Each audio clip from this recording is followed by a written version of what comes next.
Chapter 451. Inside the spacious teleportation bungalow, four people sat in various poses, each occupying a corner. The teacher, feigning sleep with his eyes closed, leaned against the wall. He wanted to watch. Well, he really wanted to see the finals, but duty forced him to pretend to love his job. Half a day off. Starts at 6 tomorrow morning. Luo sat in the corner, hugging his knees, looking at his pale pink toes, his thoughts returning to the battle with Nathaniel. Nathaniel was different from Luo.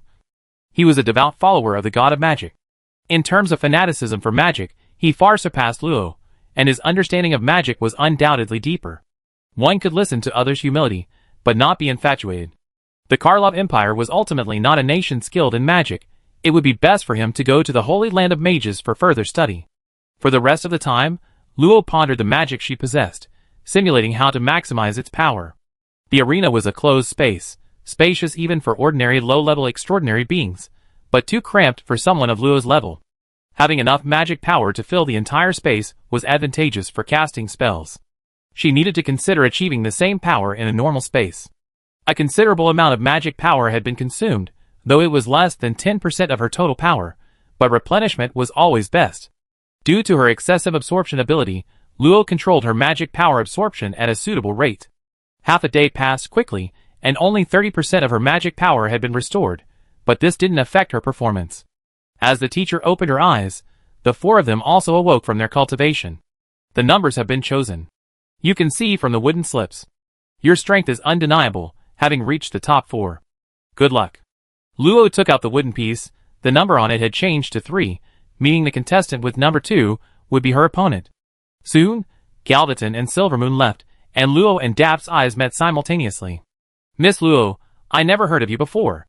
To have grown to this level in just a few years, you're the most talented student I ever seen. Thank you for the compliment, perhaps you're just too inexperienced. Rebuffed, Dap immediately shut his mouth, realizing he made no progress. It seemed he could only try a different approach. Until then, he needed to defeat her in the arena. Galvatron and Silvermoon's battle was exceptionally long, lasting until dawn broke and the sun set, casting bright yellow sunlight through the windows. Galvatron finally appeared at the teleportation point with a blank expression. His aura was somewhat unstable, seemingly unable to completely eliminate even the healing effect of the barrier. After glancing at the two, he took out a bottle of potion emitting a beautiful blue light from his unsealed ring and drank it, quickly restoring his energy. The supervising teacher didn't stop them. It was probably just a simple recovery potion. Whoosh! The two appeared simultaneously within the barrier. After each match, the arena would return to its original state, so Luo couldn't predict the details of the battle between Galvatron and Silvermoon. However, after dealing with this ill-intentioned fellow, he would encounter him. White threads intertwined, restoring his boots and tattered mage robes to their original state. Luo coldly stared at Dap opposite him. He had changed into a set of shimmering blue armor, with faint magical circuits flowing within it, clearly not an ordinary opponent. It was common knowledge that most descendants of the Vyman family were skilled in water-based magic, and coincidentally, Luo also possessed a slight talent for water magic. Miss Luo, to be honest, I really don't understand you. You have such excellent qualities, yet you don't know how to use them. My foolish 13th brother is the same. He could gain a great advantage with just a few words, but he insists on playing pretend with his friends. Dap shrugged, his words filled with regret. How about we make a bet? Luo's expression remained calm as she simply asked, what's the bet? If I win, you have dinner with me after the match. How about that? Okay, if I lose, you give me that thing. Luo's expression was as usual, but Dap's eyes sharpened. I don't quite understand what you're saying, Miss Luo. If you're unwilling, I won't force you. Why humiliate me? Luo didn't refute him, but her pink lips parted slightly, and a voice hidden by magic entered his ears. Is the power of demons useful? Dap's expression instantly turned as if he had swallowed a bug. It was embarrassing. He had held on to hope, thinking those words were just Luo's bluff, but hearing these words, he knew Luo truly understood his hidden power. If you don't agree, I report you to Grandpa Albert. Don't think everything will be fine just because the influence of the dark magic has disappeared. You investigated me. You should know whose side Grandpa Albert will be on. This was a blatant threat. Or a calculated scheme he couldn't break. A chill ran down Dap's spine. This seemingly cute girl possessed a cunning no less than those old men who had lived for hundreds of years. The reason she chose to speak now was to wait for him to reveal the bet first, so that no matter what she transmitted or how he reacted, no one would suspect anything.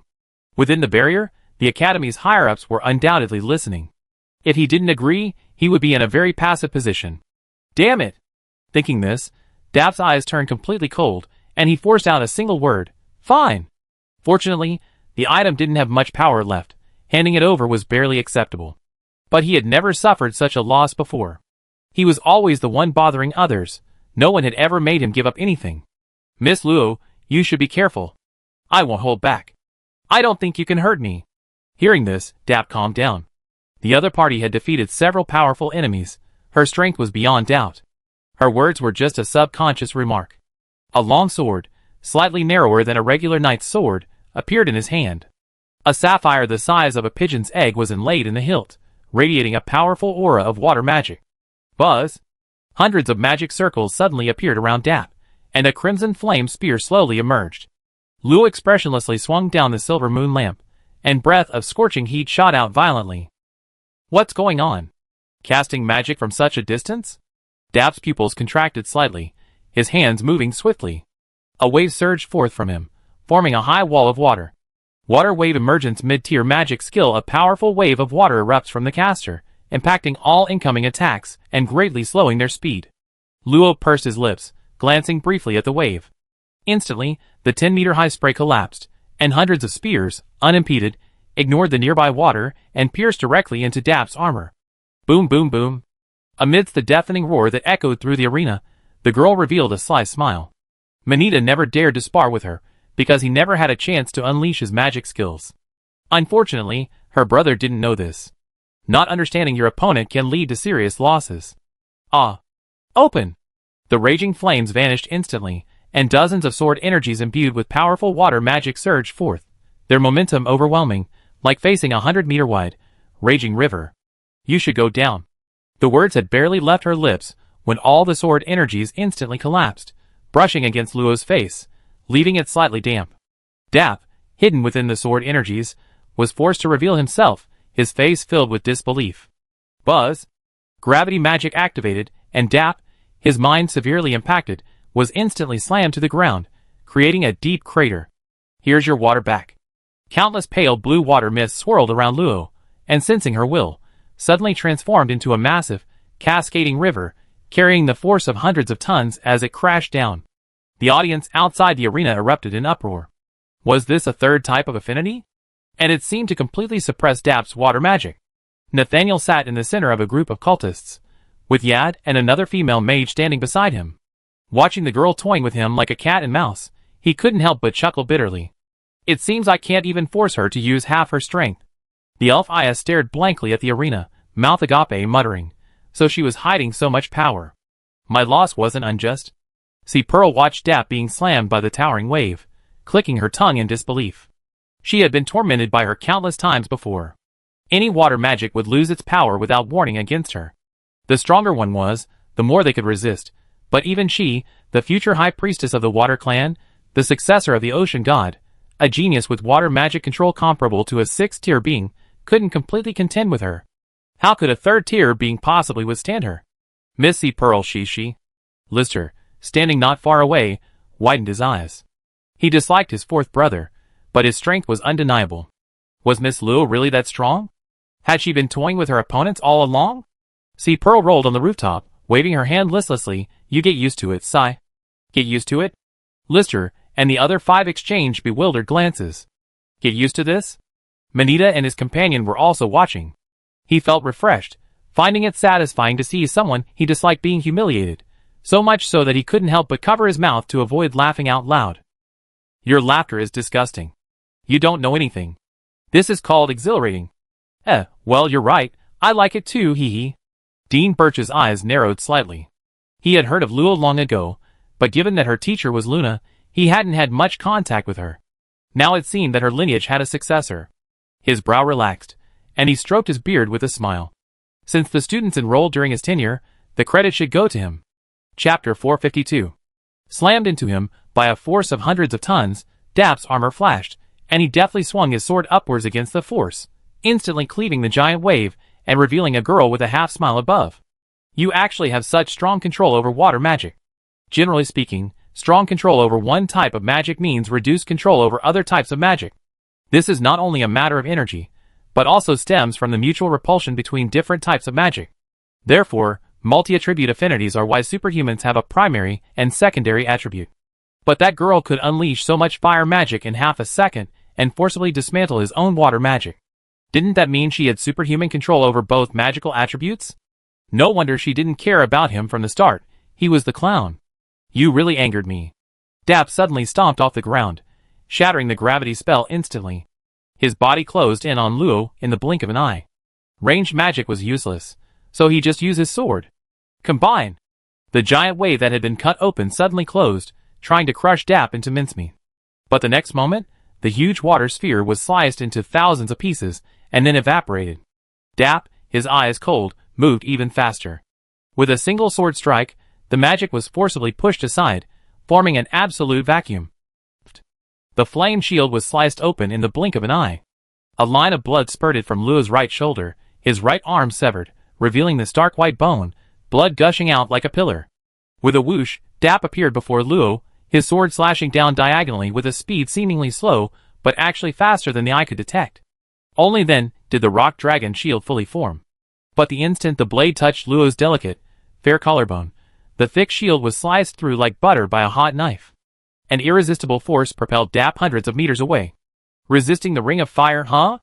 Ha ha, looks like you're afraid of being caught in close combat too. Dap licked the blood from his blade, a mad glint in his eyes. He couldn't use his water magic, so he wouldn't use it. He was the man who was going to defeat Galvatron. How dare a mere little girl think she could defeat him? Luo seemed oblivious to his words, touching the severed wound on his right arm. A sharp pain shot through him, and he instinctively withdrew his left hand.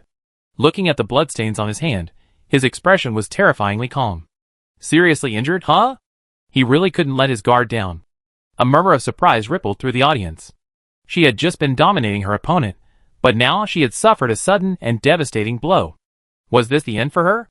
The Guria, hovering above, paled, shaking Manita's arm frantically. What do we do? Will Xiao Luo die? Don't shake me yet. Don't you trust her? She looks terrifying. Dap's in big trouble. I'm just angry. Once I'm stronger, I teach him a lesson. Birch was somewhat curious. No matter how outrageous their strength was, they were essentially low-level extraordinary beings with limited self-healing abilities. A severed arm would inevitably damage their magical pathways, affecting even mages to some extent. You seem to have a lot of confidence in her? The two hadn't expected Dean Birch, a 9th-level being, to speak to them. They quickly straightened their posture and cautiously replied, Dean, as Xiao Luo's friends, we certainly have confidence in her. Yes, and Xiao Luo is incredibly powerful. Birch nodded slightly, offering no further comment. The truth would have to wait and see. On the stage, Dap gradually noticed something amiss. He had clearly severed her arm, even detached his staff, and nearly struck her neck. Any normal person would be alarmed, but how come she seemed completely unharmed? Humph, just putting on a brave face. I slice your body apart piece by piece, and then slowly savor your expression, ha ha ha. How could that be? To everyone's astonishment, Luo's severed arm rapidly regenerated at a visible speed, returning to its original state in less than 2 seconds. Grabbing his broken right arm, he pried open his fingers to retrieve the silver moon lamp, and seemed to sigh slightly. Suddenly, Dap's heart pounded with alertness. He narrowly avoided the thick pillar of fire beneath his feet, slashing it away with a backhand sword. However, the shattered pillar of fire quickly coalesced into dozens of long, fiery ropes, rapidly attacking him. At the same time, the surrounding temperature began to rise rapidly at an abnormal rate. After slicing through all the fiery ropes, with a few sword strikes, Dap suppressed his unease, and quickly flew towards Luo. Without the effect of his water magic technique, he could only rely on his metal magic technique. To increase its power, it would consume a lot of extra stamina. A prolonged battle was not a wise move. A sword strike, moving at speeds exceeding several times the speed of sound, struck again, traversing hundreds of meters in the blink of an eye. He was determined to beat this arrogant girl, who wouldn't even glance at him, until she begged for mercy. Countless flaming spears shot out from around him, as if the intense heat was continuously nurturing fire magic. A dense ring of sword energy erupted around Dap, shattering all the flames, and even the surrounding scorching air seemed to lose its effect as if a hole had been torn in it. That's all. Dap's confidence soared, a grin spreading across his face as he swung his sword down. Water prison. With a chilling voice, Countless streams of pale red water suddenly burst forth from Dap's body, enveloping him layer by layer, forming a 2-meter-thick water sphere. 99 runes intertwined and bound tightly to Dap's armor, a faint scent of blood wafting out, highlighting its cruelty. Luo watched as Dap attempted to break free of the water prison seal. Her delicate white hand pierced through the water sphere, gently touching the armor. 2 words escaped her pink lips: Fire Blast. A violent explosion caused the armor to clang loudly. Amidst the surge of water, the power of the fire blast was completely absorbed. Arrogant! This is a blue cobalt grade armor capable of withstanding 6-tier attacks. I've been invincible from the start. Ha ha ha, admit defeat. Luo remained silent, gripping a corner of the armor with her fingers and hurling it forward. Tide summoning. A giant wave, 300 meters high, appeared from both sides, engulfing Dap within the water prison. After he struggled to break free of all the rune bindings, the wave crashed down. The spray, much harder than refined steel, converged, unleashing a terrifying force of 1,000,000 kilograms. The all-pervasive water magic, taking advantage of the minor wounds caused by the extraction of his magic, surged in, ruthlessly seizing control of his inner power. Caught in the turmoil of his own magical conflict, Dap coughed up a mouthful of blood. Without the support of magic, the armor on his body dimmed considerably, emitting mournful cries under the immense pressure. Water strike. A 100-meter-tall giant slowly rose from the surging waves. Azure water magic condensed on his fists, taller than a man, sprouting a 100-meter-long giant sword, which he slammed down heavily towards the tiny black dot in the center. Delusion! Open up! Dap roared, terrifying sword energy rippled, and golden sword light sliced through the entire wave. Before it could reassemble with a deafening roar, Dap seized the opportunity to escape. Whoosh! The massive amount of water collided, each wave capable of shattering the body of a low-level transcendent being. The power of water strike pierced and shattered the intact earth once more. In the torrential rain, thousands of water arrows coalesced, chasing after Dap. Do you think you can escape? Luo's face remained eerily calm throughout. She didn't hold grudges at all. Chapter 453. A heavy rain isn't terrible, it might be annoying, but it washes away the grime of the streets, leaving them sparkling clean. However, what if this rain wasn't raindrops, but magic? Luo was angry. Not angry that Dap had cut off her arm, pretending, but angry that she had let her guard down because of a slight advantage. If she hadn't shifted her position slightly, the blade might have been on her neck, so Luo figured that since she couldn't vent her anger on herself, she could only wrong him. That made sense. I really didn't mean any harm. In the rain of countless water arrows, stronger than crossbow bolts made of fine steel, Luo watched Dap, who annihilated vast swathes of magic with a single swing of his sword. His eyes, more flawless than the finest gemstones, slowly lit up with a noble gold. The scene from the training ground reappeared, a heavy pressure erupted from the depths of his soul, like a curse, inexplicably slowing his movements by 30%. The rain grew heavier, and the heat intensified. The air was suffocating, the scorching, humid earth became the perfect vessel for gravity magic. A massive amount of magic emanated from Luo, a power far beyond the comprehension of a normal third-tier transcendent being. A tangible magical mist drifted, solidifying the scalding water arrows and gradually enveloping her. Even with special arrays projecting the battle within the barrier, the audience could barely make out Luo's appearance. She intended to turn the entire arena into a hunting ground, and the prey would be her opponent, struggling against numerous constraints. Therefore, she truly didn't hold grudges. She settled scores on the spot. Dap's armor was now in a constant state of flux, magic circuits surfacing around his body, bright blue light constantly flowing, the state of maximum magic input. The armor could withstand 6-tier attacks, but only if a large amount of magic power was consumed. Relying solely on the armor's material, it could only withstand a few 5th-tier attacks before shattering. However, the problem was that he didn't have that much magic power to squander. He gritted his teeth and swung his knight's sword. In the golden sword wind, hundreds of water arrows hotter than molten iron shattered.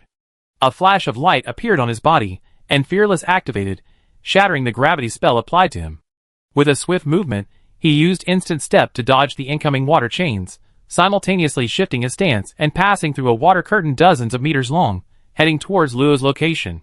But then, Dap grunted, bounced back by a spreading circle of scorching hot water mist, returning to his original position. How could she use fire magic with such abundant water magic? That damn brat, is she trying to drain me dry? No, I have to find a way to get close.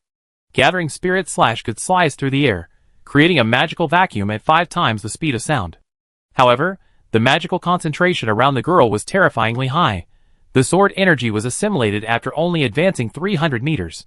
He dared not use water magic anymore. The scene of his own magic strangely seeping out of his body and turning against its master was still vivid in his mind. Lacking his most proficient water magic technique, and feeling as heavy as if shackled, a rare sense of confusion rose in Dap's heart. He lowered his head and asked himself, "Am I really that weak?"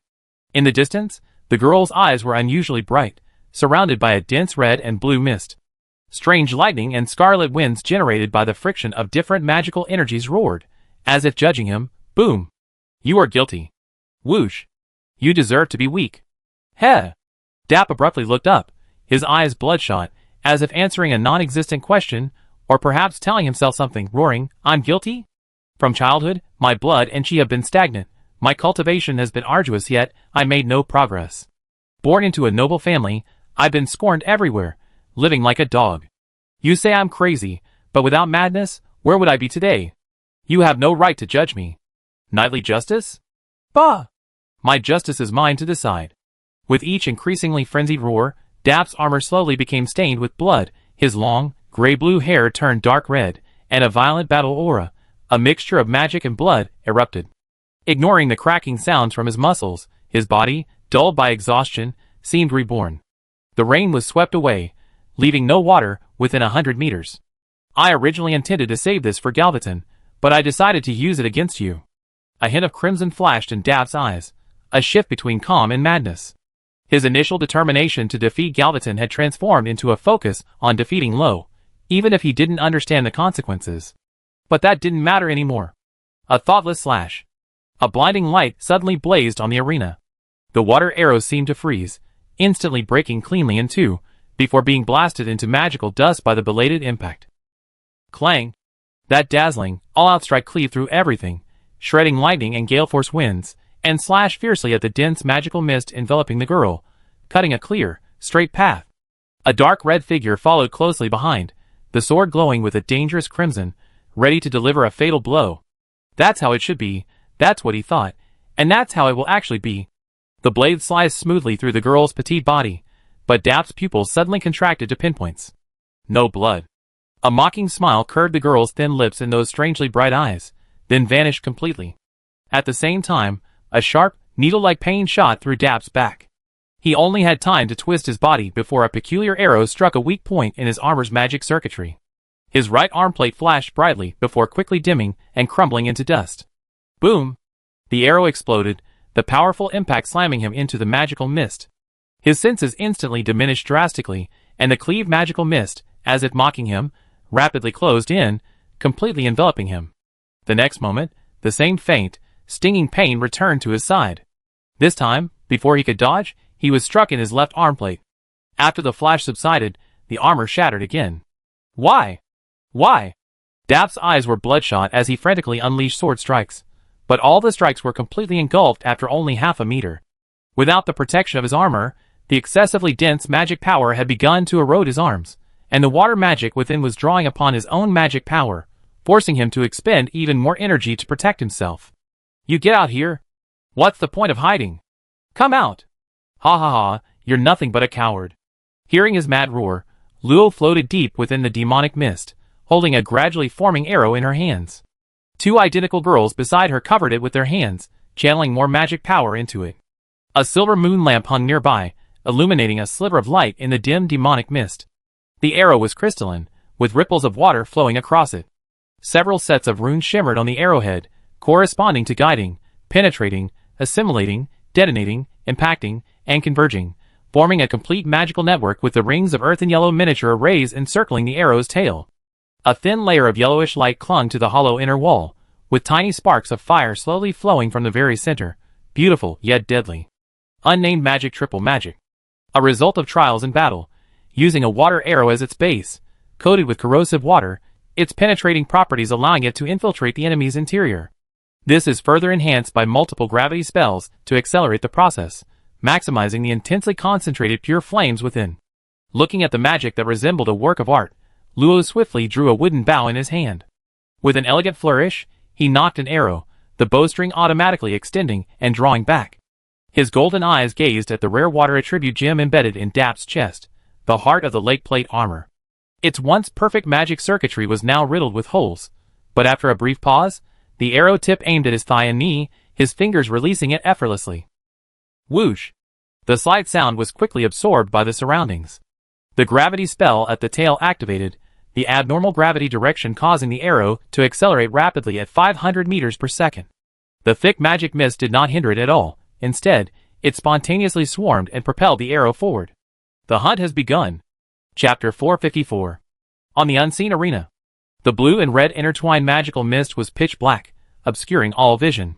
Sensation was compressed to only 3 meters outside the body. Relying on the keen senses honed through hundreds of life-or-death battles, Dap could barely react in the fraction of a second before the arrow struck. Boom! He only reacted in time. His ancient armor was mostly shattered.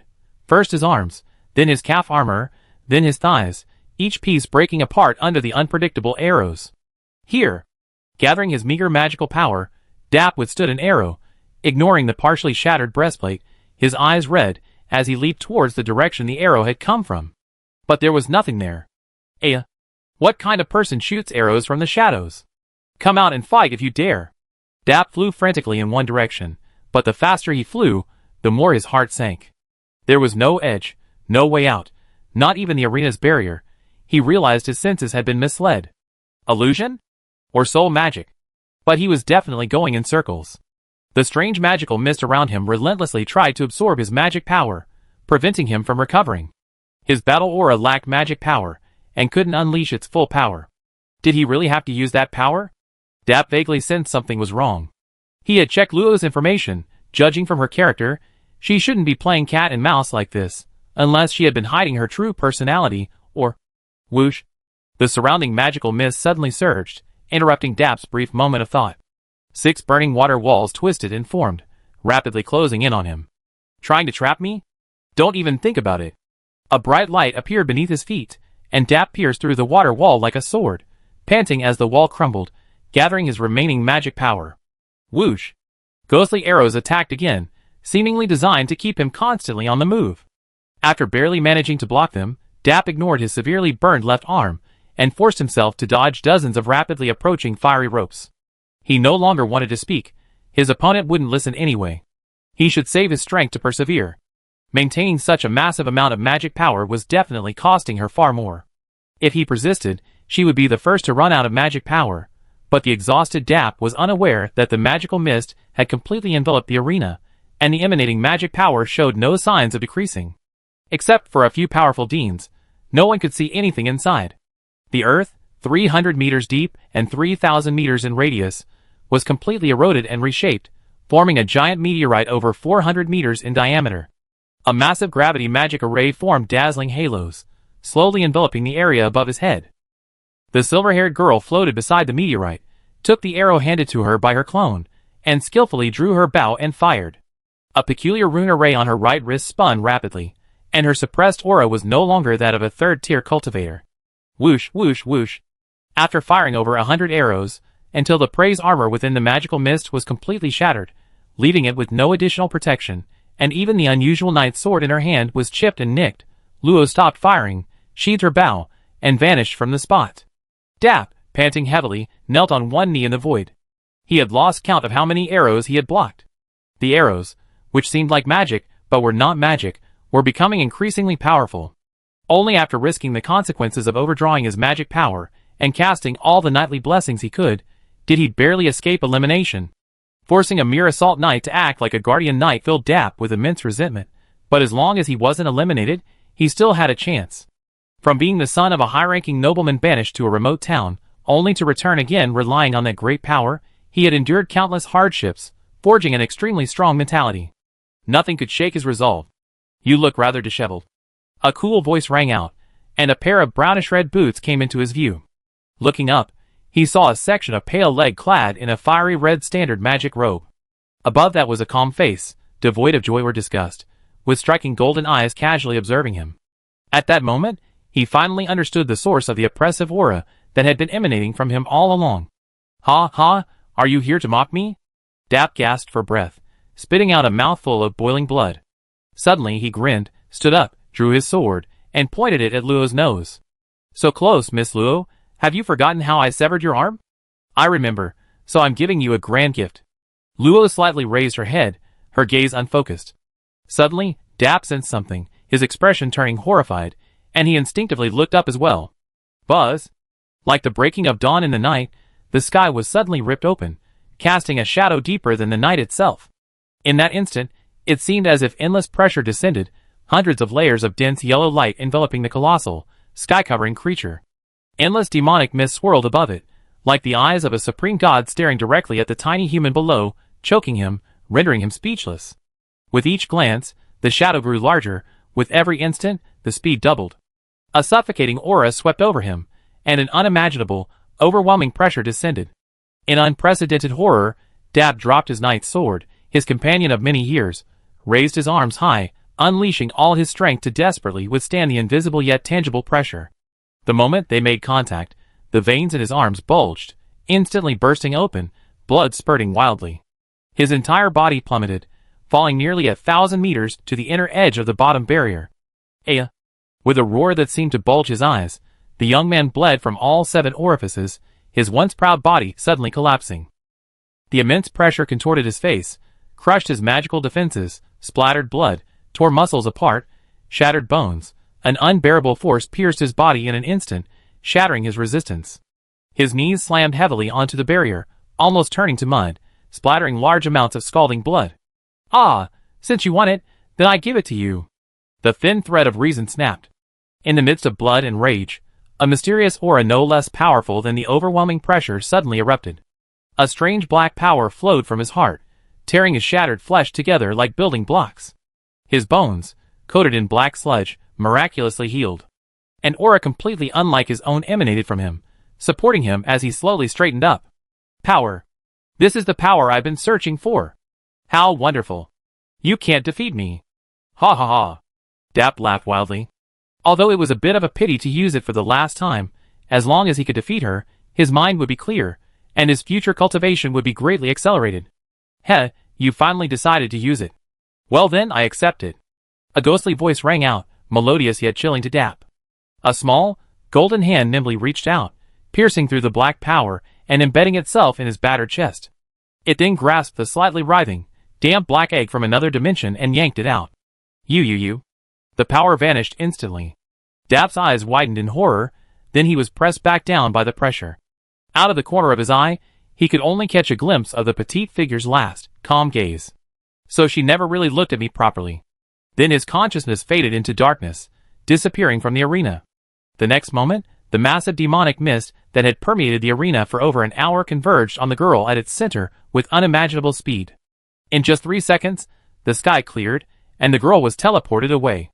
People finally saw what was happening on the field, but apart from a pool of blood, it was eerily empty, nothing at all. No, there was also an unimaginably massive meteorite in the sky.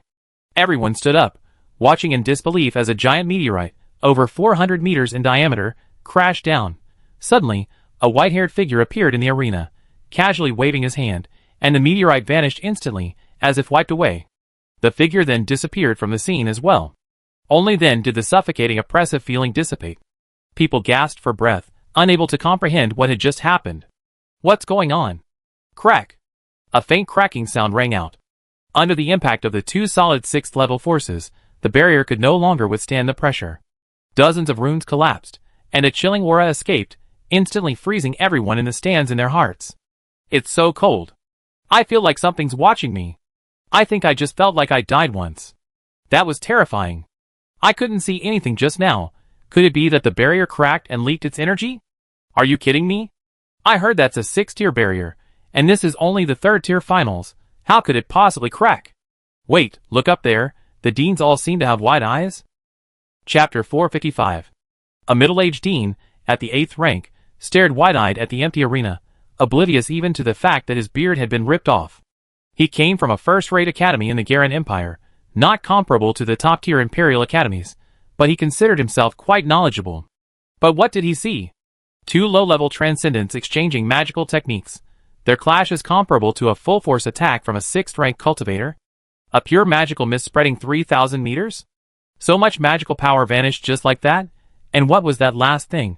A powerful spell strong enough to shatter the entire arena's barrier? He even suspected that the two combatants might be imposters, very prodigies at the 5th rank. Unfortunately, the barrier prevented referees from probing, so the situation before the magical mist dissipated wasn't clear. Otherwise, he would have loved to probe and see how the other young men had fought the girl for so long. Dean Fitch, can a 3rd-tier cultivator really achieve this level? Could it be because she's from your academy? A voice as cold as if it were choking on ice rang out.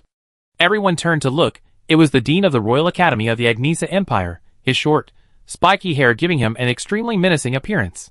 Fitch didn't look at him, staring intently at a slowly spinning clod of earth in his hand, his gaze deep and unfathomable. After a long while, just as the Royal Academy Dean was about to speak again, he crushed the clod in his hand, his expression unchanged. She didn't use any props or external power. This Dean will not show favoritism to any contestant. At the same time, a whispered message came through. No requirements will be placed on her advancement. Yes, execute this according to the Dean's authority. In the medical room, a young man with cracked skin lay on a verdant magic circle, his face terrifyingly pale. He seemed to be muttering something, but it was unclear. 2 mid-level priests were performing healing and purification spells on him. What's wrong with him? Wasn't there a healing barrier? How come he's so badly injured? It looks like his entire magical energy pathways are distorted, mostly severed. They need careful adjustment. I mean, who could do that? Oh God of Light, why do you think I would know? That's true, I shut up. Soon, the medical room fell silent, save for the occasional muffled groans from the young man on the magic circle. Inside the large bungalow, Luo hummed a light tune as she walked out of the teleportation point, her mood visibly good. She had never believed in bets or anything like that. Even if she used the name of the old headmaster Albert to pressure him, he would probably find an excuse to avoid it. Besides, even if she got something so dangerous, she might not be able to keep it. So of course, it's safest to take it myself. Dap's accusations afterward are useless. After all, who can prove it? Recalling the final blow, Luo felt a difference in his divine power, like a worn-out axle suddenly lubricated, becoming extremely smooth. However, there's still one person to deal with. Luo decided to check again afterward. Thinking this, Luo looked at the aloof Galdaton and muttered, "Serves him right for having no friends." But unexpectedly, Galdaton opened one eye and said calmly, "I also have friends, and you, as an unclean one, should be buried in the earth forever, carrying your loneliness." Luo frowned and said coldly, "No one has ever had the right to say that. I will personally pin you to the ring, and see how your bloodline power will save you. You impure bloodline, ignorant of your family's history, shut your laughable taunts and indulge in the gentleness of peacetime. What do you know?" Luo didn't want to talk to such an arrogant person anymore. In the end, she would carry out her promise and slam his big face onto the ring. Strangely enough, Galdaton and Luo didn't resemble each other much, at most sharing a slight resemblance. After waking up that day, Luo's eyes had been tinged with a golden hue that wouldn't fade, and their once identical crimson pupils were no longer the same. Now, a stranger would never guess they were related by blood. However, Luo didn't care about any of that. To avoid letting the arrogant guy ruin her good mood, she was reviewing the magic she used to kill Dap. The crystal arrow wasn't perfect. It was created when Luo used water and fire magic to condense magical mist, accidentally discovering the compatibility between the two, thus giving birth to a new magic based on water arrows. However, creating new magic is not so easy. Even if it's feasible, it merely means it won't self-destruct. It's still a dimensional barrier away from constructing a suitable magic circle. Therefore, she could only use exhaustive methods combined with her powerful soul-fitting ability to improve the arrangement and connection order of runes. Each scalding water arrow was a fine-tuning, and she released far more than 100,000 water arrows. Fortunately, releasing water magic consumes very little soul power, and she can enhance her soul power by using array conversion techniques, thereby improving her computational abilities. Even so, she ultimately discovered that the two types of magic alone could not completely fuse. Like the ice fireball she had released before, it was usable, but only forcibly maintained by her own elemental divine authority, making it a spell usable only by herself. Therefore, considering the solid and stable properties of earth magic, Luo tried adding a small amount of earth magic to the middle. This attempt directly consumed most of the arena floor, which contained a large amount of earth magic, before she could barely create a usable finished spell. However, by then, Dap was trapped in the magical mist she had released, imitating Nathaniel.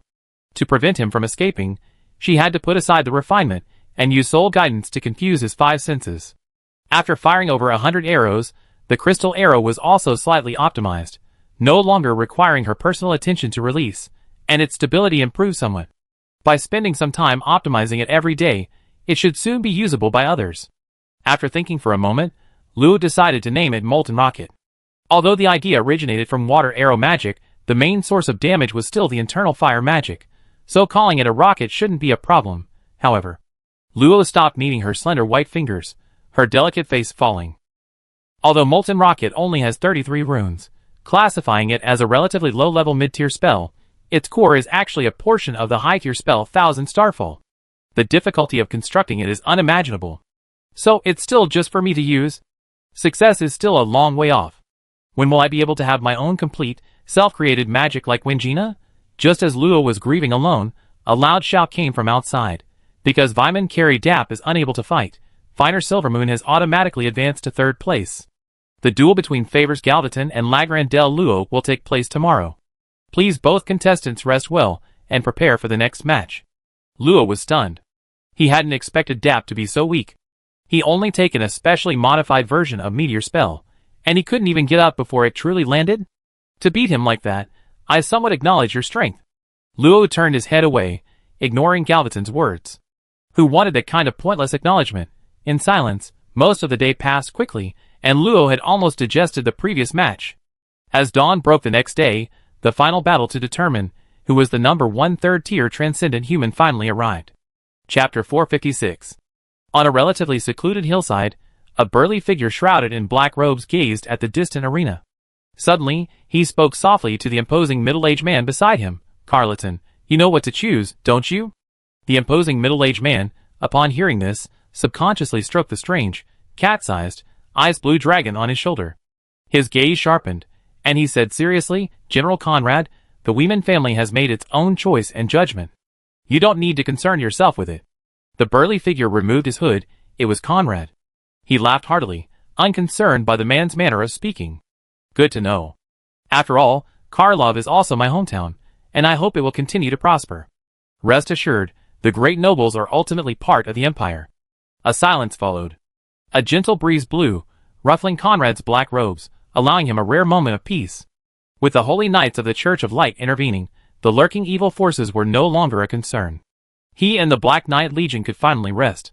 This was a good opportunity to gather their family members, who were away. Presumably, she and her mother had received the message. Suddenly, he heard Kaladin's somewhat awkward voice. She is quite good. Conrad's resolute face immediately broke into a smile, and he slapped Kaladin's shoulder forcefully. Haha, all right. I think so too. Only Kaladin's dignified face twitched slightly, revealing a hint of pain. Hey, that's too much power. Whoosh, the two appeared simultaneously on the arena. Luo was taking out the silver moon lamp when he saw that everyone in the audience had stood up, seemingly still waving their arms and shouting.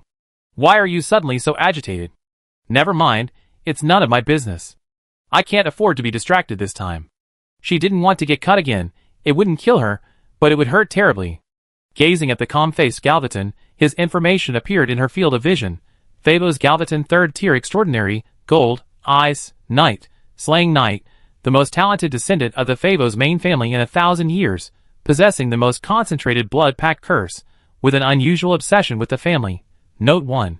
Special bloodline power, resistant to most soul magic effects. Note 2.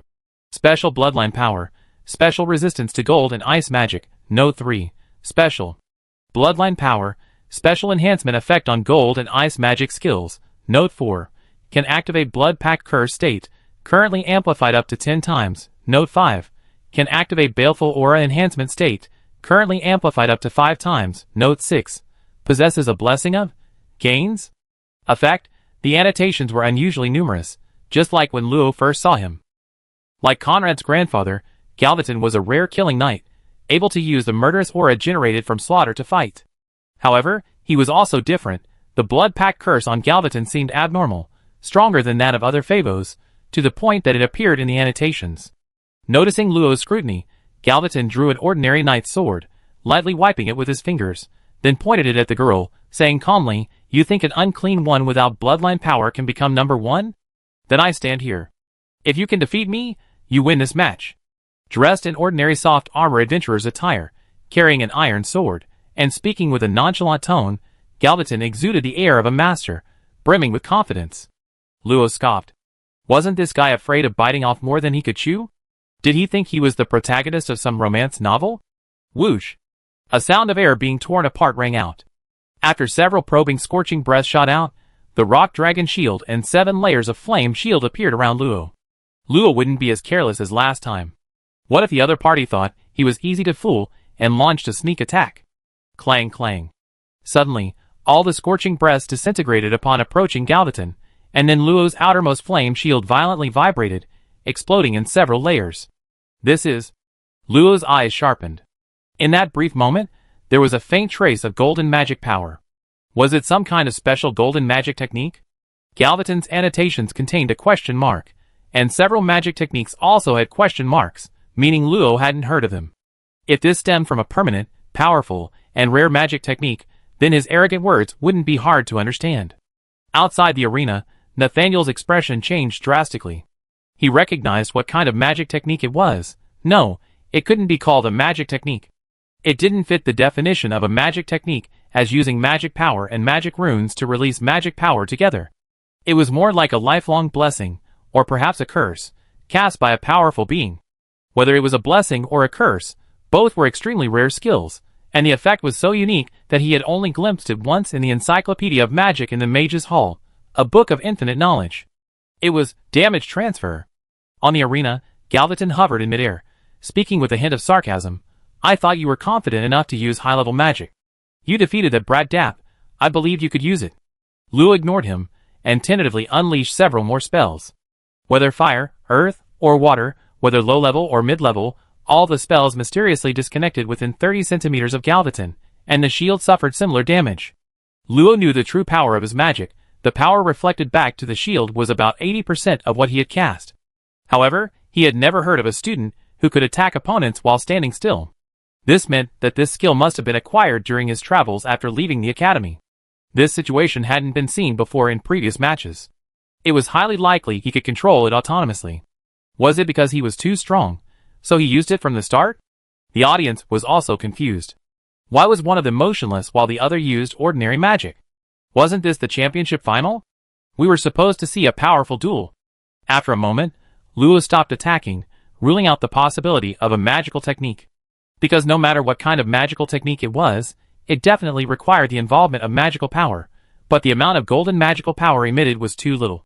Unless he could concentrate all his power into a single burst like an assassin, it wouldn't explain why the shield was attacked by a magical attack similar to his own. This wasn't magic. Then it was some kind of blessing described in the annotation? Its effect was to reflect his own attacks back. Combining the information from the search, Luo quickly deduced most of Galvatron's situation. But how to break it? Clang! A swift sword aura cleaved through 2 layers of flame shields, interrupting Luo's thoughts. If you're not capable, don't waste your time. The world is so vast, someone like you, holed up in the capital, will never understand. Galvatron's sword rang out with a clanging sound, unleashing several basic magic gathering sword auras, clearly a response to Luo's probing magic. Easily shattering the sword auras, Luo slowly circled Galvatron, continuing to probe with low-level magic. What did his reasoning have to do with him? His goal was simply to slam Galvatron's head onto the arena and grind it into the sand. Simple and unpretentious. Chapter 457. After several laps of continuous flight and probing, Luo figured out that the blessing was almost omnidirectional, with an unknown upper limit. Each counterattack triggered a faint trace of golden magic power, its source untraceable and unavoidable, not simply acting on him through a rebound. In the distance, Galvatron didn't stop Luo's probing, seemingly believing it wouldn't change anything. Indeed, this was one of the very few situations Luo had encountered that was impossible to see through. It was like a thorny tortoise shell, leaving him clueless. Something's wrong, very wrong. Luo stopped again, staring at the void in front of Galvatron. There are no invincible skills. Even the most powerful divine power has its flaws, let alone a blessing bestowed by some being. So what are the flaws? Consumption, duration, blind spots, or range? Time passed slowly, but Luo remained clueless. Then, an indifferent voice rang out, followed by a powerful sword aura. I've given you enough time to test me. Since you can't arouse my interest, this game can end. Galvatron swung his sword again, but unlike his previous casual attacks, this time a massive chasm rapidly spread across the earth. A soaring, pale golden sword aura slashed through the air, splitting the entire arena in two. Crack! A crisp sound of shattering rang out. The sword aura shattered instantly upon contact with the fiery shield. To the spectators, it appeared that Luo's shield had blocked the formidable sword aura. Only Galvatron realized that the sword aura hadn't actually made contact with the shield before collapsing. Interesting. The knight sword pointed straight at the sky. In the next instant, a massive amount of ice and gold dual attribute magic surged forth, swirling around the sword and continuously gathering and solidifying to form a magic circle 10 meters in size. Roar! Amidst a raging wind, a ferocious dragon's head emerged from the center of the magic circle, followed by a massive dragon body and thick limbs, its back covered with sharp ice spikes. Then, its metallic wings suddenly unfurled, unleashing a torrent of dragon might, causing the resulting storm to ripple through the fiery shield. Is that a dragon? Look at its limbs. They're exactly like those of a legendary dragon. Galvatron's expression shifted, his voice sharp as he roared, "Dragon's blade, kill!" The dragon's phantom suddenly turned crimson, its murderous aura radiating as it charged towards Luo, its gaping maw capable of swallowing her whole. Whoosh! The Book of Rock Dragons rapidly appeared and opened, a surge of magic flowing in, quickly thickening the rock dragon shield. With a swift movement, it narrowly avoided the dragon's jaws snapping shut. Bang, bang, bang. The dragon swiftly turned its head, its teeth, longer than an arm, snapping shut, piercing through the 6 layers of flame shield. Before the flames could reignite, it swung its neck, the explosive force slamming into Luo's remaining shield. Boom!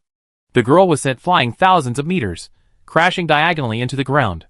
The flame shield shattered completely, unable to recover for the time being, and the rock dragon shield cracked in numerous places. Roar!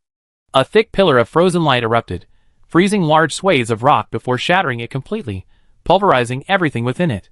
Just a fake dragon, what's there to be so smug about? A cold, delicate shout rang out, and a small figure stood atop the giant dragon's head.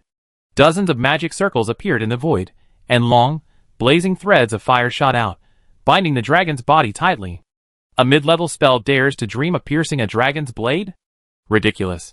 The dragon roared, unleashing a burst of incredibly sharp sword energy that shattered all the fire lines.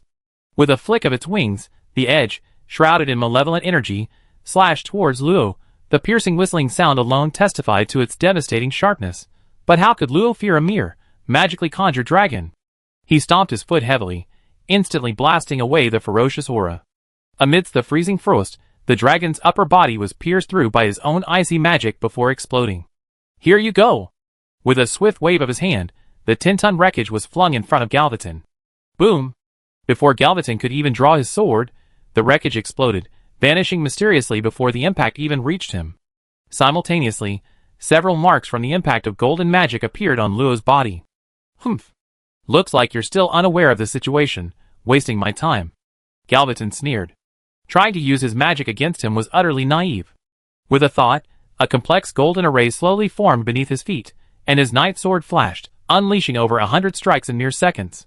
He had said he would concede if he took a step back, but he hadn't said he'd let his opponent attack unchecked.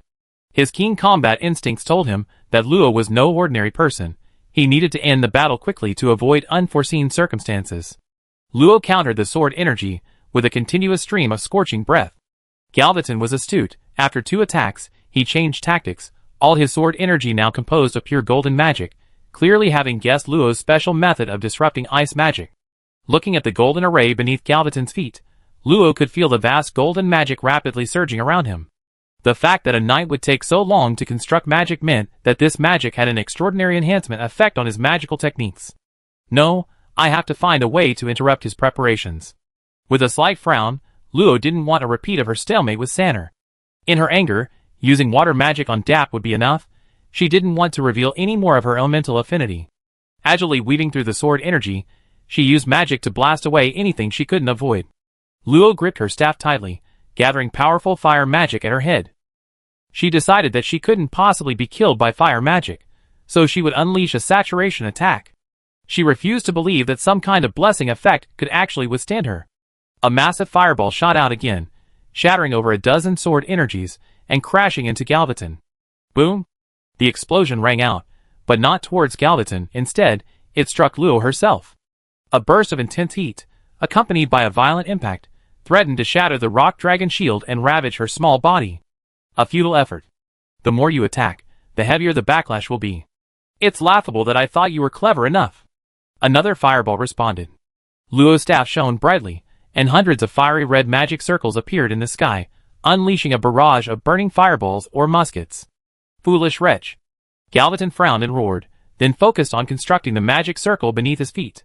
So many powerful spells, but what use were they if they couldn't touch him? The spells vanished one after another around Galvatron, while the rock dragon shield surrounding Luo continued to explode, quickly shattering. Then, slight burn marks appeared on Luo's fair arms, and the delicate body beneath her mage robes, rapidly piling up to form large wounds, emanating a distinct smell of burning. Pain. The pain of a knife sawing rapidly across the wounds. This was Luo's first sensation. Although she could easily dissipate these fire spells, enough to instantly kill an ordinary third-tier opponent, the counterattack process was practically non-existent. The magical effects didn't have time to dissipate before contacting her, inevitably causing minor injuries. With hundreds of spells attacking simultaneously, even the slightest wound would accumulate to a terrifying degree. In just 1 second, Luo's body was covered in burns, bleeding profusely. Fortunately, her light magic faithfully served its role as a healer, and the wounds healed quickly. But the next moment, the wounds returned. Luo's delicate body oscillated between injury and healing. Half-dried blood accumulated on her skin, making her look incredibly dirty. The worsening injuries, contacting the rough blood clots, brought new pain. Only Luo's eyes remained bright. Amidst the relentless, saturated magical attacks, her face pale, she forcibly suppressed the excruciating pain, ignoring her slightly twitching body, releasing her senses to the maximum, permeating every part of the arena. Magic rained down, completely suppressing Galvatron's sword energy. Without the interference of his opponent's magic, Luo could fully control the magical fluctuations that arose from her counterattack. She genuinely didn't understand the workings of the blessing, but that didn't matter. She had enough perseverance to try and fail. Chapter 458. Amidst the rain of fire, thick blood dripped and evaporated rapidly.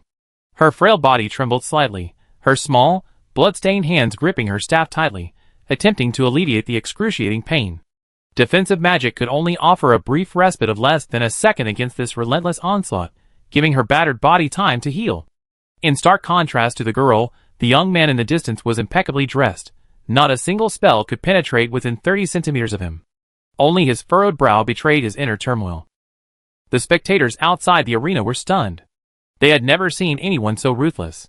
To persist for so long when there was no hope of injuring the enemy and personal injury was imminent. Didn't it hurt? The Guria couldn't bear to watch anymore. She had never seen Luo covered in blood like this.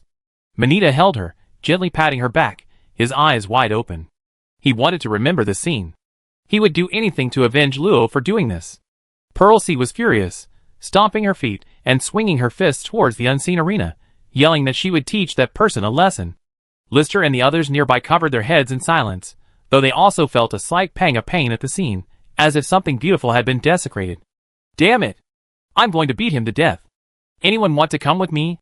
In the stands, a burly man clenched his fist, the size of a sandbag, and shouted viciously. Those around him echoed his shouts, as if the young man in the arena were their mortal enemy. Me too. Let's see how many kicks he can withstand. A mature woman with a large chest casually stepped onto the chair, completely unconcerned about her exposed white thighs. Me too. Count me in. The clamor quickly reached several nearby spectator stands, and soon hundreds of indignant people joined the fray. However, some students supporting Galvatron shouted insults like, "She deserves it. What a pretentious fool, and being pretty doesn't matter, being weak is being weak." Those supporting Luo retorted with comments like, "Shouldn't someone so cute be protected? Why don't you fight her? Let's see who can last a single move, or that person is obviously not a good person. How could they hurt such a cute child?" In an instant, the stands were in chaos, leaving some of the stronger students bewildered. Amidst the arguing crowd, several furtive figures quietly slipped away from the battlefield and gathered together. This will definitely attract a lot of new members to Miss Luo's support team. Don't you feel sorry for Miss Luo? How can you say that? I admire her the most, but I believe that with Miss Luo's strength, the guy is no match for her. No, I need to gather more people. It's infuriating that such a cute Miss Luo was beaten like that. Are you sure you can handle this? Fine, I go get some people too. The two on the stage were unaware of what was happening outside. Seeing Luo's face covered in blood, but showing no signs of stopping, Galvaton felt a growing sense of unease. Although his reason told him there was no way to break the damage transfer, the other's expression was so resolute that he even had a fleeting thought. Could she actually succeed? No, it's impossible. This is the last bloodline blessing of an ancient, extinct race.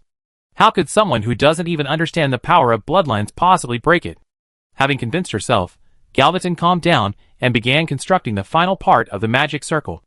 Once this spell was complete, she could easily defeat her opponent even standing still. Luo had already blocked out the pain from her body, but the shockwaves from her soul couldn't be suppressed. Amidst the surging, relentless attacks, Luo finally discovered a clue. In her perception, every time a spell struck within 30 to 100 centimeters of Galvaton, the connection would instantly sever. Simultaneously, a faint wisp of golden magic would appear, vanishing in an instant, followed immediately by a counterattack. As the magical attacks intensified, the duration of that golden magic began to lengthen. Luo could no longer only sense it, but gradually capture it. Following the intermittent, faint aura upstream, Luo's perception touched upon a door that was omnipresent yet existed only in a single point. It wasn't a door in the true sense of the word, but rather a peculiar passage that randomly appeared in the outermost layer of this plane. It was extremely small, barely enough to accommodate the intangible power of souls, yet also immense. Familiar spells suddenly appeared from that unseen entrance, blasting towards Luo. At that moment, Luo truly sensed the returning magic. After several failed attempts, Luo reduced his magical attacks by 90%, finally timing the attack perfectly to dismantle the counterattack. This was also the first time Luo had attacked without receiving a counterattack. A slight smile played on Luo's lips. So what if he can counterattack? Now it's my turn to counterattack. A jolt ran through him, the bloodstains dissipated, revealing flawless, fair skin. Luo stopped his barrage of attacks and gave the gravely faced Galvaton a kind smile. Guess if I've broken it? Galvaton's unease finally surfaced. Her asking meant there must be a way to avoid the transferred damage, but anyone can talk. Wait until you can hurt me before you say that. He quickly calmed down. The magic was almost complete anyway, so it didn't matter. Watching the magic circle beneath Galvaton's feet, its framework already complete and rapidly illuminating, Luo tilted his staff slightly. I am the master of mind, the solitary king of souls. With absolute command, I summon the deepest obsession of the heart. The time has come. Awaken quickly, transform into a storm, and destroy all consciousness within this body. Fireball! After a series of incomprehensible, tongue-twisting incantations, a seemingly ordinary fireball shot rapidly towards Galvaton, who remained wary. Such a complex incantation, just a fireball spell? Oh no, this is a trap! Gripping his knight's sword hilt with both hands, a layer of magically flowing protection appeared around Galvaton after a golden glow. The fireball wasn't slow, but it wasn't particularly fast either. It only struck him and disintegrated after the knight's protection had finished casting. The sheer abrupt disappearance left Galvaton momentarily stunned. What was this? Was it also a probing attack? Suddenly, before he could recover, an exceptionally powerful soul force erupted nearby, its extreme violence forming a storm capable of destroying all consciousness. The knight's protection, being a mid-level magical skill, couldn't withstand it for even a second before being pierced through. The slightly weakened soul storm instantly forced its way into his brow, raging within his sea of souls. Damn it! Galvaton's expression finally changed drastically. He tried to forcefully cast a spell, but his sea of souls was thrown into chaos. The magic circle flickered several times, finally collapsing into free magic with a crisp cracking sound. He was also thrown off balance by the magical backlash, unconsciously staggering back several steps, his head spinning with excruciating pain. No, I have to. Before he could finish, Luo had already appeared before him, stepping through the void, holding the silver moon lamp high, and slamming it down with a sweet smile. Thump! Chapter 459. Under normal circumstances, no mage would choose close combat. Even as members of the superhuman class, their magic greatly enhances their physique and resistance, but compared to melee classes, this amplification is too weak. Furthermore, staves are weapons that maximize the enhancement of magic, with much more complex magic circuits, making them inherently unsuitable for head-on confrontations. However, if a mage possesses considerable physical talent and wields a sufficiently sturdy stave, the following will occur. Thump! Under everyone's watchful eyes, a dark figure was violently shot into the earth like a falling meteor. His exceptional physical strength prevented him from being injured, but being knocked down was something his pride could not tolerate. You deserve to die. Galvaton clutched his head in pain, his face contorted with rage, but he was met with a gravity swamp spell. His body staggered, sinking rapidly. Just as he was about to unleash his magic to break free, he was struck again by an extremely heavy impact on his head. Luo cast a gravity spell on himself, plummeting from 1,000 meters high. A small foot, through his boot, slammed him halfway into the swamp.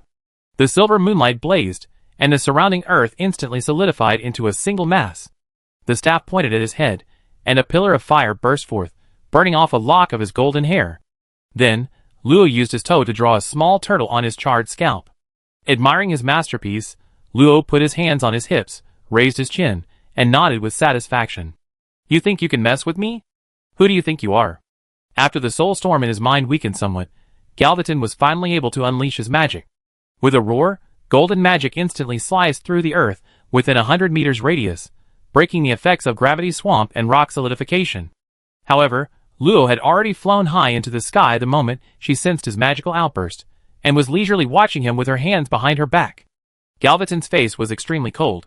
He could already sense a cute little figure drawn on his head, and in front of nearly 200,000 people domestically and internationally, with broadcasts from various countries, over 1 billion people. Reaching out, he wiped away the girl's drawing from his bald head. Galvatron had never been so furious. A knight had been knocked into the air by a mage's staff, had his head stomped on, and had his hair burned off while being drawn on. And all of this was caused by the unclean he had disdained to acknowledge. A defective product without bloodline power. How dare you? How dare you do this? A crimson aura erupted, the temperature of the arena plummeted, and the killing intent was so intense, it was almost condensing into needles, making even Luo, inside the protective shield, feel a chill. Galvatron vanished instantly. Luo's mocking expression vanished, his mind tensing. Using his senses, he swiftly retreated, his body splitting into 3 girls. Blue hair, blue eyes, teardrop-shaped runes between their brows. With a clasp of their hands, chains of water shot forth, ensnaring Galvatron, whose sword strike had missed its mark. Clone magic? Get out of the way! A horizontal slash of his knight's sword swept across, a murderous aura engulfing the water chains. One clone, unable to dodge, was severed in half at the waist, the burst of magic instantly annihilating her body. Summon the tide? The waves surged, overwhelming everything, but he dodged them. Galvatron swung his sword, transforming it into a golden streak of light that shot towards Luo.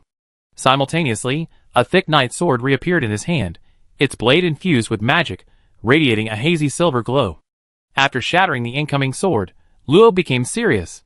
Her opponent was wary of her soul magic and dared not use blessings casually anymore, but it was possible that they might use them suddenly in the middle of the fight. She had to concentrate more to avoid being tricked. Moreover, the blessing was just one of his powerful techniques. His malevolent aura inherently possessed immense destructive and intimidating effects, and his forte was metal-based magic, not ice-based. Furthermore, he hadn't yet awakened his bloodline power. From any perspective, he was a formidable opponent. The duel quickly intensified. Even under Luo's near-limitless magical attacks of the 3 elements, Galvatron managed to keep up with her, using her sword to deflect all attacks. Her malevolent aura began to spread, countering the water and fire magic that had already occupied half the arena. Only Luo could ignore the negative emotional impact of the malevolent aura, otherwise, most people would have already become enraged and exposed their weaknesses. On a small hillside, Carrington stood with his arms crossed, a hint of hesitation in his expression. "I remember, they're both from the same clan as the adults, right?" It's no wonder he found it hard to believe. Not only had they fought so fiercely from the start, both covered in blood, but Luo had just stomped Galvatron into the ground. This was clearly the fighting style of enemies. Conrad's forehead was damp with sweat, somewhat uncertain. Maybe there's a misunderstanding. Galvatron is the most concerned about the new generation of the clan. I asked him after the match. But after a moment's thought, Conrad flicked his sleeve and flew over. Forget it, I'd better ask now, otherwise I feel uneasy. Swoosh, a spark, smaller than a grain of rice, was precisely sliced through. Galvatron, clad in runic armor formed of magical energy, was about to strike with his knight's sword when it was blasted away by the shattered sparks, scattering large sections of the runes. 3 water spheres, each the size of a human head, floated behind Luo. With each pulsation, 3 streams of water, capable of easily piercing through 4-tier defenses, suddenly shot out. Water Spirit Torrent intermediate level spell. Condenses water spirits with low intelligence using water magic, unleashing a torrent of water at extremely high speed at the enemy. Seeing her opponent force back, Luo created distance again. The massive water giant behind her slowly rose, and her last clone controlled the giant, condensing a great sword. She strode towards Galvatron. As one of the few offensive spells possessed by Sea Pearl, Water Giant was inherently powerful. Even though Luo couldn't learn the original, after modifying it with reference, it still possessed about 80% of the original's power. And when used by her, its power was several times greater than Sea Pearl's original. Dividing her attention, countless binding spells extended from the magic circle. A huge whirlpool appeared in the floating river below, and a giant watercolored tentacle shot out, wrapping around Galvatron, determined to immobilize him. Crimson sword energy erupted continuously, shattering vast swathes of magic. Huge illusory claws slammed down, clashing with the tentacles. Galvatron's face contorted with bulging veins, his sword strikes heavy and sharp, nearly breaking through the massive encirclement several times.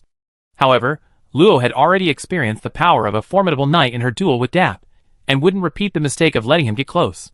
Beyond the layers of water magic were star-like veins of fire. A few sword energies that managed to break through quickly collided with these veins, their force dispersed. What was originally defensive magic was used by her to trap Galvatron. The nearly 100-foot-tall water giant approached the encirclement with heavy steps, its greatsword slowly raised. Just as Galvatron was briefly bound by hundreds of spells, it suddenly thrust down. Barrier. Buzz. A bright golden light flashed, firmly holding the greatsword in place, then rapidly expanded, forcing the water giant to stumble. Whoosh! A crystal arrow pierced the air, striking the broken part of the runic armor just as the barrier vanished, directly hitting his waist. But a faint light flashed across Galvatron's body. He was completely unharmed. A blessing of invulnerability? He knows that magic too? I see how many times he can withstand it. The sparks suddenly shrank, yet they passed through layers of water magic, remaining undisturbed, and embedded themselves deeply into the damaged runic armor. The next moment, a mushroom cloud rose, and flames incinerated everything. Thousands of sparks exploded simultaneously. Even the strongest blessing would be instantly consumed. Luo was slightly out of breath. Releasing so much magic at once had put considerable pressure on her. Looking at the center of the raging flames, Luo's eyes narrowed.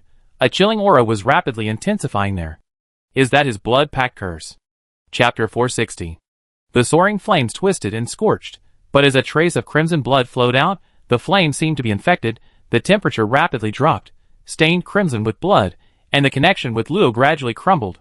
You think you can reach the peak without this power? Then I tell you how glorious our family's past glory was. The crimson flames parted on their own, revealing a pale-skinned youth with scarlet eyes. A thick stench of blood filled the air. Crimson flames condensed into a cloak, hanging on his back. With a light stroke of his sharp nails, several blades of murderous energy formed, directly slicing through the massive water giant, staining it a pale red, making it several times more difficult for Luo to control, forcing her to disintegrate on her own. Immediately following, a hand strike came down on Luo, powerful and incredibly fast, easily slicing through her 10 layers of protective shield. A student couldn't help but rub his eyes, and after seeing Galvatron's appearance, he gasped. This is definitely not human. Is he from another race? Haven't you heard? Even before the first-tier finals, a powerful figure revealed that Miss Luo was from his clan. Does that mean Miss Luo is also from another race? No way. I don't believe it. Look, she hasn't turned into that kind of thing. A very few students in the crowd narrowed their eyes slightly, muttering in disbelief. No way. It's that family, but they're not called Favos. Did they change their name? On the arena, Luo only saw a blur before her eyes, and then Galvatron appeared in front of her, his right hand thrusting, directly piercing through the rock dragon shield. Luo's body retreated hundreds of meters, barely dodging the blow that was aimed at her heart. Looking at her broken hair, she was somewhat unhappy. Don't you know it looked bad? Looking at the overwhelmingly powerful Galvatron, Luo wasn't actually too worried. She already knew his limits, and knew how to deal with him.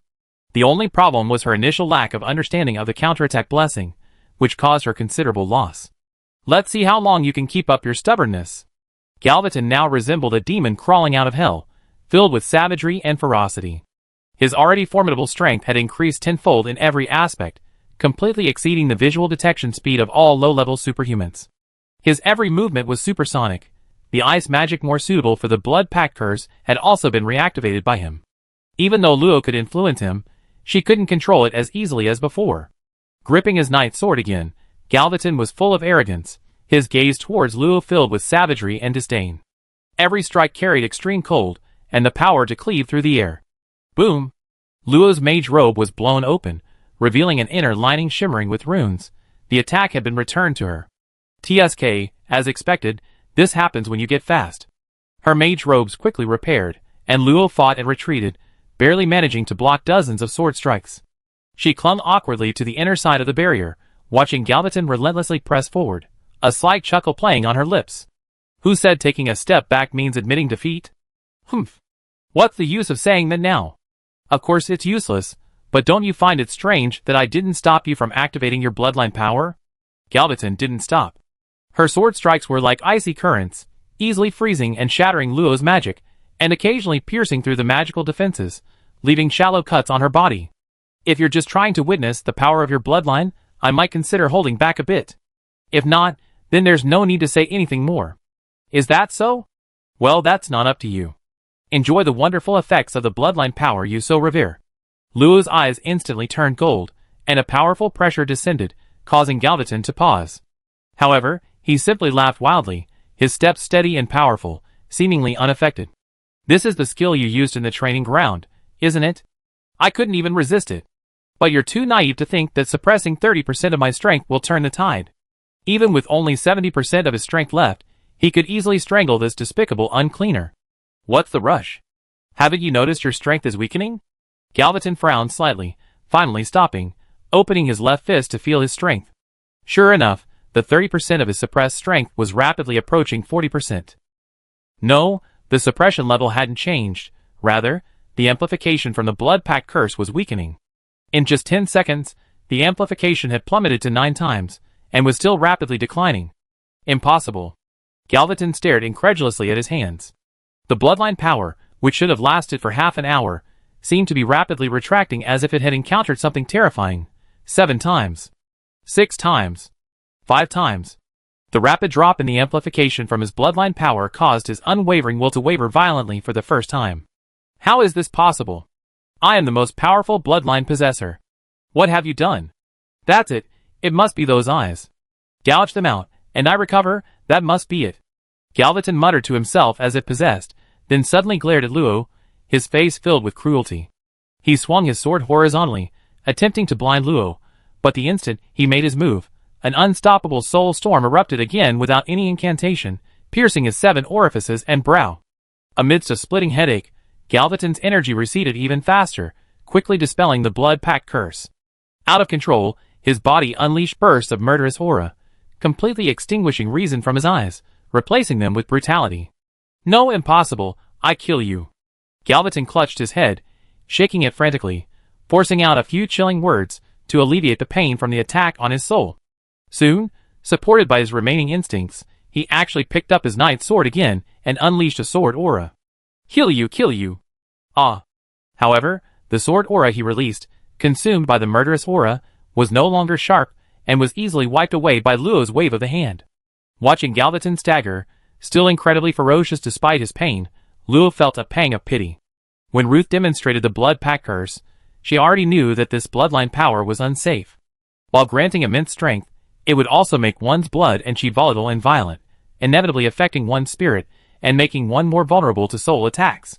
Furthermore, her intimidation directly affects the spirit and is more powerful than ordinary soul magic, having a greater impact on those who have activated the blood pact curse.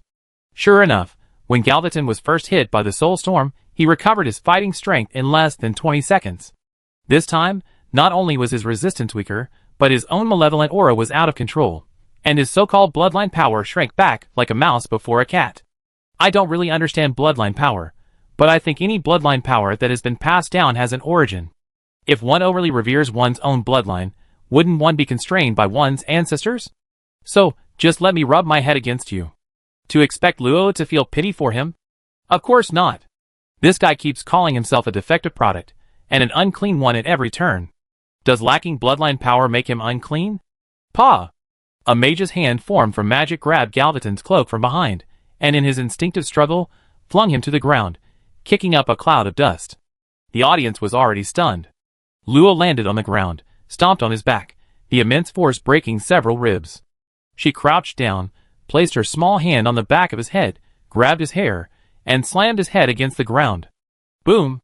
Each impact deepened the crater, and the audience's hearts skipped a beat. That's too brutal. They swore they avoid this girl from now on. Their small bodies probably couldn't withstand even a slap. Conrad, draped in a black robe, glanced at the arena, his eye twitching slightly. Hiss, he thought, should I have summoned my people back? He could already foresee what their meeting would be like in the territory a few days from now. If he hadn't met Luo in the city of Edbao, he would have stood by Galvaton without hesitation. But now, he hesitated. Putting aside strength, talent, and background, he also quite liked that adorable girl. Perhaps, he should send that kid out to train for a few more years? Chapter 461. Casually letting go of Galvaton's hair, the knight's physique was indeed strong. His hair, burned by magic, grew back so quickly, and even though his head had slammed into the arena, creating a crater several meters deep, not a drop of blood was shed. However, Luo didn't want to continue playing. Galvaton's loss of control over his baleful aura was only temporary. Once he recovered, he would be several times more troublesome than Dap. Quickly gathering hundreds of sparks in his hand, he pressed them directly onto Galvaton's unsuspecting back. Amidst the tremors of the earth, Luo put away the silver moon lamp, clapped his hands, and accepted the teleportation power transmitted from the arena. The figure in the deep crater was already gone. When Luo's vision returned, he found himself not back at the teleportation point, but directly behind Dean Fitch. Suddenly, someone pounced on his back. The runes on his clothes didn't bounce off, and Luo also smelled a familiar scent. Lia? What, little Luo, are you alright? I thought you were going to die. Luo was startled, quickly realizing what she was referring to. He couldn't help but touch the back of her hand that was wrapped around him. It was smooth and cool. I was just a little careless at first. Did you see how I punched him? Wasn't it cool? Viguria knew Luo was trying to lighten the mood, so she hugged him even tighter, nodding vigorously. Of course, little Luo is the coolest. Humph. After gloating for a few seconds, Luo noticed that Galvaton hadn't appeared and couldn't help but murmur, he didn't come out. Turning his head, Luo realized that there were 2 empty seats to his right, while the Silver Moon Saintess was sitting to his left. Although her eyes weren't open, Luo could feel that she was also looking him over. At this moment, Dean Fitch, sitting at the very front, explained irritably, both of them were seriously injured by you, especially the last kid. Conventional methods can't treat him. Hearing this, Luo stuck out her tongue and muttered under her breath, who told them to be so weak. Fitch took a deep breath, ignoring her words. He hadn't actually been that monstrous back then, okay? How did Luna even find her? Congratulations, Luo. Luo turned her head slightly, somewhat surprised, and saw it was Hilly. She hadn't expected her to greet her first, and waved back in a friendly gesture. Comfortably nuzzling against Viguria's full breasts, Luo relaxed completely. The Pearl of the Sea competition was coming up soon. The next period shouldn't be too boring. Ah! Luo suddenly sat up straight, startling Viguria and Manita. What's wrong, Luo?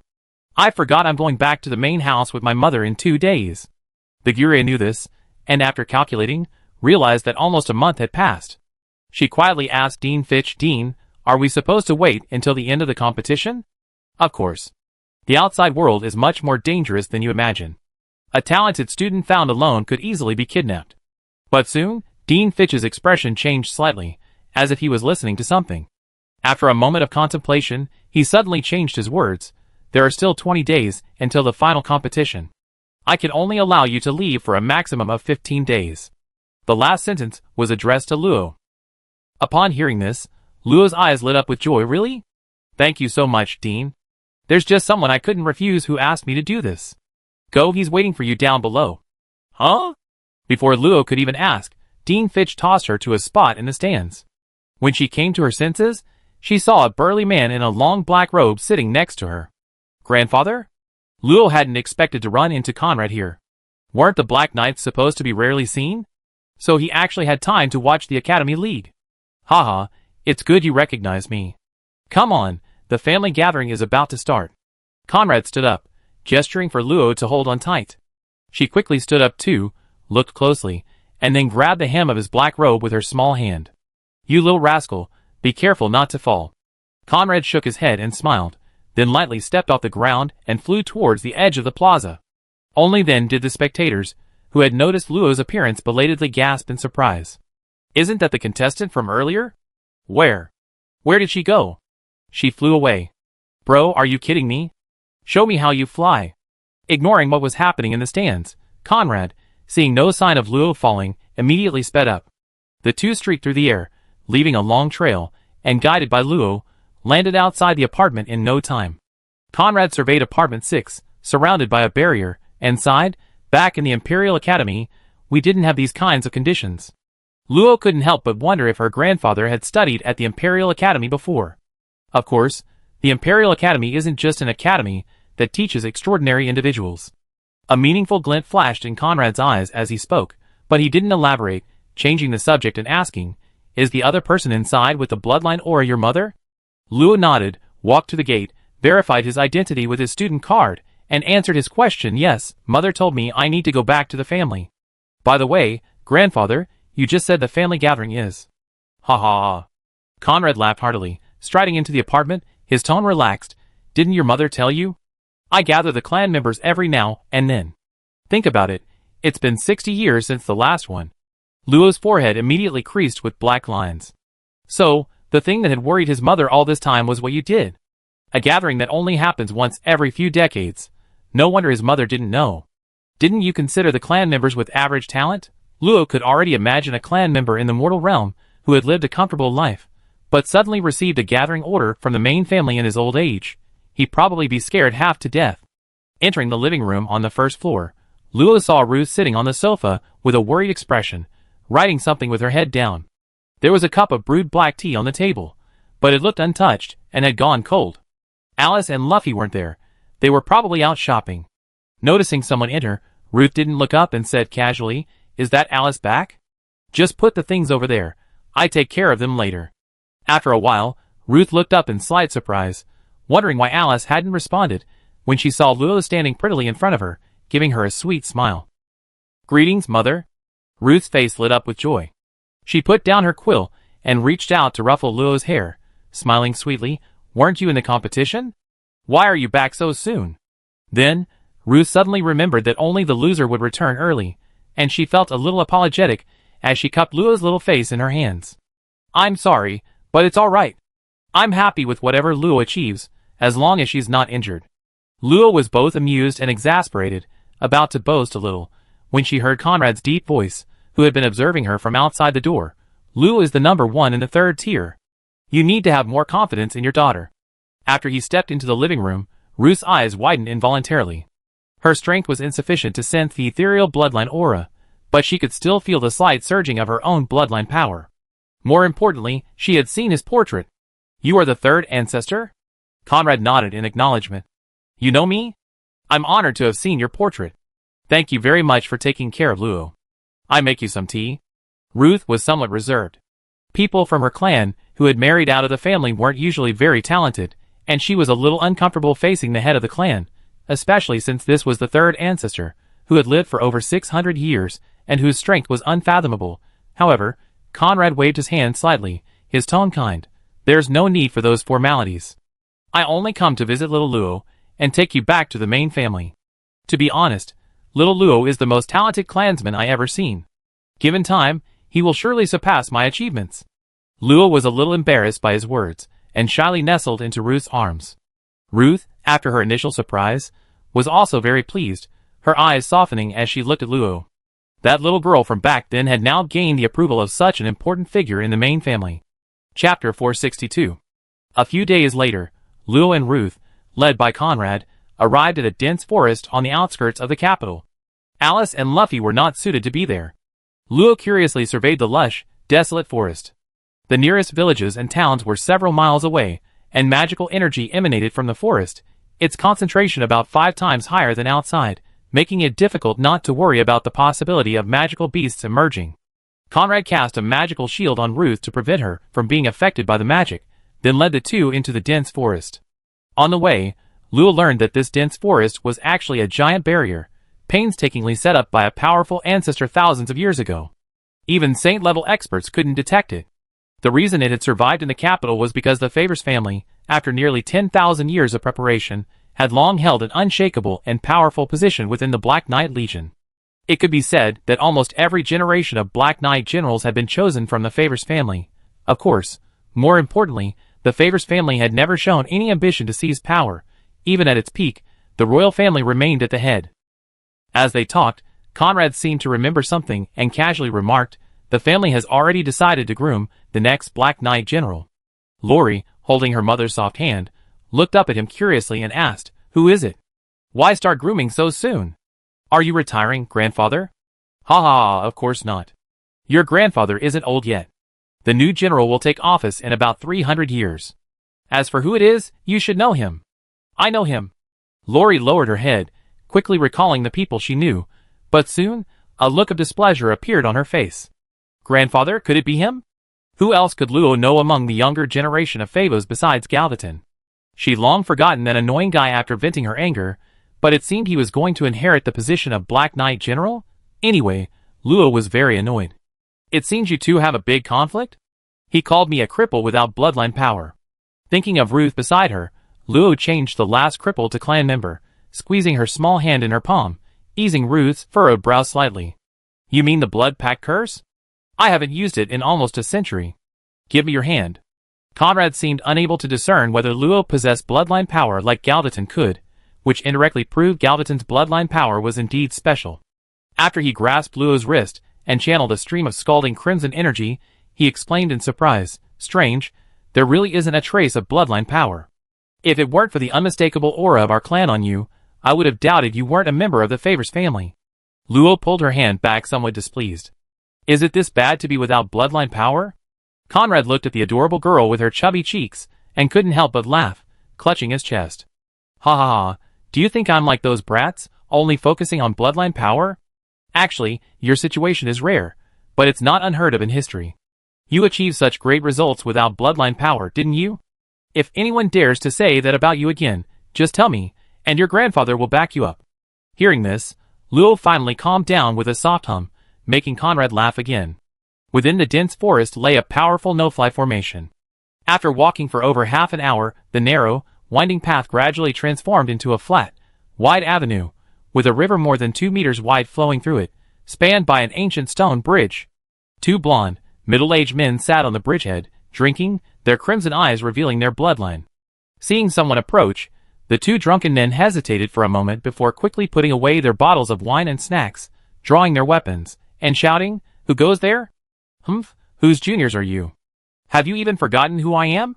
Once they had expelled the alcohol and sobered up, they recognized Conrad's face. Their aggressive demeanor immediately deflated, their faces filled with fear. They quickly put away their weapons, knelt on one knee, and cried out, "Welcome back, third grandfather." Conrad gave a light hum and said calmly, "Do your job well. And, in the future, don't stop them when you see them." The two nodded rapidly, indicating they understood. After Conrad led the two women across the bridge, one of them, unable to contain his curiosity, nudged the other with his elbow. "Hey, who do you think they are?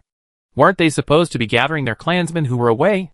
They must be those whose bloodline power concentration is too low. That white-haired girl too? I can sense the aura of her bloodline. She must have been corrupted by magic, poor child."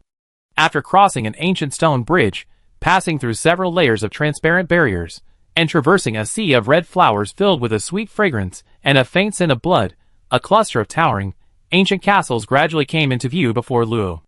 The tall walls covered in moss and red vines, the scarlet tiles on the dark roofs, the central fountain still gushing clear water despite its severe wear, and the giant tree emerging from the back courtyard that shaded an entire spire, all these things testified to the antiquity of this place. Stepping into the castle, a sweet fragrance filled the air, similar to the flower fields they had passed. A faint aura of vital energy permeated the air. With each breath, Luo felt his physique strengthen slightly. One could imagine how strong the bodies of those who lived here long-term must be. The castle was vast, comparable to a small town, but sparsely populated. Luo didn't see any other members of his tribe until he reached the central castle gate. Ruth seemed very familiar with the place, readily recounting the strange buildings and statues Luo pointed out. "Ruth, you lived here before?" Facing Conrad's surprise, Ruth nodded. "Yes, third ancestor, but I wasn't very talented, so I was sent away at 15. As a child, she was a lively girl who loved to run around, especially the giant tree in the backyard called the Wishing Tree, which she had secretly climbed. However, all of this changed completely after the bloodline power concentration test at the age of 15. Looking at her familiar yet unfamiliar home, Ruth's eyes held a trace of sorrowful nostalgia, causing Luo to instinctively tighten his grip on her hand. Mother, I'm here. Of course, it's good that little Luo is here. Ruth stroked her soft, long hair. More than 20 years had passed. Any dissatisfaction or resentment had long since vanished. She was now the lady of the Lord, a bit busy, but at least her life was good, with a lovely daughter and a mischievous son. Conrad understood, but he didn't say much about sending the clansmen away. This wasn't a decision he could make lightly. The excessively dense magical energy within the castle was not something mortals could stay in for long. Children received special care, but the family was destined not to continue this support indefinitely. However, if one was exceptionally talented, or had exceptionally talented descendants, there was a chance to regain the family's favor, like Luo. I check with the clan chief first to confirm the summons. You can do as you please. Okay, grandfather, take care. Conrad left first. Lo, pulling Ruth along, looked around, somewhat puzzled. Mother, where is everyone else? Probably at the training ground. It's morning practice time. Shall we go check? Lo, having nothing else to do, nodded. On the way, Lo asked Ruth's parents, but unfortunately, how would Ruth know where they were if they abandoned their daughter for 20 years without ever visiting her? Soon, Lo heard some commotion. Turning a corner, she saw about 100 people gathered at the edge of the arena, where two people were battling with pure physical strength. No flight, no magic, no blood energy, just a brutal, hand-to-hand fight. Lo narrowed her eyes, clicking her tongue involuntarily, because she saw the last person she wanted to see. The young man easily fending off a strong man's attacks on the arena. Who else could it be but Galvaton? Chapter 463. Luo hadn't expected Galvaton to arrive first. He probably left early after recovering from his injuries. She now regretted not focusing on maximizing his recovery. Mother, let's go! Suddenly, I don't see anything worth seeing. Ruth was confused by her words, but feeling guilty towards her daughter, she wouldn't insist. Luo pulled her away from the training ground quickly. The castle's name was simply Favorsburg, and the entire forest, including 23 surrounding towns and over 100 villages, belonged to Favor's territory. However, just like the towns and villages under its jurisdiction, Favorsburg was deserted. If it weren't for the 2 guards at the bridge and the 100 or so people at the training ground, Luo would have thought the castle had been abandoned. Even so, in that brief glance, Luo had spotted over 50 mid-level and more than 10 high-level transcendents in the crowd, including 1 8th-level transcendent. According to Ruth, these were only a portion of the main family members, not including the powerful cultivators in seclusion or those sent to other branches. This showed that even now, the Favors family's power surpassed that of most major noble families. Luo couldn't even imagine what the family would have been like at its peak thousands of years ago. As they walked, the two unknowingly arrived at the giant tree in the back courtyard. The incredibly lush tree was over 100 meters tall, its thick trunk requiring 30 people to encircle. Its bark was cracked, like pieces of thick armor, with a faint crimson light shimmering in the grooves. Its gnarled roots were thicker than Luo's waist. On a branch that extends just right, hangs a slightly swaying swing. The giant tree remains, but the swing is old and worn. One of the rotten ropes is broken, and the part that has fallen to the ground is covered with moss, blending into the grass, and becoming unrecognizable. What a pity, it's all broken.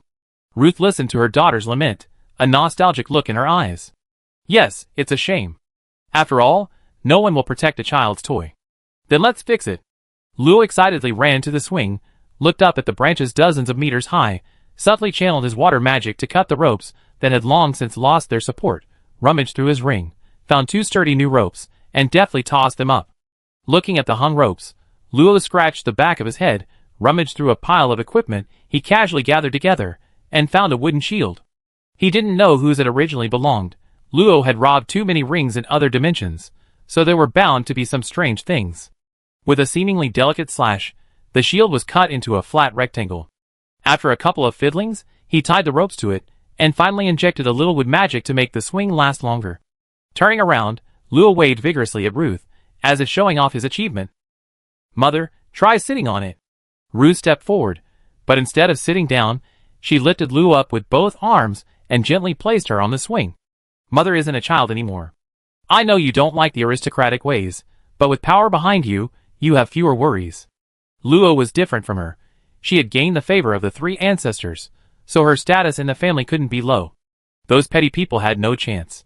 Luo was a little confused, but she understood the general meaning. She felt she had no one to rely on, and was worried about being caught in the crossfire of aristocratic disputes. She didn't refute her mother's words, even though she already had her own plans.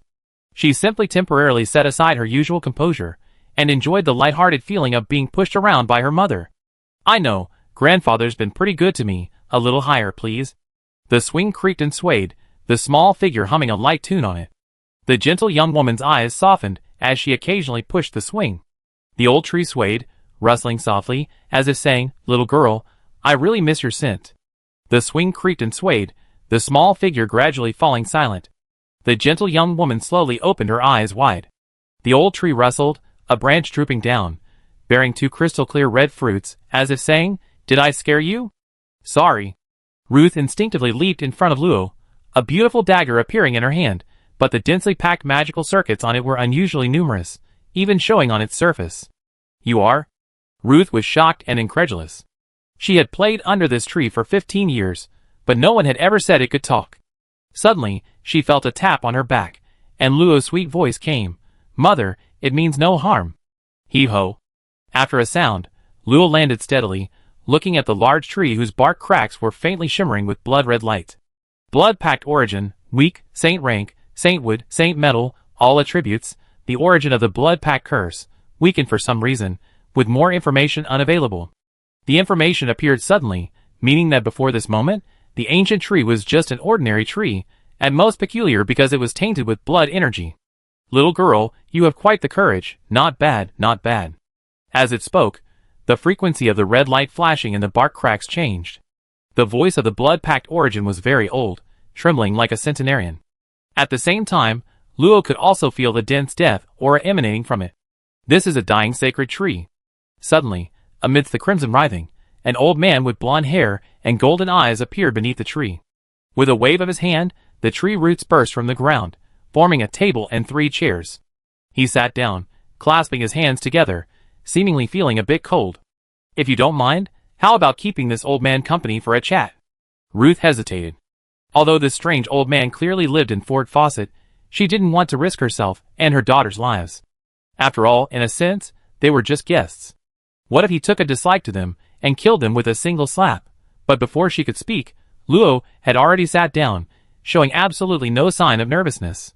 Seeing this, Ruth could only accompany him, at least she couldn't bear to leave alone.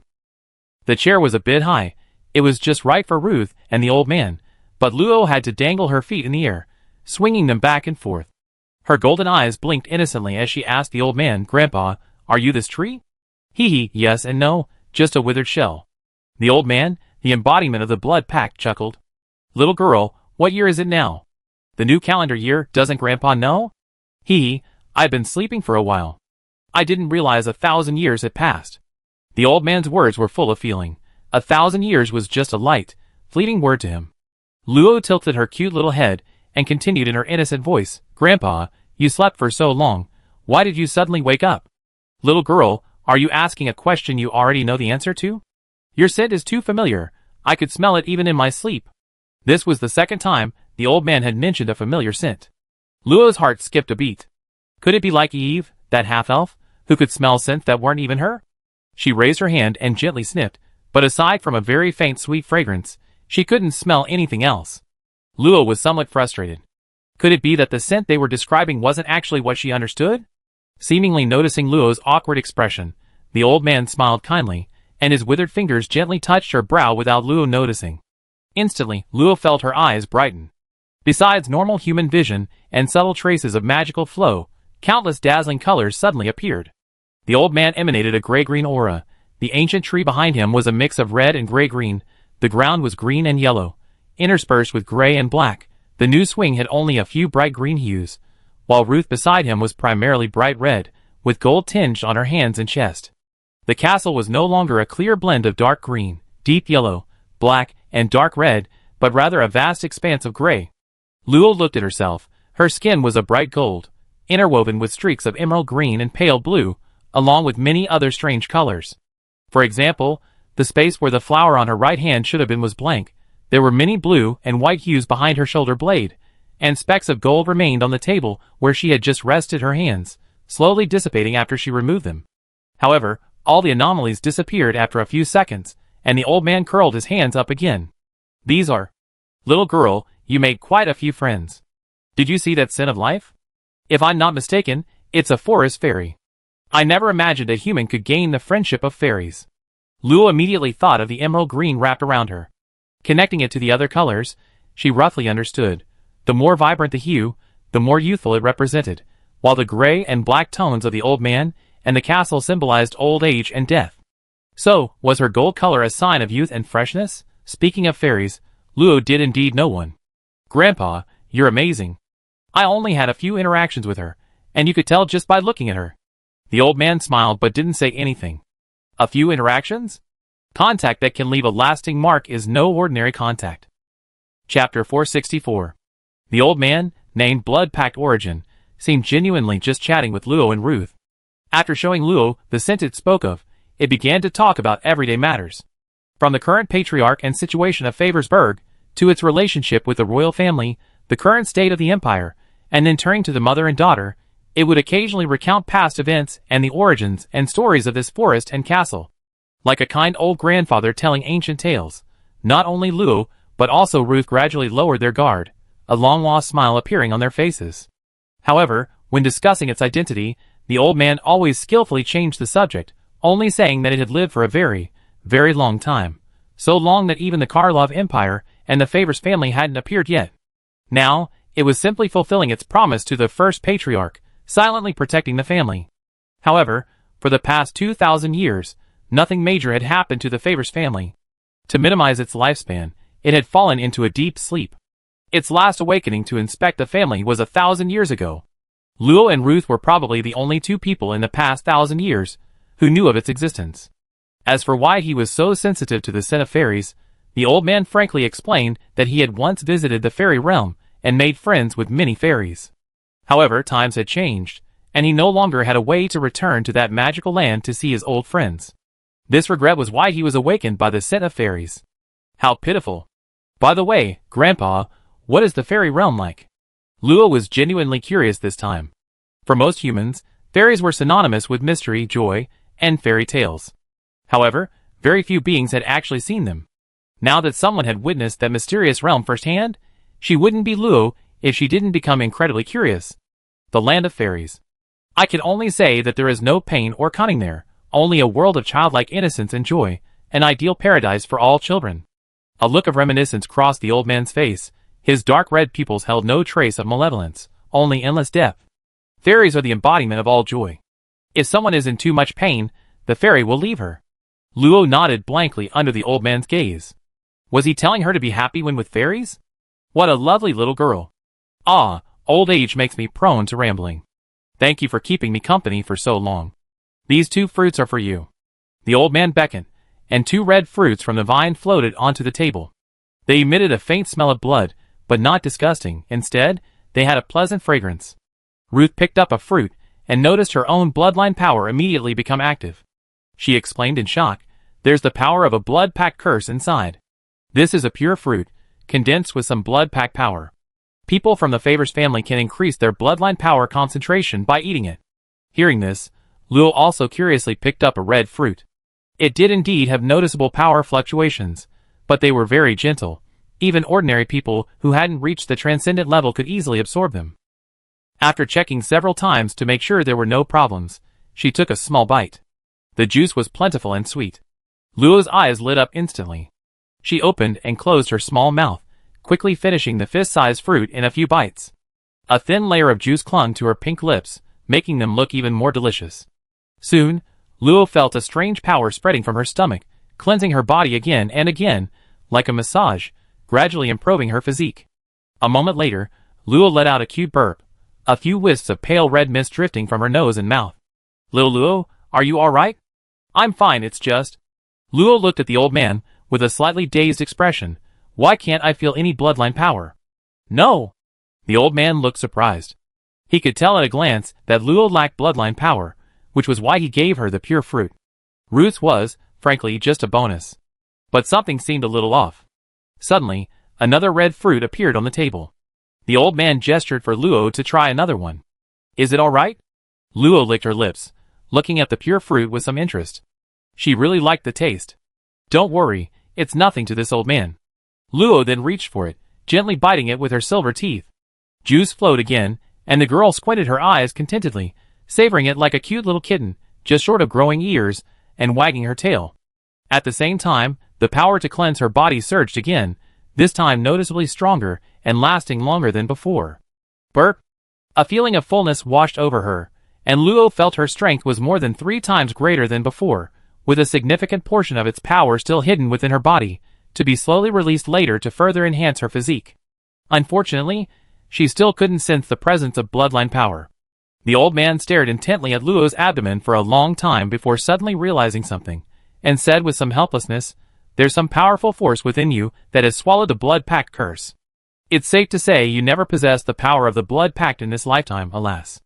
Luo didn't feel regretful. She didn't want to become someone with long nails and pale skin. The old man said nothing more, but perhaps out of compensation or resentment, he took out another pure fruit, slightly darker in color, and gave it to Ruth. As a normal member of the Favos tribe, Ruth experienced much more normal effects from the pure fruit. In the surge of blood, the aura emanating from her blood pact curse state had increased from 2 times to 3 times. However, according to her, the amplification of the blood pact curse gradually reaches its limit as the rank increases. Her original limit was a relatively low 8 times, but after eating 2, the limit would no less than 15 times. Since even Luo's body, comparable to a 4th-rank cultivator, could be strengthened, Ruth's strength naturally skyrocketed as well, quickly reaching the 9th rank of the mortal realm.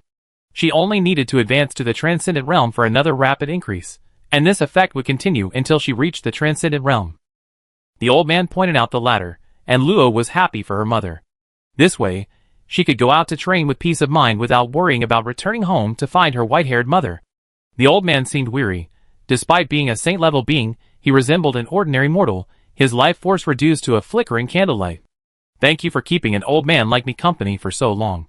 And of course, I also want to thank the young lady for letting me feel the warmth of an old friend once more." Looking at the kind, aging old man, Luo felt a pang of sadness. He had been so kind to her and her mother. Could she do something to help him? "Grandpa, can something that extends lifespan help you?" I appreciate your kindness, but I lived for 10,000 years, I'm already content." "In that case, I help you find the fairy kingdom." "Grandpa, you long to see it again, don't you?" The old man paused, then, seeing the determination and sincerity in the girl's eyes, smiled and curled up more comfortably. "Then I have to hold on a little longer. I hope we can meet again before the next millennium arrives. Here, take this. If those old friends are still around, they should remember." A wooden stand sprouted from the table, upon which rested a decaying branch. Strangely, a vibrant green leaf grew from the center of the branch, radiating a hazy green glow. A rich life force clung to it, and with just a glance, Luo felt dozens of illusory wood attribute runes appear in her soul, incomplete wood magic. Luo didn't refuse. After finding the fairy kingdom, she could only rely on this branch to find the old man's old friends. After picking up the branch, Luo was about to say something when she noticed the table and chair slowly melting away, and the old man merging into the earth, disappearing without a trace, as if everything before had been a dream. Grandpa's gone. Looking at the branch in her hand, Luo felt a strange sadness, as if entrusted with a keepsake. It hadn't even told her its name before giving her such a precious branch. Did it already know she'd have a hard time finding the fairy kingdom? Ruth came over and hugged Luo, gently comforting her. "Don't think too much. Since it's a promise, Mother believes you can definitely do it." "Yes, of course. Of course I can." The faint sadness quickly passed. Just as Luo wanted to take another look at the decaying branch, a cold, sharp female voice suddenly rang out from around the corner of the castle. "My dear sister, how could you bear to come back?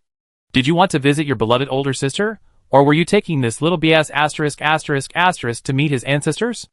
As Luo's gaze turned cold, 5 people emerged from around the corner.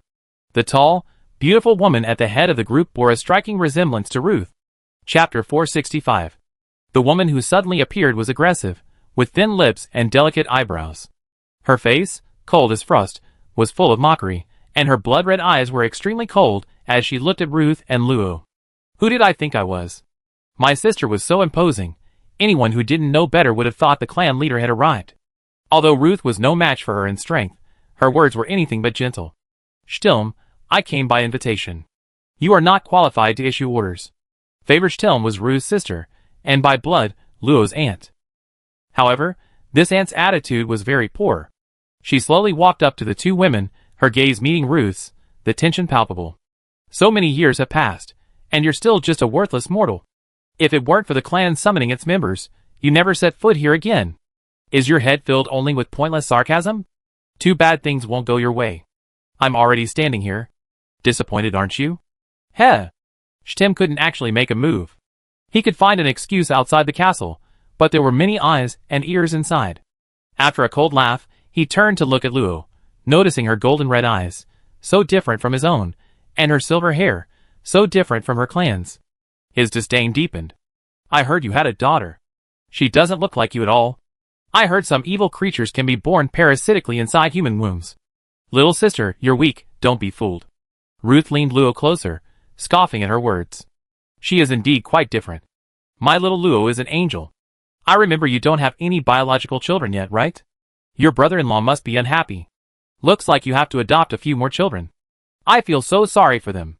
These words struck a nerve with Stim, whose face grew even colder, a chilling aura slowly emanating from her, hinting at the imminent entry into a blood-packed state. However, just as the two sisters were locked in a tense standoff, someone stepped forward and whispered, Eldest sister, the source of the blood-packed aura has disappeared. Hearing this, Luo realized they had rushed over because they sensed the aura emanating from the pure fruit. If they had eaten it any later, it might have even attracted the attention of those in the training grounds. Stim waved the person away. Wearing high heels, she was slightly taller than Ruth, and looked down at her, speaking in an almost commanding tone, Hand over that thing. It's not something you can touch. Ruth, of course, wasn't stupid. She immediately showed a slightly confused expression. What are you saying? I don't understand. If you want to take it by force, ask my demon-slaying dagger if it agrees. The peculiar dagger reappeared in Ruth's hand, and Stim's expression became more wary. That wasn't some ordinary anti-magic weapon, it was a special weapon unique to the Favors family. Calling it a weapon was a stretch, it was more like a cursed artifact, capable of burning life force to inflict immense damage on superhumans. Only members of the main family were qualified to possess it, and Ruth had received it as a gift from a young age due to her status. After a few seconds of standoff, she said calmly, You're not welcome here. This is my last act of mercy. At the same time, the others surrounded them, their expressions unfriendly, clearly intending to drive the mother and daughter away. Suddenly, a frail figure appeared between Ruth and Stim, her clear, cold voice not loud, but domineering. Those who don't want to die, get out. The powerful aura emanating from her caused the others' expressions to change slightly. It wasn't just the aura that was no less powerful than theirs, but also the fact that the girl hadn't given them any face, which greatly displeased them. Considering you're a junior, we won't hold it against you, but if you don't watch your mouth, I won't hesitate to teach you a lesson on behalf of your mother. The speaker was a young man wearing an expensive gemstone ring, his eyes filled with a sinister glint. He immediately tried to intimidate Luo, using his seniority, thinking, so what if he has some strength? How strong can a junior be? Then, with a crisp smack, the man tumbled several times in the air before crashing to the ground. Luo casually waved her hand, as if swatting a fly with utter disdain. What nonsense are you spouting? Do you think I'm some kind of friend? Even Galviathan wouldn't be spared her humiliation. Where did these third or fourth tier guys get the audacity to question her? Then, she slightly tilted her head back, her extremely oppressive gaze sweeping over the remaining four, causing them to involuntarily take a step back. Take him with you, and get out of here. A pressure 10 times stronger erupted, and the group panicked. Seeing that their eldest sister didn't say anything, they hurriedly dragged the unconscious young man away in a flurry. Stim remained composed despite the oppressive aura, though his high heels sank slightly into the grass. It seems even a useless offspring has a tiny, insignificant chance of being useful. I'm starting to regret not continuing despite the royal pressure. But then again, it's just a bloodline power, it won't cause any real trouble. I don't think my lovely sister would make an inappropriate choice, right? Hee hee, let's go! If this weren't within Favorsburg, Lo would have smashed this woman's mouth in immediately, but alas, he couldn't. Moreover, she's incredibly powerful. Favos Stim level 6 extraordinary, gold, wood, knight, phantom knight, ruthless, narrow-minded, and possesses an extremely strong desire for control over everything. After the others left, Ruth's domineering demeanor suddenly softened, her face showing exhaustion. Seeing this, Luo quickly helped her to a thick, protruding root of the ancient tree, using it as a chair. "Mother, are you alright?" "I'm fine, just a little tired." Ruth patted the empty space on the route, and Luo understood, obediently sitting beside her. Stroking Luo's hair, Ruth gazed through the shade of the trees at the narrow strip of sky in the distance. After a long while, she softly recounted her story with Stim. They were both daughters of Favos Holland, the current patriarch's younger brother, and Favos Nissimi, a distant relative. However, Stim had been born 200 years ago, while Ruth was born over 30 years ago.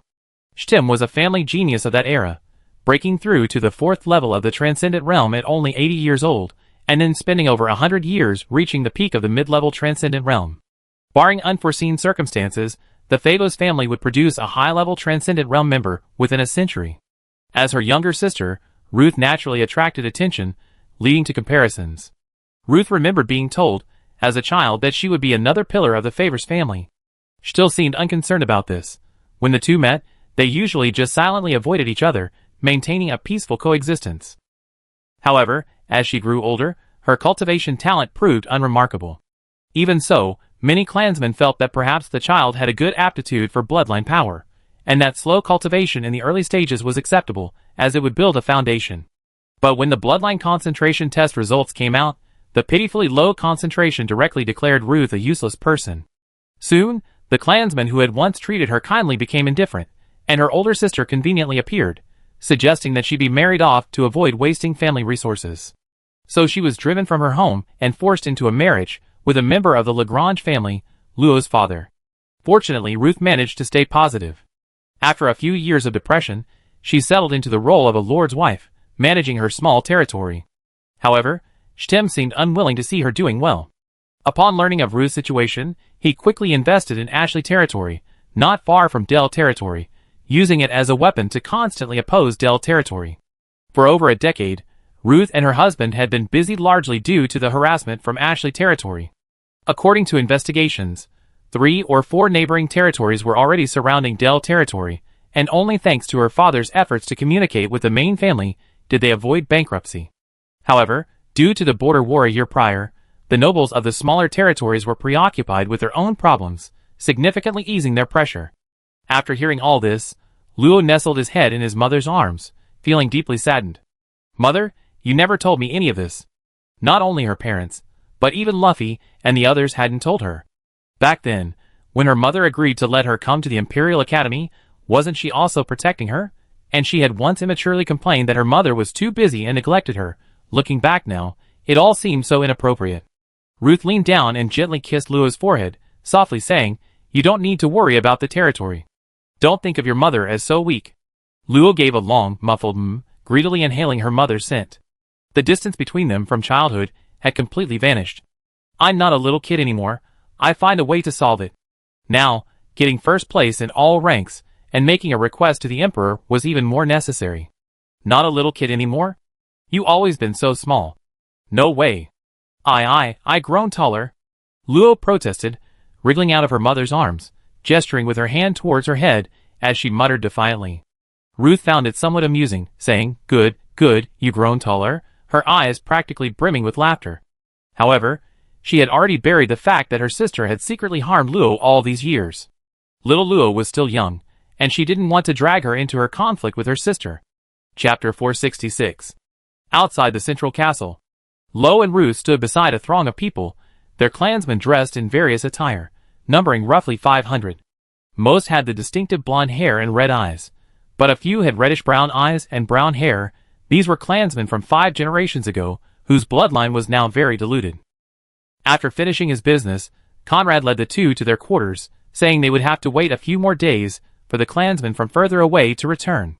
3 days passed. Having encountered Galvaton and Stim, Lo and Ruth lost their desire to wander around.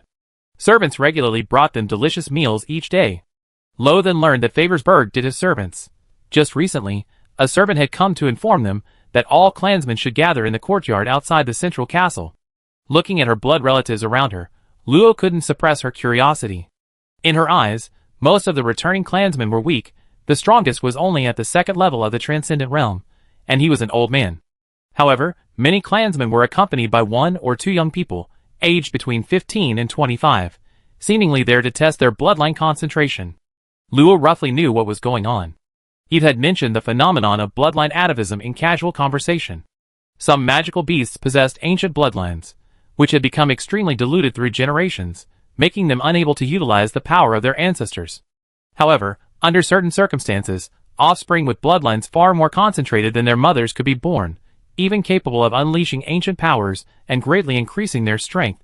This phenomenon also exists in all normal life forms, including humans, and is called bloodline atavism. However, some turmoil has erupted in the courtyard. It began when some younger members of the main family looked down on the returning clansmen, making sarcastic remarks. One of the younger members retorted, and the rest, as they've been depicted in countless stories, is history. In short, a conflict arose between the main family members and the returning clansmen. However, Luo also noticed that not all members of the main family looked down on the returning clansmen. Rather, they were subtly divided into two factions. After questioning Ruth, he learned that the family had long ago split into two voices. The bloodline faction believed that those with low bloodline concentration were useless, and would only further weaken the family. The strength faction, on the other hand, felt that bloodline was unimportant, as strength and talent were sufficient. Because the family had been steadily declining, the bloodline faction had been in charge for centuries, hence the expulsion of clansmen with lower bloodlines.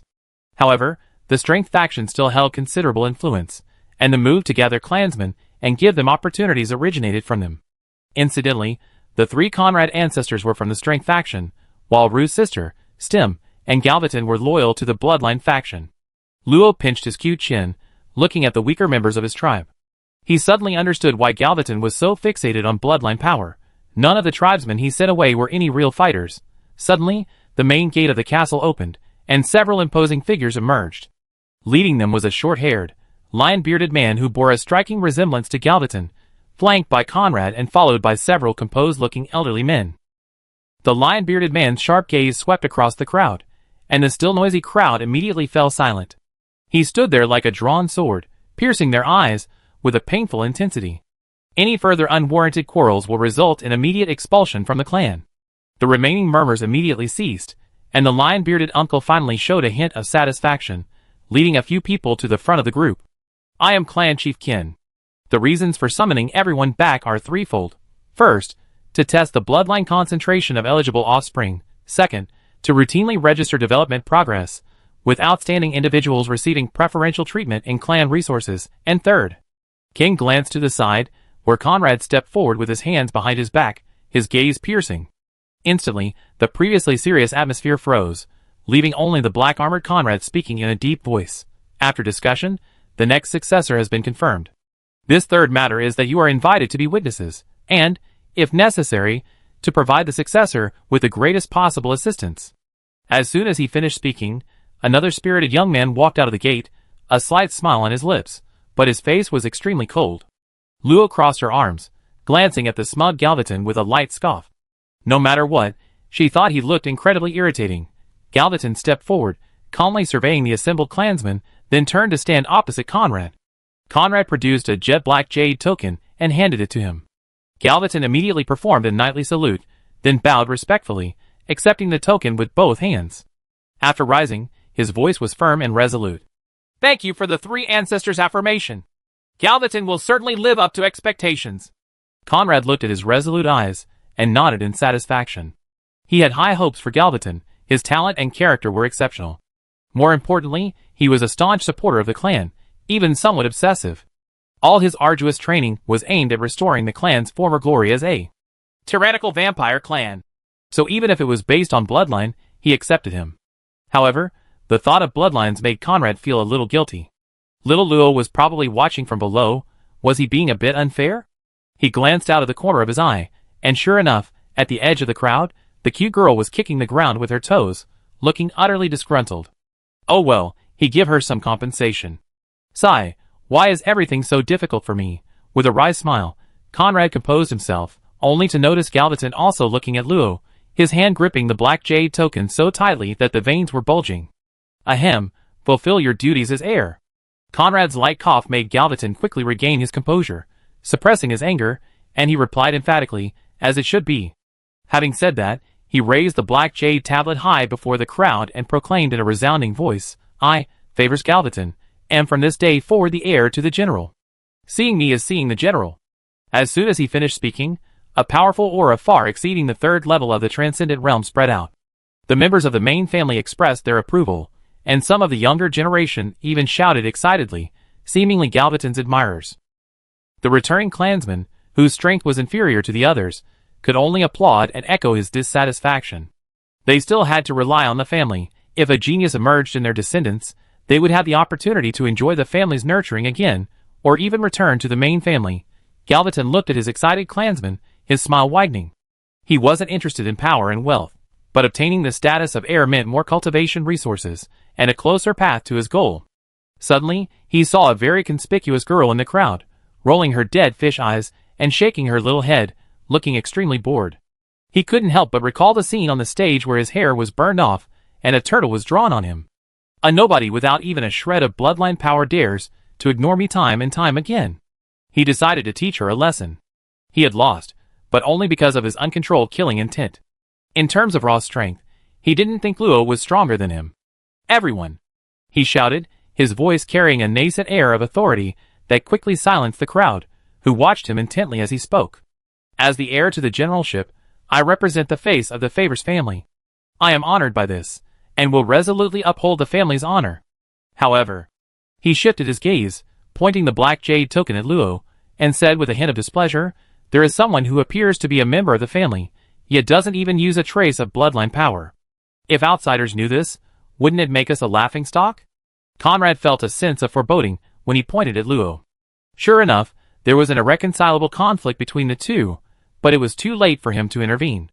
The others had already noticed the two at the edge, and the girl making a face with her wrinkled nose stood out prominently among the crowd. Long, silver-white hair, golden-red eyes, a petite figure that seemed to have never grown up, and most captivating of all was her flawless, beautiful face, causing all the young people who had just been arguing to gasp for breath. What were I doing? How could I not have noticed such a beautiful girl? Of course, it wasn't their fault. After all, Luo's clothes had permanent shielding and ignoring runes, otherwise she would be constantly being noticed wherever she went, which would be incredibly annoying. Chapter 467. Hey! Charge! Torrents of water shot like bullets, furiously striking the flustered goblin warriors on the opposite side. Our merman lady, hands on her hips, laughed heartily. Bullying the weak was her specialty. A water whip shot out, entangling the goblin. Unable to break free, the goblin was forced to endure a barrage of torrents on its face, comparable to a mid-level spell.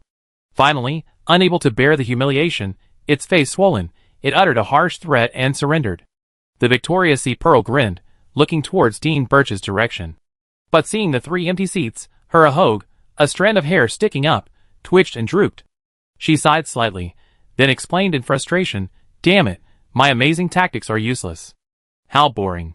A flash of silver light, and Sea Pearl returned to the teleportation point, squatting by the wall and blowing bubbles. Ah. When will Luo return? Meanwhile, Luo looked blankly at the hand pointing at him. Was he unwilling to get out of bed? Soon, someone recognized Luo's identity and exclaimed in surprise, she's the silver-haired witch. The 3rd-tier champion of the Imperial League. Really? I never thought she'd be from the Favors family. Wait a minute. Someone's eyes darted back and forth between Luo and Galbaton, and suddenly a gossipy expression appeared. They, as outsiders, had clearly seen Galbaton get brutally beaten in the arena, and that's why they looked down on him somewhat. It was just too humiliating. At this moment, Ruth, having recovered, was furious. Claiming to be a family, yet repeatedly making things difficult for her and her daughter. Did they not take outsiders seriously? She immediately grabbed Luo's hand and turned around. Little Luo, let's go. This family is corrupt. There's no point in staying any longer. Huh? Luo was still thinking about how to teach him a lesson without him noticing, when her mother pulled her a few steps away. However, the next moment, 3 arrogant young men and women blocked their way. Do you think this is a place you can come and go as you please? Brother Gar said, you don't have bloodline power, and can't control the blood pact curse. Are you a completely degenerated unclean? I heard you defeated Brother Gar. Humph, I bet you only used underhanded methods. Apologize to your brother right now. Huh? Luo was completely dumbfounded. Were they pampered? Had no one taught them what it meant to respect the strong? She glanced back at Galbaton, her mockery obvious, making the latter look embarrassed. But his momentum wouldn't falter. He coldly glared back at Luo, then wore an expression of anticipation. Fortunately, there were still some rational and clear-headed young members of the main family who came over, shouting, "Are you trying to split the family? Whether she can stay or not is up to the patriarch to decide. Vicky, don't jump to conclusions. Someone who can't activate their bloodline power deserves to be called a descendant of Favos." The newcomer was a pretty young woman. Hearing this, she frowned slightly, somewhat displeased. Only bloodlines diluted for more than 5 generations can be unable to activate their bloodline power. But her mother is clearly within the 3rd generation. How could she be unable to activate it? There are examples of people activating it later. You don't know anything, and just spout nonsense. I've seen you gone way before. Everyone present knew perfectly well who was being flattered. One of the girls exclaimed, "What nonsense are you talking about? Brother Gar is the most powerful young leader in hundreds of years. It's only right that we admire him. Besides, everyone knows Brother Gar can tell the strength of a person's bloodline. He said it himself, so it definitely isn't there. I don't believe in things without evidence." "Quiet." Ken, who had witnessed everything, spoke up. After the argument subsided, the patriarch of the entire Favors family, hands behind his back, slowly walked through the crowd. The imposing presence cultivated from his long tenure gave him an oppressive aura. He first glanced at a few people, lingering for a moment on Luo, who was boredly kicking her toes, before turning to Ruth with a smile. Little Ruth has grown so much. These past years must have been tough. Ruth frowned, but still bowed slightly respectfully in response. "Second uncle, I'm doing well. Thank you for your concern." Only then did the others realize that this outsider was actually the clan leader's niece. So, the silver-haired girl was the clan leader's grandniece? The 3 resentful young men paled. By seniority, they were only Luo's grandchildren, a huge generational gap. Galvaton's eyes widened slightly, his cold expression faltering. Wait a minute, her mother was the clan leader's brother's daughter, making her the clan leader's grandniece. And by that logic, wouldn't he be her grandnephew? Yes, Galvaton was the clan leader's 4th-generation direct descendant, meaning his grandfather's generation was Luo's contemporary. While this wasn't uncommon in long-lived families, it was absolutely unacceptable for her. A hint of helplessness flashed in Ken's eyes as he looked at Luo, his tone softening further. "She's your daughter, right? She's 18 this year, isn't she? Very pretty, a lovely child. 18 years old and only as tall as his waist. Was she underdeveloped?" Ken felt a pang of guilt. Ruth was somewhat surprised. Second uncle knows Luo's birth year? Could he also be secretly watching her? No. Ruth gave a self-deprecating laugh. If he were really watching, how could he not know about her sister's actions? It was just her overthinking. After all this time, was she still harboring some unwarranted expectation? Luo looked up at her blood-related second grandfather. She didn't want to bow to him, but since he was someone her mother knew, she reluctantly gave him a crooked curtsy. Then, she half hid behind Ruth, looking at her boots. She unconsciously kicked some dirt earlier. They were a little dirty. She cleaned them later. "Ha, a little shy, huh? I heard you and Galvaton have some issues. Since you're family, there's no conflict that can't be resolved. Who's family with him?" "TSK." Luo muttered under his breath, turning his head away, silencing Ken. However, he wasn't angry. Instead, he turned and waved to Galvaton, whose face stiffened. But since the chieftain had spoken, he dared not disobey, and could only stand 5 meters away from Luo, with a sour expression, unwilling to come any closer. Ken seemed displeased. He put his hand on Luo's shoulder and pulled him forward a few meters, then introduced him kindly. "Actually, you really are family. Galvaton is my great-grandson. We're both young, so it's normal for us to be a little hot-tempered." "What? Great-grandson? That means the chieftain's son, and himself, the chieftain's brother's daughter's daughter." After a quick calculation, Luo's eyes lit up. He looked up abruptly, staring at Galvaton's somewhat gritted teeth expression, then suddenly revealed a devilish smile, 2 rows of gleaming, perfectly aligned silver teeth flashing with a light that sent a shiver down Luo's spine. "Second grandfather. He was just playing with me. I won't hold it against him, right, Vidden's grandnephew." Instantly, everyone was stunned. Even Ken and Conrad were slightly taken aback. But quickly, the others covered their mouths, afraid of accidentally bursting into laughter. Grandnephew. That wasn't wrong, but why did she act so strangely? Galvaton felt a stroke coming to his head, his face turning bright red. His hand gripping the black jade token felt inexplicably hot. Did he really need this resource? Did he really need to accept this successor today? No, why should he go through all this trouble and seek revenge in front of so many people? His knuckles cracked as he clenched his fists. Galvatron gave a forced smile and nodded slightly. Grandma Luo was indeed playing with me. Since we're already here, why not test our bloodline concentration and broaden everyone's horizons? Both men smiled with hidden malice, their gazes clashing, sparks flying, the air distorted by their clashing auras. Chapter 468. The vast courtyard was divided in two. One side held a smaller group of the main family members, while the other side saw a group anxiously gathering their clansmen. Between the two groups was a platform about half a person's height, upon which rested a peculiar, blood-red branch. Because Galvatron had repeatedly stated that Luo lacked bloodline power, Qin, out of curiosity, immediately decided to expedite the bloodline power test. Luo didn't care. Leaving early was better than further unhappiness. Bloodline power testing wasn't limited to the descendants of outsiders. A few children in the main family, aged 12 to 15, also underwent it. The reason for limiting it to 15 was that Feiba's bloodline power usually activated spontaneously before 15. If it didn't manifest after 15, it was too low and required assistance to activate. Luo yawned, watching a blonde girl with pigtails timidly stand on the platform under her parents' guidance, painfully cutting her palm with a knife, letting the blood drip onto the blood-red branch. As the blood seeped into the branches, they began to sprout leaves. Soon, 13 leaves, all red, unfurled, remaining in place for 10 seconds before returning to their original state. The girl's parents, their faces beaming with joy, lifted the bewildered girl from the pedestal amidst envious glances. "Mother, what does that mean? See the leaves that grew? Each leaf represents a doubling of the amplification limit. She grew 13 leaves, meaning she can reach a maximum amplification of 13 times, which is considered a high concentration bloodline. However, at her age, reaching even one doubling is already quite good." Luo nodded in understanding.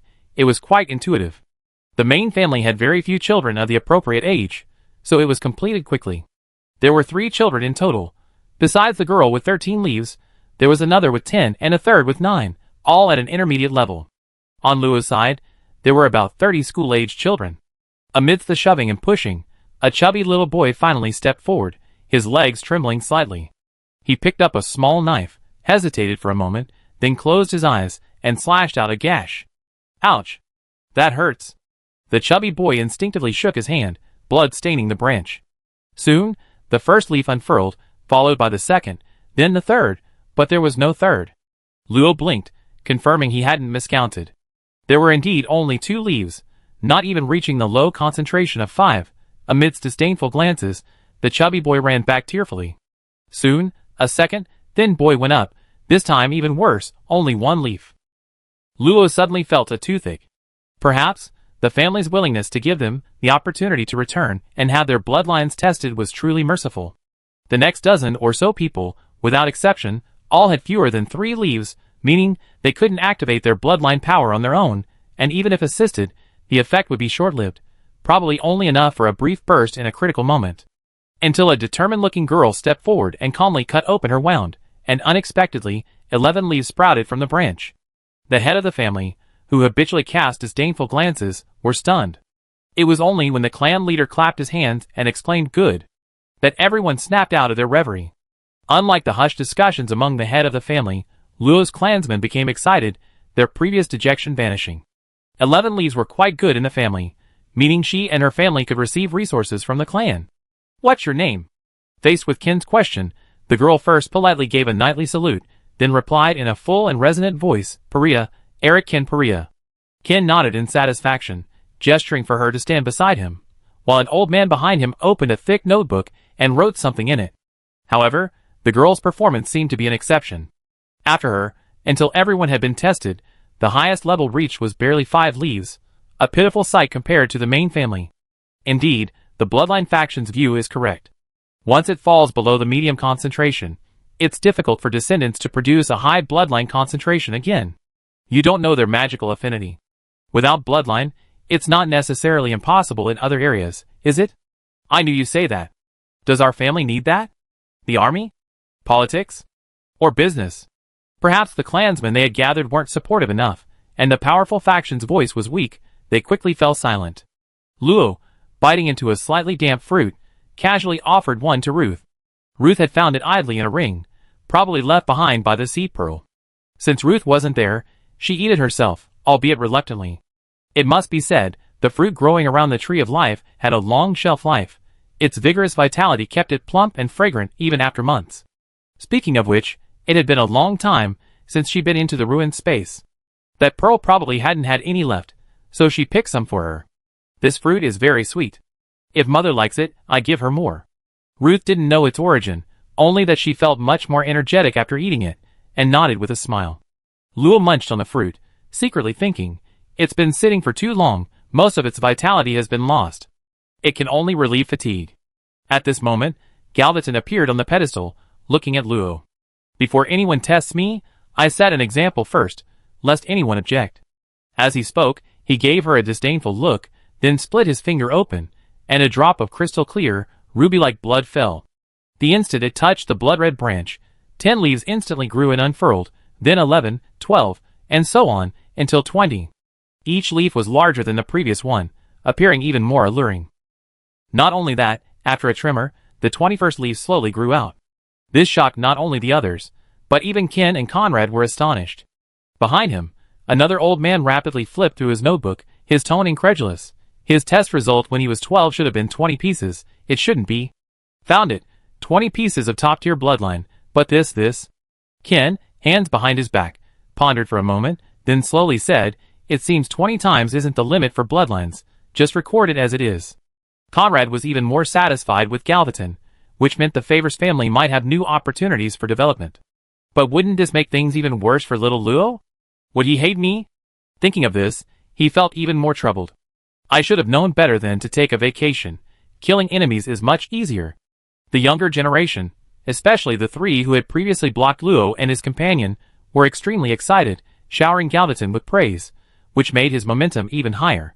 He raised his chin at Luo, his provocation obvious. Boring.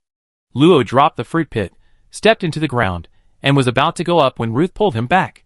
Little Luo, you don't need to go up there. Don't worry, Mother, I'm not a child. No matter what happens, it won't affect me. Even without her bloodline power, she could still easily crush a defeated opponent. Luo walked fearlessly onto the platform, standing opposite Galvatron. However, due to the height difference, she had to look up, which only annoyed her more. I thought you wouldn't dare come up. Grandnephew, if you want to be beaten down by me again, your great-aunt can grant your wish. You don't think you can be so smug just because you won once. What real skill is there in a ring battle? Luo rolled her eyes at him. If it weren't for the ring battle, would she need to hide her strength when she went all out? Using her long-dormant control power, she repelled Galvatron. A drop of bright red blood squeezed from Luo's fingertip, but even she didn't realize that this intentionally squeezed drop of blood contained a very fine golden hue.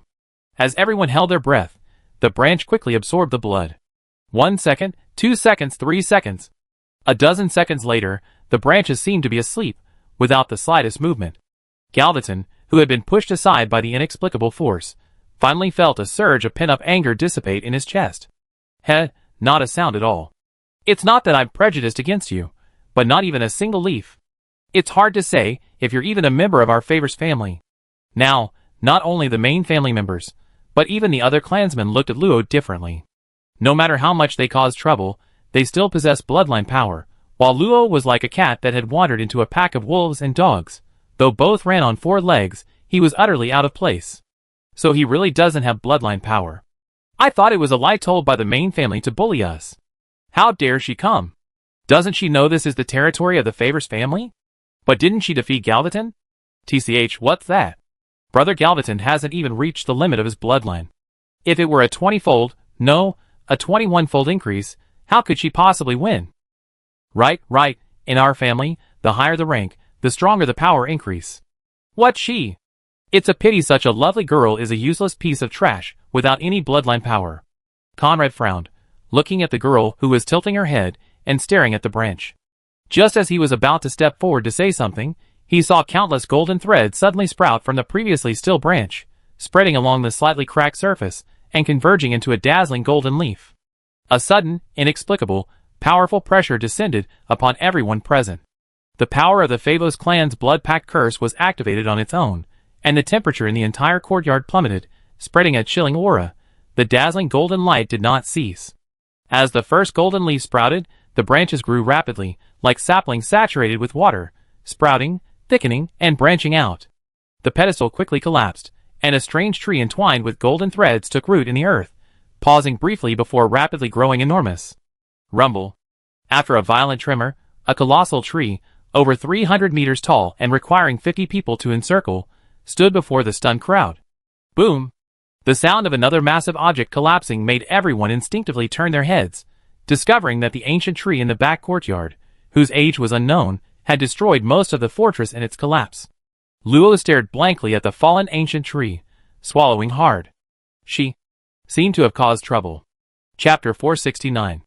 A cool breeze blew, causing the golden leaves to sway, creating a breathtaking scene under the sunlight. The light was like silk, bright and captivating, but none of this could ease the tense silence in the room. Kenna's meticulously groomed, gleaming lion's beard trembled slightly, and he even closed his eyes in disbelief for a long while before opening them again, as if to confirm whether he was dreaming. The dust that had risen from the spire had not yet completely settled, and only a pile of broken bark remained of the withered and decaying ancient tree. He wasn't dreaming.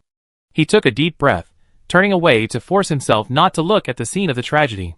His fingers, with sharp nails, trembled as he pointed at Luo, who lay dazed beneath the gilded tree. His blood-red pupils narrowed to slits as he roared, "Take her down!" That was an ancient tree, a bloodline passed down for tens of thousands of years. It was their family's greatest trump card, the greatest asset that had protected them from annihilation in the cataclysmic upheaval thousands of years ago, and the energy core supporting the entire forest's protective barrier. And today, it was shattered. Even after ruling his family for over 300 years, he couldn't suppress the rage surging within him. A towering crimson mist billowed, transforming into a distorted, roaring face. All the small animals and harmless magical beasts in the forest felt a deathly pressure and scurried out of the woods. Everyone present, regaining their senses, looked at Luo with eyes filled with horror. The ordinary people of the tribe did not know the origin of this ancient tree that had existed since birth, but they were told from childhood to respect the ancient tree. If they spoke disrespectfully, they would be beaten and scolded. Over time, they also treated the ancient tree as an elder. Now that their elders were gone, Ken's chilling, furious command further ignited the savage forces within their bloodlines, unleashing wave after wave of magical energy that slowly enveloped Luo. Ruth panicked, a faint light shimmering around her as she braved the dense magical energy to reach Luo's side, but someone was faster than her. Stop! A tall, imposing figure appeared abruptly before Luo, his domineering aura extinguishing the magical fluctuations of everyone else, clashing with Ken's aura and stirring up a violent gale. Ken frowned, looking at Conrad with some incomprehension, his voice cold. "Third grandfather, shouldn't you give me a reason? She is the culprit who destroyed the ancient tree. The ancient tree is indestructible. Do you believe a low-level transcendent could destroy it?" Conrad's words brought the enraged crowd back to their senses slightly. He was right. They had never seen the ancient tree lose even a single bark, and magical attacks had been completely ineffective. How could it be so easily destroyed by a little girl? Ken's chilling aura softened slightly. Clearly he was thinking, but at that moment, Shtim stepped out from the crowd, pointing to the enormous tree behind Luo. But the ancient tree's collapse is definitely related to her. Everyone saw it with their own eyes. She's the one who caused it to grow. Yes, yes. It must be her blood that's poisonous. This tree grew so big, it must have absorbed the ancient tree's life force. In an instant, the crowd's anger, which had subsided slightly, was reignited. Several elders behind Ken also urged him to quickly capture Luo, and then cut down the golden giant tree. Let's see who dares. They don't even respect my words anymore? Looks like I haven't been back enough. Conrad's sharp shout instantly silenced the crowd. He coldly glanced at Shurtim, his overwhelming aura, the strongest below the saint rank, preventing her from uttering any further words. A single second, and you'd be expelled from the clan. His voice was like a hammer blow. Several ornaments on Shittim's body shattered, and her face turned deathly pale. She hadn't expected the legendary three ancestors to be so protective of the mother and daughter, nor had she imagined their power to be so terrifying. She could only glare hatefully at Luo before turning back into the crowd. Third grandfather, even if you protect her so much, the ancient tree was ultimately destroyed because of her. Are you really going to abandon the family for someone without bloodline power? Without the support of the ancient tree, he could already feel the entire grand formation beginning to collapse. It was foreseeable that the royal family would soon come to test them. Faced with Ken's questioning, Conrad was momentarily at a loss for words.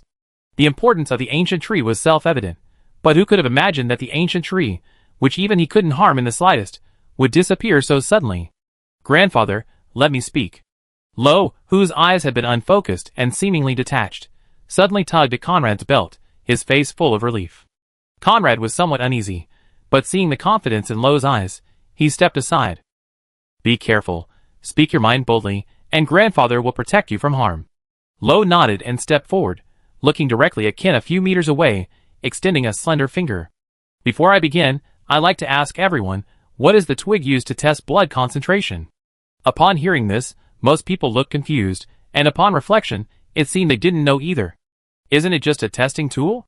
Just a strangely shaped tool, like a crystal ball for detecting affinity?"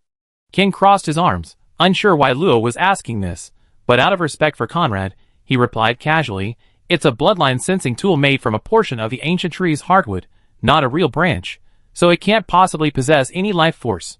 The last sentence was a clear indication to Luo that the new tree was definitely not an extension of the ancient tree. "I see, no wonder." Luo seemed oblivious, a look of realization crossing her face. She then turned and walked towards the golden giant tree, standing before its thick trunk and placing her hand on it. "Considering you're my grandniece, I can be lenient with you, but my patience is running out." "Then thank you in advance, Chieftain." "Don't worry, it'll be quick." The distant tone of Chieftain was obvious. How could Luo not know that her so-called second grandfather had no feelings for her mother? As if confirming Luo's words, golden light began to emanate from where his hand touched the tree bark.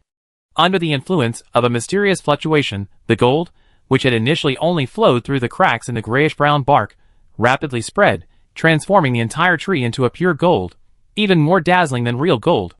The next moment, lush green grass, half a person's height, sprouted from the ground. All plants within 100 miles exuded a joyful aura. The already dense forest grew even taller and stronger, and the sea of red flowers outside the castle quickly spread to the edge of the ancient stone bridge, startling the guards. The blood energy in the air also intensified, once again stimulating the bloodline power within everyone, even more intensely than before. Many young clansmen whose bloodlines had not yet been activated instantly awakened their power. Ken's expression changed drastically. In his perception, the collapsing array was slowly recovering, and a thick pillar of light descended from the sky, enveloping the golden tree and the three nearby figures. An aged yet incredibly noble voice rang out. "Heh, I just heard someone wanted to harm the child." The powerful pillar of light suddenly dissipated, revealing a blonde, red-eyed old man beneath the tree. He appeared frail, but his aura was as deep and unfathomable as a bottomless abyss. Even space itself couldn't withstand his presence, cracking slightly with black light. Conrad's pupils dilated in shock. How could he not know what this aura represented? It was the pinnacle of all extraordinary beings, a powerful being revered as a saint. And now, this mysterious saint, seemingly appearing because of Luo, smiled kindly, but his words sent a chill down everyone's spine. "I be frank, she is my betrothed. Anyone who harbors ill intentions would be better off ending their own life." Chapter 470. Everything seemed to have returned to the very beginning. The atmosphere in the courtyard was extremely tense, except that Ken's expression changed from anger to shock and disbelief. You are the legendary source of the curse, the ancient bloodline slumbering, the blood-pact saint who appears only once every 1,000 years? It's no wonder he completely lost his composure. As the clan leader, he had read the clan's most secret scriptures, knew all the recorded history of the family, and naturally knew the origin of the blood-pact curse and the reason it was called a curse. All of this was inextricably linked to the rumored powerful saint-level figure who controlled the blood curse, the blood-pact saint. The blood-pact saint's gaze fell on Ken, instantly plunging him into an icy abyss. The gap between a high-level transcendent and a saint-level being was greater than the difference between the 1st and 9th ranks, completely beyond his ability to resist. "You are the current clan leader, aren't you?" Yes. "You can call me Ken." Fine beads of cold sweat appeared on Ken's forehead. He could tell that the legendary blood-pact saint was related to that descendant without bloodline power. Thinking of how he had just ordered her capture, he couldn't help but feel regret. Luo stood behind the old man, making a face at the shocked crowd. Did they think he was so easy to bully? He had backers too. Not long after the golden tree finished growing, Luo received a mental connection from the old man, which was why he was in a state of consciousness loss. "Grandpa, someone said I destroyed that ancient tree, and they want to capture me." Ken's eyelids twitched. Good heavens, grudges don't last 3 minutes. Is this how you settle scores on the spot? The old man took a light step, and in the next moment, he was in front of Ken. Despite being a withered old man, His imposing aura made Ken feel like a child. Thavos, no, has the vampire clan's division reached this point? You're not doing a very good job as clan leader. You're absolutely right, it's all my inaction. The old man ignored his words, turning to point at Luo, who had already run back to Ruth to comfort her. His tone became calm. I have no interest in the vampire clan's development. As long as they aren't wiped out, that's enough. But one thing is certain, from today onwards, she will be your new blood pack source. His voice wasn't loud, but it clearly reached everyone's ears. The others were simply confused. What did a blood pack mean? The root cause? King cried out anxiously, no. No! Blood pack master, she has no bloodline power. She can't be the root cause at all. If it were anyone else, even with a low bloodline concentration, he could barely accept it, meaning the family's bloodline would no longer be limited to the blood pack saint. But it was that girl without bloodline power. This he absolutely could not agree to. You have a problem with that? A single sentence, laced with a hint of killing intent, forced Ken to his knees, his bones creaking, his face flushed red, unable to rise. Since there's no problem then. Grandpa, wait! The old man's words trailed off as Luo, her skirt billowing, rushed up, her delicate face flushed with anxiety. Grandpa, only you can be the blood pack source. Ken breathed a huge sigh of relief, but then inwardly cursed her for her ignorance. That was the power to absolutely control the Favor's bloodline. If it were him, he would do anything to get it. The old man was also a little surprised. Little girl, do you know what the blood pack source is? I roughly know. The old man turned around and asked her earnestly, have you thought it through, and are you sure you won't regret it?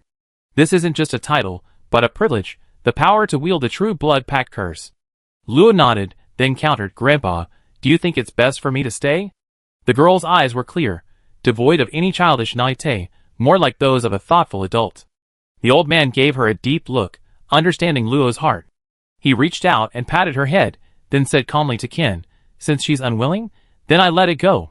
But from now on, what she says is what I say, understand? With that, the old man beckoned, and Luo and Ruth immediately took flight, entering the central castle with him. The pressure on his body eased, and Ken quickly stood up, bowing respectfully to the old man's retreating figure, replying, Blood Pack Master, I understand. Those who know when to yield live long, he had already experienced the suffocating feeling of being unable to move under someone's imposing aura. Anyway, she was just a girl, what could she do? At most, he'd be polite to her, give her some resources to appease her. What? You say it damages the clan leader's face? Is face more important than life? Immediately, Ken straightened up and solemnly announced to the clansmen, whose minds were still in a daze, from now on, she is an honorary elder. Treat her as you would treat me, you must give her the utmost respect. Having said that, he exchanged a glance with Conrad and hurriedly entered the central castle. The clan leader's departure caused an uproar among the crowd. Neither the main family members nor the summoned clansmen could believe what had just happened. In fact, from the moment Luo appeared, everything had taken an unpredictable turn. The crimson branches suddenly sprouted into a golden tree, the ancient tree that had always stood in the backyard inexplicably collapsed, and then an old man, powerful enough that even the clan leader couldn't contend with, appeared. He was going to pass on the blood pack source, a position he never heard of but knew was incredibly important to that girl, and importantly, she hadn't even accepted it yet, and the most shocking part was that the clan leader then told them that the girl would become a high-ranking honorary elder. The Elders' Council was composed of retired clan leaders, and each elder held a slightly higher position than the clan leader. Gods above, am I dreaming? Or are we all dreaming? Amidst the excited crowd, Galvaton wanted to say something, but ultimately fell silent. What could he do in this situation? The Black Jade token in his hand, representing the future Black Knight General, now seemed so ridiculous. Even if he became a powerhouse like the three ancestors, so what? Not only were the three ancestors on her side, but even this suddenly appearing powerful being was protecting her. He almost ground his teeth to powder before managing to calm himself down, letting out a cold snort and turning to leave. Shtim, still injured by Conrad's shock, had a cold glint in her eyes. Seeing Galvaton leave, a sneer appeared on her lips as she followed. She wouldn't give up so easily. Unlike the dilapidated exterior of the castle, the interior was luxuriously decorated. Precious enchanted wood was carved into exquisite murals. Armor and long swords, shrouded in mystery, were merely decorations. The most inconspicuous bunch was a bouquet of precious flowers that emitted a magically invigorating fragrance. Runes were engraved on the floor tiles, attracting magical energy from within the territory. Not to mention the 9th-tier magic core hanging on the walls, and a dragon horn radiating intense dragon might. However, their master sat uneasily below the main seat. His former seat was occupied by a gaunt old man, and to his right sat a mother and daughter. The silver-haired girl, her golden-red eyes blinking, sat obediently in Ruth's lap. Blood Pact Master, this humble one doesn't quite understand why. He wanted to ask why the Blood Pact Saint had suddenly appeared, and why he was so biased towards a girl who didn't even possess bloodline power. The old man was in much better spirits than Luo had initially perceived. He rested his hands on the armrests of the chair, not hiding anything. For him, having lived for 10,000 years, all secrets were simply either lost or spread, and those spread would eventually vanish into time. Therefore, speaking or remaining silent was irrelevant. Her bloodline is noble, far more noble than yours and that boy's. Her bloodline disappeared because she was unworthy. That's impossible. Lord Blood Pact, are you mistaken? The old man merely glanced at him, silencing him without further explanation. He had already said what he meant. As he had said, he didn't care who controlled the Favors family, nor how they developed. As long as the family wasn't wiped out, he would continue to fulfill his promise to the original being. Ken, who had barely disappeared, broke out in a cold sweat again. He knew the old man was dismissing him. Staying any longer was pointless. He could only rise, bow respectfully, and leave the Lord's Hall. Without outsiders, the atmosphere relaxed considerably. However, Ruth was still bewildered. How could things have developed so much beyond her expectations? Grandpa, can you tell me why this happened? Luo's curious voice rang out, causing Ruth to instinctively look at the old man, hoping for an explanation. The old man chuckled, his face beaming like a chrysanthemum, clearly in a very good mood. Since you're curious, I tell you. Where shall I begin? Chapter 471. The origin of the Blood Pact Saint is lost to history. Even it has forgotten that memory, only knowing that its true form was a special demonic creature called the Blood Pact Flower. The Blood Pact Flower is the vast sea of flowers Luo passed outside the castle.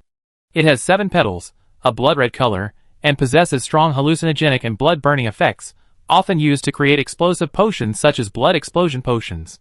The Blood Pact Saint was a blood pact flower that had grown into a towering ancient tree. Perhaps due to its inherent characteristics, it has been able to control blood and inflict cursed toxins since it could remember. This is a powerful curse called the Blood Pact Curse, which can control the life and death of others by corroding their blood. As its power increases, the effects of the Blood Pact Curse also become stronger. After the Blood Pact Saint advanced to the saint rank, the curse could penetrate deep into its bones and soul, to the point that the descendants of the cursed person would also bear the effects of the curse, becoming a kind of bloodline.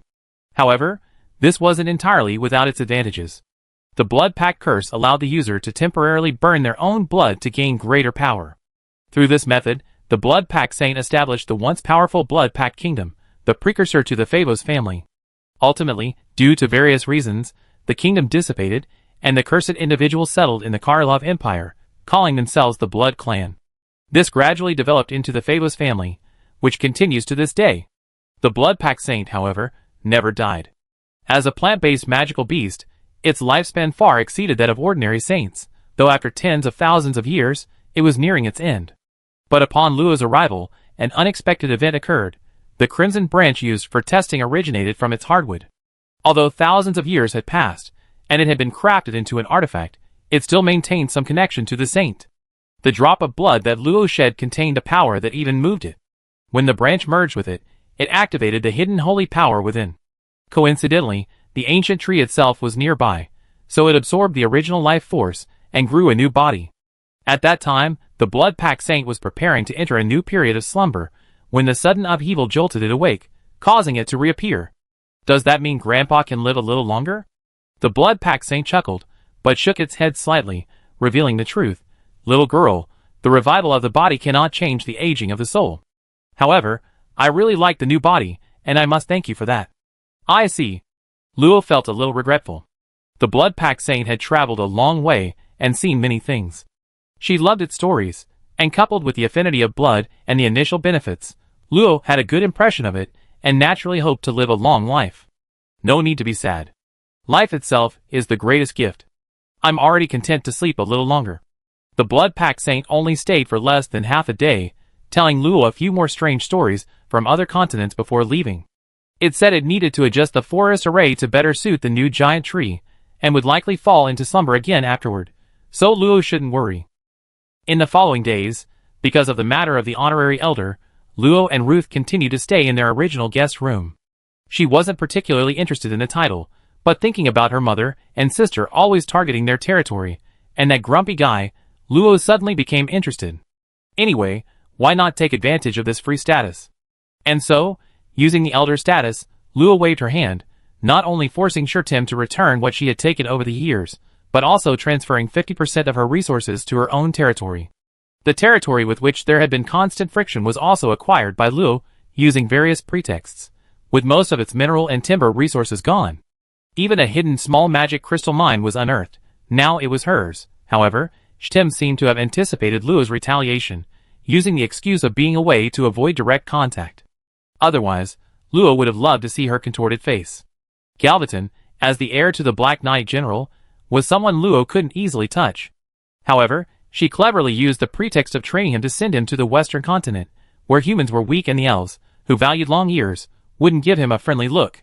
Chief Qin seemed to tacitly approve of Luo's recklessness, not only refraining from interfering, but also suppressing the opinions of the remaining elders. In the end, the elders also tacitly remained silent. This wasn't hard to understand. Besides fearing the Blood Pact Saint, another reason was that Luo had relinquished her position as the source of the Blood Pact, meaning the changes caused by Luo were beneficial to the entire clan. Now, she was merely retaliating against two clansmen. Giving them up was fine. Neither the awakened saint level nor the strengthened forest array were comparable to two geniuses. Ultimately, after living for hundreds of years, it was normal for kinship to have faded. Today was the last day to sort through the assets of all the races, but it wasn't really Luo's concern. Ruth would handle it. She was sitting in a chair in her room, examining the decaying branch given to her by the Blood Pact Saint. The only vibrant green leaf possessed a strong life force, bearing no resemblance to the Blood Pact ancient tree. Luo guessed it was an item from the Fairy Kingdom. When she focused her senses, she could clearly feel the runes constantly appearing and disappearing on it. Over the past few days, she had completely recorded all the runes. As she expected, it contained two complete with magic spells, Vitality Revival and Thorn Feast. Vitality Revival high-level magic, replenishes lost life force, heals most injuries, and has a special effect on Takagi affinity-based life forms. Thorn Feast high-level magic, summons powerful, poisonous thorns to attack enemies, inflicting armor penetration, poison, and binding effects. The specific effects depend on the user.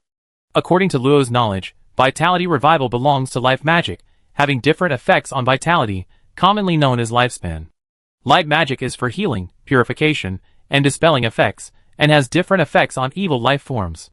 However, if the injury is fundamental, such as a damaged magic pathway, life force drain, or life form mutation, the effect of light magic will be much weaker, and it cannot replenish lost life force.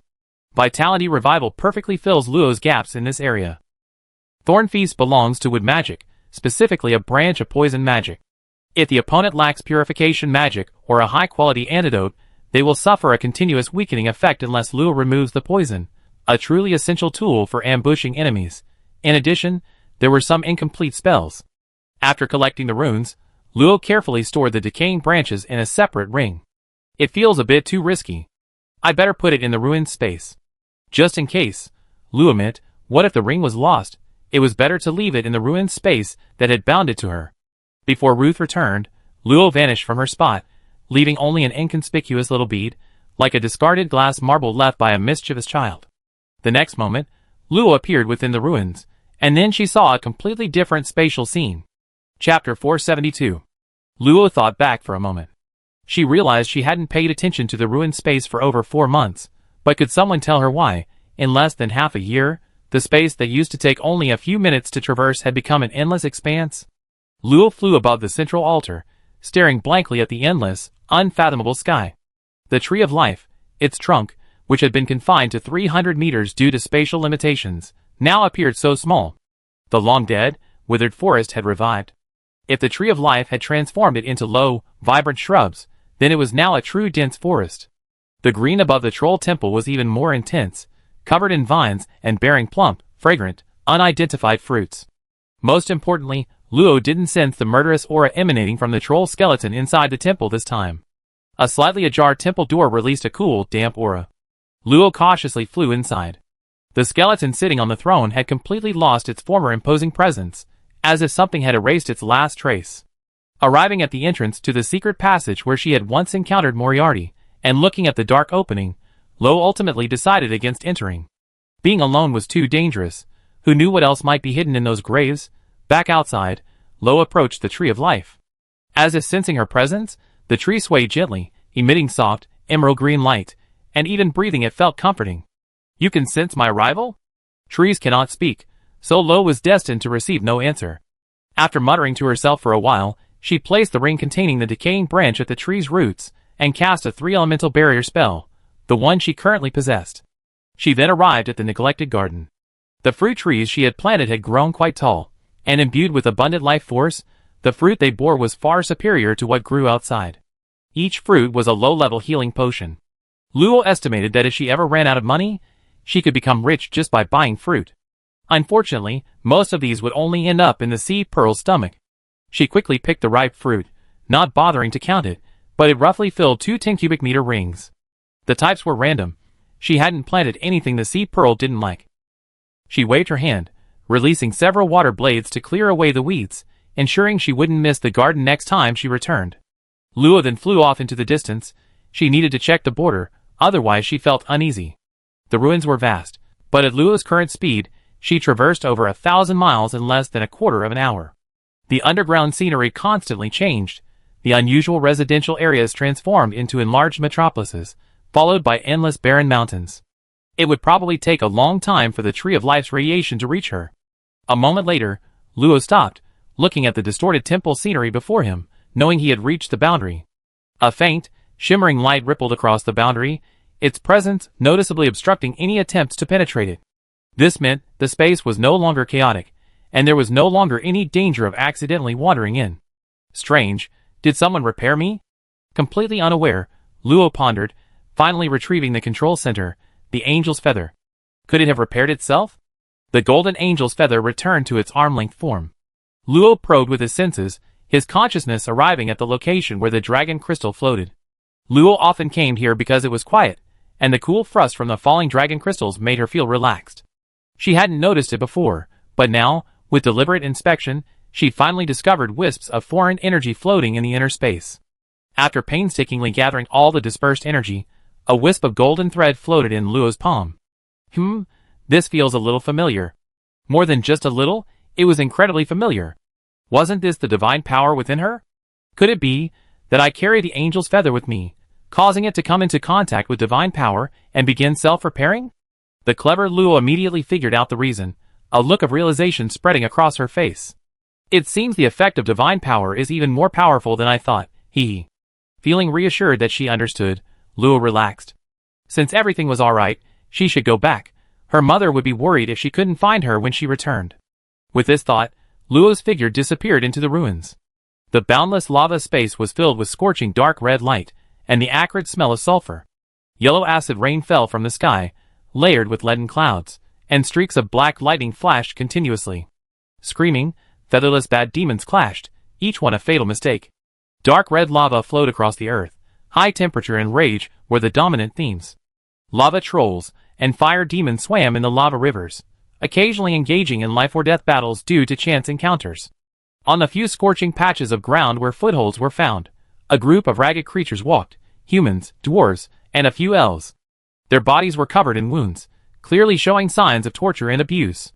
Their eyes were lifeless, and their bare feet were scalded raw, revealing exposed bone. The only trace of pain they displayed indicated that they still retained some consciousness as living beings. These were slaves, their hands and feet bound by heavy, magic-suppressing shackles. Long, demonic steel chains connected all the slaves, ultimately held in the hands of a 3-meter-tall demon. The demon was completely naked, its skin crimson, with wings on its back and horns on its head. A sharp tail lashed out, striking the human girl at the front, leaving deep, bloody welts. But like the other slaves, she had long since lost the light in her eyes. It licked its parched lips. Even as a fire demon, it felt uncomfortable in this extremely harsh space. It tugged at the chains, causing all the slaves to stumble. Several of the weaker women fell, dragging the rest down with them. Already in a bad mood, it cursed, utterly worthless trash. Fools! Get up. If you don't return before the tide comes, your filthy souls will never be redeemed. Hearing the word souls, a glimmer of light appeared in the slaves' eyes. They struggled to their feet, ignoring their newly burned wounds, and mechanically continued walking. After cursing for a while, the demon finally snorted coldly, and continued walking on the long, red earth, still holding onto its chains. Whoosh! A sharp sound cut through the air. The demon was startled, and leaped into the nearby lava river. After the sound faded, the demon hid for another half-hour before getting up, showing no shame for its cowardice. To it, cowardice was a noble quality. The collective rebellion of those domesticated beasts would only make them appear foolish. But who could blame it when those powerful figures enjoyed devouring courageous souls? Well, to be honest, it wanted to, but lacked the courage. The demon picked up the chains it had thrown on the ground, intending to continue its journey, when it saw its own empty chest and the tiny figure standing before it, barely taller than its thigh. Then, its consciousness vanished. "Where is this?" A childish voice rang out, but it lacked the innocence of a child, sounding more like an old man's. All the slaves looked up blankly at the petite girl in fiery red, remaining silent. The human girl at the front seemed to ponder for a moment, then laboriously picked up the chains and handed them to the girl. "Go, cough, cough, cough." This was the only word she uttered, her voice hoarse, followed by continuous coughing up of blood. Darius frowned as she looked at the group of people. She knew they were beyond saving, their life force was waning, their souls were crumbling, and even their thoughts and consciousness had been transformed into livestock suitable for the demon race. Sigh. With a soft sigh, flames engulfed all the slaves. Darius's anger and unease grew. Demons hadn't appeared in the world for a very, very long time, and now they were not only interfering with the order of the living world, but also capturing large numbers of beings from other planes. She had seen slave hordes like this countless times. And this was just a small corner of the lava hell. Chapter 473. Legend has it that demons originate from a perilous plane known as the 13 levels of hell, the embodiment of all evil. All darkness and evil that occurs in the living world ultimately falls into hell, becoming food for countless demons.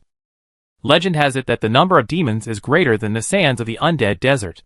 Slaughter, deception, cannibalism, adultery, and oppression are the main themes of their lives.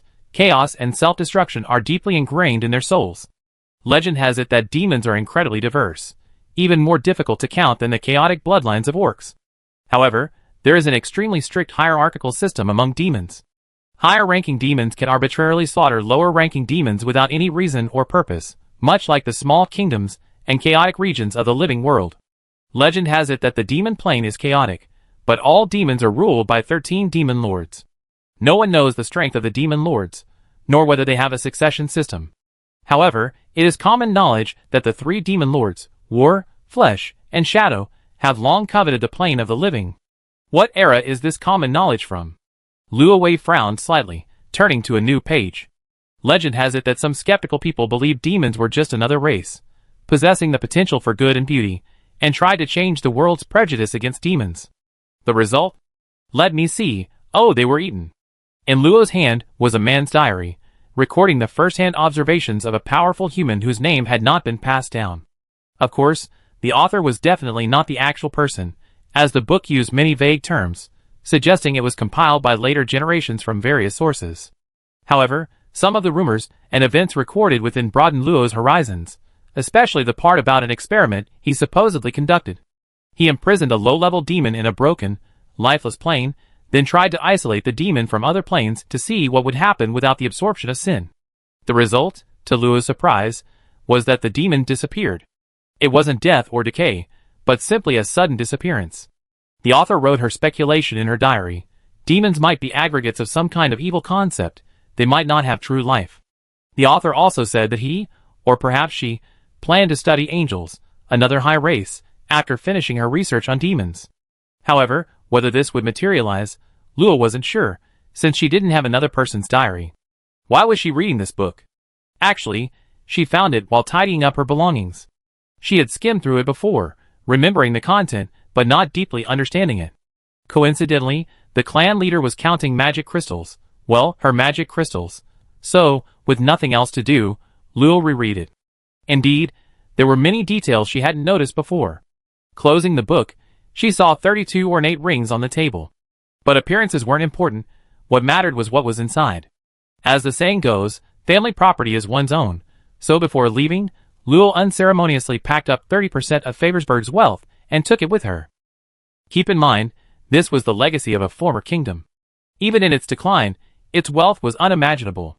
Each ring contained 1,000 cubic meters, crammed full of high-grade magic crystals and superior materials. The absolute best items were absent, and she certainly wouldn't reveal them. But nothing of inferior quality was included either. Luo had removed them all. If you were to calculate it, the contents of just one ring could easily buy 1,000 Del territories. Luo wouldn't keep it all for herself. Most of the items were merely decorative ornaments for her. She only collected a portion of the rarer items, especially high-grade magic crystals and cores, materials she lacked. She didn't lack magic power now, because it was abundant within the empire. The barren lands outside the country were even more devoid of magic. After rummaging through the items and dividing them in half, Luo took out a ring and stuffed it into one of the piles. Inside were freshly picked fruits she had grown herself. Fruits rich in life energy could accelerate healing and increase lifespan for mortals, and even promote cultivation and mental focus for those with extraordinary abilities. Having carefully stored away the two enormous fortunes, Luo pushed open the door and went outside. The spire that had been crushed by the fallen ancient tree had been repaired. It was a pity that the swing she had made herself was gone after only a few days. Perhaps that place was never suitable for swinging. A colossal tree, entwined with thick golden threads, stood in the center of what used to be the courtyard, opposite the central castle gate.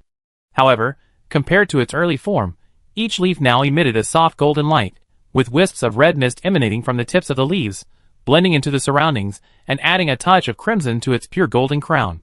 Taking a breath of air, Luo noticed that the vital energy contained within had increased by 30%, making it less suitable for a child. But this was none of her concern. With such a large family, they could always resolve it.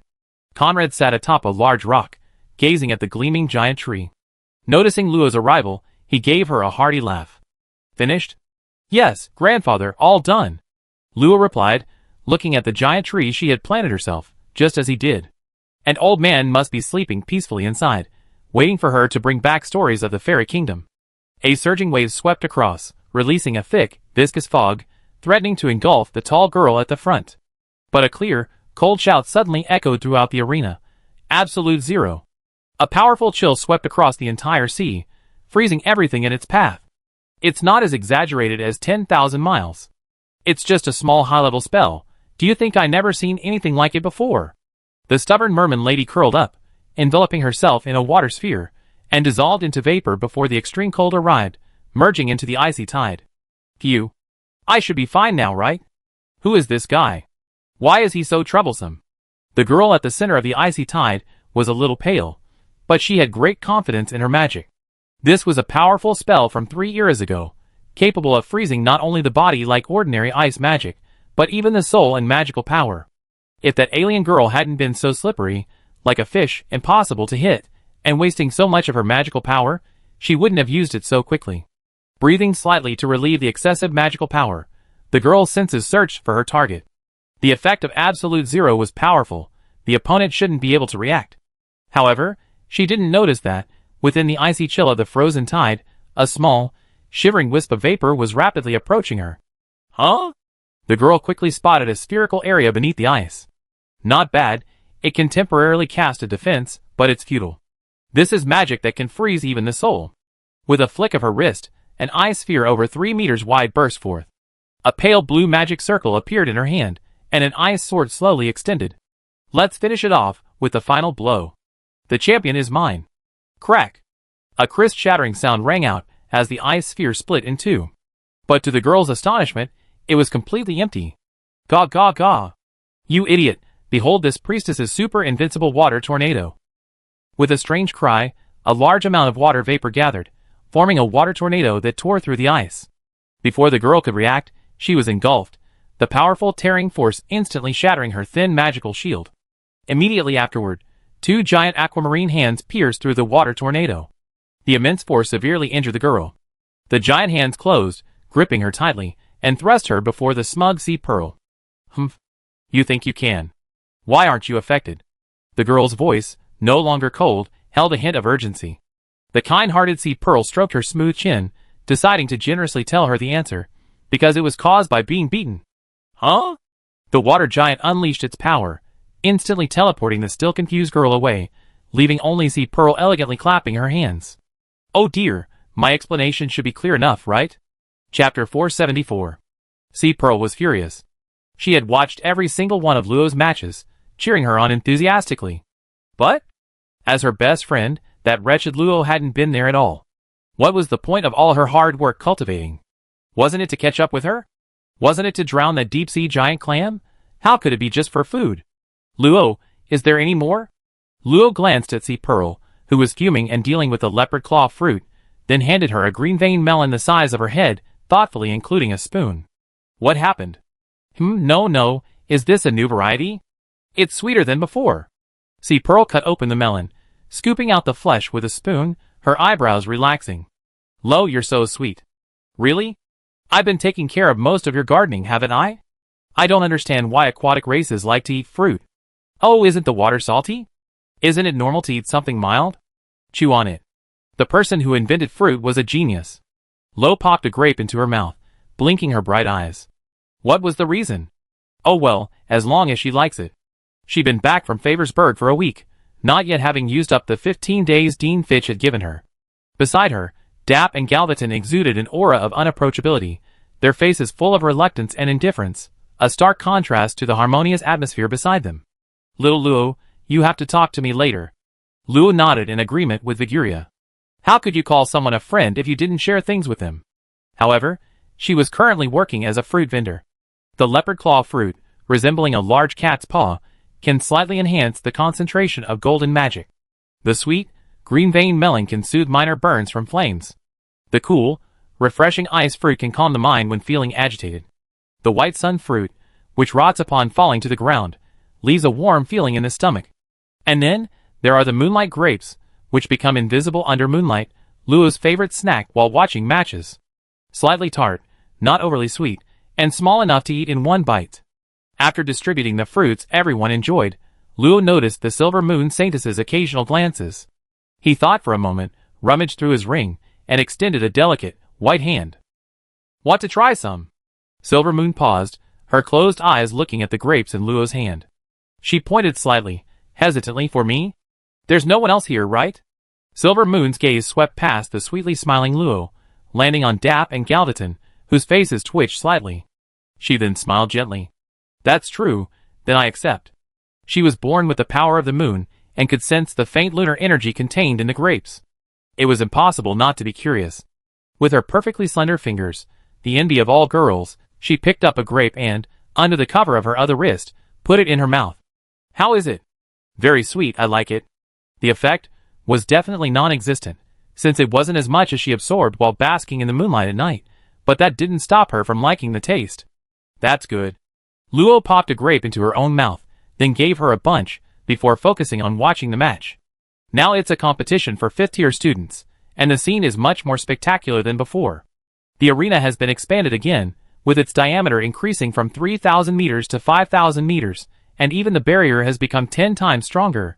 Those who make it into the top 32 are undoubtedly extremely strong, practically in a league of their own among their peers.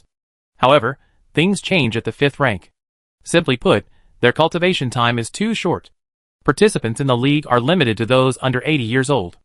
Reaching the 5th rank at 80 is an exceptionally high level of talent among all humans, but it also means they are destined to lack deep cultivation. Compared to those 5th rank transcendents, who have cultivated for hundreds of years, they could defeat them with their talent and skills, but it would be difficult to fight beyond their rank like they could at the 4th rank. Of course, after 20 or 30 years of cultivation, fighting beyond their rank would no longer be a problem. The 6th tier is a long chasm. If advancing to the transcendent is a wall, and breaking through the 4th tier is a mountain, then becoming a high-tier transcendent is like traversing an endless plain. No one knows how many techniques a 6th-tier transcendent accumulates on their path to the 7th tier. The weakest might be defeated by 5th-tier geniuses, but the strongest can fight hundreds of opponents of the same tier. Luo hasn't encountered many 6th-tier individuals. In her simulations, she should be able to unleash the destructive power of a 6th tier, but without using divine power. Killing or defeating a normal 6th-tier individual is still unlikely, unless it's a newly advanced one. On the arena, Wingina, clad in thick heavy armor, easily wielded a heavy sword over 2 meters long and thicker than her waist. A layer of semi-transparent runic armor adhered to the heavy armor, somewhat similar to the runic armor used by Galvathan, but actually a self-created magical technique, runic armor. Heavy armor. During Wingana's battle with her opponent, Luo could clearly see that her self-created magic was not an independent magic, but rather connected to her knight's heavy armor. In other words, the rune armor did not simply withstand attacks head-on, but also allowed the heavy armor to share the damage, effectively doubling the basic defensive capabilities. Moreover, it seemed to have some hidden secrets, but unfortunately Luo had not experienced it firsthand and could not see them. Dodo lost, unable to even reach his match against Orsara, a powerful figure from the Bankai Empire possessing the Eye of Truth magic, a complete counter to him. Lister's battle also went poorly. While his strength was considerable, his opponent was not to be underestimated. Rumored to be a disciple of a powerful warrior from the Garen Empire, he fought for several hours before ultimately losing by a single move. The bald warrior, a friend of Lister's, was luckier. In the first round, he encountered a mage, launching a fierce attack from the start, denying his opponent any opportunity to unleash powerful magic, and ultimately winning. However, in the second round, he encountered a summoner from the Songlong Empire, who froze him with the wolf-eyed phantom summoned by the mage, and he was knocked off the stage in a moment of carelessness. The young man, whom they hadn't encountered much, still harbored considerable strength, easily defeating his opponent and advancing to the semifinals. Luo remembered his name was Shili. Judging from the current situation, he was likely to be the 5th-tier champion. Meanwhile, the other deans nearby were already sweating profusely.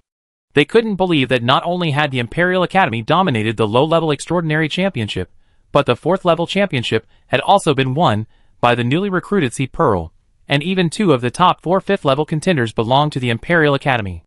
How could the other academies compete like this? Meanwhile, some well-informed students had already noticed that it seemed every champion in every tier had some connection to the seemingly harmless silver-haired girl above. First-level champion guard Biguria was her roommate. Second-level champion Finn Hilary had reportedly fallen out with his original national team member because of her. Third level was herself, and the 4th-level mermaid Sea Pearl was frequently seen around her, and now it was rumored that someone had seen her dining with 2 5th-level competitors. Where did this network of connections come from? Does being cute mean you can do whatever you want? I heard there's a newly formed student organization called the Miss Luo Support Group. Should I check it out? Maybe I can even get to know this silver-haired witch. Luo was unaware of what others were thinking, and even less aware that an organization born from her had already taken shape and was about to spread to various empires. To her surprise, the 5th-tier champion wasn't Pudley Siri, but Wingina. Siri didn't seem to care about the championship, or perhaps for some other reason, he didn't use his extra power and readily conceded defeat after failing to defeat Wingina. So my opponent is her. Luo lazily stretched her cute waist, without any curves or undulations. But then, Silver Moon's gentle voice rang out, "Miss Luo, after the match, could we talk privately?" Luo turned to look at her, and found her smiling openly. She returned a sweet smile. Sure. She was very curious about the power of the moon. Chapter 475. By the deans and the great Emperor Kanik, it has been determined that none of the students engaged in cheating, bribery, or fraud. All results are valid. Congratulations to Guard Orostin Biguria, Babu Lano, and all the above students. With the conclusion of the 5th-tier student competition, the Imperial League, which had lasted for over 3 months, was drawing to a close. At this moment, 20 geniuses from various academies at different ranks flew behind Dean Fitch. As the top 4, they were specially permitted to use magic. Each possessed a different aura, but there was a clear difference between them and the students in the audience. Perhaps there were still some unknown young powerhouses in smaller places, but undeniably, their combat strength belonged to the strongest segment of humanity within their respective ranks. The audience was in an uproar. Their academy was at least a top-tier second-rate school in the country, and they were already considered geniuses by most. Only after facing this group of extraordinary individuals did they truly realize their shortcomings and the goals they needed to pursue. Wingana. Silver Moon Saintess, please torture me. Miss Pearl is the best. Young Master Dap is so handsome. Of course, the loudest cheers were for Little Luo. Miss Luo is the best. Little Luo is the cutest. So tiny, I want to hug her tightly, hee. The strongest and cutest. A few flushed young men shouted the loudest, their fanatical behavior causing others to quietly move away. Biguria nudged Luo, Little Luo, you're so popular. I rather not. Luo's face was tense, revealing no expression. She only fought in 1, 2, 3, or 4 matches. Why were people so excited? Too much popularity was definitely not a good thing. The thought of being stared at in the future gave Luo a headache. It seemed the runes on her clothes needed to be strengthened. Ideally, they should blur her face so no one would notice. However, Luo forgot that her silver hair, unlike the Agnesians, combined with her striking physique, might not be enough to completely hide her face even with a blurred one. Silence! An aged voice rang out, and the audience instantly fell silent, everyone watching Dean Fitch with tense excitement. Next, His Majesty the Emperor will oversee the final battle of defending the title. Champions of all ranks, who wish to challenge may enter the arena. Suddenly, 1,000 miles of radiant light appeared in the sky, and a majestic middle-aged man emerged from the light, a long magical cloak behind him seemingly enveloping the entire capital. Everyone was startled, not expecting His Majesty the Emperor to reappear at this moment. Representatives from the various knight academies bowed first, followed by those from other academies, and finally those from other empires. Amidst the revered welcome of thousands, a magnificent and imposing throne appeared. Kanak sat upon it, his overwhelming majesty causing even the commoners on the distant border to instinctively kneel in worship. "Who is this fifth-tier champion?" the emperor asked. Wenna dared not be negligent, even though she knew His Majesty certainly knew. She quickly flew to the arena and performed a knightly salute on one knee. "By His Majesty the Great Emperor, Roy Wenna will be loyal to the Empire for life." Kanaka's stern face softened considerably, revealing a gentle smile. "Knight Wenna, no need for such formalities. This is the honor you deserve. Now, are you ready for the final battle? Be prepared." Wenjina, usually so gentle, shone with a fierce fighting spirit in her eyes, which pleased Kanak even more. "Good. As expected of a knight of our great empire, worthy of commendation." Then, her gaze fell upon the others. The heavy pressure made their hearts race with tension, and only a few remained calm and unaffected. This battle is a ring battle. Within one day, champions of each rank can challenge, and the one who successfully defends their title is the victor. Instantly, the contestants behind Dean Fitch breathed heavily. They knew what the victor would gain, a promise from the royal family, with the entire empire's power at their service, but no one moved. All eyes were fixed on Si Pearl, because according to common sense, Si Pearl was the most likely to defeat Wenjina. As for the low-level transcendent, no one believed she would succeed. Si Pearl trembled under the gazes of the crowd, and quickly hid behind Luo, only her head peeking out. "What are you doing? You're not trying to make me get beaten up, are you? How could I possibly win? Absolutely not. What a coward." This was the other contestant's first reaction. Dap scoffed. If he were qualified to challenge, he would definitely be the first to step up. "What are you laughing at, you defeated opponent? Heh. It's not like I lost to you." Then I said, "Okay, you defeated opponent, you still want to fight?" Seeing Luo stand up for her, Dap's face darkened, and he turned his head away, saying nothing more. He hated Luo to the core. His biggest trump card had been taken away, and he couldn't even speak up. It was incredibly frustrating. Luo patted Hai Jinju's head, signaling her not to be so embarrassing. "I go." Instantly, the other contestants stared at her in shock. Did she think she was getting cocky just because she could fight someone of a higher level? Anyone here could do that. "Little Luo, that's a fifth-tier fighter." "A fifth-tier fighter?" Viguria and Manita both stepped forward to dissuade her from being impulsive. The Silver Moon Saintess's alluring lips parted slightly. She couldn't imagine how Luo had the courage to fight Wenjina. Even among fifth-tier fighters, very few could break through her defenses, let alone withstand that heavy onslaught. Siri, munching on sunflower seeds, smiled. He was the last one to fight Wenjina, so he knew her strength. This junior was quite bold, but since he hadn't been able to fight her himself, watching her fight Wenjina would be quite entertaining. "Just going to try. Senior Wenjina is very gentle, she won't go all out." Luo gently pushed away Viguria's concerned arm, smiling as she tiptoed and patted her hair. "Alright, then little Luo, you better be careful. Don't get hurt like last time." He glared fiercely at Galvaton, but the latter certainly didn't care. He still respected everyone else. However, someone didn't let him off the hook. "What? So rude." Galvaton's eyelids twitched at the devilish greeting. He took a deep breath, gave a slight bow, and squeezed out a sentence. "It was my fault. I'm truly sorry." His submissive demeanor even made Dean Fitch wonder if the two were playing some kind of game. Was this what it meant to be on good terms behind the scenes after a life-or-death battle in the ring? Luo tossed his long hair. This guy really knew how to be patient. It was a pity he hadn't found a chance to extort money from him. As everyone watched, Luo leaped onto the ring, standing 100 meters away from Wengerna, much to the astonishment of the audience that Luo was the one challenging her. Why is it Miss Luo challenging me? She definitely can't win. Has she already started overestimating herself? Idiot! Little Luo is so smart, she must have thought she had a chance before going up. What do you people know? I can't bear to watch, so cute, yet she's a fool. Maybe she's just testing her strength? You're all overthinking it. When Gina looked at Luo with surprise, suppressing her fighting spirit, somewhat astonished. You want to challenge me? It wasn't that she looked down on Luo, but judging from previous battles, Luo's highest moment was only touching the threshold of the 6th rank, completely different from her. Senior, is it not allowed? When Gina smiled, summoning heavy armor and a great sword, of course it's allowed, but may I ask why? Because I want to ask His Majesty the Emperor for a favor.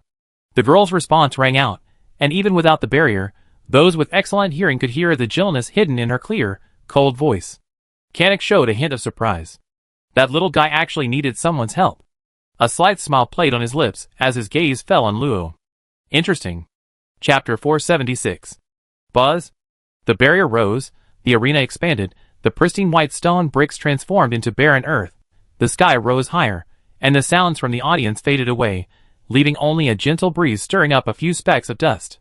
Luo held her staff, the hanging lantern jingling melodiously, her silver hair flowing in the wind, her eyes bright, seemingly holding stars. Junior Luo. When Gina suddenly spoke, startling Luo, who was preparing her magic. Is there something else, Senior?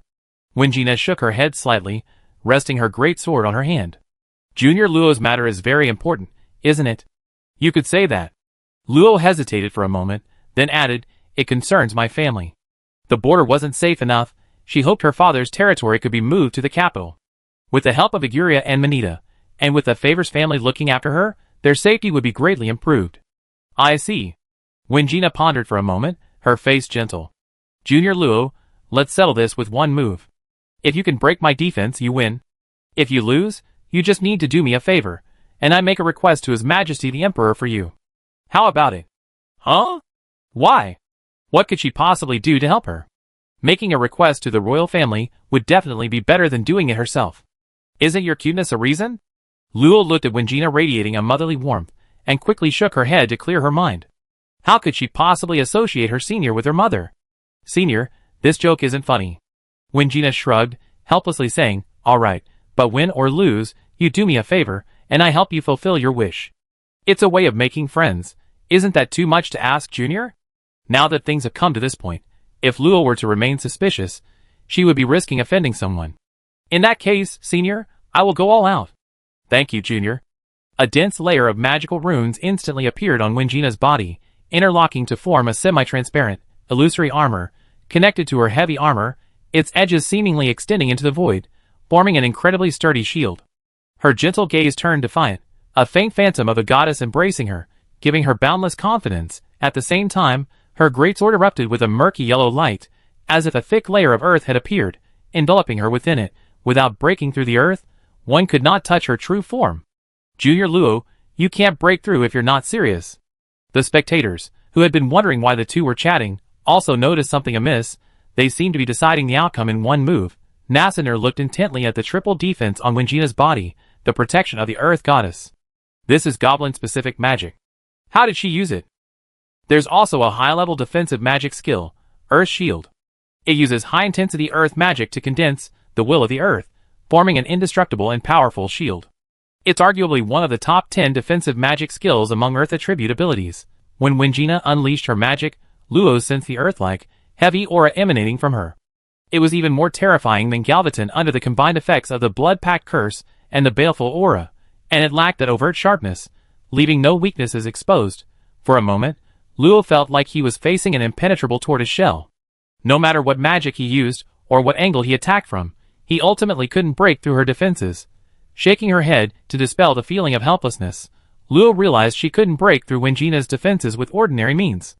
Even her most proficient ice magic would likely only cause her minor trouble. Luo suddenly understood the helplessness those who fought Wingina felt. Their all-out attacks hadn't even broken through her opponent's defenses. No wonder they felt so frustrated. However, she was Luo. How could she give up so easily? In that case, senior, you better be careful. She only had one chance to attack. It was agreed upon, so Luo wouldn't be careless. She would use her most powerful attack. Magic began to surge forth, water, fire, and earth elemental magic erupting from Luo's small body.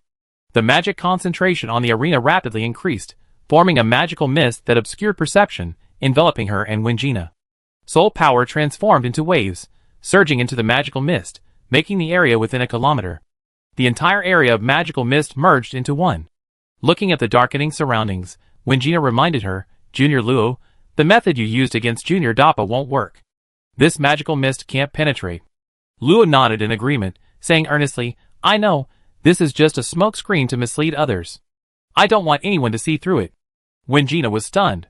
Looking at the massive amount of magical energy around her, she suddenly realized what it truly meant to expend magical energy like dirt. Normally, using 10 parts of magical energy to condense 8 parts of a magical technique would be wasteful. But this junior was releasing such a large amount of magical energy simply to obstruct the audience's vision and perception. Compared to that, she felt like a stingy drunkard who couldn't bear to part with a single copper coin. Senior, be careful, this arrow might hurt. Coming to her senses, Wingina saw a wooden bow in Luo's hand. Judging by its style, it was an elven item, with wood attribute magic flowing across it, though this was likely inherent to the bow itself. Elven bows were known for enhancing arrow power, and doubling the firing speed of magical arrows, making them incredibly useful. But wasn't she a mage? Had she given up magic and become an archer? But quickly, she sensed an unusual aura, a sacred aura that made her tremble uncontrollably, carrying an indescribable pressure. It was an arrow radiating golden light. A metal attribute arrow? Was she trying to hide her 4 attribute secret? No. That wasn't metal magic. Wingina's pupils contracted slightly. The arrow was crystal-like. The golden light was merely an outer layer, like an additional blessing. That wasn't golden magic at all. Suddenly, she realized that Luo's eyes had completely turned gold, as if the cute girl with a slightly aloof aura had vanished, replaced by a supreme god devoid of any emotion. However, those illusions vanished in an instant, and the girl before her was still the one warning her to be careful. Perhaps it was the kind of power that Ciri was hiding. Her gaze narrowed slightly, no longer underestimating her. Magic surged into her defensive spells once more. This junior not only had an extraordinary understanding of runes, but also seemed to possess a great secret. Luo was unaware of Wingina's change in mindset, only feeling a surge of joy. After using divine power in her last duel with Dap, she felt her control over it had become much easier. Now, after trying it out, she was certain that divine power could now extend to magic. But as Luo drew his bow, the golden arrow aimed at Wingina's abdomen. A faint cracking sound gradually emanated from the arrowhead, and cracks rapidly spread across the entire arrow. Just as the magic was about to shatter completely, Luo's heart skipped a beat. Without time to think, he released his grip, and the molten fire arrow, creating a spatial ripple, pierced through space in an instant, appearing abruptly within the heavy armor, then exploding before the belatedly aware Wingina's eyes. How did it appear? Boom! A violent shockwave stirred up visible ripples in the air, the magical mist churned, and slowly dissipated amidst the anxious anticipation of the spectators, revealing 2 blurry figures in the center. So fast? Who won? Did you see it? The magical mist completely dissipated. Under Sanner's tense gaze, the phantom of the Earth Goddess had vanished, and the illusory armor flowing with runes was slowly dissipating, leaving only a clearly visible crater the size of a bowl on the golden-haired female knight's heavy armor. But no one believed she had lost. Luo's breathing was rapid, while Wingina floated in midair, a look of astonishment on her face. However, there were no wounds or bloodstains on her body. The magic that destroyed the Dap armor had only burned a piece of her clothing. Just broke through the defense? Did Miss Luo lose? The audience, unaware of the situation, only felt that even Luo's strongest attack couldn't touch Wingina. Hadn't they seen the magic's effects dissipate? However, to their surprise, after her initial shock, Wingina looked down at the hole in her abdominal armor, sighed helplessly, and simply left the arena. What puzzled them even more was that Luo, still in the arena, scratched the back of her head, seemingly dejected, put away her staff, and sat cross-legged on the arena. Who won? Miss Luo didn't leave, so she won, right? But would she have that expression if she won? I feel like she lost. Let's see what His Majesty the Emperor says. Anyway, I didn't understand. You didn't understand? You just didn't see it. In short, amidst the bewilderment of the audience and the deans, the first, and probably last, Battle to defend the title inexplicably ended 3 minutes later. Chapter 477. Back behind Dean Fitch, when Gina had shed her armor, reverting to her gentle, older sisterly self. Siri chuckled teasingly. How come our champion was defeated in just one match? Wingana glanced at him, knowing his personality, and said calmly, there are no excuses. A loss is a loss. Oh dear, our Miss Wingina actually admitted defeat. Siri turned to Manita and whispered, don't let Wingina's good temper fool you. She's actually a very strong-willed girl. Manita was caught off guard. Was this something he should hear? However, seeing Siri wink at him, he understood it was a deliberate attempt to build rapport. He inwardly thanked his poor second brother for not making it to the semifinals, and knowingly engaged him in conversation about topics only men understand. Wingana watched this scene, and shook her head slightly. Hopeless. However, Siri's reaction indicated that he understood her meaning, and would no longer inquire about Luo's information. Looking at the girl sitting cross-legged on the ground in the arena, her delicate brows furrowed, Wingina subconsciously touched her abdomen. If that mysterious power hadn't mysteriously disappeared, she might have been blown in half at the waist. She couldn't understand how that magic arrow had appeared out of thin air. It couldn't have just pierced through space, could it? Sigh, it seems my defense isn't good enough. Sigh, it seems my control isn't strong enough. Luo sat in the center of the arena and sighed softly. She hadn't expected the divine power, after leaving her body, to be so volatile, to the point that even a slight exertion would cause her magic to collapse. At the current rate, it would destroy the original vessel in about a second after leaving her body. However, this doesn't mean the distance wasn't far. The moment it was launched, Luo detected spatial fluctuations, meaning it could traverse space to reach the enemy.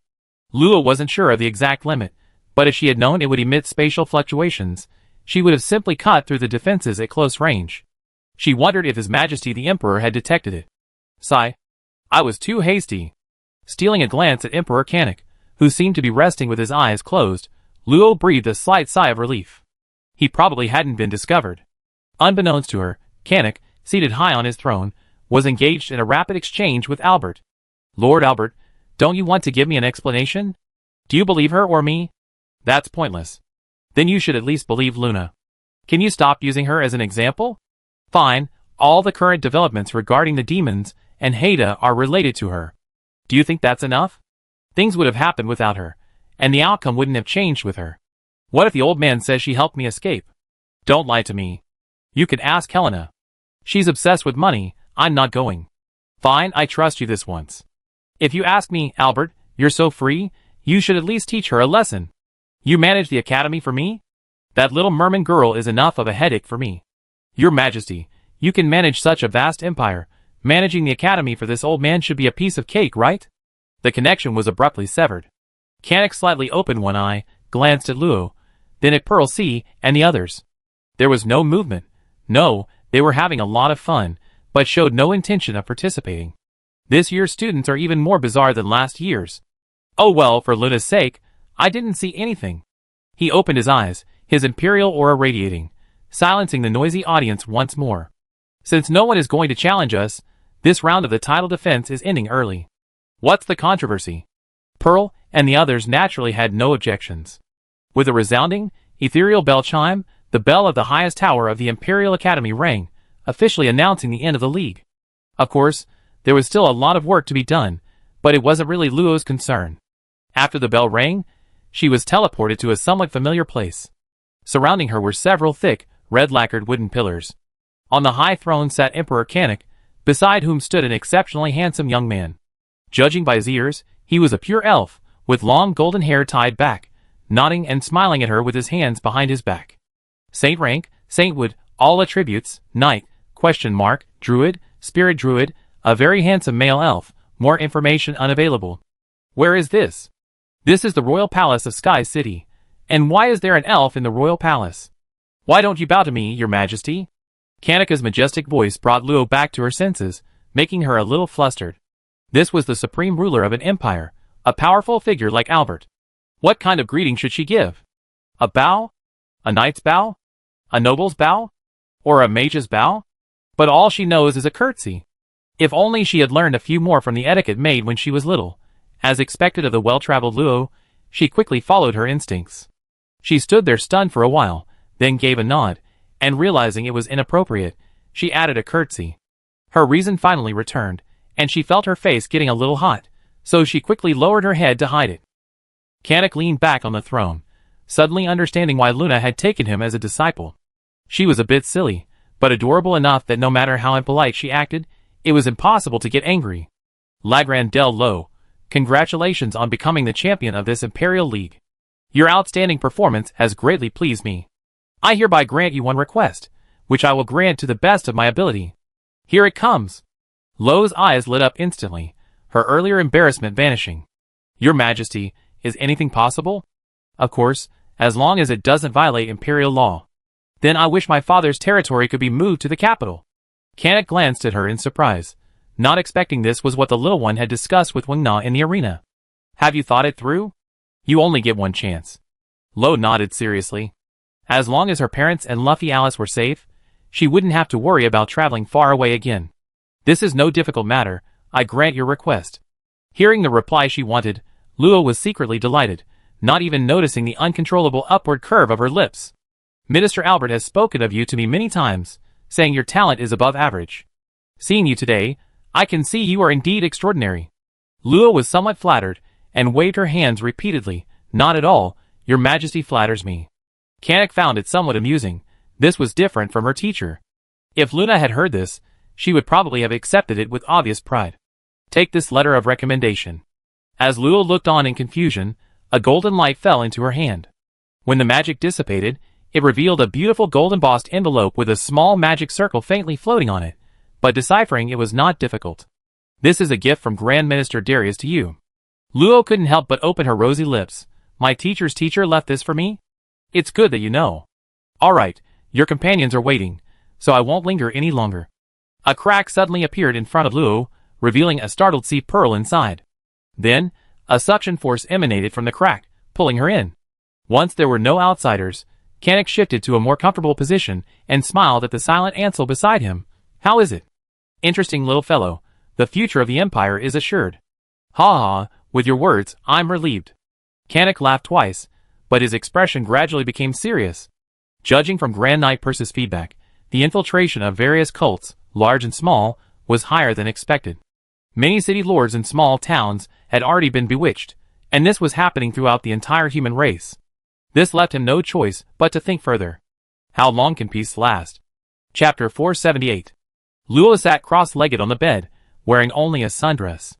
Her pearly toes were slightly curled, gleaming like jade in the sunlight streaming through the window. Her long, silvery white hair was draped over her shoulders, and her bare shoulders and collarbones, though partially exposed, possessed a delicate, youthful quality, making her look like a finely crafted, large-scale porcelain doll. Looking at the items in front of her, Luo stroked her chin. These were her rewards as a third-tier champion. 3 skill books, chosen after consulting with Luna and following her advice. Lightning, Complete Body Control, and Elemental Simulation. Lightning Strike is a lightning attribute acceleration magic. Once fully mastered, it allows the user to transform into lightning, achieving near-instantaneous teleportation. While unsuitable for travel, that's a strength of wind attribute magic. It greatly increases instantaneous speed and can forcibly interrupt enemy lock-on, significantly increasing the probability of dodging attacks. Complete Body Control is a general-purpose magic skill that uses soul power to control bodily movements instead of the nervous system. It consumes relatively little energy, and with Luo's magic reserves, it can practically be a permanent effect. This has a significant advantage. The faster the soul power's reaction, the faster the body's reaction. Luo's weakest point is reaction speed, so this skill effectively compensates for that weakness. Furthermore, if used properly, combined with Lightning Strike, it can achieve a kill without damage effect in battles against opponents of similar strength. Elemental Simulation is different from the above. Although also a high-level magic skill, it's usually a rather useless skill because its function is to simulate one type of magic power into another type, gaining the characteristics of that attribute. However, for most extraordinary individuals, magic with high affinity does not need to be fabricated. Magic with low affinity, once fabricated, cannot be used because they have not learned the corresponding magic skills, and will also consume a large amount of soul power. Apart from being used for disguise, it has little practical significance in actual combat. However, this was perfect for Luo, solving her problem of not being able to freely use other elemental magic in public. At most, people were surprised that she could use simulated magic so well. Setting aside the 3 skill books, Luo picked up a potion bottle containing a single drop of suspended dark blue liquid. Upon closer inspection, it seemed to shimmer with starlight. This was said to be called Tears of the Stars, originating from the Void Realm, an extremely rare material. Bathing in it was said to purify magic, not condense it, but enhance the essence of one's magic. Aside from the effects of elemental divine authority, Luo could easily use high-level earth elemental magic. Most importantly, her magic was much stronger than ordinary people when she first absorbed it. At level 2, it rivaled level 4, and at level 3, it was approaching level 5. To put it more simply, the magic of ordinary superhumans is like sand, which, after condensation, becomes a more solid brick. But Luo's magic is like iron sand, which, after condensation, becomes refined steel, a fundamental difference. The Tears of the Stars alter the nature of magic, causing the sand of ordinary superhumans to evolve into iron sand. As for the extent of the effect, well, that depends on the individual. There were 2 other items on the bed. One resembled a Rubik's Cube, but it was already open in the middle, revealing a translucent seed inside. A seed, visible to the naked eye, formed entirely of soul power. Luo narrowed her eyes. This seed was the reward for first place. Planting it in her sea of souls would allow her to modify her soul body after it sprouted and grew, gradually increasing her affinity for magic. But Luo was somewhat resistant. Having been tricked once before, she didn't really trust any foreign objects entering her sea of souls. My affinity isn't low either, so I pass. What limits her advancement is the speed of condensing magic, not the expansion of magical power. Even a high affinity won't speed things up. After thinking for a moment, Luo restored the Rubik's Cube to its original state and stored it in the ruined space. She didn't need it, but others might. The last thing was an open envelope, given to her by Emperor Kanik. Luo read it. Inside was a recommendation card and a letter with a passage written in beautiful handwriting. The gist was that her name was Kasef Dalius, Luna's teacher, and that she was going to another plane for a while, so they couldn't meet for the time being. But as Luo's grandmaster, she felt it would be impolite not to give a gift. This recommendation letter served as a welcoming present, and Luo could use it to apply for a position as a librarian in the Grand Library of the Mages Hall. In the letter, she mentioned seeing Luo twice, but Luo claimed to know nothing about it. Regarding the Great Library, Luo had asked Luna, who told her it was a vast library housing 90% of all the magic books in the entire plane, though mages preferred to call it the Book of Magic. Located in an unexplored alternate dimension, it was the greatest asset of the mages' holy land and one of the foundations of all humanity. The librarian was a staff member who assisted mages searching for and borrowing magic books. It seemed like a drudgery job, but there was one advantage: magic books could be borrowed for free. Therefore, this position was highly coveted by all mages.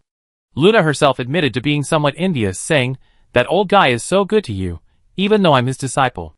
Leaving aside Luna's resentment, Lo also took the opportunity to ask Orsra what she had said to her. Advancing at the academy, Lo recalled Luna's solemn words, packed her things, put on her mage robes, and went out. Viguria was still dealing with her own things, and Ruth had received news and returned early. Unsurprisingly, the Emperor's proclamation had arrived, and Luffy and Alice would naturally have to protect her on her way back. So the living room was empty again. However, the thought of seeing them again soon quickly dispelled Lo's disappointment. She needed to go to the dean's office. This was crucial for her advancement to the 4th rank. Knock, knock, knock. Come in. Perhaps because the league had just ended, Dean Fitch was usually busy in his office, and Lo was lucky to see him on her first visit. Dean Fitch was much more amiable in private, but compared to Albert, he possessed a more authoritative and composed demeanor, much like the teachers Lo remembered. He seemed to have anticipated Luo's arrival, showing little surprise. With a wave of his hand, a chair appeared in the solemn office. Sit. Thank you, Dean. Fitch tidied the documents in his hand, his weathered eyes incredibly deep. With just one glance, Luo felt his purpose for coming had been completely seen through. There are no outsiders here, you can relax. You're the Academy's 3rd-tier champion, I should thank you first. You flatter me, Dean. Fitch smiled, pulling a document from a pile. Actually, this shouldn't normally be allowed, but for certain reasons, I can make an exception for you. Luo was somewhat confused, taking the document he offered. It felt soft to the touch, like animal hide, somewhat similar to the sheepskin contracts used in the dueling arena. Upon closer inspection, it read Advancement Contract. Mid-tier Transcendent. Luo carefully read through it. The contract essentially stated that the Academy could provide her with one opportunity to advance to the mid-tier Transcendent, on the condition that she acknowledge having only one alma mater. This was practically free. Surprised, Luo read it several more times, confirming every word was correct, before turning to Dean Fitch with a puzzled look. "Dean, the conditions here seem a little different from what I understand." From teacher Luna, Luo had learned that advancing to the 4th tier wasn't easy. Generally, transcendence had less than a 20% success rate. Failure meant a long period of recuperation to heal the shattered soul before trying again, wasting time and damaging the foundation. Powerful forces naturally sought ways to increase the success rate. One method was using various secret techniques to enhance control, and another was using special methods to obtain mid-tier runes more suitable for them, rather than the ordinary advancement runes from the professional hall. "Can I call you Xiao Luo?" "Of course, no problem, you're my elder." "Hee Xiao Luo, your teacher should have talked to you about the intermediate level advancement, right?" Fitch stood up, pacing slowly around the office with his hands behind his back, drawing Luo's attention to him. "According to the Academy's regulations, we can't provide students with top-tier advancement runes for free." He paused, his expression becoming solemn. "But you can be an exception." Chapter 479. Transcendent individuals face 3 major hurdles to overcome: advancing to the next level of transcendent, reaching the intermediate level, and advancing to the advanced level. This is a major reason for these distinctions. Advancement runes, also known as advancement runes or promotion runes, are special runes required for each level of breakthrough. However, advancement runes are not identical. There are significant differences not only between different attributes, but also between different levels, and even within the same level. The initial level runes required for advancing to transcendent are standardized and strictly controlled by the various professional halls. Although they occasionally circulate, they are quickly retrieved. The consequences for those who circulate or steal them are self-evident. However, starting with intermediate level runes, significant differences emerge. Early transcendent individuals discovered that among the thousands of naturally existing runes, certain runes are particularly suitable for advancing to a specific profession. These are called special advancement runes. Compared to ordinary advancement runes suitable for all professions, using special runes for breakthroughs not only increases the success rate, but also raises the upper limit of power after the breakthrough, greatly benefiting future breakthroughs to higher ranks. However, all information about these runes is tightly concealed by the Hall of Professions. Even those who have successfully advanced to the intermediate rank cannot recall a single detail.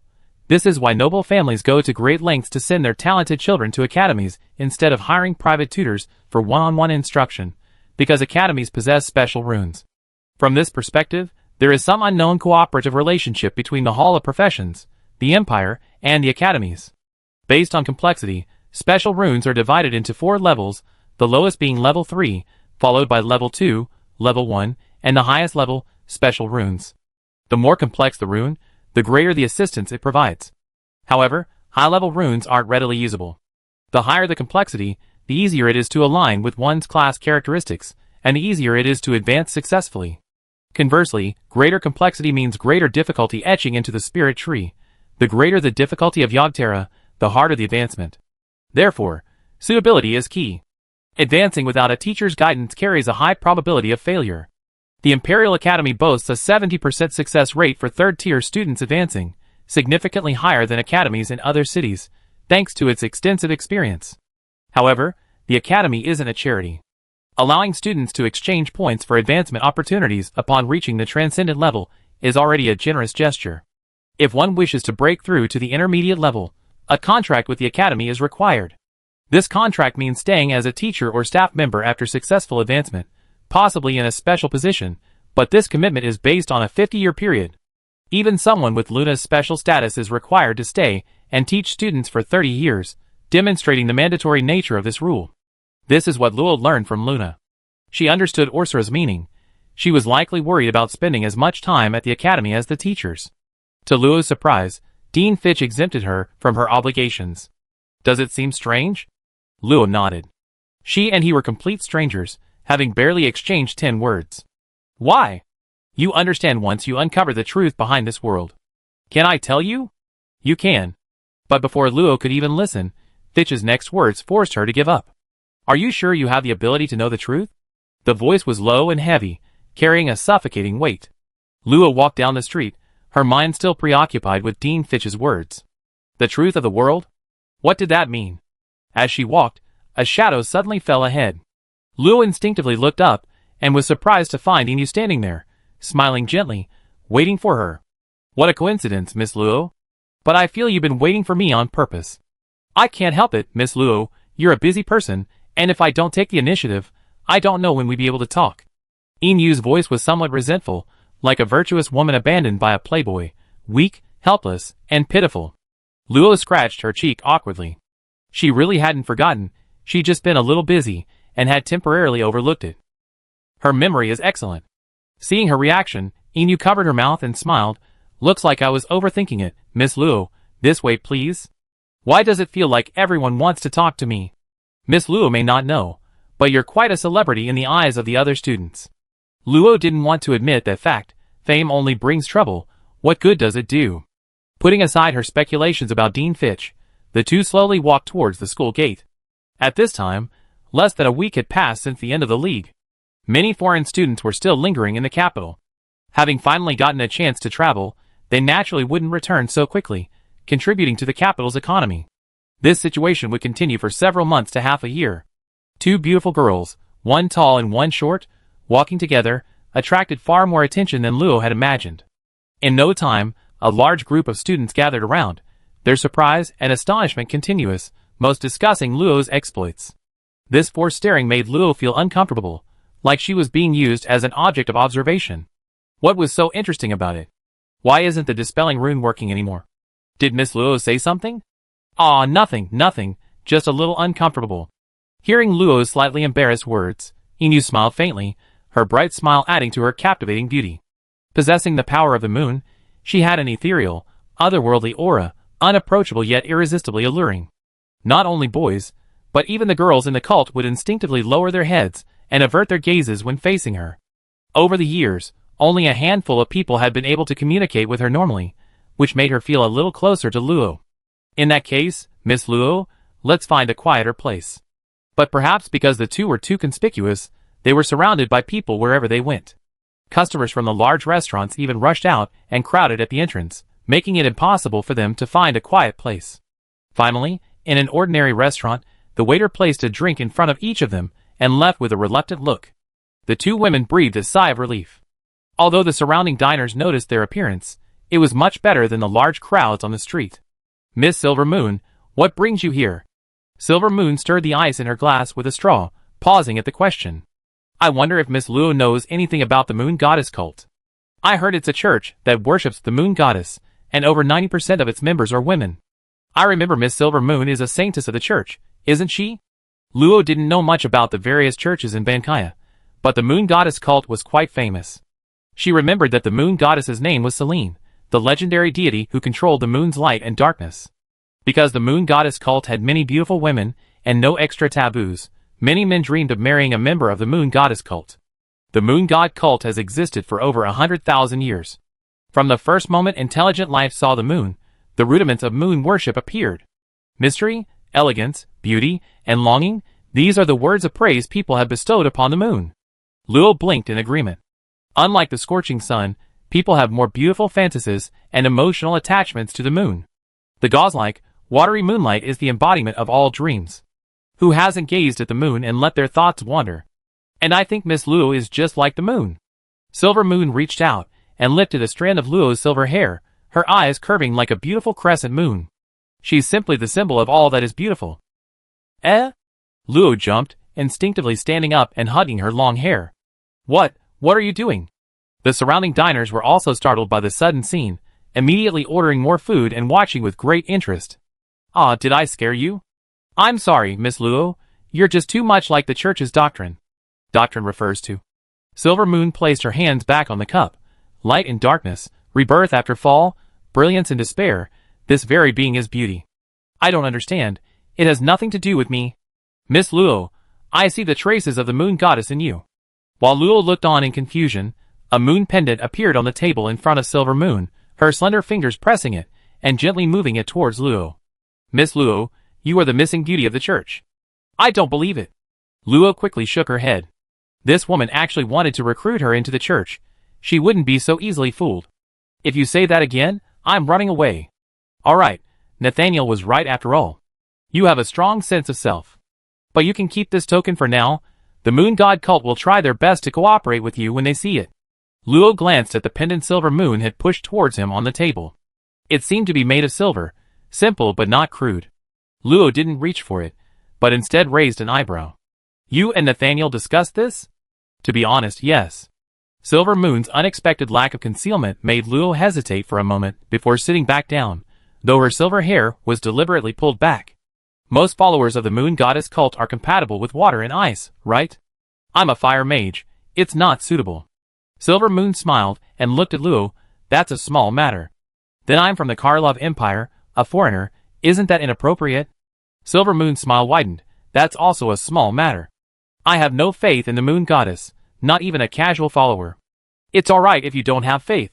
Luo looked at Silver Moon's beautiful, unconcerned smile, and took a large gulp of her drink in frustration.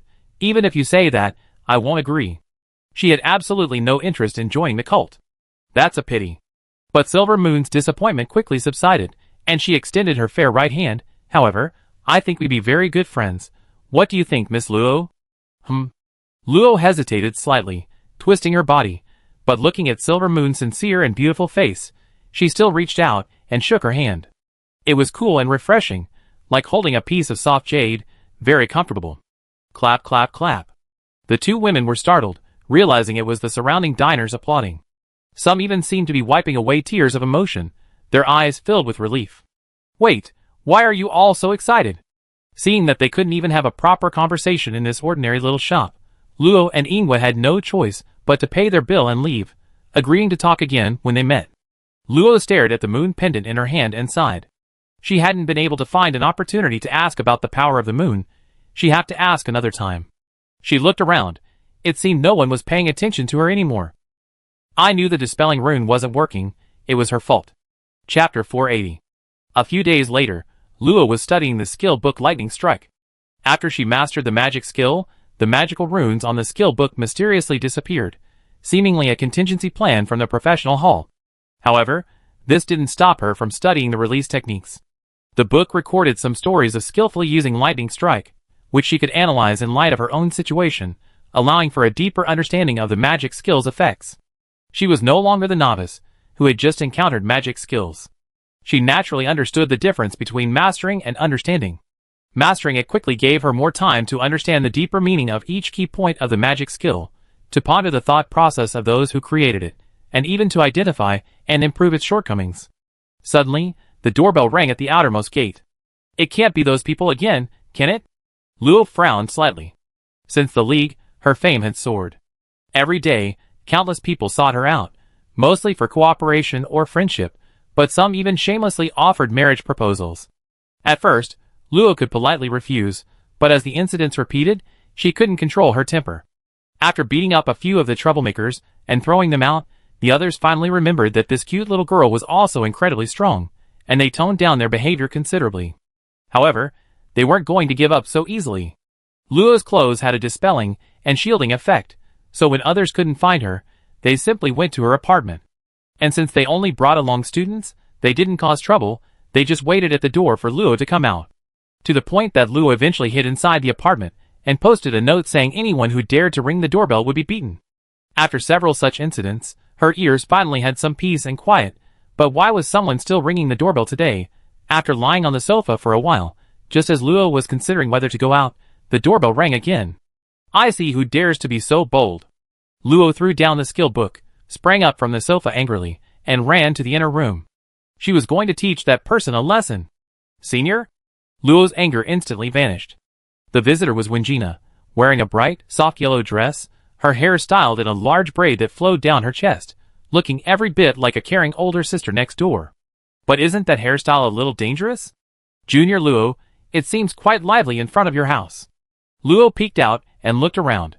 Instantly, people pretending to be passing by, chatting amongst themselves, gathered around from behind trees, in bushes, and behind the walls of other apartments. Come in quickly. At Wenjina's soft call, Luo pulled her inside. Those people were annoying. It wouldn't be good to physically confront them too often. After all, they just wanted to chat and meant no harm. You look like you're having a tough time, Luo.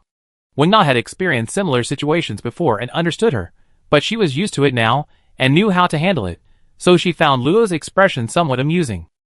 They're so annoying. I told them I wouldn't attend the banquets, but they keep coming.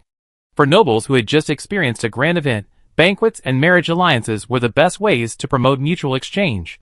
Most cooperation and friendships were established over drinks and conversation.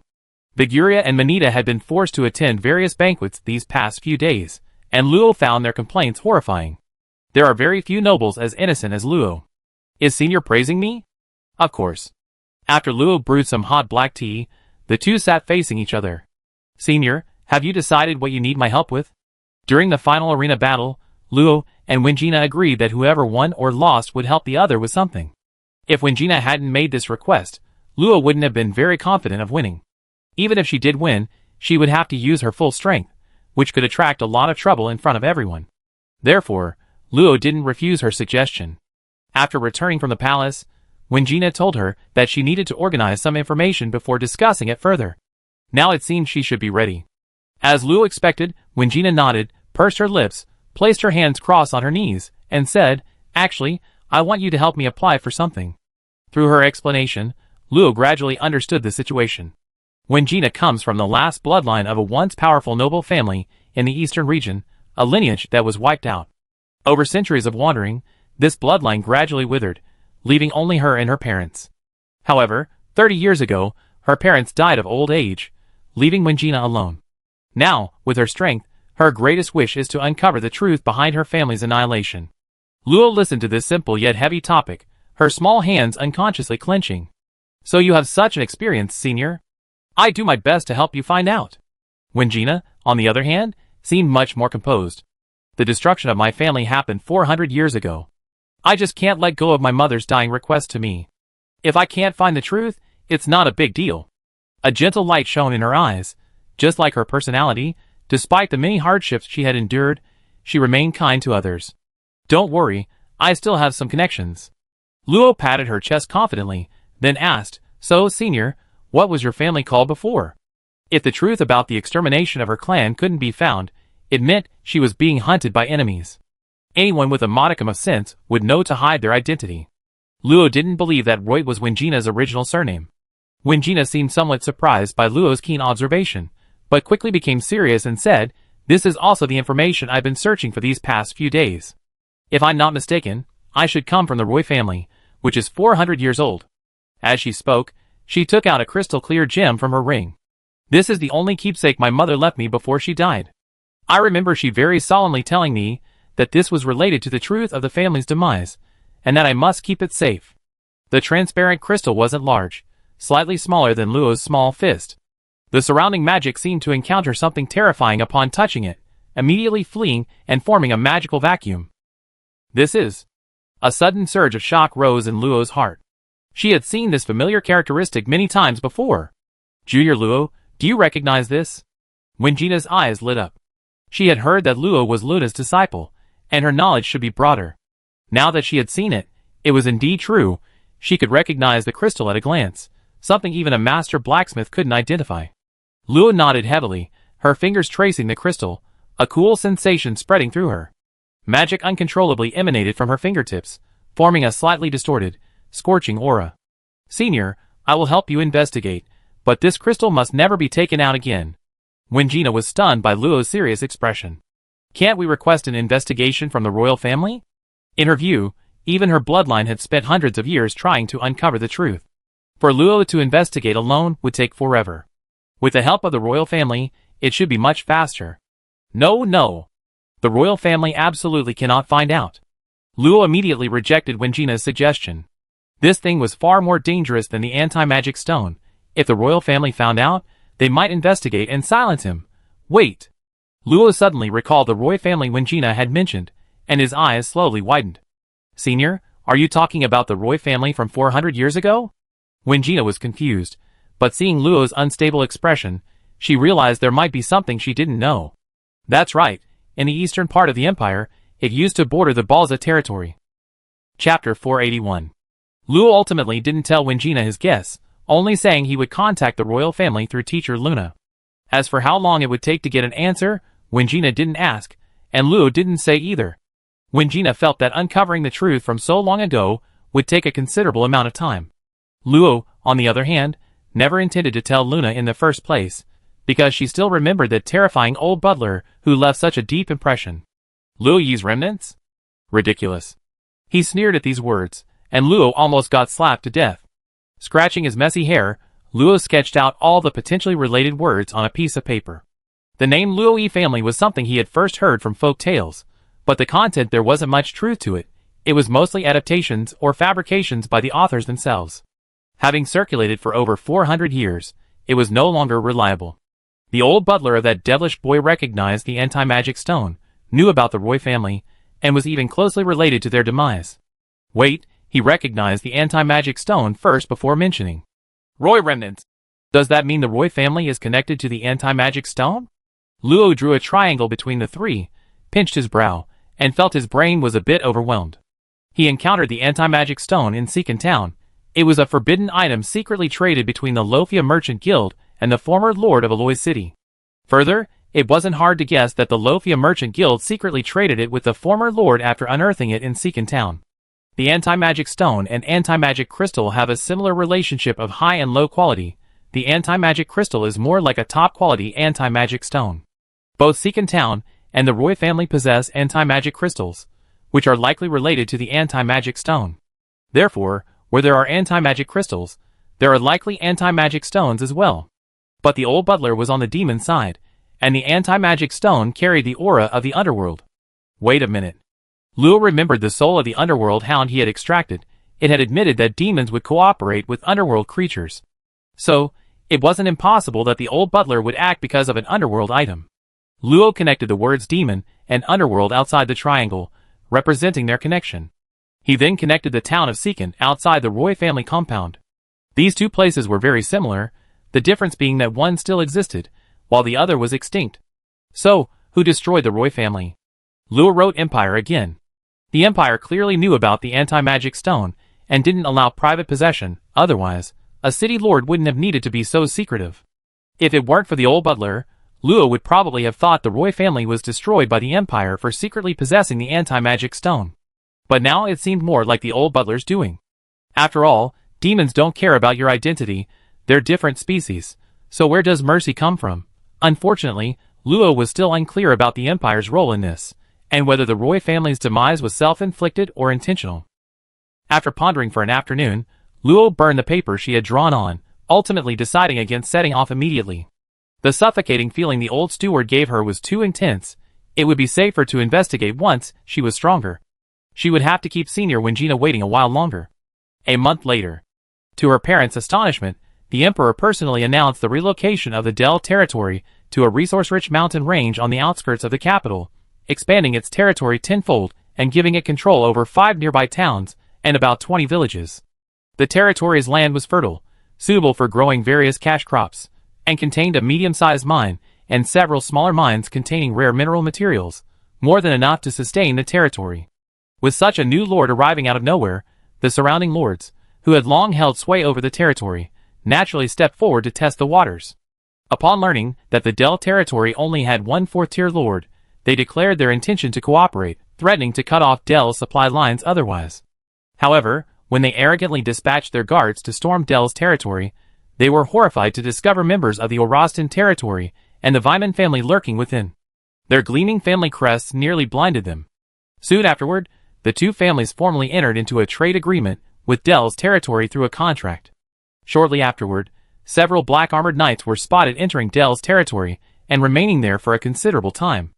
No one knew what the Del lord discussed with the knights, but after the knights left, observant individuals noticed a significant improvement in peace in the surrounding territories. The once arrogant nobles had vanished, and the new nobles treated the commoners with kindness. However, for most of the territory's inhabitants, as long as the lord didn't exploit them, nothing else mattered. What? My child is born? No, what kind of wording is that? Luo put away the Code of Hecate and hurriedly followed a large red butterfly. Pretty much. Recovery and birth are completely different things. Yes, the fairy Eve had carefully nurtured had finally recovered. When Luo arrived at the botanical garden, he immediately saw that the fist-sized flower but had swelled to about a meter in diameter, entirely golden, except for a small red tip. Long sepals and stems had grown, swaying and singing without wind. La la la la, grow a little bigger, spread your fragrance, my favorite, purr purr. Suddenly, the enormous flower bud bent towards Luo, as if welcoming her arrival. The song stopped, and a soft cry came from within. Coming! Coming! Look! Look!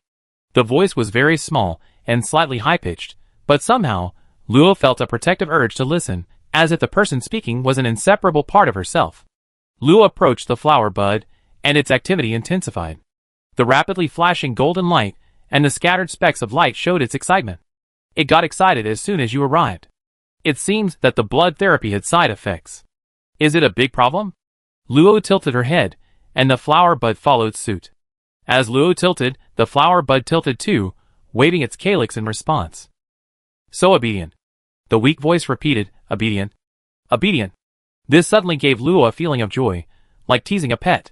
Eve, rubbing her forehead, said irritably, it's a fairy, not your pet. If it becomes too dependent on humans, it will die. Luo, whose hands were swaying in sync with the flower bud, turned quickly to Eve upon hearing this, asking why. Fairies are special life forms, naturally joyful and innocent, but humans often have many dark emotions. If a fairy is exposed to too much of this, it will wither. Eve shrugged, indicating she couldn't solve the problem either. So I suggest you give the fairy to me. I can definitely take good care of it. Luo interrupted Eve, turning back to look at the slightly bewildered flower bud, gently stroking its tip. I feel my presence on it. You always tease me that it's my child. Maybe it really is. Seemingly sensing Luo's emotions, the flower bud began to vibrate violently, scattering large flakes of golden light. Eve pulled Luo away from the unusual flower bud. Don't go near it. It's coming out. Under Luo's tense gaze, more and more light fragments fell from the flower bud, piling up on the ground before melting and emitting a faint golden glow. The surrounding plants grew rapidly, and a dense wood magic began to emerge, further accelerating the explosive growth of the botanical garden. The flower bud trembled violently, the subtle rustling sounds growing more frequent until it reached a critical point. Pop! Like a breath suddenly released from the water, the flower bud wriggled and suddenly bloomed. A small figure sat on the central stamen, knees bent, as light fragments showered down, as if a baptism for its rebirth. It's out! Chapter 482. 2 days later, Luo and Viguria sat on their hands, propping their chins up, by the courtyard. They watched a tiny creature, no bigger than a palm, flitting about merrily, humming a little tune. Every now and then, it would scatter puffs of golden dust. The dust fell into the courtyard, and visibly, the grass had more than doubled in height, beginning to emanate a wood magic that shouldn't be there. Is it a fairy? Viguria's eyes shone with intense curiosity. She had seen Luo return that morning, with an unidentified creature perched on his head. At first, she thought it was Kagome, but this creature had wings on its back. Only after it fluttered down, did she realize what it was. The tiny creature, which Luo called a fairy, was only about the height of a palm, slightly shorter than Kagome. It had a pair of translucent wings as thin as cicada wings, which fluttered constantly, except when it paused briefly. It had long, flowing hair that faded to a gradient of gold and green, adorned with a wreath of tiny flowers. Its face, bearing a striking resemblance to Luo's, was always radiant with a joyful smile. Its eyes, similar in color to its hair, were pure and innocent, instantly endearing. What surprised Viguria most was that with the flutter of the little fairy's wings, faintly glowing golden specks of light would fall. These peculiar particles seemed intangible, yet tangible like grains of sand, disappearing into thin air after a few seconds. If they came into contact with a living being, the specks would melt into it. Viguria cupped some in her hands, watching the specks transform into a thin film of water and melt into her body. Her mood, worn down by attending numerous banquets and interacting with her peers, inexplicably brightened considerably. Luo explained that the specks of light were fairy pollen, each grain a condensation of a fairy's joy. As for its effects, Luo said it has a significant growth-promoting effect on plants, and can keep people in a good mood, but other effects are still unclear. It sounds useless, ordinary wood magic can achieve that. But seeing how happy it is, perhaps for it, spreading pollen and watching plants grow is the happiest thing. Little Luo, does she have a name? Not yet. That's true, we need to give her a name. Luo looked at the little fairy, somewhat lost in thought. 2 days ago, the little fairy woke up and immediately clung to her face, repeatedly saying words like root. Only after she calmed down did Luo learn that she was a flower fairy, a fairy born from a flower. And then that was it. Eve said she had asked the fairy many times before the fairy broke through the flower bud, but each time she only received fragmented answers. However, she speculated that the fairy might have suffered an accident, lost its sense of self, and since it was already half damaged when rescued, it had probably lost most of its memories. How pitiful. She doesn't know where she came from, nor what happened. After waking up, she can only stay in a tiny flower bud, hoping to be healed. Eve even said her injuries worsened several times along the way, and she almost died. It must have been a very painful experience. Oh! Humph! Suddenly, the little fairy gently stroked her forehead, a faint floral fragrance filling her nose, erasing the sorrow in her heart. Roots. Forbidden. They break. No, I was just thinking about giving you a name. Luo cupped the little fairy in her hands, meeting her innocent eyes, and inexplicably felt a sense of ease, as if she could freely confide in her. Eve spent 2 days examining her, even drawing a small amount of blood, a pale green, that, if not preserved, would sprout into many beautiful flowers. Finally, it was confirmed that the fairy's life force had fully recovered. Eve actually wanted to keep the fairy to research life magic, but she said that with the Netherhound's nether core, the fairy's assistance was temporarily unnecessary. However, Luo felt that she couldn't understand the fairy's mind, so it was better to try to break through from other angles. You come from flowers, and are reborn from death, so let's call you Xania, meaning vibrant and joyful. The little fairy, or Xania, let out a soft exclamation, her eyes narrowing into slits. Her fingers, holding Luo, fluttered rapidly, scattering a shower of golden light. I love it! I love it! A good name! A name, Root! Seeing Xania so happy, Luo couldn't help but smile as well. Viguria leaned closer, wrapping her arms around Luo's thin shoulders, a strand of hair brushing against her nose, tickling her. This child's name is Xania? That really suits her name. But I always hear her mention Root. Does it have a special meaning? Meaning? Luo is Root! Luo is Root! Xania shouted happily, though her voice was probably just the soft whisper of an ordinary girl, not at all jarring. Luo was also curious about why she always called herself Root. Xania, what does Root mean? It's Root, its source. Xania doesn't know either. Xania said that's how it is. So Luo is Root, wow. I don't understand at all. At this moment, Viguria seemed thoughtful. Little Luo, could it refer to the origin? Like she was born from you? Am I a bird that lays eggs? Maybe? Xania started circling the two of them again, finally landing on top of Luo's head. From a distance, it looked like a tender sprout growing from a snowball, fresh and green.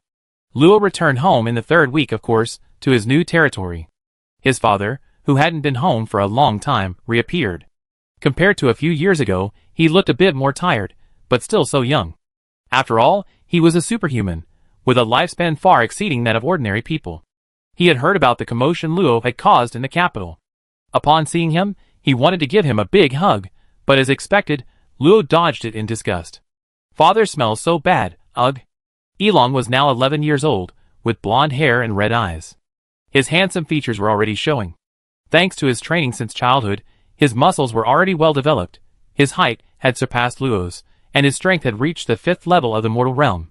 His talent for cultivation was undeniable.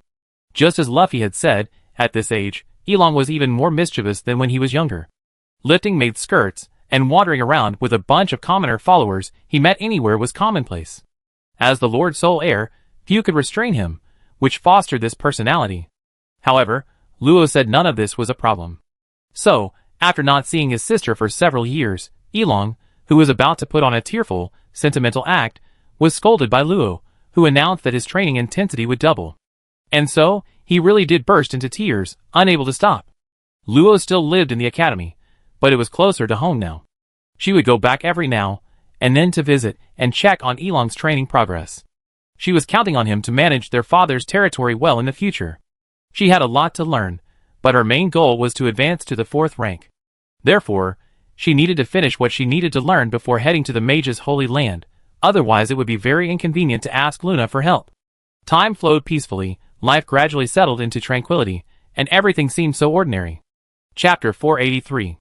The plane of Arcantia, an ordinary world that has existed for countless years, began to exhibit supernatural powers after the Godfall impact millions of years ago. These powers were later called magic. The earliest beings to possess magic gradually discovered naturally occurring runes during their long explorations. These mysterious runes could interact with magic in unique ways, releasing various strange effects. These runes were copied and imitated by our ancestors, and used to construct rune chains with different functions, simulating naturally formed arrays, the earliest magical techniques. Over nearly 10 million years, powerful races such as the primal lifeforms, the desolate beastmen, the immortal gods, the void star beasts, and the fallen dark netherworld rose and fell, eventually burying themselves in the swamp of history. Now, with the former plains overlords, the dragon clan and the angel clan, vanished, humans, beastmen, and elves have risen, spreading across the 3 continents, forming a 3-way balance of power. Many weaker races continue their civilizations in the gaps. As civilizations develop and evolve, so too do the accompanying magical techniques, which have spawned various types.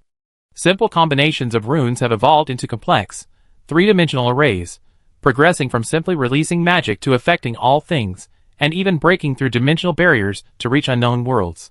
When the number and variety of magical techniques reached a point where even a superhuman could not learn them all in a lifetime, scholars realized the need to categorize and classify them. The first to emerge were autonomous magical techniques, requiring no human control and possessing diverse sources of magic power. These became the prototype of arrays, widely present in all autonomously functioning supernatural objects. Later, they further differentiated into barrier spells, with significantly different forms of action. Next came racial magical arts. The differences in body, soul, and magical power between different races were immense, even greater than the difference between a tree and a stone. This created racial barriers between magical arts. To overcome these barriers, bloodlines began to merge, forming hybrid races. Racial magical arts evolved into bloodline skills, innately controlled and unable to be passed down. Countless years later, the first gods appeared, bestowing their immense power. Divine runes appeared for the first time, forming divine rune magical arts, which could only be used by the strongest extraordinary beings, later known as divine magic. Magic existed independently in all objects, regardless of their life force.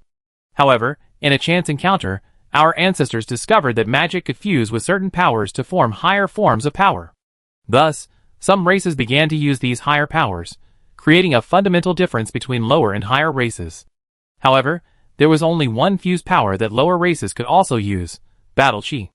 It was formed by fusing the fundamental life force of blood and magical power. Magical arts powered by battle chi became what later became known as combat techniques. The aforementioned specialized magical techniques have many limitations. The most frequently used skills remain those originally defined as magical techniques. However, thousands of years ago, the academic community discovered a problem. The number of ordinary magical techniques had become excessively large over time, and their complex composition made them difficult to categorize. Although more than a dozen types were eventually distinguished, such as spells, shields, enhancements, buffs, control, curses, blessings, sacrifices, summons, and forbidden arts, extraordinary individuals did not differentiate between them. This resulted in such classification circulating mostly among magical technique researchers, which was not conducive to the development of magical techniques. Therefore, after hundreds of years of research, in the exact year 100,000 of the new era, the 6 major professional halls jointly announced that all skills would be integrated and named into 4 categories: magic, spells, magical techniques, and forbidden arts. The tradition that had lasted for several eras was shattered, causing a tremor throughout the plane. Countless extraordinary beings speculated whether the commotion in the hall signified the imminent arrival of a new era. Some hidden forces also began to emerge, stirring up much unrest. A year after the new regulations were announced, the storm gradually subsided in the hall's silence, turning into an undercurrent of turmoil. And our new story will begin from here. A tiny fairy, no bigger than a palm, fluttered merrily among the mulberry bushes. After carefully selecting, she plucked the plumpest fruit and landed it on the nearby ground, intending to plant it. Suddenly, "Ah, why?" A heart-wrenching cry startled her, causing the mulberry to fall. Her little hands tried to catch it, but it still fell to the ground, turning into a clump of dirt. "I don't want Luo to leave." See Pearl clung tightly to Luo like an octopus. The latter, looking utterly hopeless, tried to push her away, but couldn't budge her. This fish made her sound like she was about to die. "Get down first." "No. Absolutely not." "What?" "Get down first. Is Luo trying to abandon me? I shouldn't have lent you that junk." Luo rubbed her temples. Ever since she accidentally found a romance novel while tidying up her things 2 years ago, and Hai Jinju saw it, she'd been obsessed. Her cultivation hadn't suffered, but her emotions had become more easily agitated. What was it called again? Being coquettish and capricious? No, probably just having nowhere to vent. She yanked Haijinju off her and threw her onto the sofa. Luo said irritably, I'm going to the mage's hall. Who told you not to meet Grandpa Albert's requirements? Speaking of this, Percy glared angrily. That old man isn't human. How could he possibly master water magic in 3 years? He can't even do it himself, yet he made me learn it. He's definitely trying to separate me and Luo. I heard you were punished for having too much fun by learning an extra skill? Percy's face stiffened, her gaze involuntarily drifting to the side. Oh, really? Haha. Here you go. Luo tossed her a ring. Don't think I don't know what you want. I already had Zania build an orchard in the yard. Leah's here, you can ask her for it. But I told her, if Grandpa Albert complains that you're not working hard enough, you're not allowed in. Percy pounced, catching the ring firmly in her mouth, and casually agreed, bobbing her head like a pestle. Hee, with Luo gone, can't she do whatever she wants? I'm going to be the boss again. Light footsteps came from upstairs. Viguria came down carrying 2 sets of clothes, her eyes still a little red. Little Luo, take good care of yourself. This is a dress I sewed for you. Come back and visit when you have time. I definitely will. Luo took the dress from Viguria and put it away, smiling brightly. Viguria was always the one who worried about her the most, probably because of what happened before. Little Luo, is everything ready? Yes, but I still need to say goodbye to my teacher. Don't let your and Manita's training fall behind. Definitely. I heard he also realized that controlling the family wouldn't help before he had the strength, so he's handed it over to his subordinates, and is focusing his attention back on cultivation. That's good. Luo gently hugged Viguria, wiping away the tears welling in her eyes. Although she herself was extremely reluctant to part, this brief separation was for a better reunion, and she needed to become stronger. 3 years after the Imperial League, with Luo keeping a low profile, news about her gradually faded. New students enrolled each year, and old students left each year. Now, far fewer students still recognized her. Karen and Vargana's belongings had been handed over to Ape after the League. It was a pity that neither of them had successfully broken through to the Transcendent Realm. The difference in their talent was starkly evident at this moment. Hollins continued to cultivate and take on quests with his companions, reportedly aiming to develop into a continental adventurer. Bella and Kagome seemed to have successfully created new mechanical puppets, but they had gone to the mage's holy land with their teacher 2 years ago. Her current situation was unknown. She had spent 3 years meeting the requirements for advancing to the 4th tier, and now she was about to officially step into the realm of mid-level transcendent. Oh Luo, what a coincidence. Luo, who was just coming out of Luna's office, turned around and saw Orsura with short hair holding several books, greeting her. Duo, concealed, stood guard beside her like a personal bodyguard, but it was useless to Luo. Hello, Senior Orsura and Senior Duo. But shouldn't I call you both teachers?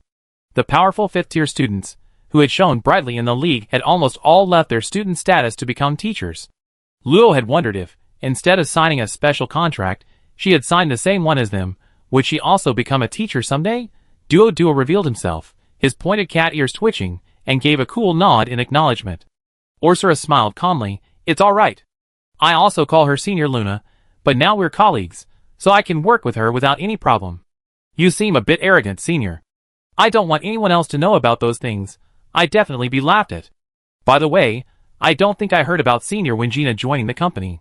Her choice to take it a step further, I don't know if it's good or bad. Luo recalled the gentle, older sister-like girl and smiled knowingly. I think this must be the choice she herself hoped for. And the place he was going to was also the place he desired. The farewell to his family was completed a week ago. After parting ways with Orsura and Dodo, Luo came to the Sky City's long-distance teleportation array for the 3rd time. He took out the pass given to him by Dean Fitch and handed it over. The guard responsible for opening the teleportation array verified it and gestured for Luo to stand on it. After taking one last look at the massive ring satellite, with a flash of silver light, Luo officially left the Empire where she had lived for 19 years, heading to the more mysterious and unpredictable Holy Land of Mages, where another stop on her life's journey would be. Chapter 484. A gigantic, untouchable, bizarre Rubik's Cube slowly twisted, emitting a soft click with each alignment. Figures flickered across its surface, mage towers were scattered haphazardly, and it seemed as if countless spaces were being cut and pieced together. Those who do not understand space will never comprehend reality. So big. So high. Luo, like a country bumpkin who had never seen the world, looked up at the enormous mage temple. Spatial fluctuations rippled around her, spreading layer upon layer for countless miles. Clearly not an ordinary phenomenon. But how did I get up there? Fly up? It seemed to be the only possibility.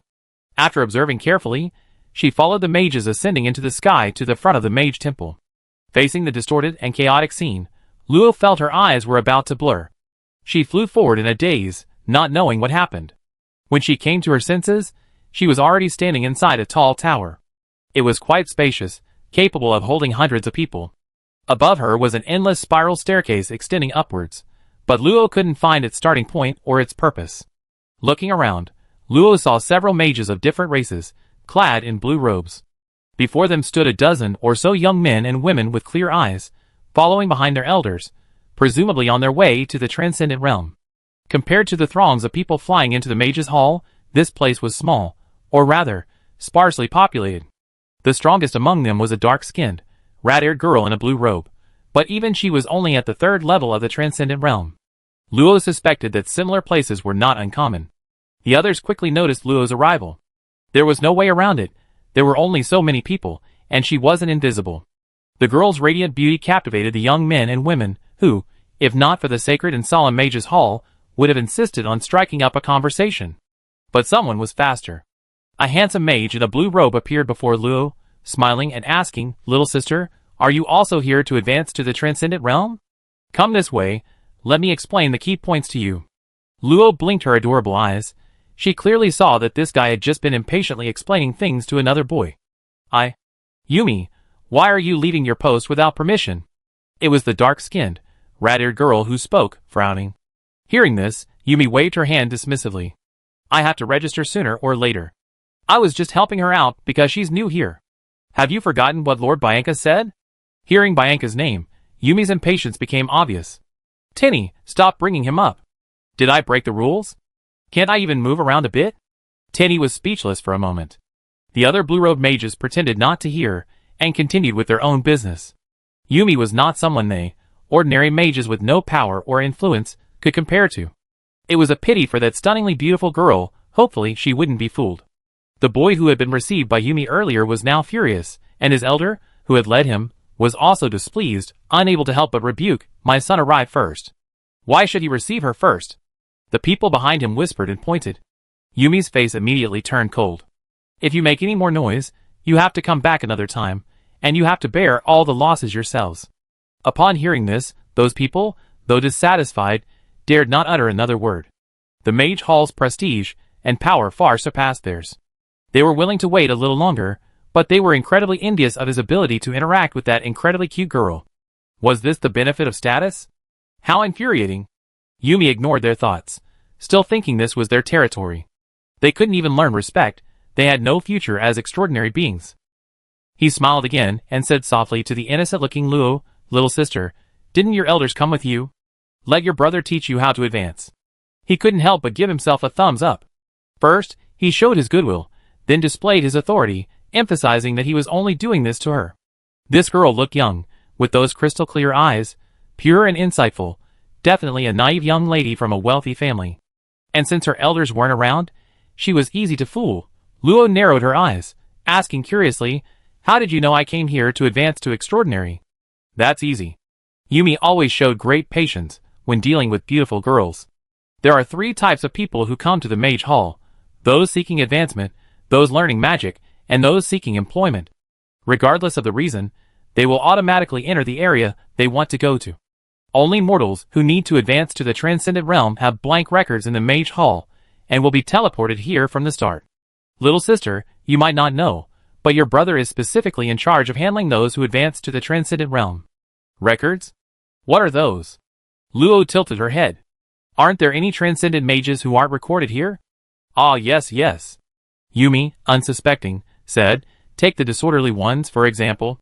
They're targets that all the major professional halls explicitly order their suppression, but they usually only appear once every few decades. Don't worry, little sister, your brother will protect you. He reached out to grab the girl's fair, delicate wrist. It must feel incredibly soft. Luo quietly took a step back, avoiding his blatant act. Disorderly ones? Does that refer to an evil organization that disregards order? Never heard of it, but it shouldn't concern her. As for this rude guy, he probably has some powerful backing that fostered his wicked personality. She couldn't control him. She should focus on finding a place to advance to the intermediate level as soon as possible. Actually, I wanted to ask, how does one advance to the intermediate level? As Luo's voice regained its cool tone, a trace of third-level aura emanated from her. In an instant, the seemingly harmless little girl in everyone's eyes became a terrifying existence capable of easily crushing them. Yumi's pupils contracted, a chill emanating from within.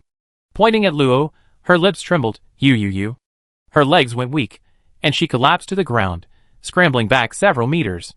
Luo stared in astonishment at Yumi's enormous reaction. Was she really that terrifying? However, before she could ask, Tenny, the dark-skinned girl, screamed at the top of her lungs, on alert. There's a disruptor. A piercing alarm blared throughout the entire tower space, and a sturdy barrier rose, trapping Luo alone inside. The blue-robed mages, who had just been feigning death, hurriedly flipped over the counter, grabbed their staffs, and pointed them at Luo warily. Tenny, at the forefront, her slender staff crackling with lightning, shouted sharply, Disorderly one, you really dared to trespass into the mage hall alone. This sudden turn of events left the expectant girl completely bewildered. This plot development was so different from what she had imagined. Meanwhile, far away at the Imperial Capital Academy, a certain teacher yawned, mentally calculating how many days were left before he could leave. Speaking of which, will Luo be alright going alone? I feel like there's something he hasn't said. Is it about the contract? It doesn't seem like it. But I should definitely put the cancellation of my contract on the agenda. Luo is so smart, he shouldn't be fooled. These old guys, knowing I'm leaving soon, they piled so much stuff on me, haven't they? They even dared to interfere with adjusting the formation. Don't blame me for my hands trembling and exploding. Chapter 485. In the spring of the new era, a tiny guest, only 1.5 meters tall, arrived at the mage's prison. By the time Luo recovered from her initial setback, she found herself surrounded by dark, magic steel bars. The surroundings were damp, foul-smelling filth, and the three hard walls were covered in hallucinogenic glowing moss. Unintelligible groans, male and female, emanated from the adjacent cell. Looking down at the heavy magical shackles on her ankles and wrists, Luo pondered. Was this a second time in jail? After a moment's thought, she concluded that breaking out of prison and being imprisoned were not the same thing. Without breaking free of the shackles, she only released the seal on her magical spirit. Luo went to a slightly cleaner corner, where her water magic obediently washed away the filth. Sitting down, she hugged her knees and pulled her robes tighter. Luo had no intention of escaping. From the moment she was trapped by the barrier, she hadn't fought back. After all, those blue-robed mages couldn't harm her. Going against the mages' hall would be like an ant trying to shake a tree. If she escaped, even innocence would become a crime. The origin of all races and all mages in the world is no joke. What bad luck. She could only hope the interrogators would be reasonable. Hee, a newcomer. A strange laugh suddenly came from the left, piercing like sharp stone carved into glass. The magic steel bars of the cell appeared to have gaps, but in reality, they blocked all smell and sight. Only sound could penetrate. Therefore, Luo didn't know who was in the cell she could see on either side. She guessed it was just a trick to lower the prisoner's sanity. But that was irrelevant to her. How many people who came to prison were truly innocent? Seeing that Luo didn't respond, the voice came again. Listen to that sound just now, how beautiful, I really want to. Luo shut down her hearing, staring blankly at what was in front of her. Suddenly, a cute little fairy appeared beside her. Xania fluttered her little wings, and after looking around, a clear look of discomfort flashed across her face. Ugh! I want to go back. Xania, why are you out here? Go back quickly. Luo was startled and quickly told her to return to the ruined space. Xania shook her head and pointed to Luo's forehead. I feel it's not right. It's forbidden. We have to go together, la la la. Singing a light tune, Xania flew around Luo's head, scattering a shower of shimmering pollen, purifying the surrounding polluted air. Luo knew she sensed her emotional change, so she reached out a finger and touched her little head to calm herself down, smiling. Okay, I'm not unhappy. I think of something, you go back in now. Xania tilted her head to look at her before disappearing into the void in a flash. Luo didn't know why Xania could freely enter and exit the ruins, and why she was so sensitive to Luo's emotional fluctuations. Often, even when Luo hid her emotions, Xania could sense them and quickly appear to comfort her. However, her comforting actions mostly involved flying and singing. Perhaps in her simple world, doing those things was enough to make her happy. However, The ability of fairy pollen to purify impurities was something Luo had never seen before, and she wondered about the limits of this ability. The interrogators arrived much later than Luo had expected. About 3 days later, a middle-aged man in a red robe arrived, his stiff face showing only indifference. Upon seeing Luo huddled in a corner, quietly lost in thought, a hint of surprise appeared on his face. With a click, the magic steel gate opened, and his gaze returned to its cold indifference, looking at Luo with an expressionless, death-like gaze. "It's time. Let's go." Luo couldn't hear what he said, but she could guess from his expression. She stood up and stretched lazily, letting the numbness in her thighs from squatting for so long subside. The middle-aged man's eyes twitched slightly at her expression. Did this little one really not know where she was? But it didn't matter, her task was simply to take her there. Following the red-robed mage whose name she didn't know, Luo walked through a long, dark corridor to an iron gate with a plaque above it that read Court of Judgment 1145. Pushing open the iron gate, the atmosphere inside was somber. Luo was instructed to stand on a low, round platform. In front of her were 3 people, 2 elderly men in yellow robes, and a short figure shrouded in a black robe, exuding the aura of a 6th-tier cultivator. Luo was somewhat bewildered. Was such a grand interrogation of an ordinary 3rd-tier transcendent being necessary?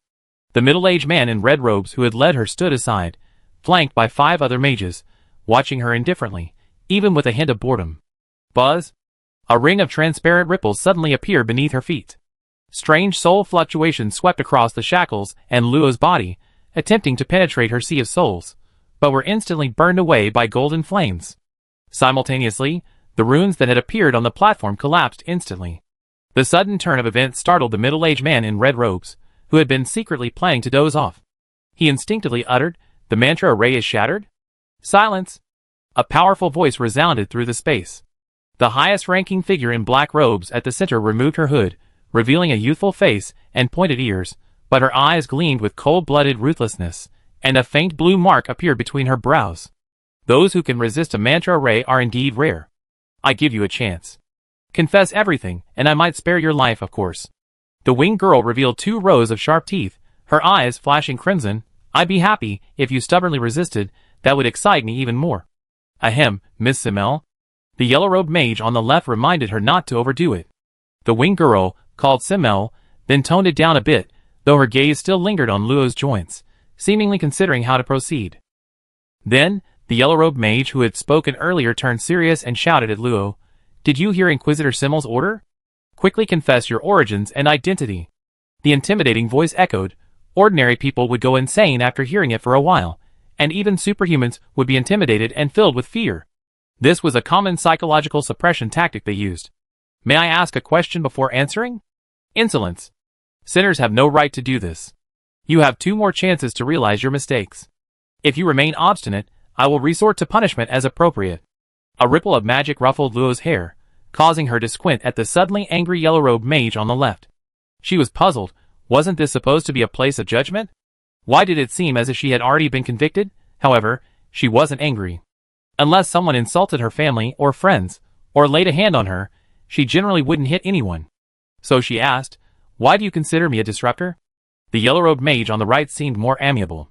He stroked his thick, white beard, comparable to a dwarf's, and chuckled. "A disruptor, someone who disrupts the order of the temple. Do you believe your method of obtaining the advancement runes was legitimate?" "Hiss, it seems, there's no way to refute this." Seeing the change in Luo's expression, Simmel tapped the table with her fingertips, producing a crisp, captivating sound. "Since you already know, then confess, so we don't waste time." "No, why should I confess?" Luo's expression turned serious. "Is this how your mage hall convicts? Not even willing to conduct an investigation? This is far too hasty." You're right." Surprisingly, Simmel agreed with Luo's point of view, but before she could breathe a sigh of relief, Simmel revealed her sharp fangs again. "But the mage hall doesn't need to consider this.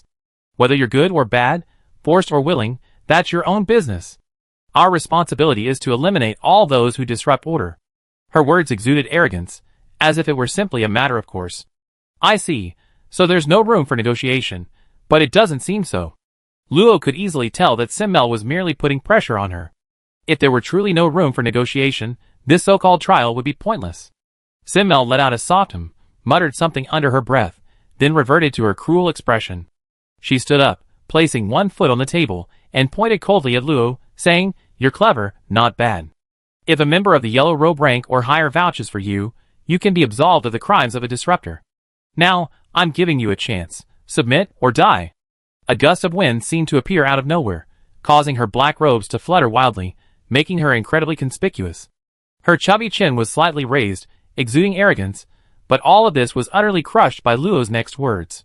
"You're a child in disguise, aren't you?" Chapter 486.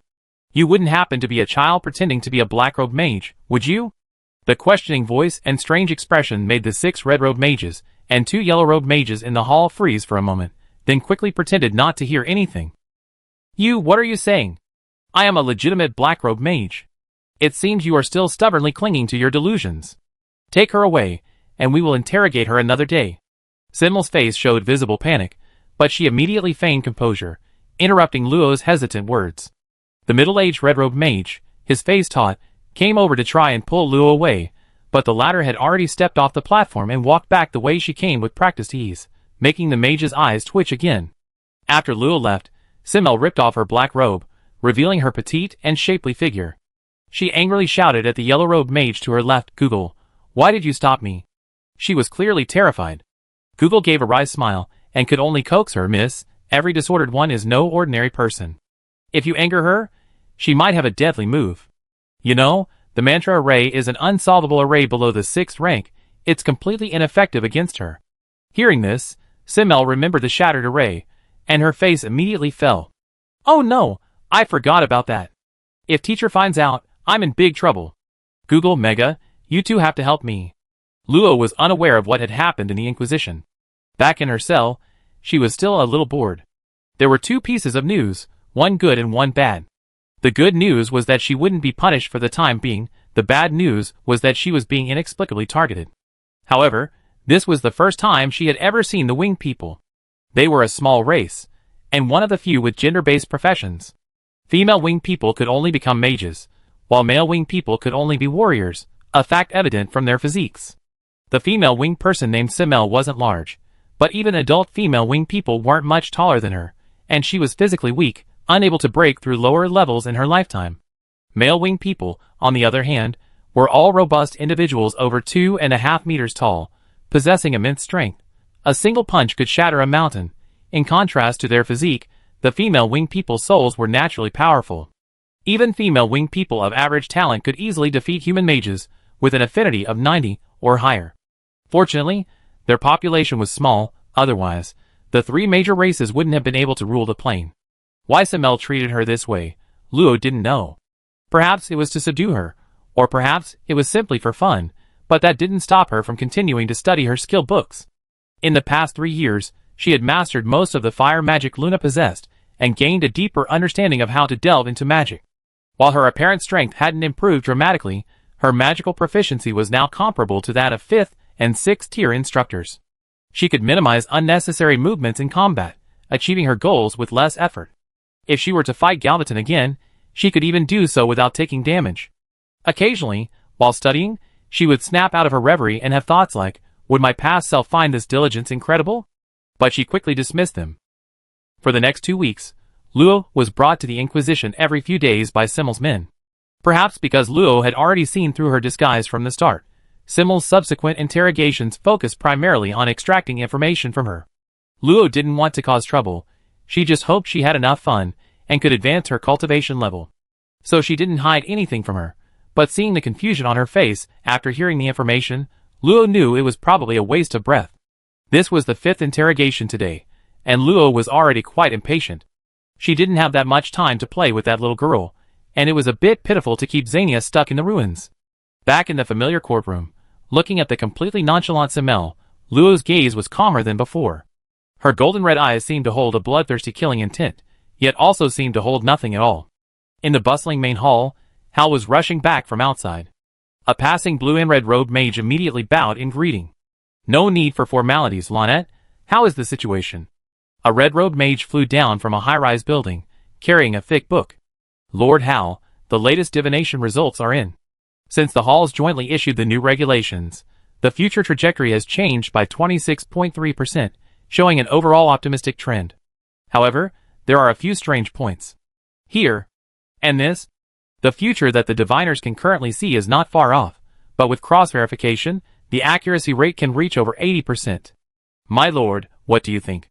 Hal listened carefully, flipping through the thick divination results while thinking. After a moment, he nodded slightly. Very good. Continue monitoring. We must force out the signs of darkness's arrival. We must not let them preemptively obscure the river of fate.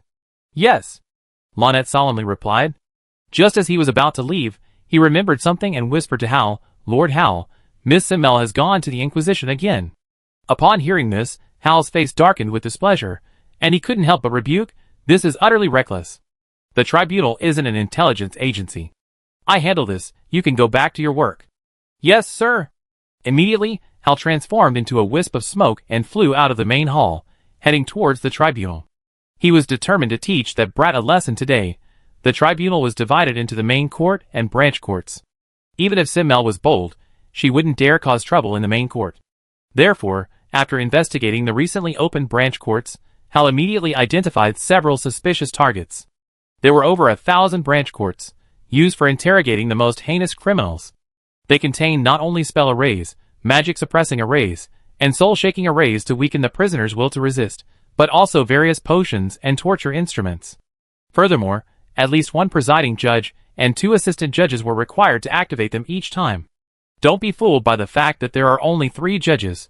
The chief judge alone must be a member of the Mage Hall of Black Robes, with a minimum strength of Transcendent 7th rank. The prisoner simply can't cause any trouble. As for the extremely powerful criminals, they be taken to the main court, where even saint-level experts can be judged. Flipping through the information about the tribunal in his mind, Hal quickly searched all the places Simmel might be, but perhaps due to bad luck, he checked 6 or 7 places in a row without finding any trace of Simmel. Fortunately, the chief judges saw Hal's robes, and didn't seem to mind his disruption of the trial order too much. This is the second to last one. Strange, could she have gone back? Saying this, Hal decided not to check her room after finishing the search. The courts were distributed across illusory stars within the core of the Mage's Hall, connected to the prison via spatial tunnels. Hal plunged into one of these stars, arriving before a massive, solemn wooden door inscribed with Court of Judgment 1145. After his identity was verified, the door slowly opened, and the person inside simultaneously turned to look at him. Then, a scream erupted, Uncle Hal, save me! Chapter 487. As the door opened, Hal saw the scene inside.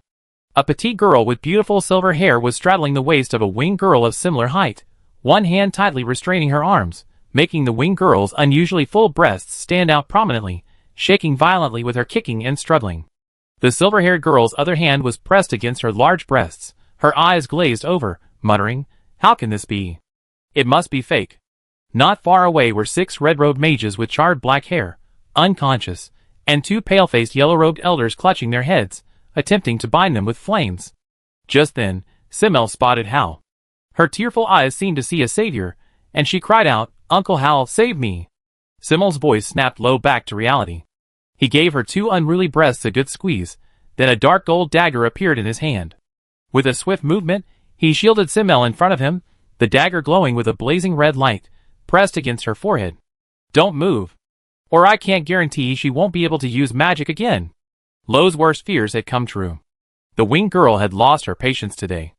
After Lo once again refused her demands for submission, she jumped down from above, and was about to put a slave collar on her. So, to everyone's astonishment, Luo decisively broke free of his shackles, and delivered a headbutt to Simmel, stunning her. He then used a fireball to knock out the 4th-tier red-robed warriors, followed by a soul storm to interrupt the spellcasting of 2 5th-tier yellow-robed warriors. After that, he naturally dealt with this arrogant little brat. During the confrontation, Luo, momentarily distracted, ripped off the woman's black robe. Her eyes were then blinded by a pair of swaying, utterly shameful assets, allowing the woman's reinforcements to arrive so quickly. Luo kept a close watch on the black-robed figure at the door. He was dressed the same as Simmel, but his strength was a genuine 7th-tier transcendent. He appeared to be a cold-faced human man, his expression unreadable. However, contrary to Luo's expectations, the man Simmel called Hal didn't speak or attack immediately. Instead, he took out a painting, glancing at her occasionally, seemingly comparing something. Wait, no way. Am I a wanted criminal? Just as Luo was considering whether to escape, Hal suddenly put away the painting, waved his hand, and a gust of wind blew the painting behind the side door, the small door Luo had come through, and incidentally released the yellow-robed mage's binding spell. As alarm bells rang in Luo's mind, a pair of sword-like fingers gently appeared before her brow. Freeze. Instantly, Luo felt as if his body was embedded in a perfectly sealed stone, completely unable to move, and Simmel vanished in the wind. Don't move, I won't hurt you. The calm voice held no murderous intent or malice, causing Luo to slightly slow his movements as he channeled his divine power. Then he saw Simmel, who had just been rescued and was now arrogant again, being tossed by Hal towards the side door. Lock this brat up. Don't let her out for 3 months. Huh? Why? No. Bang. The side door slammed shut, and Simmel's voice vanished without a trace. Hal clapped his hands, as if he had solved a major problem, then snapped his fingers. Luo immediately realized that the power binding him had disappeared. He flashed back to a higher position, staring at Hal in confusion. You seem to refrain from killing those who disrupt the order? Hal shook his head. I killed hundreds of Chaos ones, but you're someone a certain lord specifically requested to pay attention to. Come with me if you still want to advance to the intermediate level. Watching Hal turn and leave, Luo pondered for a moment, then cautiously followed him at a distance. She needed an advancement rune. However, she was unaware that Hal was already using the soul network to send a message. Contact the Temple Master. Something unexpected has happened. She appeared 3 years ahead of schedule. There was no reply. Hal remained expressionless. He knew the Temple Master was in another dimension, but he was also surprised that that brat, Simmel, had been suppressed, and suppressed by a human of a much lower rank. Was this why the Temple Master had requested their attention to her? However, he dared not speculate on that person's thoughts. Since they had happened to run into each other, he would proceed according to the prearranged plan. After leaving the gate through which Hal had come, Luo discovered that the area outside the so-called Court of Judgment was shrouded in a gray haze, with intense spatial fluctuations emanating from it. It seemed that randomly flying outside wasn't a good idea, but thankfully, following Hal's path, Luo encountered no accidents along the way. After bursting out of the gray haze, a streak of starlight silently appeared behind her, and before her eyes, a colossal, towering mage tower floated in midair, causing her to gasp involuntarily. It was larger than any mage tower Luo had ever seen, its endless tiers rising like towering peaks into the clouds, with countless mages of various races entering and exiting, led by mages clad in blue robes. Majestic. Magnificent. Dazzling. Perhaps it was the color of Hal's robes, but the nearby mages treated him with considerable respect, letting him pass first, and casting curious glances at the girl behind Hal. Luo stepped back slightly. She wouldn't get lost here, but it was best not to get too close. However, the larger the crowd, the safer she felt, so it seemed he genuinely didn't intend to harm her. A moment later, the two entered the mountain-like mage tower. The scene inside was like an enlarged version of an adventurer's guild, with staff members performing their duties, and mages coming to accomplish their goals. Hundreds of millions of mages from all races and factions across the entire plane passed through here, forming a loose organization far exceeding the strength of any empire. Just like outside, most people here wore masks or were shrouded in the shadows of their robes and hoods, concealing their aura. It made sense. If they encountered enemies or flaunted their wealth, they might be killed on the way back. After thinking for a moment, Luo also put on a faceless mask. She had bought it from a goblin at a street stall. It reduced her presence and shielded her aura. Combined with the runes on her clothes, it was more than enough to conceal her from most extraordinary beings. Hal didn't seem to care, only turning back to check her appearance to make sure he didn't lose her. Follow me. Entering through what appeared to be a narrow staff passage, Luo entered a vast space. A hollow cylinder, seemingly piercing the heavens and earth, exceeded 3,000 meters in diameter, its height and depth unknown. Countless books were neatly arranged along the spiraling inner walls. An unknown light source cast a bright glow, illuminating the floating objects in the air. Every few hundred meters, there were suspended passages and entrances connecting the two sides. The mages of the Mage Hall walked along these passages, some even flying through the air arranging books. Most wore blue robes. With the occasional red robe, Luo had never seen anyone like Hal in black robes before. Everything resembled a massive, intricate machine, with everyone fulfilling their duties, perfectly operating the Mage Hall, one of the 6 great halls. Compared to the outside, the scene inside the Mage Hall undoubtedly shocked Luo even more. The strange sights captivated Luo, even easing his resentment towards the Mage Hall. Although he didn't know what the Knight's Hall was like inside, it seemed the Mage Hall was far superior. No wonder even the imperial capital's teleportation arrays relied on the Mage Hall for construction, and there were hundreds of ultra-long-distance teleportation arrays connecting various regions. This scale was simply on a different level from the Empire. However, Luo could understand. The Karlov Empire was, after all, only one of the 7 great human empires, and the Knight's Hall had almost been destroyed, while the Mage Hall had the support of all mages across the entire plane, and its history far surpassed that of the Empire. The difference was obvious. The mages who met Hal treated him with great respect, giving Luo a deeper understanding of Hal's status. Who was this master he spoke of? And why was he showing her such special treatment? About half an hour later, Luo arrived at a room that looked like a council chamber from an entrance tens of thousands of meters above the ground. Sit. I know you have many questions. To be honest, I don't know much either, but since it was that master's request, I can only comply. Luo sat down across a table from him, suppressing her awe at the interior of the Mage's Hall, and frowned slightly. Who is that master? I won't say unless he explains it to you personally. Enough with the small talk. I can now answer 3 questions you want to know. Hal held up 3 fingers. He didn't have much interest in the girl before him. A low-level mage, no matter how special, was hardly worthy of his attention. He just wondered what he would think when he learned that this girl was the one who had stirred up a magical storm in the Mage's Holy Land years ago. 3. Why are you so adamant about dealing with the Chaos Ones? The term Chaos Ones was new to her since arriving at the Mage's Sanctuary, and she roughly knew who it referred to. But if that was the case, why not just offer them amnesty? Why kill them one by one? Hal wore a thoughtful expression, then said calmly, "It's normal that you don't know. But just remember, he is watching. Those who dare to try to escape the fog will ultimately be abandoned. The Chaos Ones are the nodes of chaos. When you encounter them, don't hesitate, just kill them. Alright, you have 2 more questions." His calm voice carried the same cold resolve as Simmel's. Chapter 488. Lo didn't deny Hal's answer. She would decide for herself whether or not to kill him. Second question, why didn't you kill me? As I said, that person has to be willing to talk. Lo pursed her lips. Then tell me who he is. Okay, can I ask another question? Sure, but I hope you can hurry, I'm quite busy. Quite busy. She couldn't believe how busy a high-level transcendent could be to have so little time to answer questions. Then how do I erase my status as a disruptor? She didn't want to be sent to prison every time she came, and it wasn't always a coincidence that she wasn't killed on the spot. I help you forge a record, and you be a normal mage. Was it really okay to say this so openly? Lo even suspected this wasn't the first time. It seemed that what that guy with the 2 extra bell-shaped appendages said wasn't entirely unreasonable. Then I have one last question. How should I contact you? Hal was taken aback, not expecting her to ask this question. Was she planning to cling to him? Well, telling you won't hurt. The entire Mage Sanctuary is equipped with a soul network. Our internal members communicate through the soul network. Theoretically, an outsider like you isn't allowed to enter. However, I leave you a connection point. You can contact me directly. Consider it an apology on behalf of that child. A transparent key radiating light appeared before Luo, slightly longer than his palm, and slightly cool to the touch. A materialized soul rune.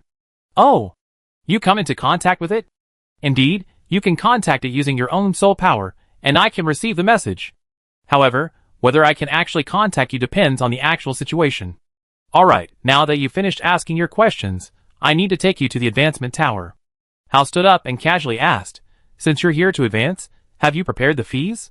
Let me make it clear beforehand, I won't be responsible for your advancement fees.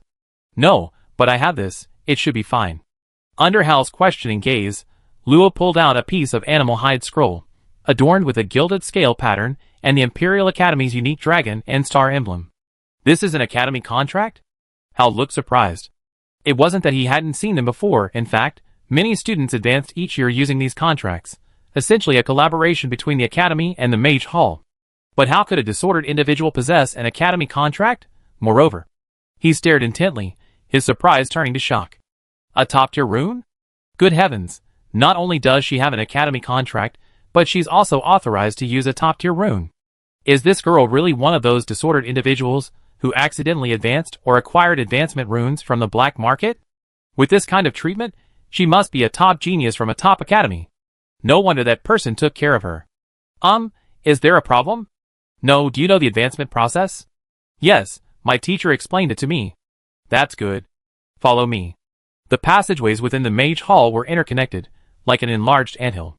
After exiting through the back door of the council hall and turning through several empty tunnels, Luo arrived at another, smaller mage tower. There were far fewer people here, and everyone was at the third rank. Upon entering the mage tower, known as the advancement tower, the blue-robed mages responsible for reception rose to greet Hal, only to be stopped by his wave. Sequence 0. 0-0? I understand. A mage in a blue robe glanced at Luo in surprise, took the token Hal gave him, tossed the work to the others, and hurriedly left. He returned a moment later, carrying an exquisite silver box. Luo was a little surprised. If she wasn't mistaken, the box was mainly composed of expensive mithril, and it was also faintly surrounded by a vast amount of magical power. What could possibly need such a precious box to contain it? Let's go! Hal took the mithril box and led Luo deeper inside. After passing through several layers of barriers, they arrived at a room of about 20 square meters, with blue starlight shimmering around it, and circular magic circles engraved on the floor. This is an absolutely safe secret chamber. Unless the entire mage hall is wiped out, no one, not even me, can open it again after activating it. You can advance your cultivation here with peace of mind. After giving Luo a brief introduction, Hal took out a pure gold key, but it wasn't ordinary gold, it was mithril, a material even more precious than mithril. Her silver moon lamp staff contained a small amount of mithril, but even that tiny amount, less than the size of a fingernail, was worth 10 7th-tier magic crystals. The mithril box automatically revealed a keyhole, and a complex magic circle slowly rotated. As the mithril key was inserted, the magic circle emitted a series of clicking sounds. Luo noticed that the key in Hal's hand had a magical connection to him, seemingly being unlocked using a specific, rhythmic flow of magic. A few minutes later, the box opened, and the heavily protected object finally revealed its true form, a spherical core with 36 facets, made of unknown material. As soon as it left the mithril box, it flew towards the wall and embedded itself. Instantly, shallow grooves appeared on the smooth wall, densely covering the entire secret room, and finally converging on the core. In a moment, inject your magic and soul power into that spot simultaneously, and the secret chamber will automatically close. You can send suitable superior runes. There's no time limit, so don't rush. When you need to come out, simply soak it with your own blood. But be careful, you only have one chance. Once you come out, you can't go back in. You have a superior contract, so the magic power needed for advancement will be automatically replenished without any fees. Of course, if you prefer to use your own magic crystals, I have no objection. Any other questions? Luo scratched her head, somewhat embarrassed, and asked, "Won't someone see us here?" Hal raised an eyebrow, thinking she was worried about her clothes being corroded by magic. No, the mage hall provides adequate protection for normal mages.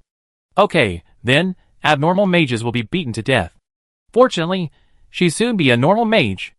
Then I have no further questions. Hal nodded. I need to process your records. If all goes well, you officially be free of the Chaos One's identity. Thank you. Just following orders. Hal left, and the door to the secret chamber closed, but since the core wasn't activated, it could still be opened freely. Following his method, Luo simultaneously released his magic and soul power. The moment it touched the core, the shallow grooves that extended out quickly lit up, absorbing Luo's magic power. As the light intensified, the grooves transformed into a complete array, then all light receded, leaving only the starlight emanating from the walls.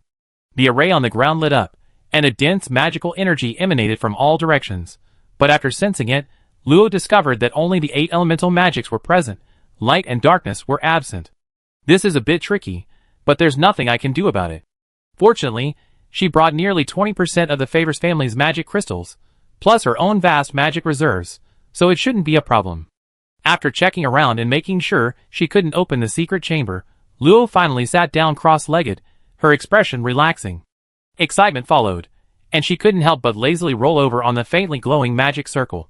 It was really tough, finally in. A moment later, Luo got up from the ground and rummaged through her ring. Thump! A huge wooden barrel appeared in the secret chamber, and she held a transparent bottle filled with dark blue starlight in her hand, the reward for being in the top 3 of the league. Tears of stars. She planned to purify her magic power again before advancing to the 4th rank, making her foundation stronger and maximizing the benefits after advancing. I take a bath first. Chapter 489. To be honest, Luo hadn't taken a bath in a long time. As a genius mage, She was naturally self-cleaning. Bathing was more of a relaxation exercise. For the past 3 years, she had been busy learning and practicing with Luna, and when tired, she would just sleep for a while. Relaxation seemed a distant concept for her. However, today was the perfect day for a bath. Water magic swelled, transforming into pure water that poured into a wooden tub over a meter tall. Heated by fire magic, it quickly reached the right temperature. Luo poured the star tears from the bottle into the water. With a crisp dripping sound, the entire tub turned a slightly bluish green, with shimmering specks floating in the air, reflecting in the secret chamber as if one were in a starry sky. Xania leaped out, seemingly curious about everything around her. After circling Luo a few times, she sat on the edge of the tub, humming a little tune. Want to take a bath too? Fairies shouldn't be afraid of water, right? Perhaps flower fairies would bloom when they encountered water. Strange thoughts flashed through her little head. Luo removed her mask and magic hat, letting her long, flowing hair fall freely. The spellbook on her back automatically untied itself and flew to a corner to lie quietly. Her simple mage robe fell away, revealing a pure white lace-trimmed lining. Her childlike shorts and vest were as innocent as their owner, and perfectly suited her figure. Gently untying the vest's knot and pulling off her shorts, the girl curled up her fair thighs and sank into the rippling water, concealing the burgeoning spring within. Luo! Happy! Xania wants some water too. You want to soak too? Okay, hey, just soak. You can't take a bath without taking your clothes off. In no time, Xania's emerald green dress was pulled off, and she submerged herself in the water, only her head above water, lying comfortably against Luo's chest. The rising steam from the hot water tinged her delicate, exposed shoulders with a rosy hue, and her exquisite face flushed, seemingly in a state of blissful intoxication. So comfortable. Luo couldn't help but squint his eyes. He had worked hard for 3 years. Rewarding himself was only right. Comfortable. Comfortable. Xania responded, her eyes narrowing, her small body seemingly melting, utterly languid. Xania, don't move your wings, it itches there, ah. I want to stay in this water forever. As Luo enjoyed himself, the bluish-green substance in the water seeped into his body, forming a sieve that aligned with his magical pathways. After the magic condensation process began in the second stage of advancement, the magic within her body had become a power of the same origin but different quality as the magic outside. At this time, all magic passing through this network would be slightly purified, its structure becoming more suitable for her, and its strength increasing. The enjoyment was always fleeting. After a while, Luo had to use great willpower to sober up from her drunken state. Slightly straightening her back, she sat cross-legged in the wooden tub, closed her eyes, and began to mobilize her magic. The magic residing within her body was still relatively small. Luo needed to filter the magic within her sea of souls to complete the overall purification, and the tears of stars had a time limit. Wasting them would be unwise. With a slight thought, a vast amount of magic surged forth, rapidly circulating within Luo's body. The magic within her body increased rapidly, becoming increasingly viscous, and the oppressive aura it emitted also intensified rapidly, enough to render ordinary low-level transcendents unable to resist. Xania, detached from her soft, jade-like breasts, floated on the water like a green leaf drifting with the current. Looking up at Luo's serene face, she couldn't understand what Xania was doing, only finding her aura comforting. After muttering a few incomprehensible words, she closed her eyes and fell asleep. The purification process was tedious and lengthy. Only after Luo felt the strange substance within her body completely disappear did she stop circulating her magic and return it to her sea of souls. She slowly opened her eyes, and saw Xania lying motionless on the water's surface. Xania! Hastily scooping up the little fairy, Luo instinctively stood up. Instantly, the wooden tub, battered by the oppressive force, cracked under the weight, water spilling onto the ground, revealing the girl's slender, smooth body. She was like the most perfect creation of the gods, pure and flawless, though her slightly protruding breasts were less than a handful, a slight disappointment. But Luo had no time to pay attention to any of that. She quickly shook the little fairy, channeling her with magic into her.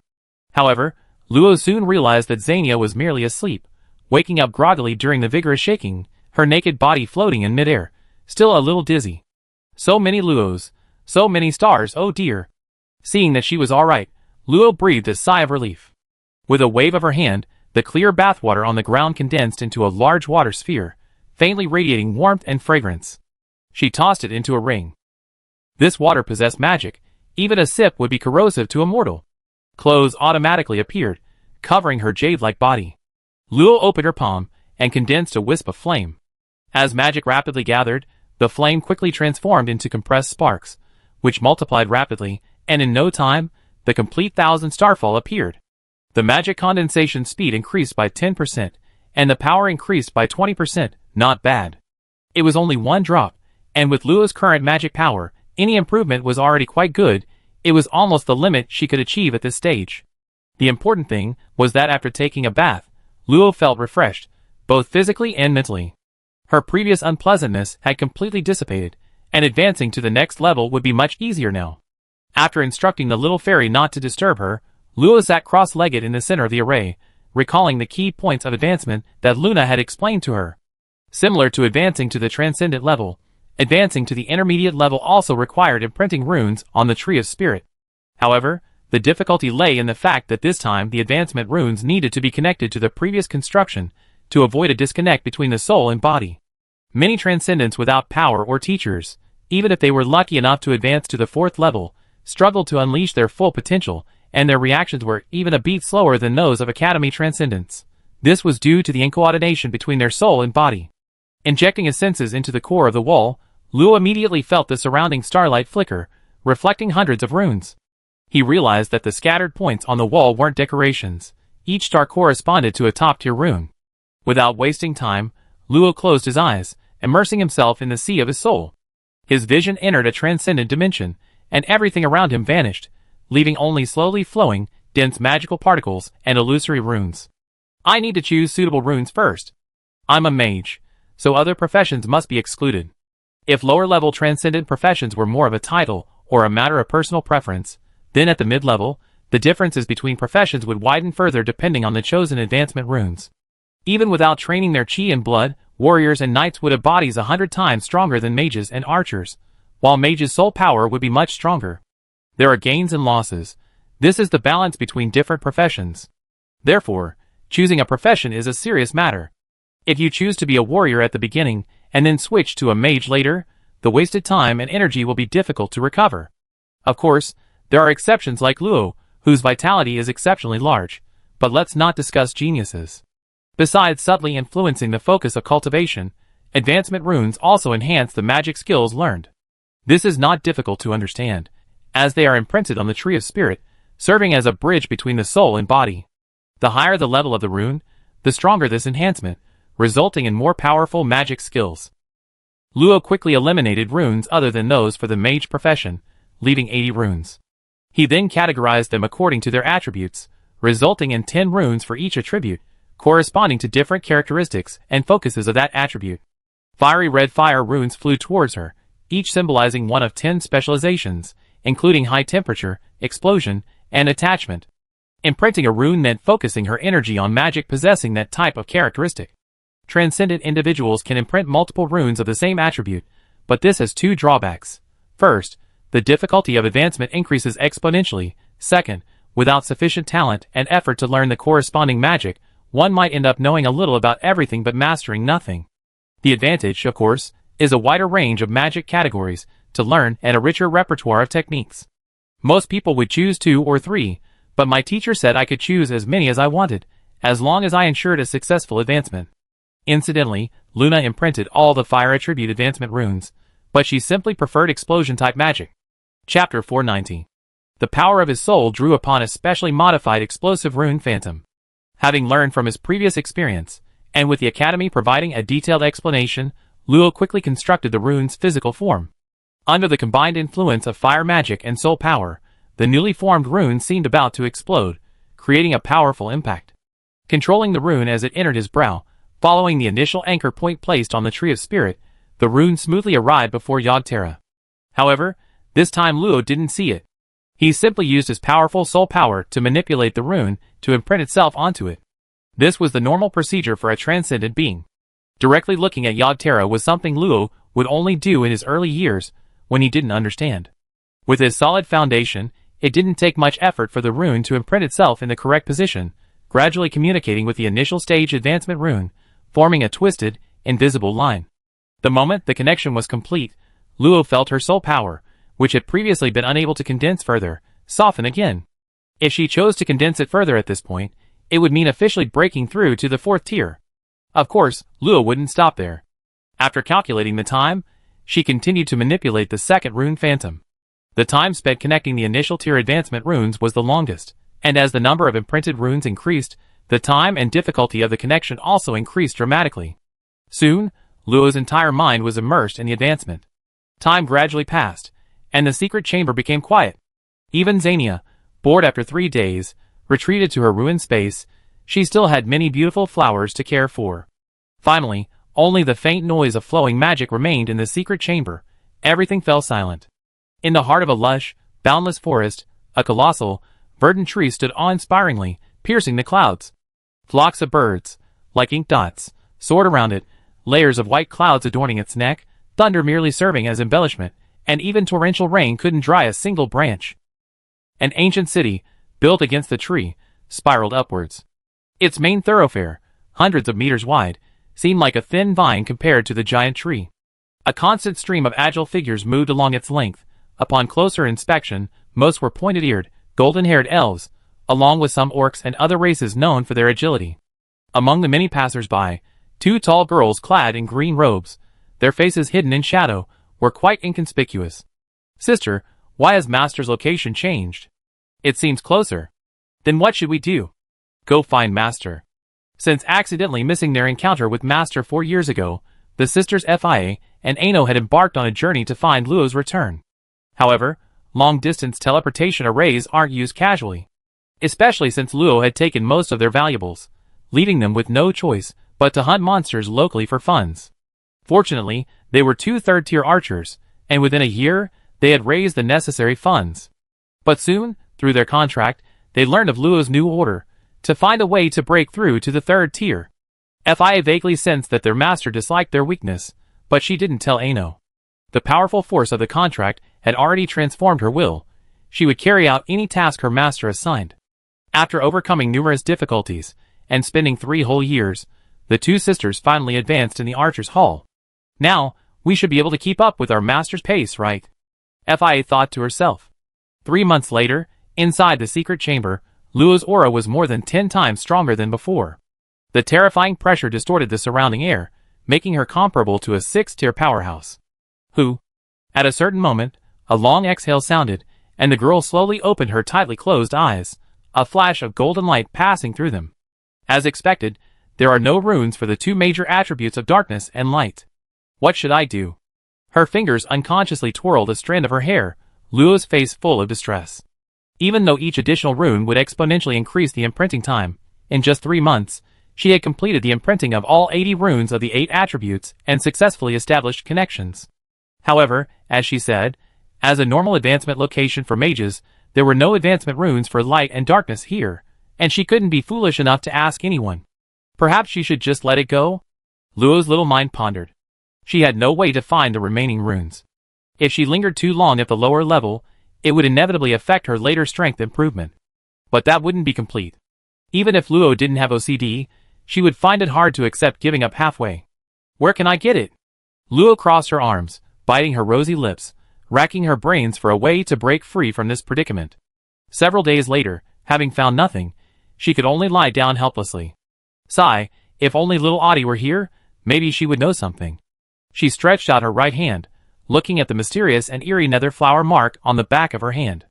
With a slight thought, the nether flower mark ignited with pitch-black flames, and viscous dark power surged forth, spreading along her veins like ferocious thorns to her entire right arm.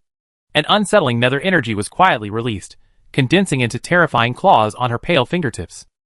Well, putting aside its inherent qualities, it's actually quite cool. Taking out the pendant containing Moriarty, Luo, as usual, infused it with energy.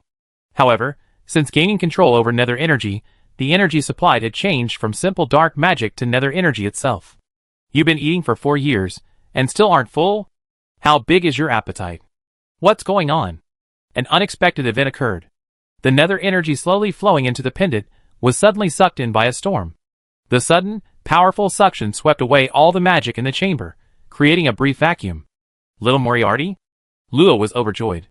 This was the first time in over 4 years that Moriarty had reacted so strongly, but her joy quickly faded. It seemed that the surrounding magic was insufficient to satisfy her appetite. The suction from within the pendant targeted Luo, uncontrollably drawing in large amounts of nether energy. A tearing pain shot through her right arm. Luo gritted her teeth, resolutely relinquishing control of the dark magic, allowing the suction to devour the nether energy. The tearing sensation intensified. The rapid flow of dark energy swiftly withered Luo's right arm, turning it to black ash. A continuous stream of dark magic gushed from the severed arm, seeping into the pendant along with her blood. Cold sweat beaded on Luo's forehead. She wondered if she was cursed, constantly suffering amputations. The loss of so much dark magic left her feeling a long-forgotten weakness. With the loss of blood, Luo's face grew increasingly pale. With her body dominated by dark magic, her light magic was completely ineffective, reducing her self-healing ability to a mere third-tier level. Xania leaped out of the ruins, circling anxiously twice, a vibrant green light appearing in her hand. Forbidden! Forbidden! Resurrection is essential. More pollen. The green light seemed to possess immense life force. After merging into Luo's body, the weakness lessened considerably, but it was blocked at the severed arm, unable to continue healing. Under the relentless surge of dark magic, the pendant was stained blackish red, then shifted towards inky black, emanating an ominous aura. Suddenly, a small, jet-black hand emerged from it, swirling with a viscous, deadly black mist, transforming into a venomous snake that viciously lunged at Luo. However, the next instant, the small black hand swiftly seized the snake, transforming back into black mist. Its dark exterior rapidly faded, becoming fair and delicate, even somewhat translucent. A sinister, eerie, childlike voice, accompanied by a faint, playful laugh, rang out, sending shivers down Xania's spine. Hee hee. I smell fear. Ah, who is it that fears me? Chapter 491. A strange, playful laugh echoed within the secret chamber. A tiny, delicate hand, almost glowing white, effortlessly extended, ignoring the pendant's seal. Next came a slender arm, and a small body. Black mist obscured the alluring 3 points of the body, and a pair of large, azure eyes held endless cruelty and mockery. A cat playing with a mouse, and she was the cat.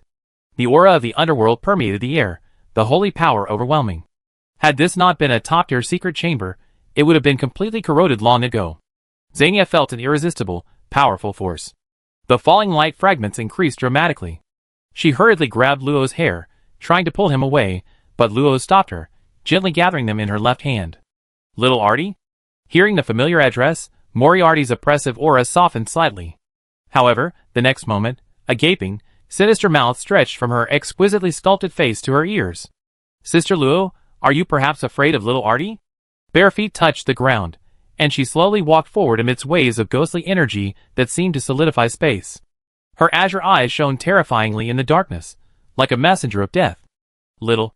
Before she could speak, Luo found herself completely frozen, as if her blood and magic had been frozen solid, making it impossible to utter a sound.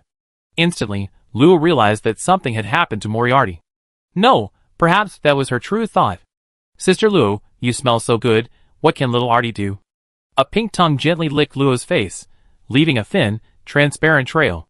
Moriarty sniffed with delight, then bit down on Luo's right shoulder. The immense force of her bite effortlessly shattered Luo's shoulder blade, and crimson blood splattered, deepening the color of her mage's robes. In pain, Luo instinctively unleashed her divine power. Pure golden light instantly shattered all restraints. Her rapidly recovering right hand, imbued with divine power, slashed horizontally, forcing Moriarty back and dissolving a large swath of nether energy. Little Moriarty, are you itching for a fight? Luo was furious. The child she raised for over 4 years had turned on her the moment he woke up. Did he really think she was easy to bully? Just as she was about to run away, she wasn't so arrogant as to think she could actually win, but she found Moriarty standing there, his eyes glazed over. All the nether energy around him had inexplicably shattered and dissipated, including the parts covering his private parts. Little Moriarty? The next moment, Moriarty suddenly knelt down, his hands clutching his head, his face contorted, his eyes wide with rage. His body repeatedly disintegrated into black mist, yet seemed to be forcibly gathered together by something, unable to escape. A golden glint emerged from between her brows, rapidly sprouting countless slender chains that pierced her brain and body. Upon closer inspection, these were actually countless golden runes, smaller than ants. Each time a golden rune pierced her, Moriarty's delicate body trembled, while large swaths of black mist disintegrated and reformed. In the agonizing cycle of self-collapse and reconstruction, Moriarty collapsed to the ground, writhing and scratching the earth, desperately tearing at her hair, emitting pitiful screams. Ah! Little Moriarty. Luo panicked. Having spent considerable time together, she couldn't bear to watch Moriarty's horrific state. She rushed forward to check on her, horrified to find that the surging golden runes had completely disappeared into her body, leaving only a sun-like mark between her brows. Her screams gradually subsided, and finally, panting heavily, she curled up motionless on the ground. Xenia had already cowered inside Lo's collar in terror. For a simple little fairy, witnessing Moriarty's terrifying appearance was no less than being forced to take a soul storm. It was too horrible. Little Moriarty, are you all right? Are you all right? Seemingly hearing Lo's anxious voice, Moriarty weakly opened her eyes, turning her head slightly to look at Lo. Her once bright eyes were now incredibly dim, making her look heartbreaking. Sister Lo. I'm sorry. Her voice was weak, completely different from before. Lo picked her up. She was limp and weak, nothing like the Dark Clan general who had dominated the dimensional battlefields. I'm angry. But what could he do? He simply couldn't be harsh with her. The battle that had erupted on the interdimensional array was still vivid in his mind. If Moriarty hadn't exhausted almost all her strength to buy time for Sindragon, he and Kagome wouldn't have been able to escape either. Everyone makes mistakes, more or less, but for certain people close enough, Luo doesn't mind accepting their errors, even if doing so puts herself in danger. Hee, Luogia is so nice. Luo gathered a ball of soul power at her fingertips, and fed it to Moriarty. The latter visibly perked up, sniffing the aroma and sucking on Luo's finger. I say, you're like a child. Letting Moriarty absorb her soul power, Luo focused her attention on the space between her eyebrows. The golden, sun-like runes that resembled the incomplete divine runes on the silver moon lamp, but in her perception, those runes, no bigger than a little finger, were actually composed of millions of complete divine runes, binding her soul and power from the inside out. Furthermore, Lo felt a vague connection between the patterns and himself. It seemed he could control Moriarty's life and death at will. What is this? Moriarty, refreshed by the explanation, shook her head innocently. Little Moriarty doesn't know. I'm talking to you seriously. Lo's forehead veins bulged. Perfect. Some people make mistakes and need to be punished severely. With Moriarty's soft gasp, Lo slammed her onto his lap and slapped her plump, pink bottom hard. Smack. Ah! A series of heavy slaps echoed in the secret room, mixed with a soft moan from little Audie. Xenia covered her eyes, unable to watch. This was even more brutal than before. Time to slip away. Sensing that Luo was safe, she decisively returned to her garden. She was just a little fairy seeking pleasure. She didn't understand the adult world. After dozens of slaps, Luo raised an eyebrow. This girl, she made the noise on purpose.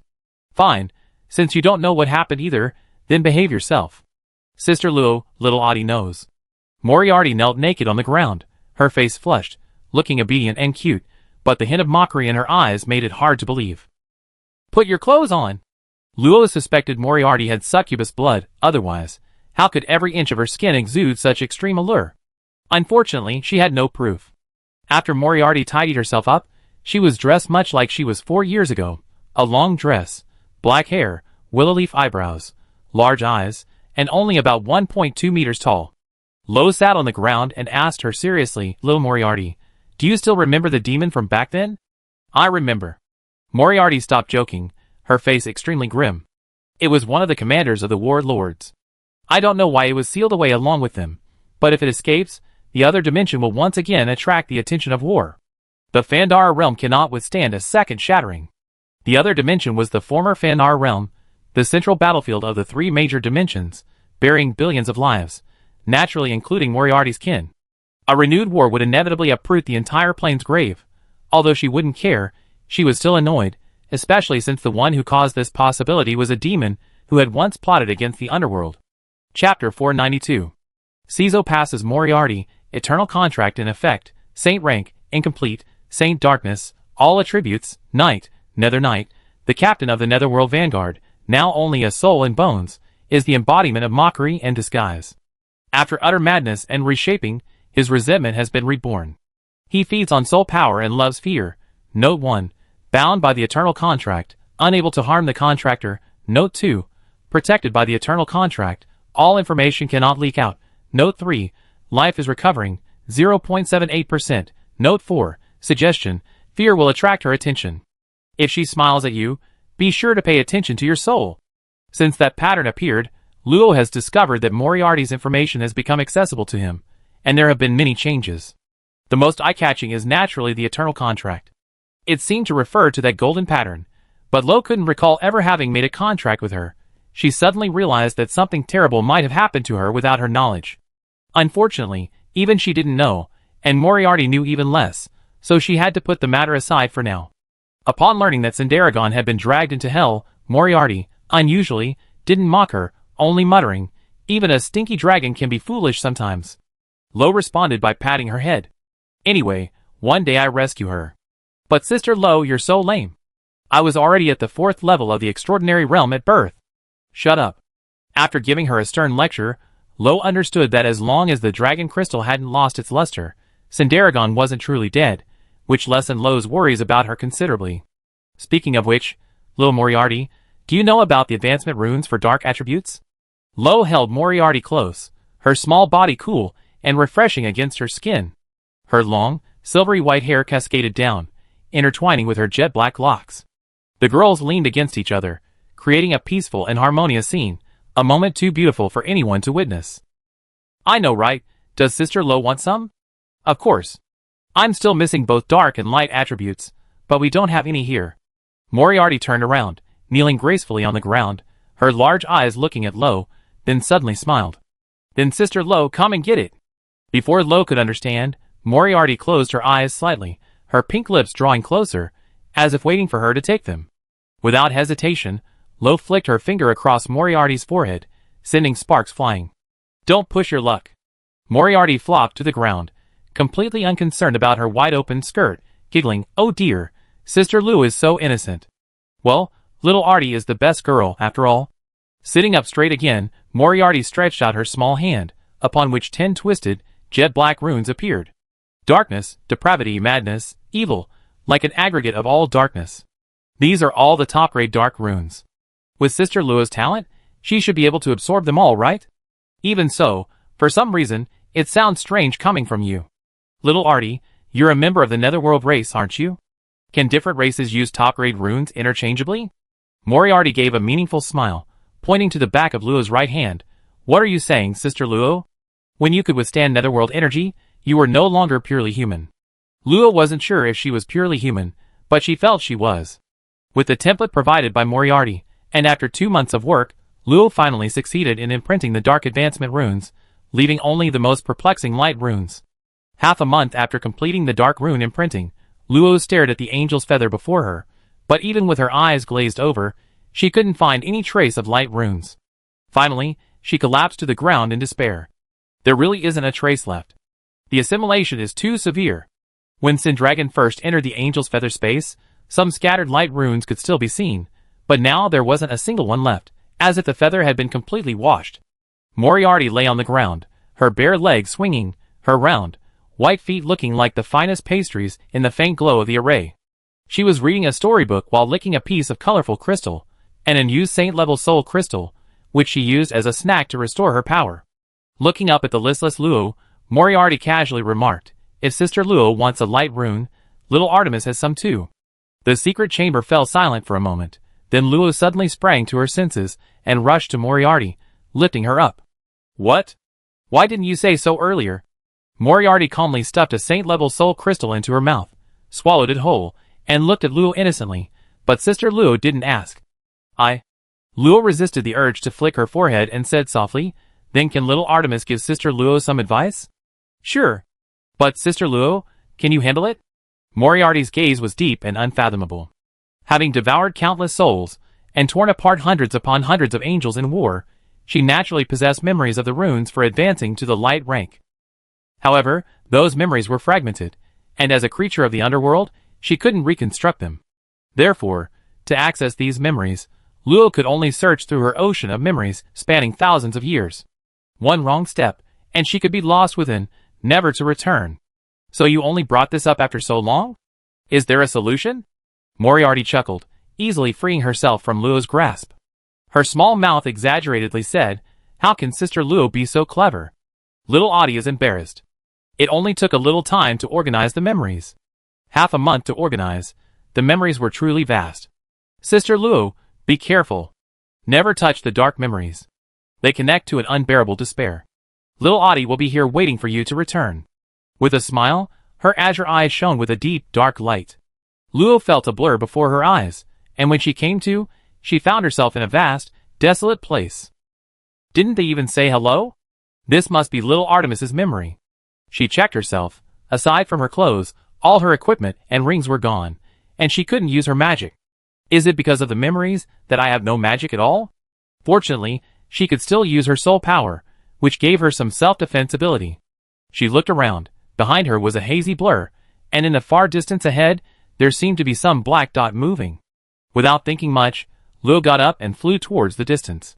First, she needed to find the angel. Inside the secret chamber, Moriarty stood still. Suddenly, an identical shadow emerged from her, except its eyes were completely black, pure nether energy. It glanced at her true form, then merged into the shadows, and sped towards the dimensional crystal wall. The secret chamber of the Mage's Hall was incredibly sturdy, but who was she? Breaking through from within was incredibly easy for her. Sister Luo still needed a lot more time to grow. She didn't know how long that stinky dragon could hold out. She had to go check on it. Then, Moriarty's true form revealed an innocent smile, his eyes darting around, as he searched for the ring on Law's body. Sister Law won't be back for a long time, so it's only natural for me to help her tidy up her things, right? Oh dear, how obedient and sensible I am. Chapter 493. The desolate land, the crimson sunlight, the stagnant sandstorms, the jagged peaks, everything seemed so bizarre. Luo swept through the air, leaving trails of storms in her wake. She had maintained this supersonic flight for over 3 days. The previously blurry black dots had morphed into thumb-sized red dots, still swaying back and forth. This strange world was not safe. Every now and then, jet-black cracks would appear, seeping out wisps of black mist, seemingly emanating mournful screams, only to vanish abruptly without a trace. Sticky tentacles would emerge from the sunlight, covered with countless tiny eyes, seemingly blind, completely unaware of Luo's passage. But that didn't mean they were safe. These tentacles would follow the fluctuations in the air, relentlessly pursuing her until they inexplicably dissipated on their own. Luo glanced down casually and saw a jet-black spider emerging from the ground, spitting out a large clump of yellowish hairs, as if hunting, yet no prey could be seen. A few seconds later, everything vanished. Those must be the dark memories little Audie mentioned. She certainly didn't intend to recklessly contact those dark, grotesque things. Within the memory where time was indeterminate, Luo could only estimate that she had been flying for over half a month, her soul power significantly depleted. The things that had been moving before her finally appeared in their entirety. They were over a dozen fiery dragons soaring through the sky, their powerful wingspans hundreds of meters long, blotting out the sun.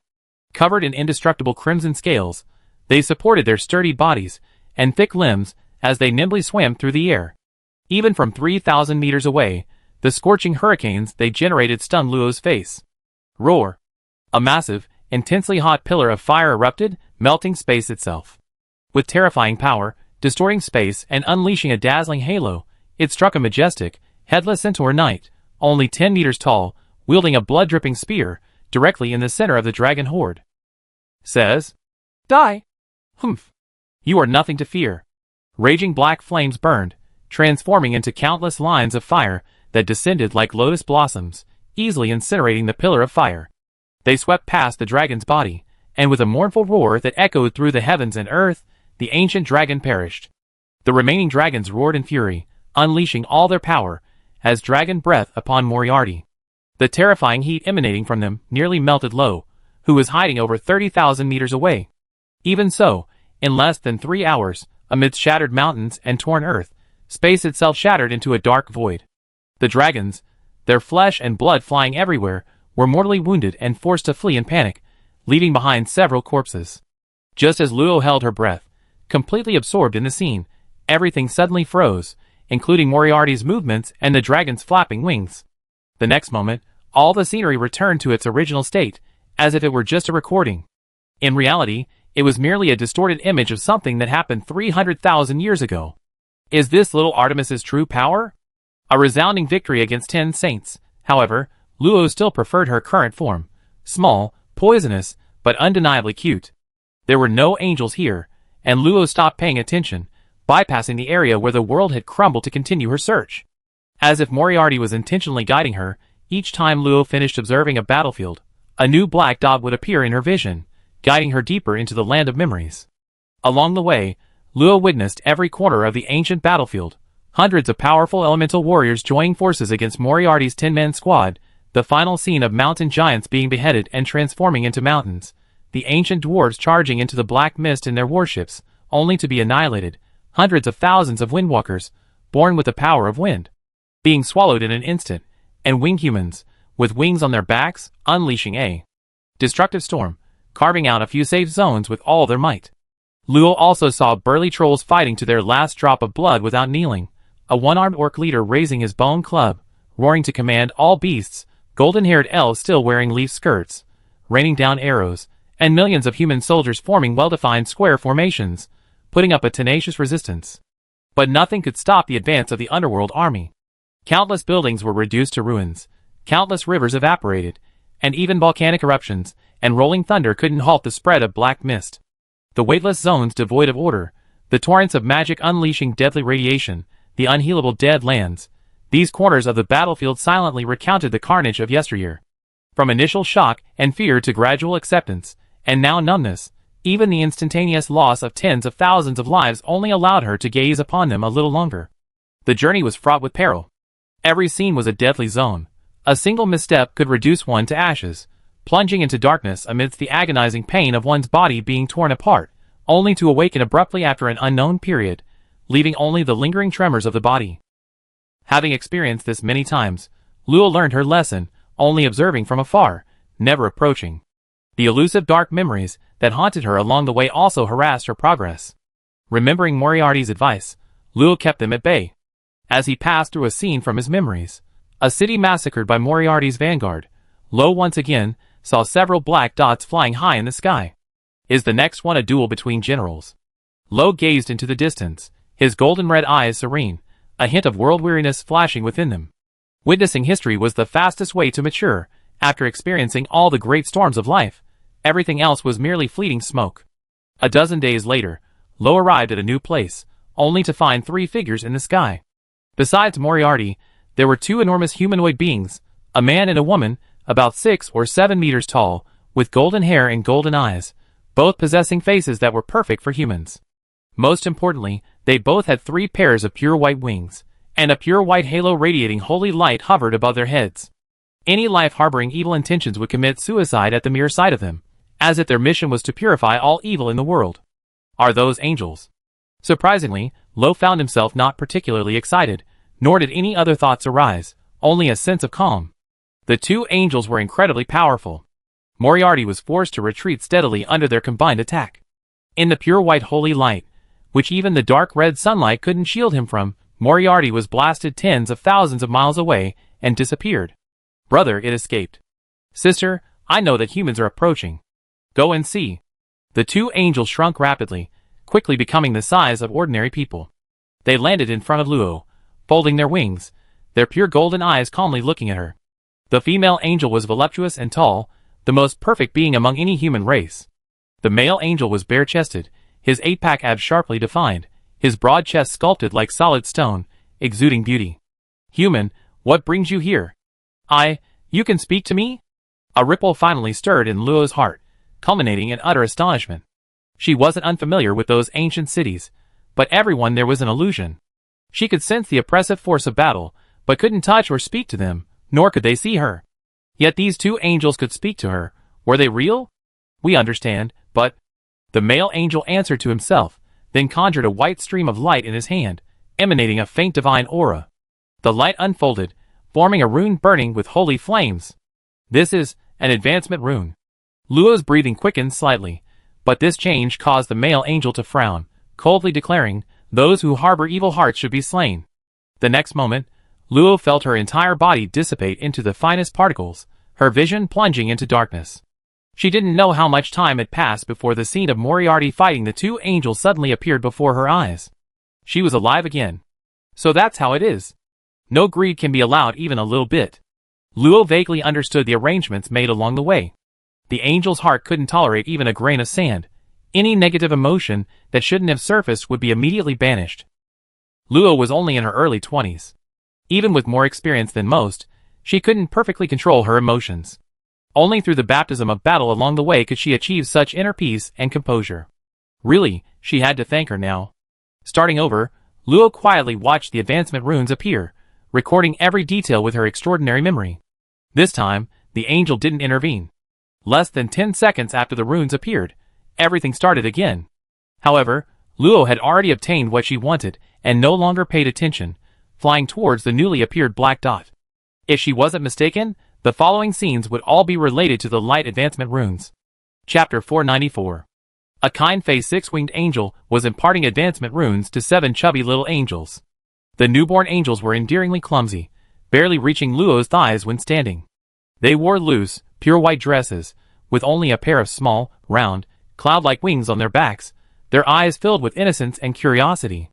Although newly born, with some still wearing their eggshells, they could already fly freely in midair, playfully trying to catch the floating advancement runes, giggling with delight. Luo watched this scene quietly from 300 meters away. She knew that this place would be destroyed in less than 2 minutes, but after experiencing it several times, she felt no ripples in her heart. After recording the final advancement runes, all the memories vanished abruptly, and the world plunged into darkness. Luo stood in the darkness, yet radiated a holy light. 10 light advancement runes surrounded her, and the pure magic of light was quickly repelled by this world, carrying her rapidly away. As she emerged from the darkness, the memories of the war in her mind rapidly flattened, as if the experience had been compiled into a book, still there, but the one who experienced it had become an observer. When Luo regained her senses, she found herself back in the secret chamber.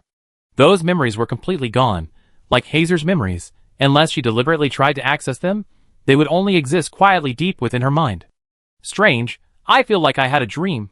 But this dream felt so real. Sister Luo wasn't wrong. Little Audie cast a dream tour on you, otherwise Sister Luo would have come back as an old woman. So that's how it is. No wonder it felt a bit unreal. Alright, now you can tell me why this place has become so messy, and I take action accordingly. Luo felt a throbbing pain in his temples, and his fists were clenched. Various magic crystals and items were scattered haphazardly in the secret room. Many innocent weapons had been bitten and chipped, dozens of books were carelessly opened and tossed aside, and the little guy sat on the ground with a blank expression, tilting his head back, pouring the last drop of life-giving wine into his mouth. Oops, you've been discovered. Moriarty smiled seductively, sticking out his pink tongue to lick the spout of the barnacle, cleaning up the last drop of life-giving wine. Smack! A moment later, Moriarty, his bottom swollen, lay sprawled on the ground, one hand propping up his chubby cheek as he watched Luo clean up the mess, muttering, "It's just a little wine. Sister Luo doesn't drink." Then explain the bite mark on this knife? Luo picked up a silver-grade long sword. A small nick was clearly visible on the blade, as if something cute had bitten it. That didn't taste good.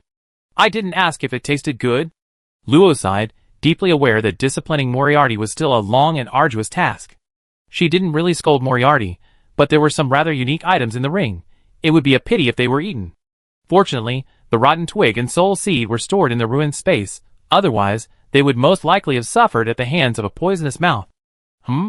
These are... While tidying up, Luo noticed several scrolls mixed in with a pile of books. Strange, do I have these? The scrolls emitted a faint, but unusually concentrated magical fluctuation. She tried to open them, but failed.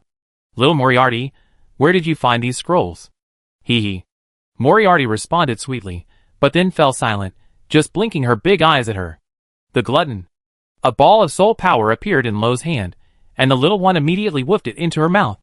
Although a little soul power wasn't of any practical use, she liked the faint divine aura on it.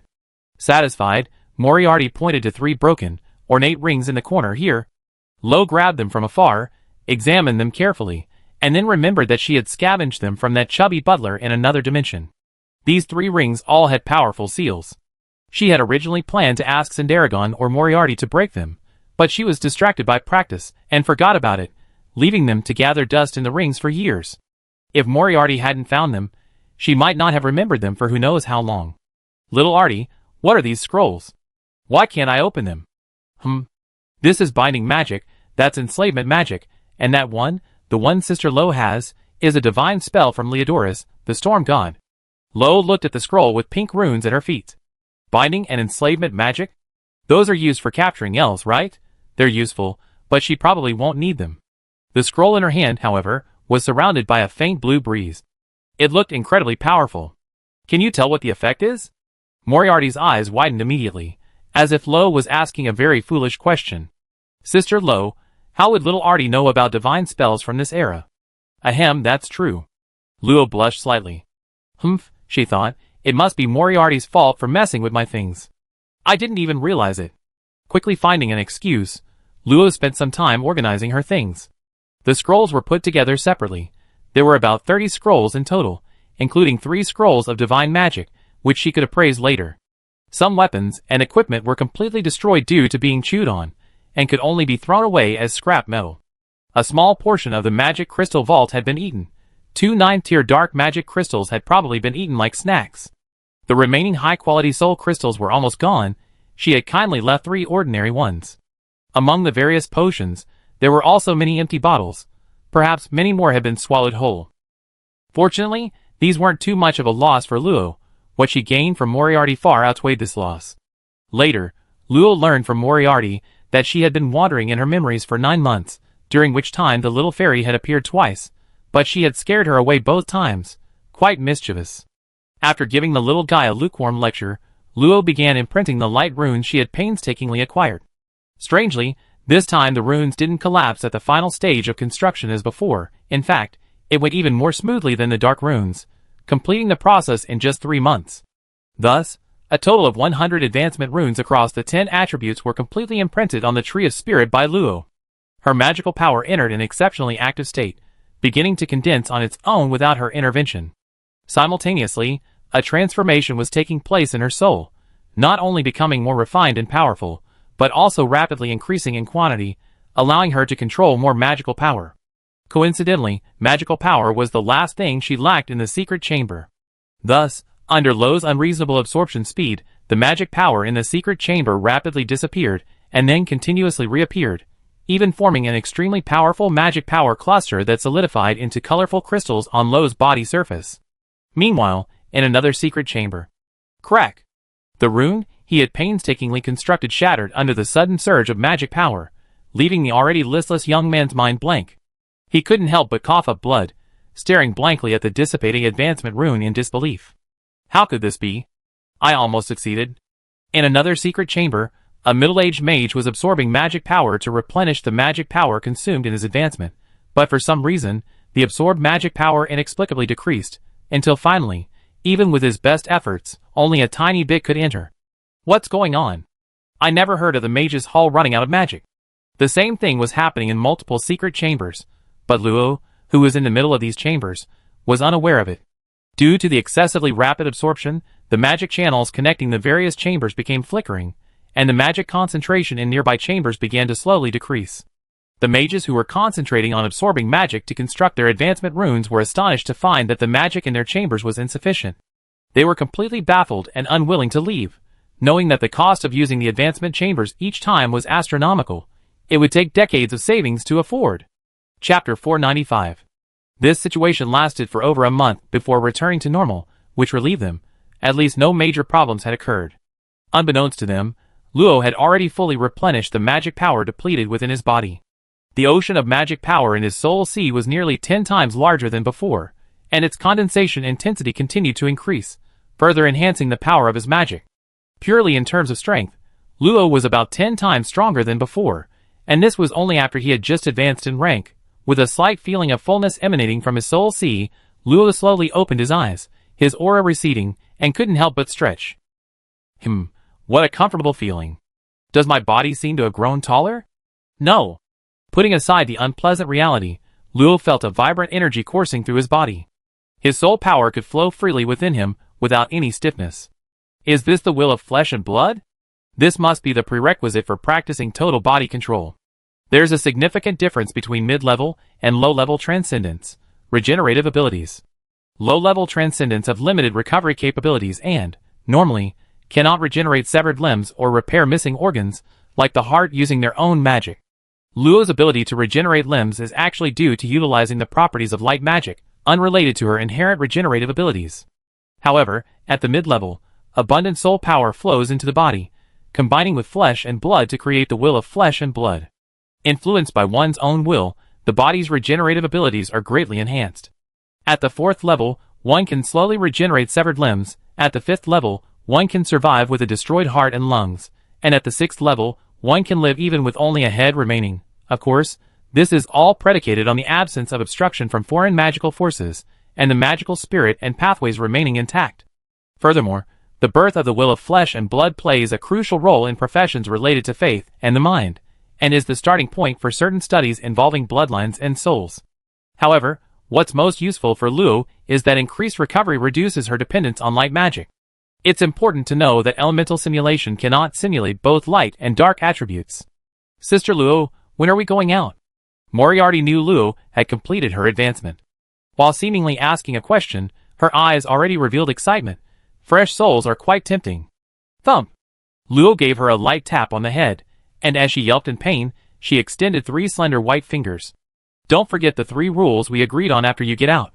No using netherworld energy, no leaving my perception range, and be obedient. Can't I just stick close to Sister Luo and call it a day?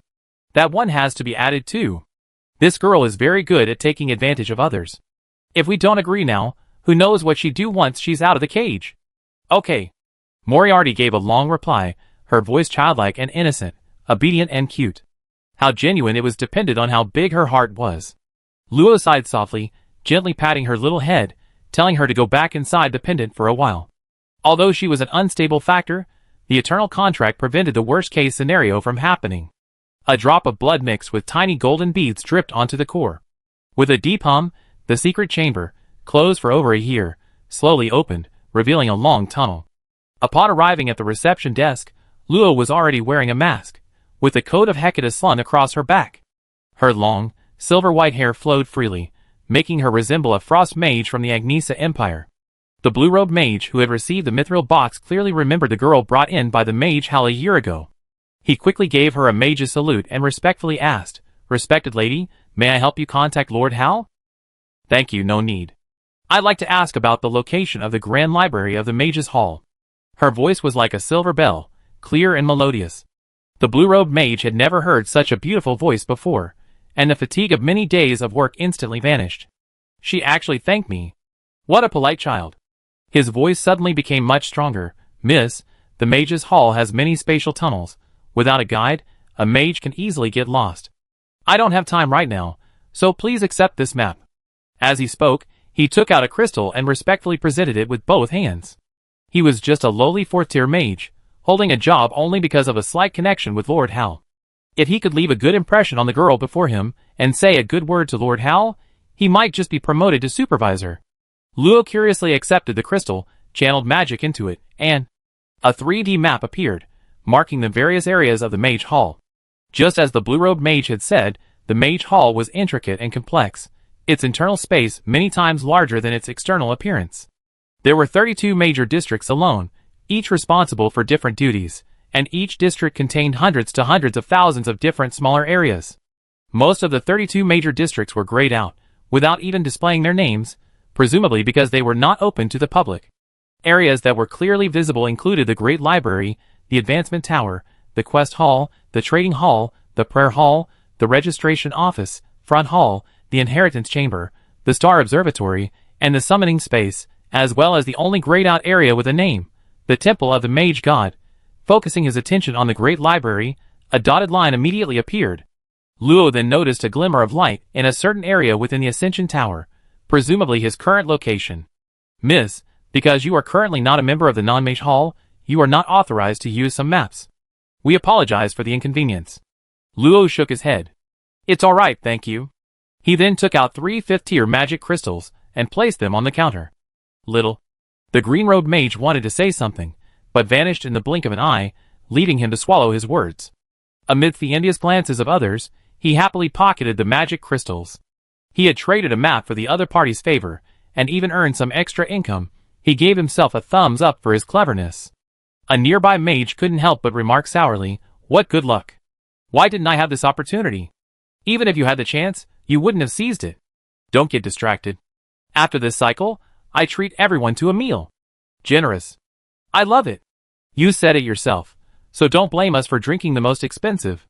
Everyone's eyes lit up, their jealousy largely dissipating, and they continued their work. Only the mages who came to use the advancement chamber were puzzled, but they also became more curious about the masked little girl.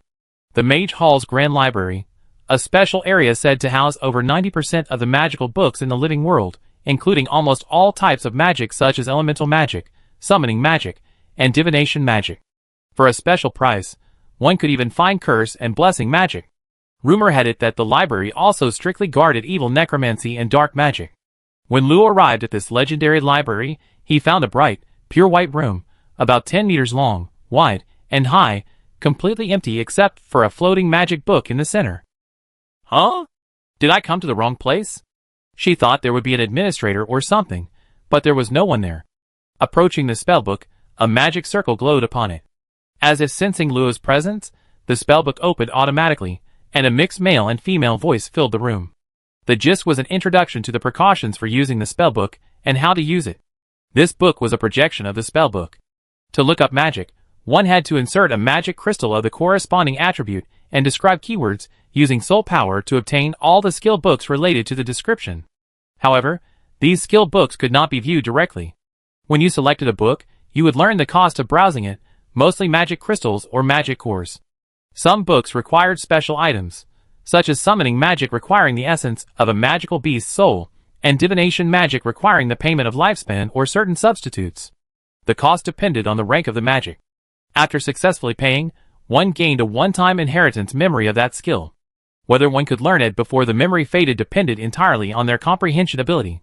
Having come this far, Luo used her soul power to write explosion magic into the projection of the spellbook and tossed in a third-tier magic crystal. Soon, densely packed spellbooks appeared on the surrounding walls, their covers bearing names. As Luo's gaze fell upon them, they automatically unfolded, revealing brief descriptions. Exploding fireball, possessing a stronger impact than a regular fireball. Flying flame arrow, causing a secondary explosion upon impact. Flame impact, creating a powerful knockback effect on the target. The sheer number of spells was breathtaking. Each of the 4 walls contained nearly 1,000 spells, and the pages could be scrolled. Luo tried to flip through them, but there was no end in sight. However, many spell names and descriptions were very similar, perhaps only differing slightly in the arrangement of runes. Their power was roughly the same, and all the spells were low tier. Luo estimated that to view higher level spells, she would need to use higher tier magic crystals to trigger them. However, she didn't need to learn any new fire magic for the time being, so after playing for a while, she left. Strange, if no one's managing it, what's the point of the library assistants? That's right, Luo plans to use the recommendation letter from St. Dahlia's to get the job as a library assistant. Who would spend magic crystals if they could read books for free? Just as she was struggling with this thought while flying through the crowd, a haughty voice suddenly rang out behind her. "You disruptor, how dare you swagger out like this? Guards, seize him!" Chapter 496. A haughty, delicate voice came from behind. It sounded somewhat familiar. Luo subconsciously turned around, her gaze immediately drawn to a pair of enormous breasts. She blurted out, "Ah, it's a big cow." Those around her instinctively looked in Luo's direction, immediately dazzled by the enormous breasts protruding from beneath the black robes. They almost shouted as well, but the deep black robes stopped them from doing so, and they quickly moved away. Simmel was stunned, looking around in confusion. A cow? Where did the Mage's Hall get a cow? Suddenly, a thought flashed through her mind, and she angrily shouted at Luo, "How dare you call me a cow? You bastard! Google, Mega, seize her!" The 2 yellow-robed mages behind Simmel exchanged a determined glance, about to unleash their magic. "Looks like you want to try again." The eerie voice made them freeze. They hesitated to release the magic circle they had just constructed. They didn't want to experience the soul magic they had just endured in the Inquisition again. "TSK, 2 cowards, watch this." Simmel cursed under her breath, the blue mark between her brows gleaming brightly. A powerful blue aura suddenly erupted around her, and within the interwoven blue energy, a giant scythe faintly appeared. "Wait, big cow, your mage hall wouldn't arrest a kind mage for no reason, would it?" Simmel paused. "So what if you did? But you're a disordered one." "What big cow? You're infuriating me." Enraged once more, Simmel rapidly condensed a storm, forming a whirlwind scythe in her hand. A terrifying cutting force emanated from it, causing the other mages to scatter, fearing they would be caught in the crossfire. This was a member of the Mage Hall. If they were injured, they would have no recourse. "Wait! Big cow, How can you presume I'm a chaotic one? Simmel stopped her attack again, puzzled. If you're not a chaotic one, then who is? Wait, you also. You have internal records, right? Just check my records. I think you're just talking nonsense. Simmel, as if suddenly given a brain, didn't stop, rapidly swinging her giant scythe, about to unleash a wind blade. TSK? Luo clicked his tongue. How did this big cow suddenly become so clever at this crucial moment? With a flick of her wrist, a large, transparent key appeared. Look closely. What is this? The moment the key appeared, Google and Mega's expressions changed slightly, and they shouted urgently, "Miss, stop!" However, before they could speak, Simmel recognized the key first, quickly controlling the giant scythe to disperse, and said incredulously, "How do you have Uncle Hal's things?" A soft humming sound came from her cute nose, and Luo straightened her back, put away the key, looked down at Simmel, who was slightly shorter than her, and said with feigned smugness, "I told you, I'm not a disordered. You foolish cowgirls, you don't want Lord Hal to find out about your unauthorized attack on me, do you? Damn it. Don't think I'm afraid of him. Besides, I'm not a cow. Hey, Miss Simmel, don't be impulsive. If Lord Hal finds out, you might be locked up again." Google whispered a warning in her ear. With a drastic change in expression, Simmel angrily uttered a harsh threat. "You just wait and see, I will find evidence that you are a disordered one." She turned and slunk away with the two yellow-robed mages. Watching their departing figures, Luo's expression beneath the mask returned to calm. From her earlier probing, the winged girl's perception was very strong. She could easily see through her shield. She showed great respect for the mage Hal, accepting the item Hal had given her as genuine without even verifying it. Judging from the two yellow-robed mages accompanying her, their true identities were likely the children or disciples of important figures within the mage hall. Their strength wasn't actually weak, but they clearly had almost zero combat experience and seemed rather dim-witted. Luo knew very little about the winged race, and wasn't sure if it was an isolated case or a common phenomenon. No, it must be her problem. All her intelligence is in her chest. How could she be smart? Anyway, size doesn't matter. Wrinkling her cute nose, Luo quickly left the scene that was about to be surrounded. She hadn't expected the situation in the Great Library to be so different from what she imagined. It seemed she would have to find another way. The other way, of course, was to ask around. But after asking several of the blue-robed mages who had let others in, they all said that positions in the Great Library were not open to the public, and told her not to daydream. Seeing she couldn't get directions, Luo tried contacting Hal directly using the communication key. Perhaps she was lucky, because less than half an hour later, a reply came. "What is it?" Meanwhile, Hal was leisurely sipping a refreshing cup of bitter coffee, somewhat surprised that the other party had actually contacted him. He had to think for a while before remembering who he had contacted privately. But considering it had only been less than 2 years since he began his advancement, completing it so quickly was truly too ordinary. In the eyes of these high-level transcendents, speed doesn't equate to quality. Each rune imprinted doubles the time required. Even for a top-tier genius like him, imprinting 8 runes took over 5 years. In reality, 5 years is the optimal time frame. Those with less talent won't imprint many runes, and each rune takes longer to imprint. Forcing it only makes things difficult. Those with strong talent imprint more runes at a faster pace, generally maintaining a time frame of around 5 years. Of course, future cultivation direction must also be considered.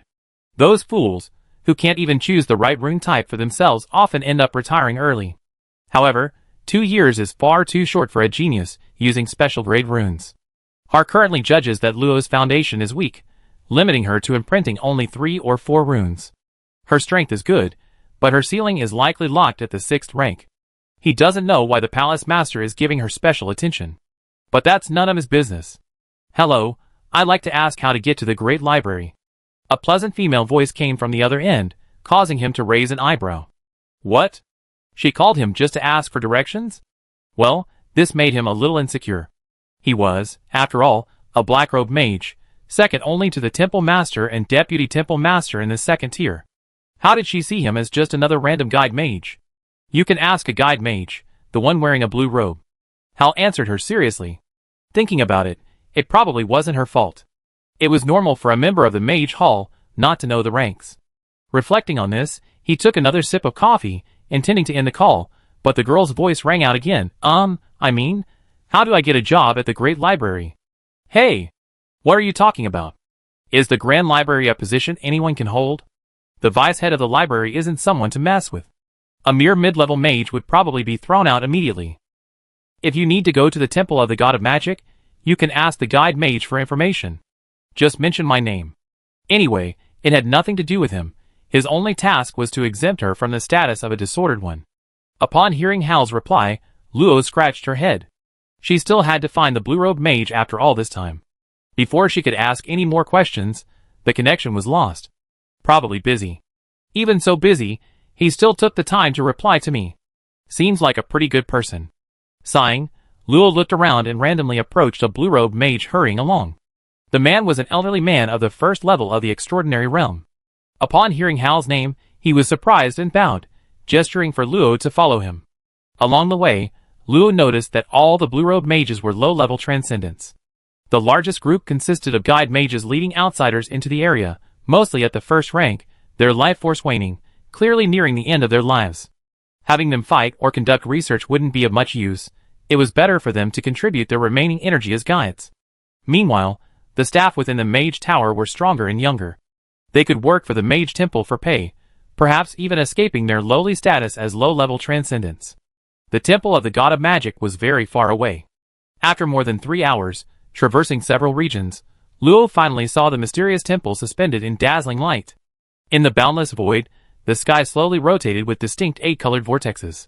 The flowing light illuminated the massive temple below, reflecting countless mysterious runes. Thousands of stars floated in the inverted night, like rivers supporting this epic temple ship. Mysterious, strange, magnificent, and transcendent. Chapter 497.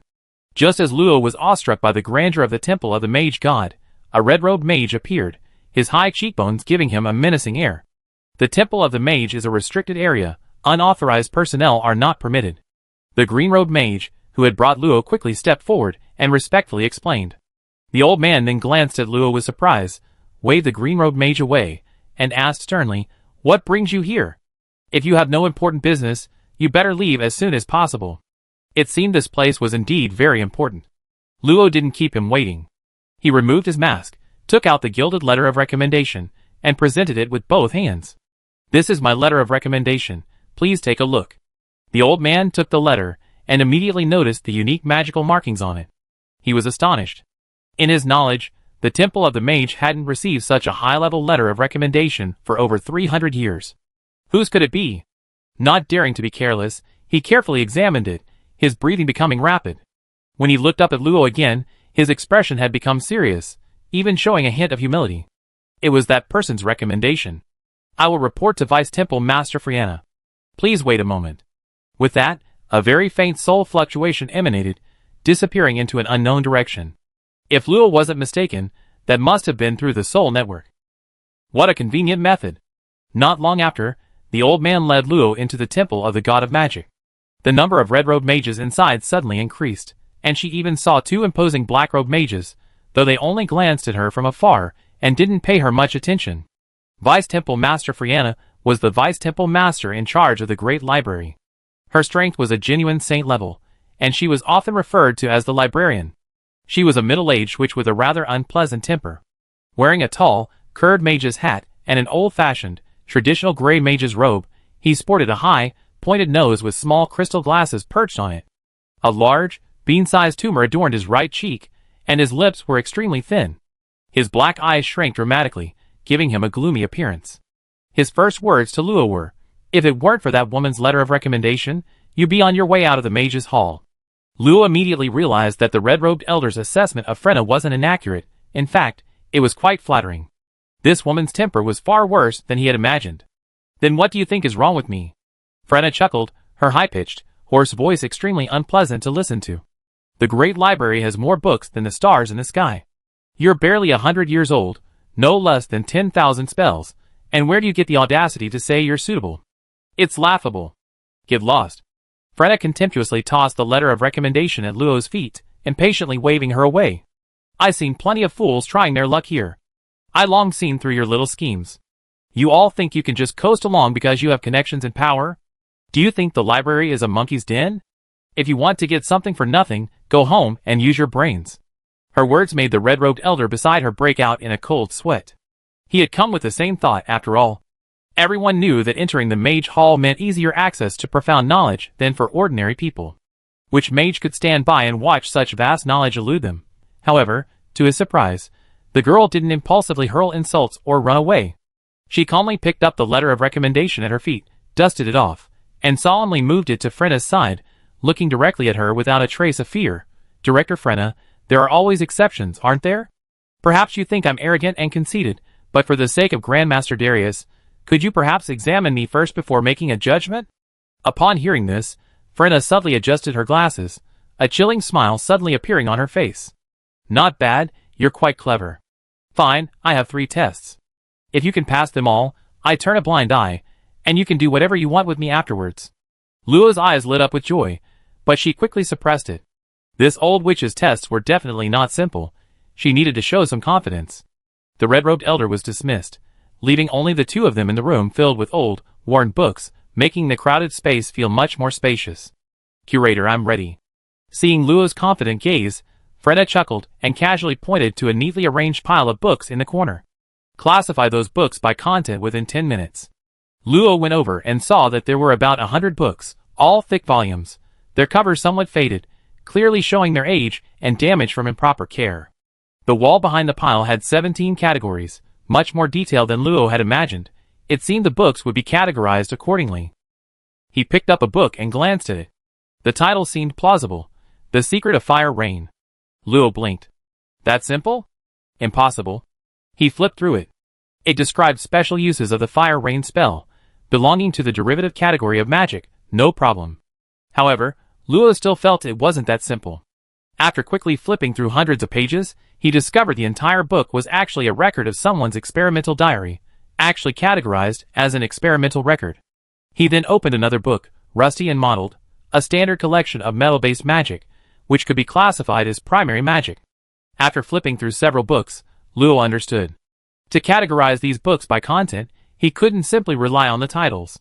But the books were so thick, even a cursory glance at the summaries would take a lot of time. Besides, many books didn't even have summaries.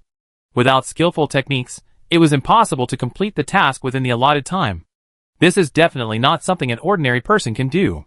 But is she an ordinary person? Her jewel-like eyes brightened slightly, and she released her soul power. Hundreds of large books floated in midair, and as soul runes rapidly constructed, rapid reading was activated. Rapid reading low-level soul magic. Utilizes soul power to imprint books, achieving the purpose of quickly browsing the content. After the magical effect disappears, all knowledge will return to nothingness. A glint flashed in Frenna's eyes, followed by a sarcastic expression. She learned soul magic ahead of time? Somewhat useful, but not much. Rapid reading is convenient, but it's usually used to check if a book contains the content one wants. Magical knowledge isn't so easily absorbed. Such a large amount of magical knowledge being fed back simultaneously is extremely easy to confuse and cause errors, not to mention the possibility of falling into a coma due to the soul's inability to withstand the pressure. Too arrogant. Perhaps she shouldn't have been so overjoyed. The over 100 books, totaling more than 10 million words, included numerous symbols and runes imbued with special power. Magic, unlike humans, doesn't have a brain. It simply extracted everything and crammed it all into Luo's head. A feeling of fullness washed over her, like her stomach suddenly bursting, extremely uncomfortable. However, Luo had already surpassed the low-level transcendent level. Her powerful soul force quickly digested and categorized this knowledge. Her exceptional memory ensured she wouldn't forget the contents even after the magic's effects wore off. In less than 3 minutes, the magical glow vanished. With a wave of her hand, all the books neatly flew to their corresponding places. With a gentle flick of her long hair, Luo turned to face Frenna with a slight smile. Director, it's done. Frenna paused, her earlier disdain largely vanishing. In just 4 minutes, less than half the allotted time, she had perfectly and accurately categorized all the disorganized books. She knew, of course, that almost no one could complete her task. It was meant to be difficult to get rid of her. But now, it seemed this little girl was quite interesting. To be honest, little girl, you surprised me. Heh, I thought you'd slink away like the others. Frenna stood up, her back hunched, and when she curled her lips into a smile, the tumor on her face seemed to grow larger, even more terrifying. She gave a sinister laugh and put away the letter of recommendation. You're the first idiot to finish organizing ahead of time, so you're not entirely without merit. I accept your recommendation letter, But don't blame me for not warning you. The second test won't be a matter of trickery. If you're scared, I can pretend nothing happened today. Luo's gaze was firm. Please tell me the second task, curator. However, she then muttered in a voice only she could hear, I'm not an idiot, you're the idiot. Unexpectedly, Felina glanced at her, put her hands behind her back, walked to the door, and opened it. Whether I'm an idiot or not is up to me. Follow me, or if you get lost, go home and drink your milk. Luo's scalp tingled. How could this old witch have such good hearing? She dared not say another word and quickly followed. After a series of twists and turns, Luo arrived at the huge circular bookshelf again, but this time she wasn't wearing a mask. Many young mages in blue robes had their eyes light up when they saw her, but upon seeing the hunched-over, unfriendly-looking Felina beside her, they quickly lowered their heads, pretending not to see her. Why is Lady Frenna here? How should I know? That old witch. Are you out of your mind? Oops, I blurted it out unconsciously. Did the curator hear me? Frenna snorted coldly, flicking her finger and sending the ill-spoken youth flying. She snapped, instead of chatting, hurry up and organize the bookshelves. If I find a book misplaced, half your salary this month will be deducted. The mages didn't dare breathe, quickly pulling the dazed youth to his feet and continuing their work. Frenna turned to Luo with a chilling smile. Second task, memorize all the book information in this endless bookshelf area. Come find me when you finished. No soul magic allowed. These books have protective magic. If they're damaged, don't stay here. I'd be ashamed. Luo ignored her sarcasm, looking up until his neck ached, but he couldn't see the end. Below him lay a dark abyss, making one wonder if it connected to hell. All of this? This old witch is just trying to make things difficult for her. Chapter 498. 7 days later, Luo lightly sprawled onto the soft bed, casually tossing off her boots to reveal her still slightly warm white feet. Her jade-like toes stretched out for a while, before curling slightly. This bed is so comfortable. What kind of task did that old witch assign? Making a soft, adorable sound, Luo wriggled a few times, freeing herself from her mage robes and burrowing into the covers. Whoosh, tired, disappear quickly. Tiny specks of golden pollen fell, ignoring the blankets and seeping into Luo's body, greatly relieving her tense nerves and smoothing her furrowed brows. A cheerful little fairy landed steadily on Luo's forehead, looking at her with her eyes. Her bare feet touched it lightly, as if a gentle breeze were blowing. Xania, thank you so much. Happy! Happy! As long as she was in a good mood, the little fairy was happy. She was so easy to please. Sister Luo, where am I? Where am I? A shiver ran through the blankets, and a cute little head popped out, thick, long black hair cascading down. Large, watery blue eyes looked at her with a mischievous glint in its eye, as if to say, if you don't touch me, I cry. Okay, little Artemis will touch you too, be good. Even though this little one is always causing trouble. As Luo patted her head, Moriarty squinted, a kitten-like contentment on her face. The little fairy flew up and, imitating Luo, touched her nose, then was startled by a sudden open eye and hid back in Luo's long hair. The little fairy had been terrified by Moriarty's appearance in the secret room, but being a natural optimist, she quickly forgot about it. During Moriarty's temporary stay in the ruins, she repeatedly tested her reactions. After discovering that Moriarty only scared her, she grew bolder and was now hiding in Luo's long hair, making faces at her. You're so naughty! Little Artie's so naughty! Moriarty glanced at her, then rolled over and snuggled into Luo's arms. She, a dignified great general of the underworld, wasn't going to bother with a silly girl like that. Luo pulled the tank top Moriarty had dragged her up with her, pinched her cheeks a couple of times, and then took out a book to read. A week ago, for the sake of the library's magical collection, she had to agree to Flina's request to record the information of the books in that area. The entire area contained about 500,000 books, all non-magical records. Much of the content had been compiled by later generations from a vast number of magical books, making it easier to study and borrow without using magical books. Fortunately, these books had already been organized. Those damaged, unclear, and messy handwritten books had been rewritten, making it much easier for Luo to browse. Perhaps the old witch still had some kindness, as Luo was allowed to stay in an empty room and her movements within most areas of the mage's hall were not restricted. As a semi-intern, Luo had unlimited access to these books and could obtain all necessities for free. Furthermore, being surrounded by magicians, she could easily find answers to any questions she had. Moriarty played with Luo's hair, braiding her own black hair and her silver hair into a 3-strand braid. Sister Luo, what's so interesting about these books? Why not just engrave them into your soul? That wouldn't be reading. You know more than I do. Luo turned to a new page. She had already memorized the entire book while browsing, but the process of reading it carefully was enjoyable and stimulated her soul, slightly accelerating the condensation of her soul power. She had thoroughly mastered all the magic she had learned.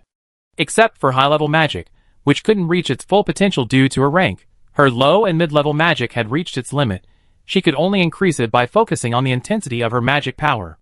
Magic power condensation had been automatic for a long time, and had become a habit, requiring no further attention. This period of steady improvement in strength was the best time to broaden her knowledge. Her knowledge was quite extensive for a mid-level transcendent, but her goal was to break into the demon plane and rescue Sindaragon. The more she learned, the greater her chances of success. If she saw anything new or interesting, she could try it out in the inner practice area at any time. The old witch hadn't limited how long she could work each day. Everything depended on her own initiative. As for Moriarty, being from 300,000 years ago, he was severely out of touch with modern times. Coupled with the characteristics of dark magic, it was already a blessing if he didn't cause trouble. The small room contained only a custom-made large bed, a round table, and a few chairs, simple and unpretentious, but just right for Lo, preventing Moriarty from biting it or Xania from planting anything strange in it. The room had windows, outside which lay eternal night and leisurely starlight. It was said to contain the destiny of the entire plane, and whoever could see through it could foresee the future, comparable to a god. Luo didn't know if it was true or not. Her eyes were tired from reading, and she felt the starlight mocking her. Speaking of which, little Artie, do you recognize divine runes? Luo looked at the pages, suddenly remembering the divine runes condensed from the beam of light. Using them, Luo had already condensed the runes for the remaining 2 low-level divine spells, but with mid-level spells, she always got stuck at the last step, as if she hadn't grasped some crucial point. Moriarty, without looking up, continued working diligently. Mastering divine runes requires strong faith in the corresponding deity.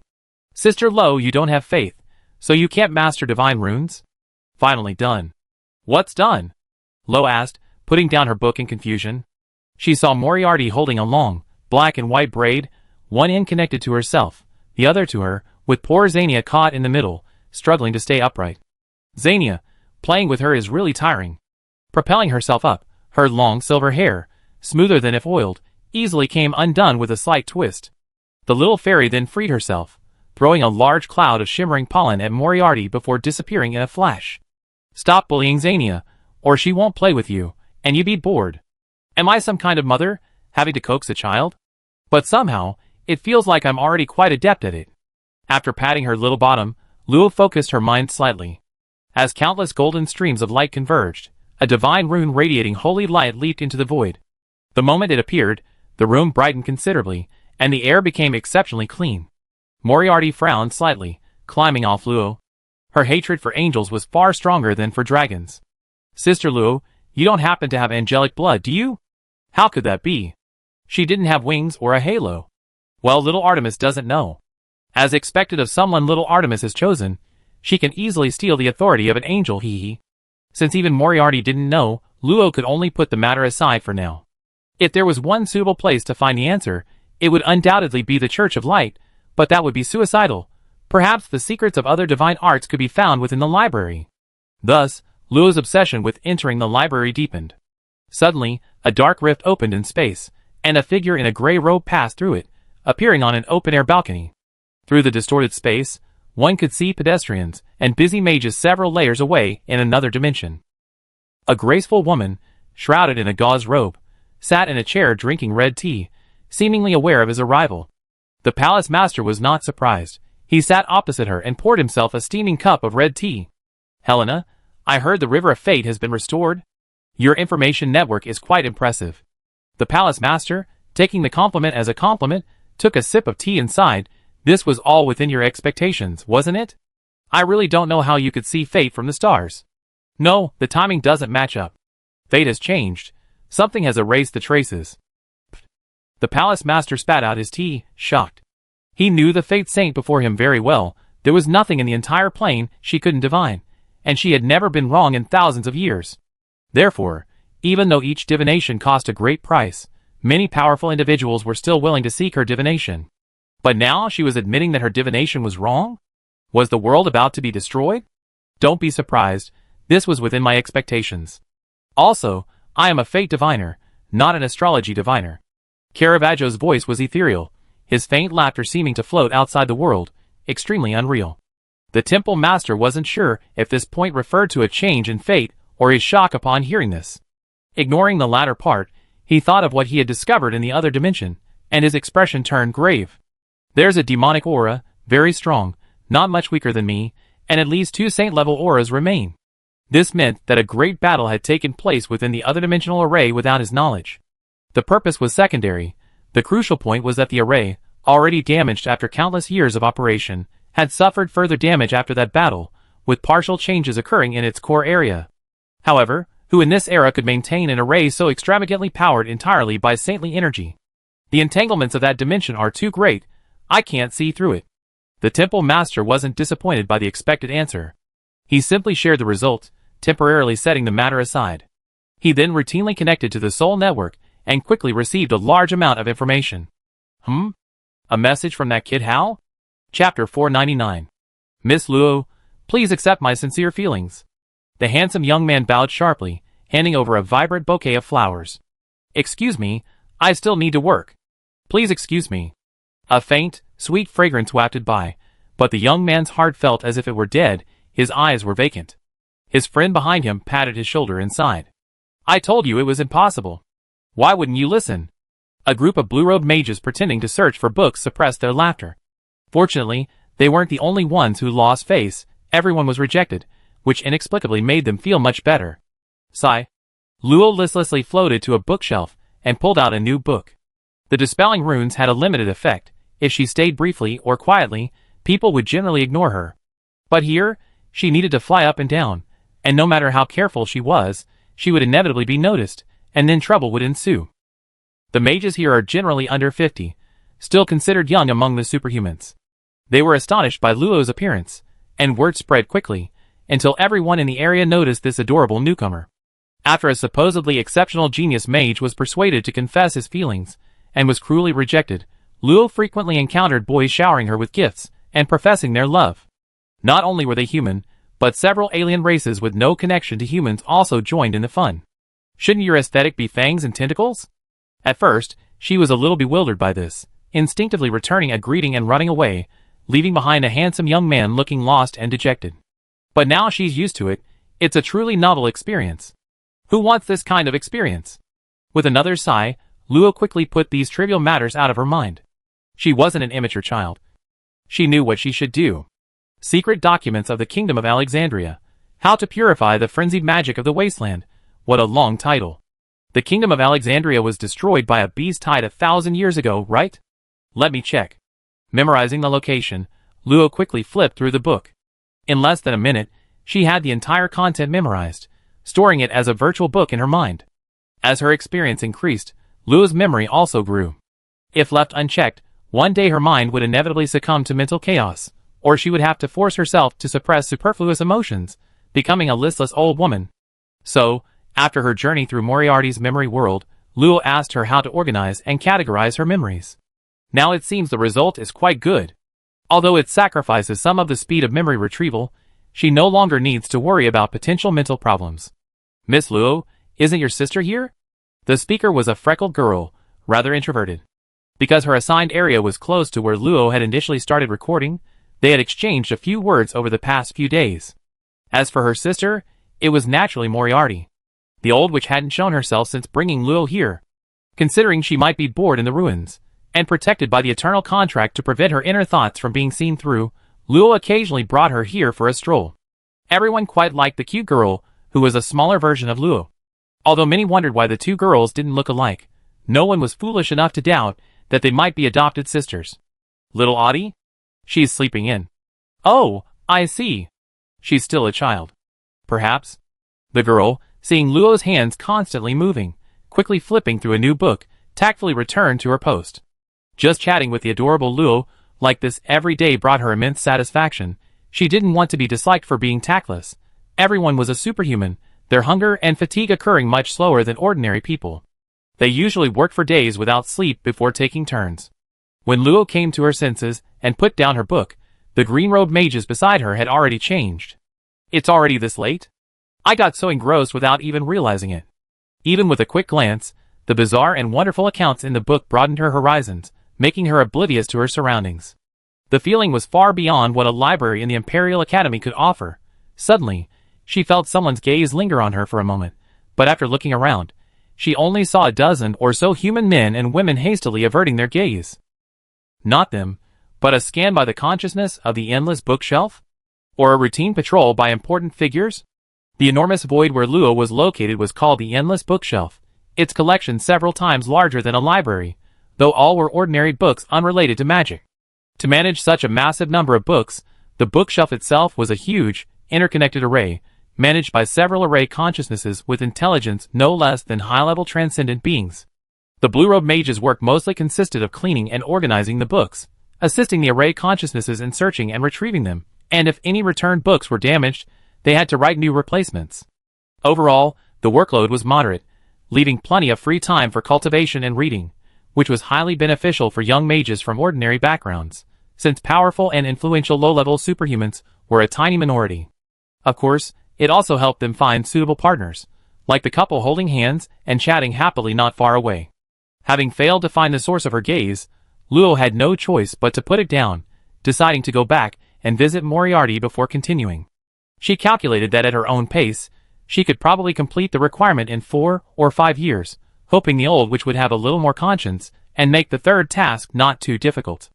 Watching Luo's petite figure disappear, a boy who was about to retrieve his target book sighed, looking somewhat dejected. What to do? I can't even feel anything for Miss Feeney anymore. My mind is completely filled with the adorable Miss Luo. Onluin, you could cast a water arrow on your head, and maybe your brain will grow back. Hurry up, and take her to the trading hall. Sanfilin isn't exactly known for her good temper. I know. I really want to know who she fall for. In the center of a tunnel above, the temple lord in a gray robe watched Luo disappear into the exit, slowly stroking his white beard, his gaze deep. It really happened ahead of schedule. I hope the repercussions aren't too severe. It seems I need to prepare myself. A month later, Luo had completely settled into the mage's hall. Every day, she pretended to be invisible, but it was useless, recording information from every book. Those around her had begun to get used to this adorable silver-haired, red-eyed girl. The first thing they did each shift was to steal a glance when they were depressed, a glance when they were happy, a glance when they were heartbroken. Basically, they glanced at her whenever they had a spare moment to keep their spirits up. At first, people frequently confessed their love, but after all of them failed, they secretly joined forces to keep people from other areas out, declaring that they couldn't let anyone else take her away. Luo wasn't aware of this, only noticing that things had become much quieter lately, which was probably a good thing. Whether it was the constraint of the eternal contract or simply remembering the 3 rules, Moriarty wasn't as menacing as she was in the other dimension. Many girls with shining eyes took the opportunity, under the guise of feeding her, to secretly pinch her cheeks and, in turn, receive a sweet sister. Ah, so cute. My turn. Little Moriarty, look, isn't this magic crystal pretty? Call me sister, and I give it to you. Really? Hello, sister. Ah, it's so soft. You can have all of these too. All of them are yours. Listening to the rising and falling screams, Luo felt the world was filled with clamor. So noisy. Just as she was considering moving to another spot, a commotion suddenly erupted below. All the green-robed mages scrambled to get out of the way, even those without tasks pretending to be busy, hurriedly leading through the various exits as if some monster was about to appear. What's going on? Before Luo could understand what was happening, the freckled-faced girl next to her pulled her sleeve aside. The little devil is here. Quick, hide. Huh? Then Luo saw a bust of Loli arrogantly patrolling with her hands on her hips, accompanied by 2 yellow-robed mages. Chapter 500. The Great Demon King? Luo raised an eyebrow. Her? Was this going to turn into a comedy? The freckled girl shook her head nervously.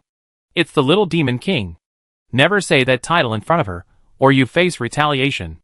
Looking at the imposing, arrogant little Great Demon King, Luo lost interest and continued flipping through the book in her hand. These books were protected by permanent magic, otherwise, the turnover rate would be at least 10 times faster. Luo had also curiously asked what would happen if a borrower was killed and the book wasn't returned. The answer was that it wasn't a big deal, as long as you didn't go too far. Just rob borrowers and resell them. Otherwise, if reported, you'd be wiped out by the Mage Hall's forces within half an hour, no matter where you were. If you wanted a large collection of books, such as many newly established families and forces that needed to purchase books, you could go to this special window in the trading hall for such matters. Of course, the price difference between simply borrowing and buying was huge, and ordinary mages wouldn't buy so extravagantly. Simmel watched the fleeing mages with disdain. So tall and imposing, yet a bunch of cowards. But oh well, what can I do? I'm naturally domineering, I won't stoop to their level. Subconsciously puffing out her chest to appear more intimidating, Simmel decided to visit the Ascension Tower again. Perhaps she could find a suitable candidate there. It was a pity about the girl she met last time. She was clearly a perfect subordinate. If it weren't for Uncle Hal. TSK. A soft click of the tongue came from a corner, the wind instantly catching the disdain within. Who? Her good mood was instantly ruined. Simmel's pale blue eyes swept coldly across the room. With most of the blue-robed mages driven away, Luo, clad in a fiery robe, stood out starkly in the corner. It's you? Luo slightly turned her body, using her book to cover her face, ignoring her. It's you? Don't think I don't recognize you. Simmel flew over quickly. The freckled girl couldn't help but panic, clutching Luo's sleeve. Why was the little devil here? Would they be so unlucky as to be captured? Miss Luo, you must go. I stop her. Your voice is trembling. Is she that scary? Since the other party was targeting her, Luo couldn't let anyone else get into trouble. She unleashed a burst of magic, pushing the girl hundreds of meters away, then closed her book, crossed her arms, and looked at Simmel, who had arrived before her. Cal, I don't have time to find you a hostess. Go back where you came from. A cold voice rang out, its impatient tone making all the green-robed mages, who were secretly observing, seem to have heard something unbelievable. Their eyes widened, and a tall, thin boy gaped, muttering to himself, I must be dreaming. Someone actually dares to call the little demon king a cow. Looks like I have to ask to change shifts early today. Looks like I'm dreaming too. I heard it too. Don't rush to change shifts. Miss Luo is in danger. A pretty girl, holding Moriarty, gritted her teeth and whispered, I plead for her later. As long as Miss Luo is alright, that's all that matters. But that's the little demon king. Have you forgotten what happened back then? Let's not provoke him. The girl hesitated as well. The black robe represented not only status but also power. She, a mere low-level mage, couldn't possibly resist even if she fought to the death, let alone the little demon king, who was known for his domineering nature. Simmel looked at the girl, who was slightly shorter than her, and suddenly grew a few feet taller, saying contemptuously, You rude fellow, do you think I fall for your tricks again? You dare to disrespect me? You got some nerve. As she spoke, she suddenly pointed at Luo's nose, her eyelids slightly lowered, her expression arrogant. Even if you're not a disruptor, this is the inner area of the Mage's Hall. You, an outsider, wandering around here, are you perhaps trying to steal something? Luo was speechless, pointing to the sign hanging on her chest. If you can't see, don't talk. See this? A special permit. The old witch hadn't given her a formal robe, but she had given her a temporary permit to avoid being kicked out by others. Simmel looked at it with disbelief, leaning closer to examine it carefully for a while before managing to squeeze out a sentence. How did someone like you, who clearly isn't a good person, get a special permit? Su Zheng, don't let me find out which ba** gave it to you, or I make him pay. Director Freina. So it was her. That wretched Director Freina? Luo calmly nodded. Didn't you say you were going to make her pay? I told you, go now. Zimmel's face stiffened, and she quickly retreated several meters. You rude woman. You're that old witch's spy. No wonder you're always going against me. Luo didn't like hearing that. What did she mean by that old witch's person? Was her taste really that bad? Speak properly. Who's that old witch's person? And it's always you causing me trouble. Zimmel was taken aback, somewhat suspicious. You're not with that mean-spirited old witch? That's why I have to be with her. If it weren't for needing her help, would I be here painstakingly recording information? While I don't dislike it, being passive and being proactive are two different things. Oh, then what are you doing here? Perhaps because Luo admitted it herself. Simmel's tone unexpectedly softened. Luo replied irritably, What else could I be doing? Can't you see? Recording information from books. You're disturbing me. Get out of here. You flat-chested wretch, daring to order me around. I'm right here. What can you do about it? Simmel slightly puffed out her chest, revealing her ample bosom, and glanced at Luo's chest with disdain, a slight smirk playing on her lips. Whatever.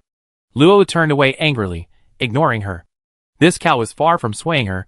She was just a burden that would burst at the slightest touch. What was there to be proud of? In the distance, the mages lurking along the entrance and tunnel edges peeked out, seeing Luo engrossed in her book, while the little demon King Simmel lingered behind her, looking like she was about to jump up and down. They were both puzzled and astonished. The little demon king didn't even make a move? Is this Miss Luo's charm? Perhaps this is an endless bookshelf. Even the little demon king wouldn't dare use magic. Then, what do we do? The little demon king is still here. I'm scared. Someone come and get rid of her. What bad luck. The girl who was hugging Moriarty suddenly felt a lightness in her arms. Looking down, she found that Moriarty had vanished. Oh no! Where's little Aya? Wasn't she with you? She's gone. Look, isn't that little Aya? How did she get there? Danger? Everyone looked over and realized that Moriarty had somehow appeared beside Simmel, staring at her with a blank expression. The little devil was already showing his wicked side, about to lay a hand on the adorable little Moriarty. Big-breasted sister, what are you doing? Simmel, who was enthusiastically mocking Lo to get her attention, suddenly heard a childish voice. She instinctively looked beside her and saw a little girl a head shorter than herself, with black hair, blue eyes, and a cute, curved smile. But for some reason, looking at that sweet smile, she felt a sudden chill down her spine. Upon closer inspection, there was nothing there. Was it an illusion? However, she was quickly captivated by the sister, her little mouth slightly open, revealing sharp teeth, and she patted the little girl's head smugly. Little brat, you're quite the charmer. Consider joining me, and I give you anything you want. Really? That's wonderful. Then, Moriarty's delicate face was full of innocence, her sweet little mouth moving quickly. Then give your soul to little Artemis. Beneath the innocence lay a chilling mockery, like snake venom, instantly enveloping Simmel.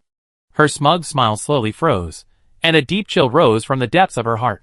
What did she just say? Chapter 501. Thump! Ouch! Moriarty whimpered and crouched down, clutching his head. Tears welled in his eyes, as he touched his head where he had been hit. The chilling sensation vanished instantly, and Simmel felt a sense of relief wash over him, unconsciously breathing heavily for a few moments. What just happened? I think I was being watched by something terrifying.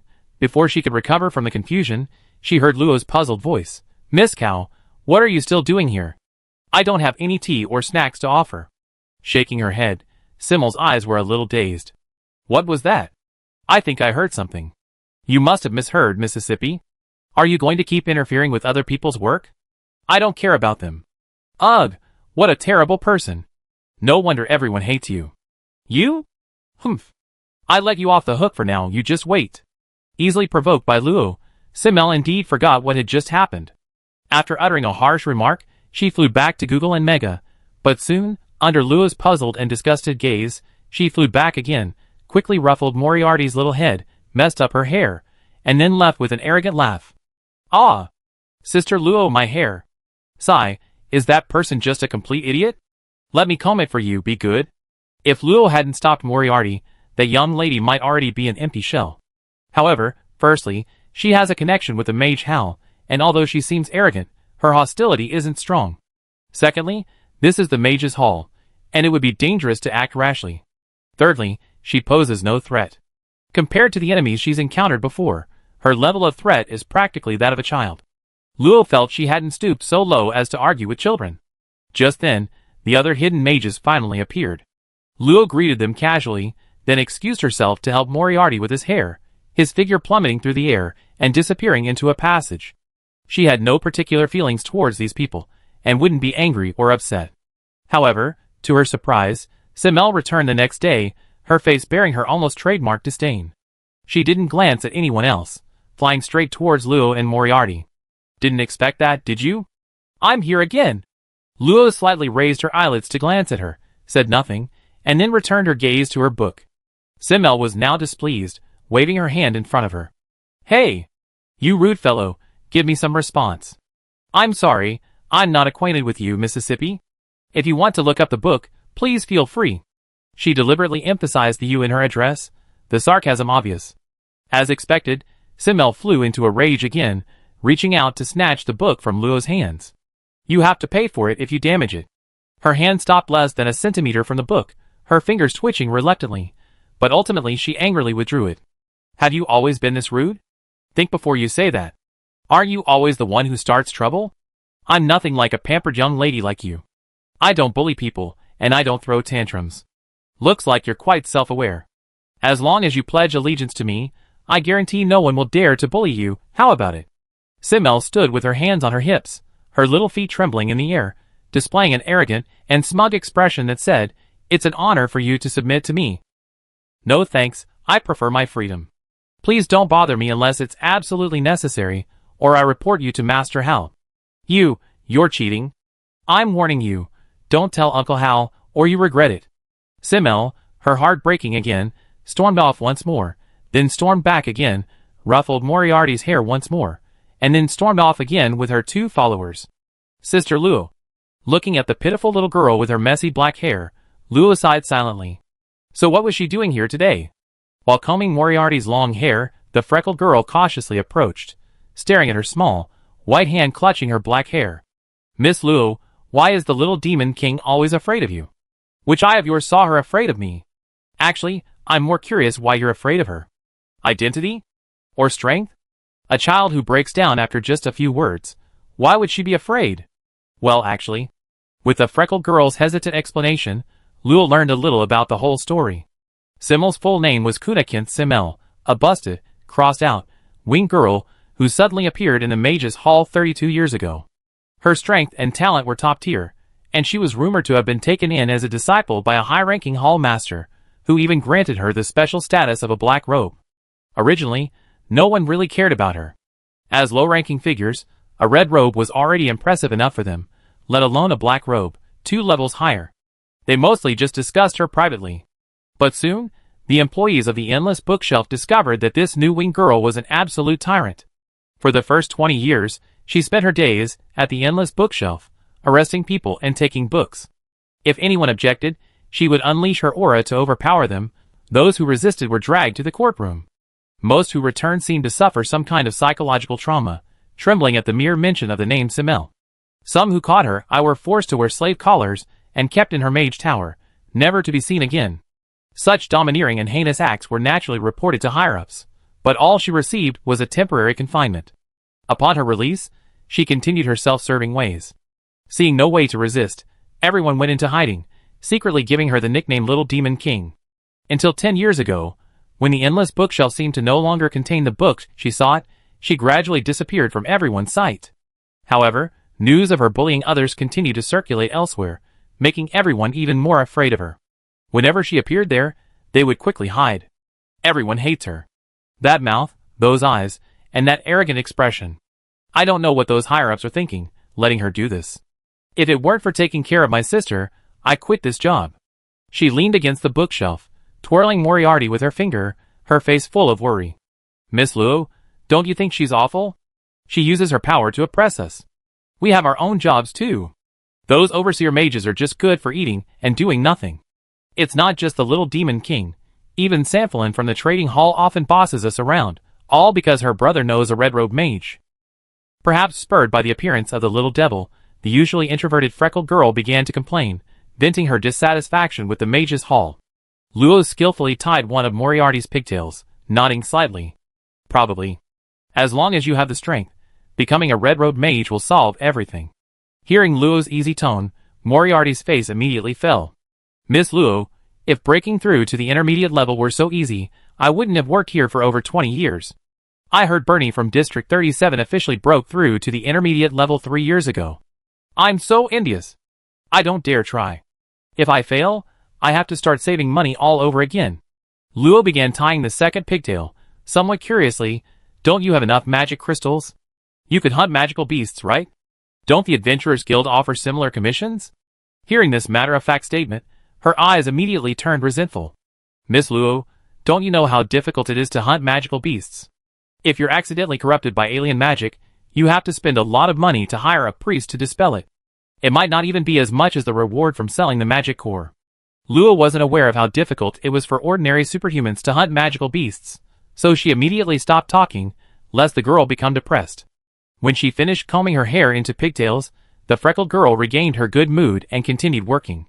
No matter how much dissatisfaction she had, the reality was that if she didn't work, she wouldn't even be able to gather enough cultivation resources. Chapter 502. Recently, Luo was somewhat troubled. That annoying brat Simmel seemed to have latched onto her, appearing by her side every day without fail, saying things like, "This young lady will definitely make you obediently become my subordinate."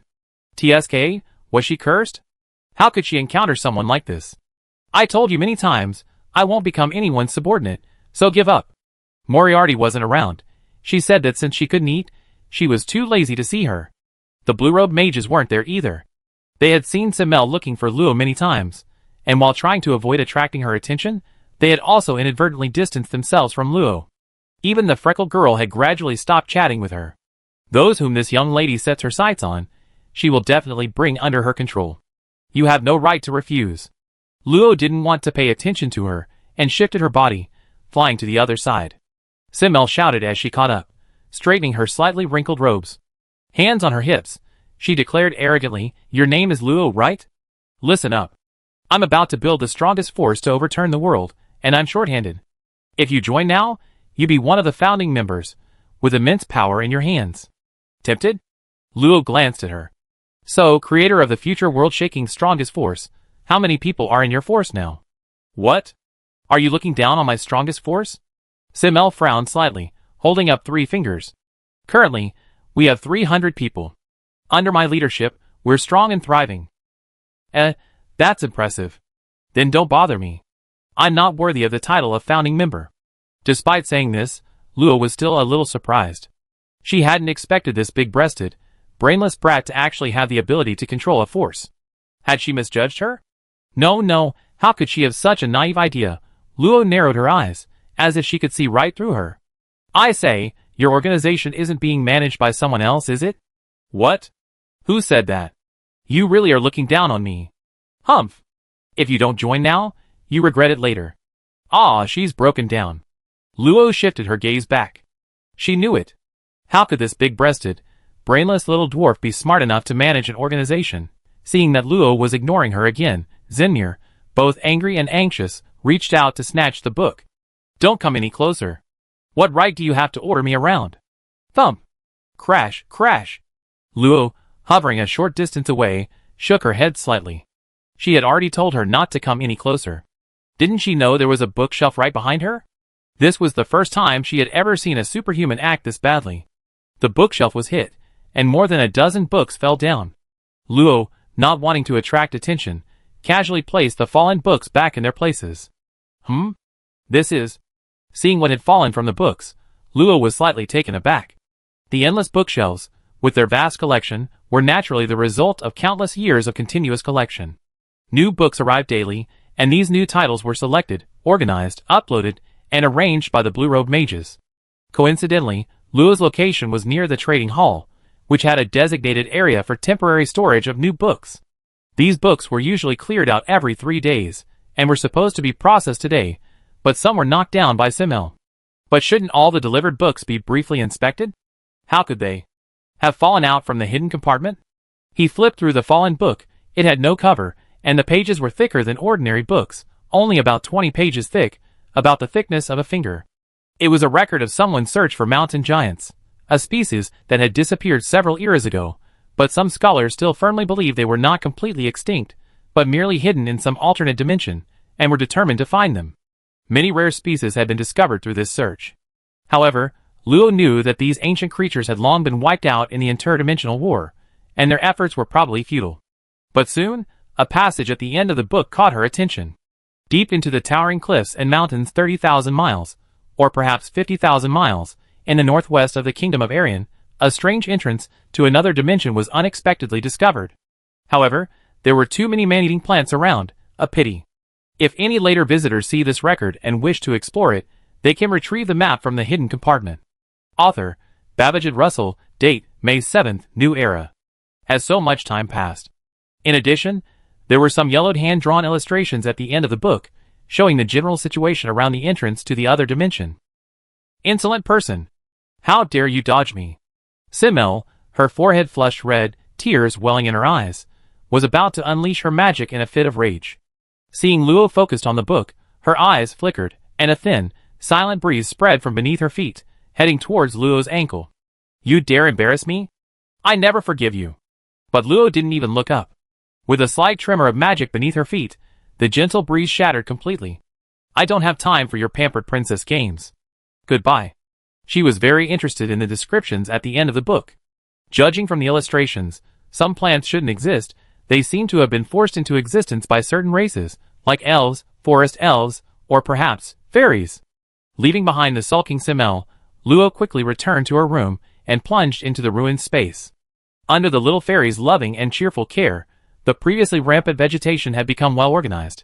The fruit trees and vines planted haphazardly were neatly arranged, forming a large and pleasing botanical garden.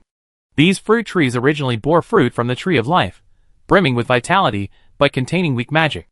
Their special effects were negligible.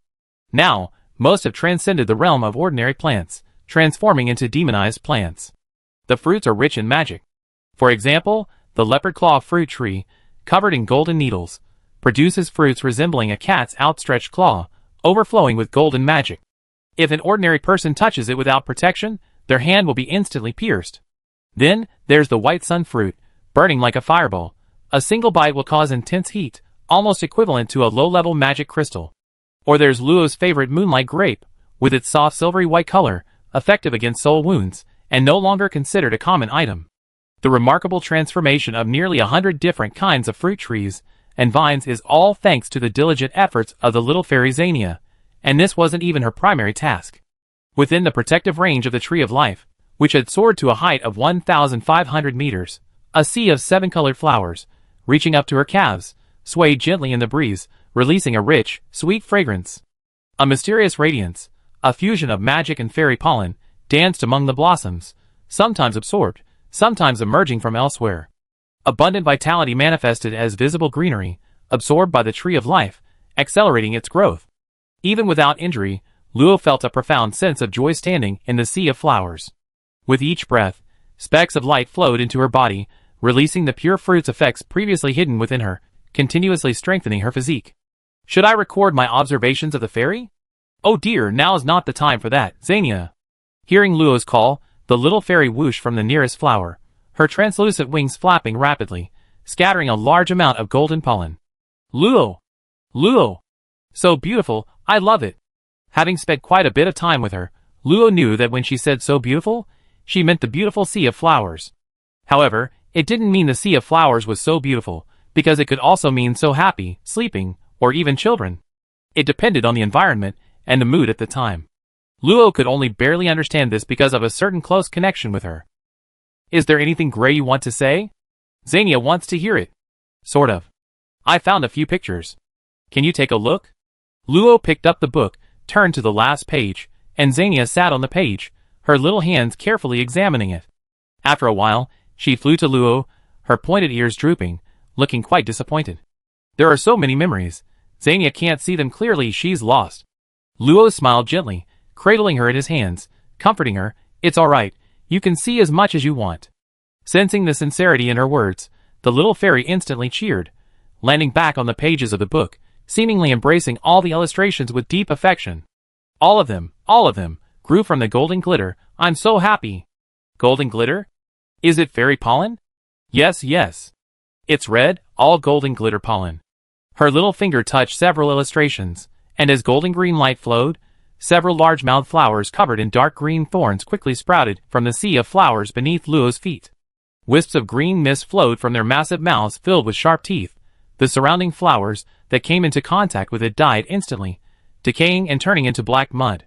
Luo frowned slightly, releasing wind magic to isolate the poisonous mist. Comparing it to the illustrations a few times, her frown deepened. Xania, these plants seem different. She was pointing to a slender, tall, cornstalk-like plant with serrated, flat vines, while another picture clearly showed a branch with tiny, person-shaped fruits hanging from it. What did these have to do with the big mouth flower? They're all red? They're all the same. Does she mean they're the same type? Suppressing her confusion, Luo had already confirmed that those plants could only be born with the help of fairies. Otherwise, there would be many other plants in the drawings that Xania hadn't pointed out. Chapter 503. Inside courtroom 1145. Simmel sat on the high judge's platform, her legs elegantly crossed. Beside her stood the yellow-robed mage, who had followed her for years. One hand propped up her chubby cheek, while the other hooked onto the slave collar attached to the chain, gently swaying it. Her pale blue eyes, fixed on the collar, were cold, and a naturally cold smile played on her thin lips. She seemed to be contemplating the torture of the prisoner. The courtroom seemed to gain a touch more chilling and cruel because of her presence. Sigh. A soft sigh escaped her lips, and the oppressive atmosphere in the courtroom vanished instantly. Simmel looked at the damaged collar swaying in her hand, somewhat puzzled. Why do you think she won't accept my offer?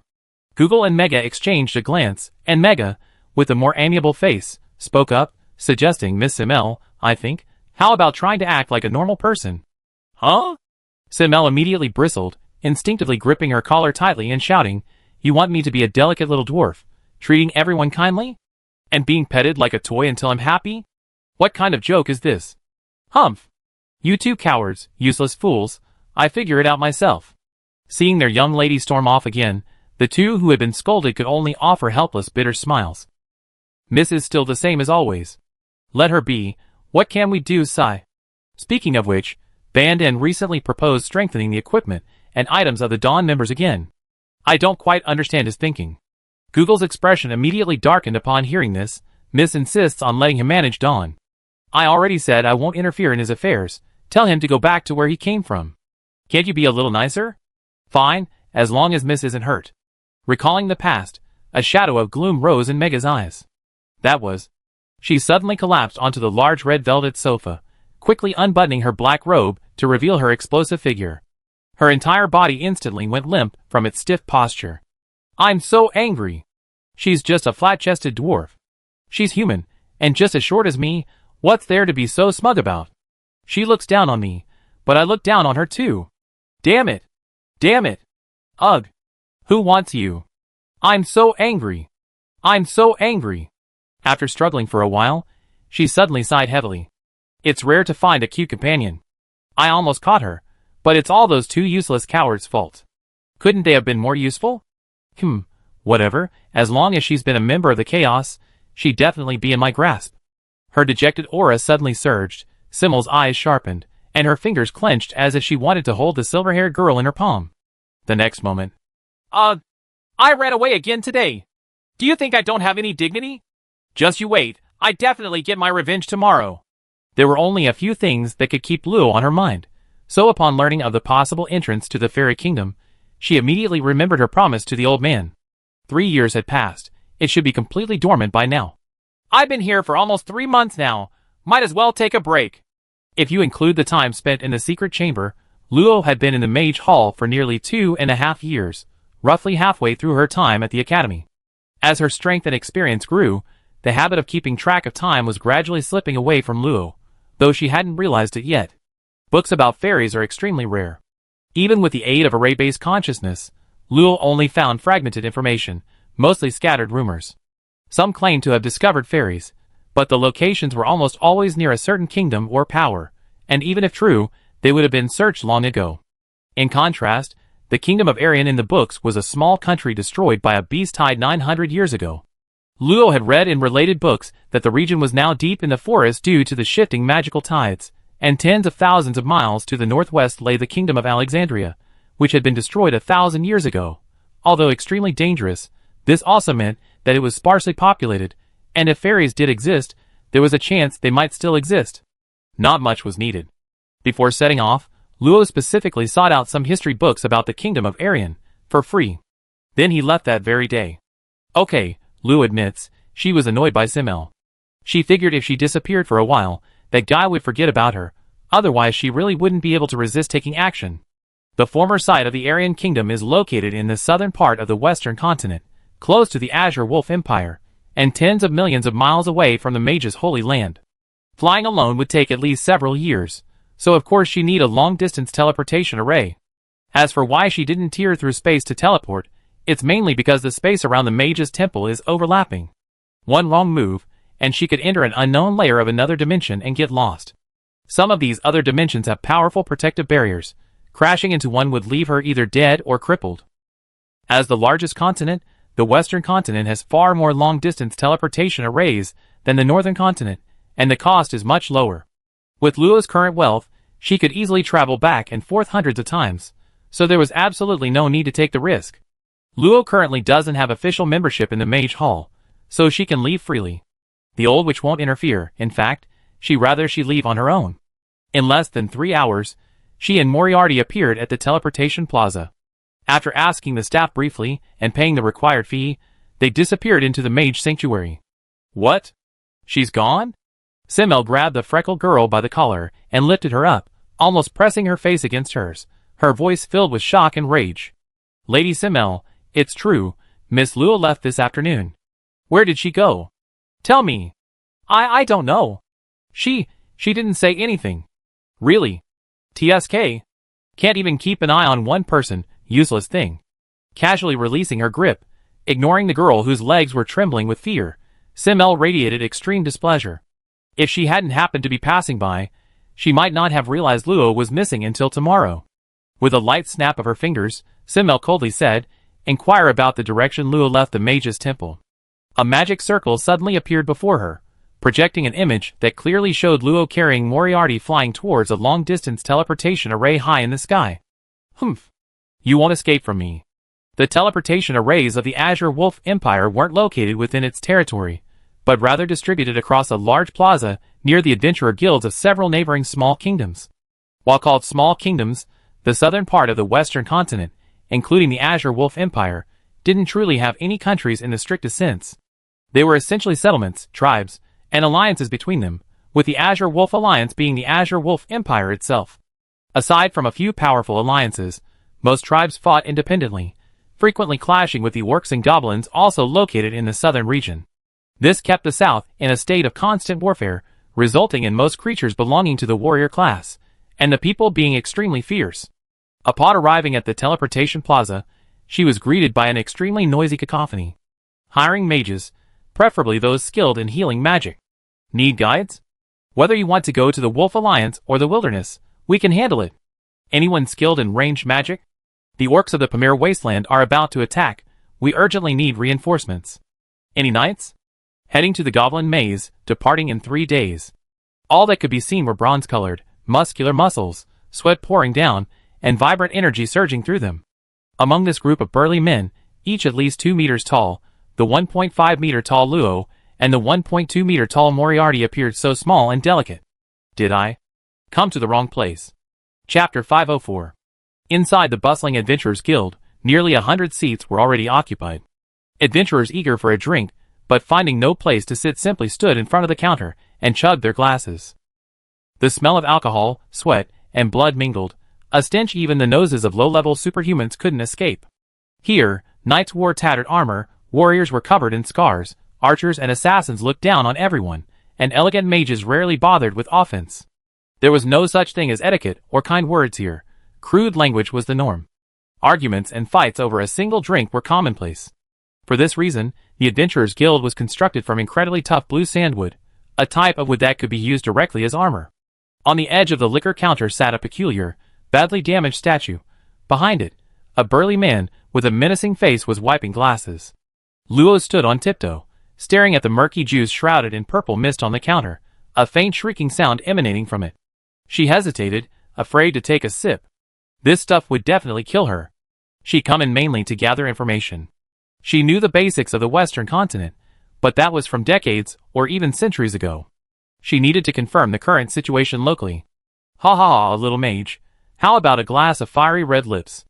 I told you, shrieking juice isn't for someone your size. The uncle selling the drinks grinned, making the 2 crisscrossing scars across his nose look even more menacing.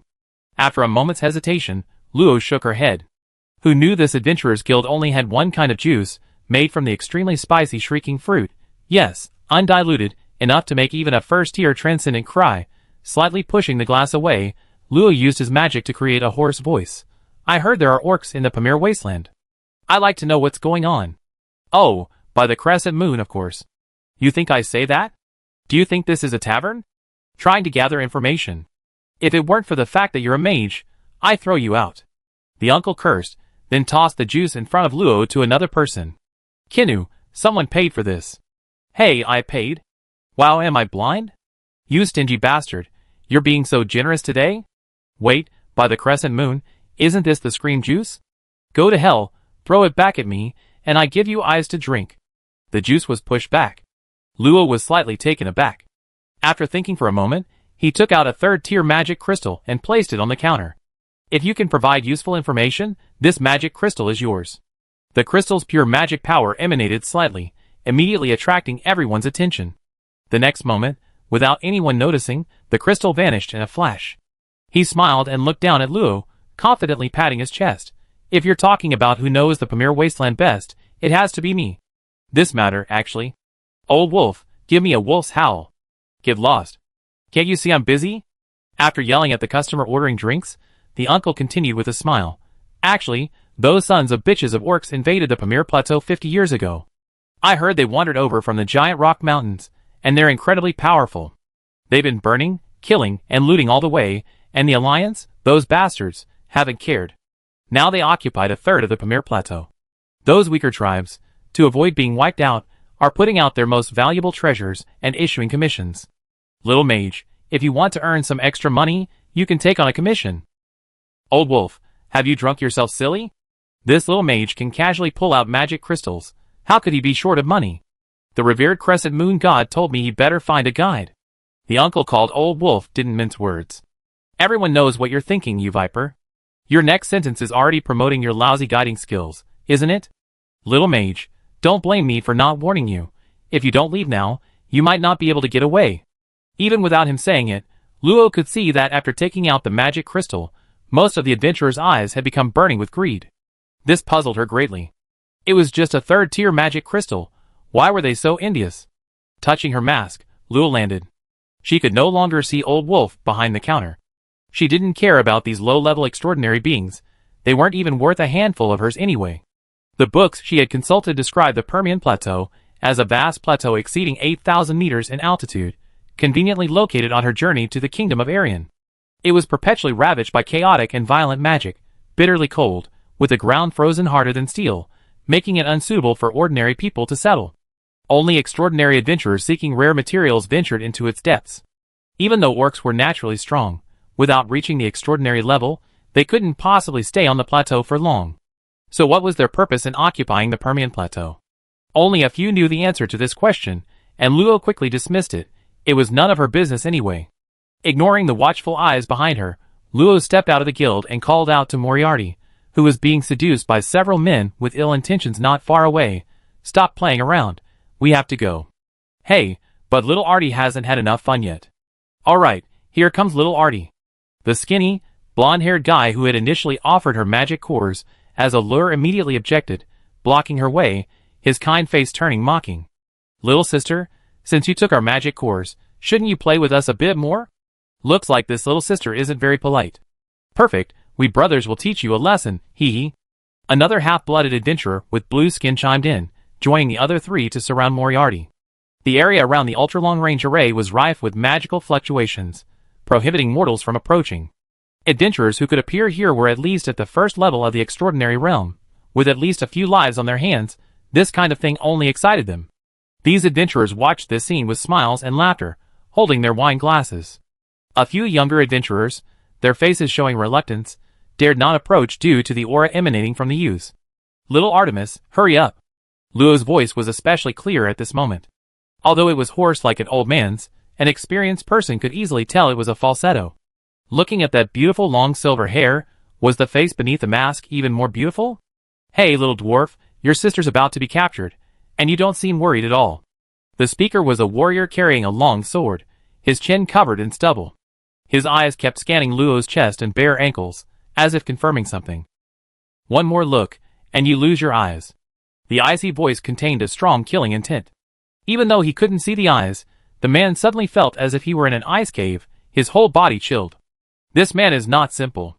He said nothing, lowered his eyes, and quickly disappeared into the crowd. Those fools were doomed. Luckily, he was quick-witted. Little Artemis. Coming, coming! The group wanted to say something, one of them even casting a fierce glare at Luo with impatience, but the next moment, they all suddenly collapsed, unharmed, their eyes vacant, eerily lifeless as if they had lost their souls. Oh dear, are you making way? Little Artemis is so happy, hee hee, Sister Luo. A childish laugh echoed, but the onlookers felt a chill in their hearts. They looked incredulously at the bouncing black-haired girl, then at the silver-haired masked girl, realizing they might not be so simple. Luo patted the Moriarty she had picked up. This time, she didn't scold her for consuming a soul. After all, they were scum. Better not to bother with them. Just moments after the two left, a dozen or so people appeared in the nearby teleportation plaza. The stunned crowd immediately forgot about the incident and rushed towards the plaza. It was time for the teleportation array to open again. They needed to hurry and recruit people. Hiring! Hiring! Preferably someone with healing magic. Any knights, preferably well-equipped? Selling healing potions? Limited stock, grab them while you can. Among the newcomers, a little girl in a black robe looked around fiercely, her disdainful gaze, as if looking at trash, and her ample bosom immediately attracted attention. Several men exchanged knowing glances, and slowly approached her. This girl is clearly a fat target. Chapter 505. What? Miss Simmel secretly left? A thin, bony hand gripped the freckled girl's collar, an old, wrinkled face almost touching her nose, his eyes blazing with anger and confusion. Who told her to leave? I don't know. She just asked me a few questions, and then that was it. Humph. I bet you wouldn't dare. Gulliver casually tossed the freckled girl aside, ignoring her legs that had once again gone limp with fear. His brow furrowed deeply as he stroked his sparse beard, deep in thought. Could it be that brat Bandon bypassed them and went to find Miss Simmel? Old man Gulliver, don't think about that now. Let's hurry and catch up. Mega shouted from the side. They didn't have sufficient authority to investigate Simmel's whereabouts, but fortunately, he had decisively contacted Hal. Although he was bound to receive a scolding, he had learned of her location. You too, if you can't find Simmel, don't come back. Hal's icy voice, filled with extreme rage, echoed through the Soul Network. The two dared not delay, and immediately flew in the direction Simmel had gone, leaving behind only the melancholy freckled girl and the other mages secretly astonished. The former site of the Aryan Kingdom was located in the northwest of the Azure Wolf Empire, separated by dozens of tribes and sparsely populated wastelands. The largest of these was the Pamir Plateau, stretching for tens of thousands of miles. After briefly understanding the extent of the Orcish rampage, Lo and Moriarty decided to traverse the Pamir Plateau to minimize the time required. As for why they didn't tear through space to get there, firstly, Lo was still quite curious about this land, and secondly, Moriarty said she wanted to fly there slowly. When she said this in a soft, coquettish voice, Luo's face showed utter disbelief. Do you think I believe you? Of course, Sister Luo believes little Audie. Do you have other plans? No. Little Audie is very well behaved. Don't open your eyes so wide, I'm immune to it. And don't try to hug her, it won't work. But in the end, Luo gave in to her. Spoiling her a little was normal, right? Anyway, with their flying speed, a little time wouldn't matter. But before that, she still had to deal with the tail. By now, the two had been gone for over a day, long past the Adventurers Guild's influence in that small tribe. This was a vast grassland, tall enough to reach above thighs. Although the surroundings were clear, many thick, giant trees stood far apart, their enormous, banyan-like branches casting large shadows, becoming striking dark spots on the grassland, a temporary resting place for many adventurers. And, of course, a prime habitat and favorite attack point for magical beasts. Luo Fei flew at a low altitude of 300 meters. On this vast land ruled by the Azure Wolves, both humans and beasts worshipped an ancient deity called the Crescent Moon. In their legends, this deity possessed the most perfect and powerful body, with 3 heads on its neck, a man's, a woman's, and a wolf's head, hands like wolf claws, and wings on its back, divided into good and evil aspects, each following the sun and moon, eternally watching over the creatures of the earth. It was also said that ancient tribal chiefs used his power to slay demonic beasts that attacked their homes, protecting the human race on this land. Therefore, to express their respect for him, neither locals nor outsiders could fly above 500 meters, otherwise, they would easily attract attention, and some radical tribesmen would even directly attack. 700 meters behind Luo, 3 people were discreetly following her, ready to reveal their wicked side at the first opportunity. Sister Luo, should little Audie eat them? Moriarty licked her lips, her gaze piercing through their clumsy concealment magic, reaching the souls deep within their bodies. Just shake them off. There are still quite a few people here. What a pity. Patting her little head, Luo suddenly remembered that mage souls were a product of the mage temple. Perhaps she could try to exchange for them when she got back. Little Audie would probably like them. Thinking this, her flying speed increased dramatically, covering hundreds of meters in the blink of an eye. Before the three could react, they lost all sense of him. Damn it, it's gone! Go find it. Of course they couldn't find it. After searching for a long time, they reluctantly returned the way they came. Then, they encountered a short man shrouded in a black robe. They couldn't see his face, but that wasn't the point. On the shoes covered by white silk over the black robe, they were astonished to find a precious gem they had only seen at auctions. "We struck it rich." One of them stared wide-eyed, and he and the other two rushed forward to intercept him, revealing a fierce expression. "Shorty, you're robbing us. Hand over your magic crystals." "Shorty?" The chin hidden in the black robe parted, revealing cruel fangs. Bloodthirsty eyes slowly rose to stare directly at them. "Who gave you permission to insult this young lady?" "This grassland is called the Babel Grassland, named after the 1,000-meter-tall giant trees. The Babel giant trees, according to legend, originated from ancient times when they truly reached the sky, towering trees that, after countless years, degenerated into the small trees they are today." Luo didn't know if the legend was true or false. If it was, how did it compare to the ancient tree of life of the elves? After shaking off those people, she wasn't in a hurry to travel. After about half a day, the two gradually approached the nearest Babel tree. They could see that this colossal tree, over 100 meters in diameter, stood like a pillar supporting the sky on the flat grassland. Tens of thousands of branches stretched out, casting shadows that covered an area of hundreds of miles. Its broad leaves, longer than Luo's, hung high above, 800 meters, never to wither. Below, a 5-story hut had been carved into the thick, straight trunk, and there was even a small tavern on the first floor advertising private commissions. It could satisfy every adventurer's need. Dozens of people were currently resting there. Although Luo had seen much taller trees of life before, the sight of such a vast, open expanse of trees evoked a different kind of awe, a hymn unique to life. After carefully admiring the giant tree, Luo's curiosity was greatly satisfied. Just as she was about to continue her journey, she noticed someone flying up from below. "Wait a moment, you mage over there." Luo stopped, her mood brightening. She decided to listen to what they had to say to decide whether to kill them or coexist peacefully. The newcomers appeared to be a brother and sister, both at the second level of the transcendent realm, a fairly common level of strength. Their eyes held a certain clarity, and the sister, quite pretty, spoke. "What is it? We apologize for speaking to you without permission, but we swear by the gods of Mikazuki, we simply want to ask you for a favor." Their unexpected politeness slightly increased Luo's positive impression of them. "Speak." At this moment, another handsome boy, who seemed to be the older brother, sincerely explained, "Actually, we are students from the Azure Wolf Academy. Because our families are not well off, we can't afford good wolf cubs, so we plan to go on an adventure to find suitable magical beast contracts.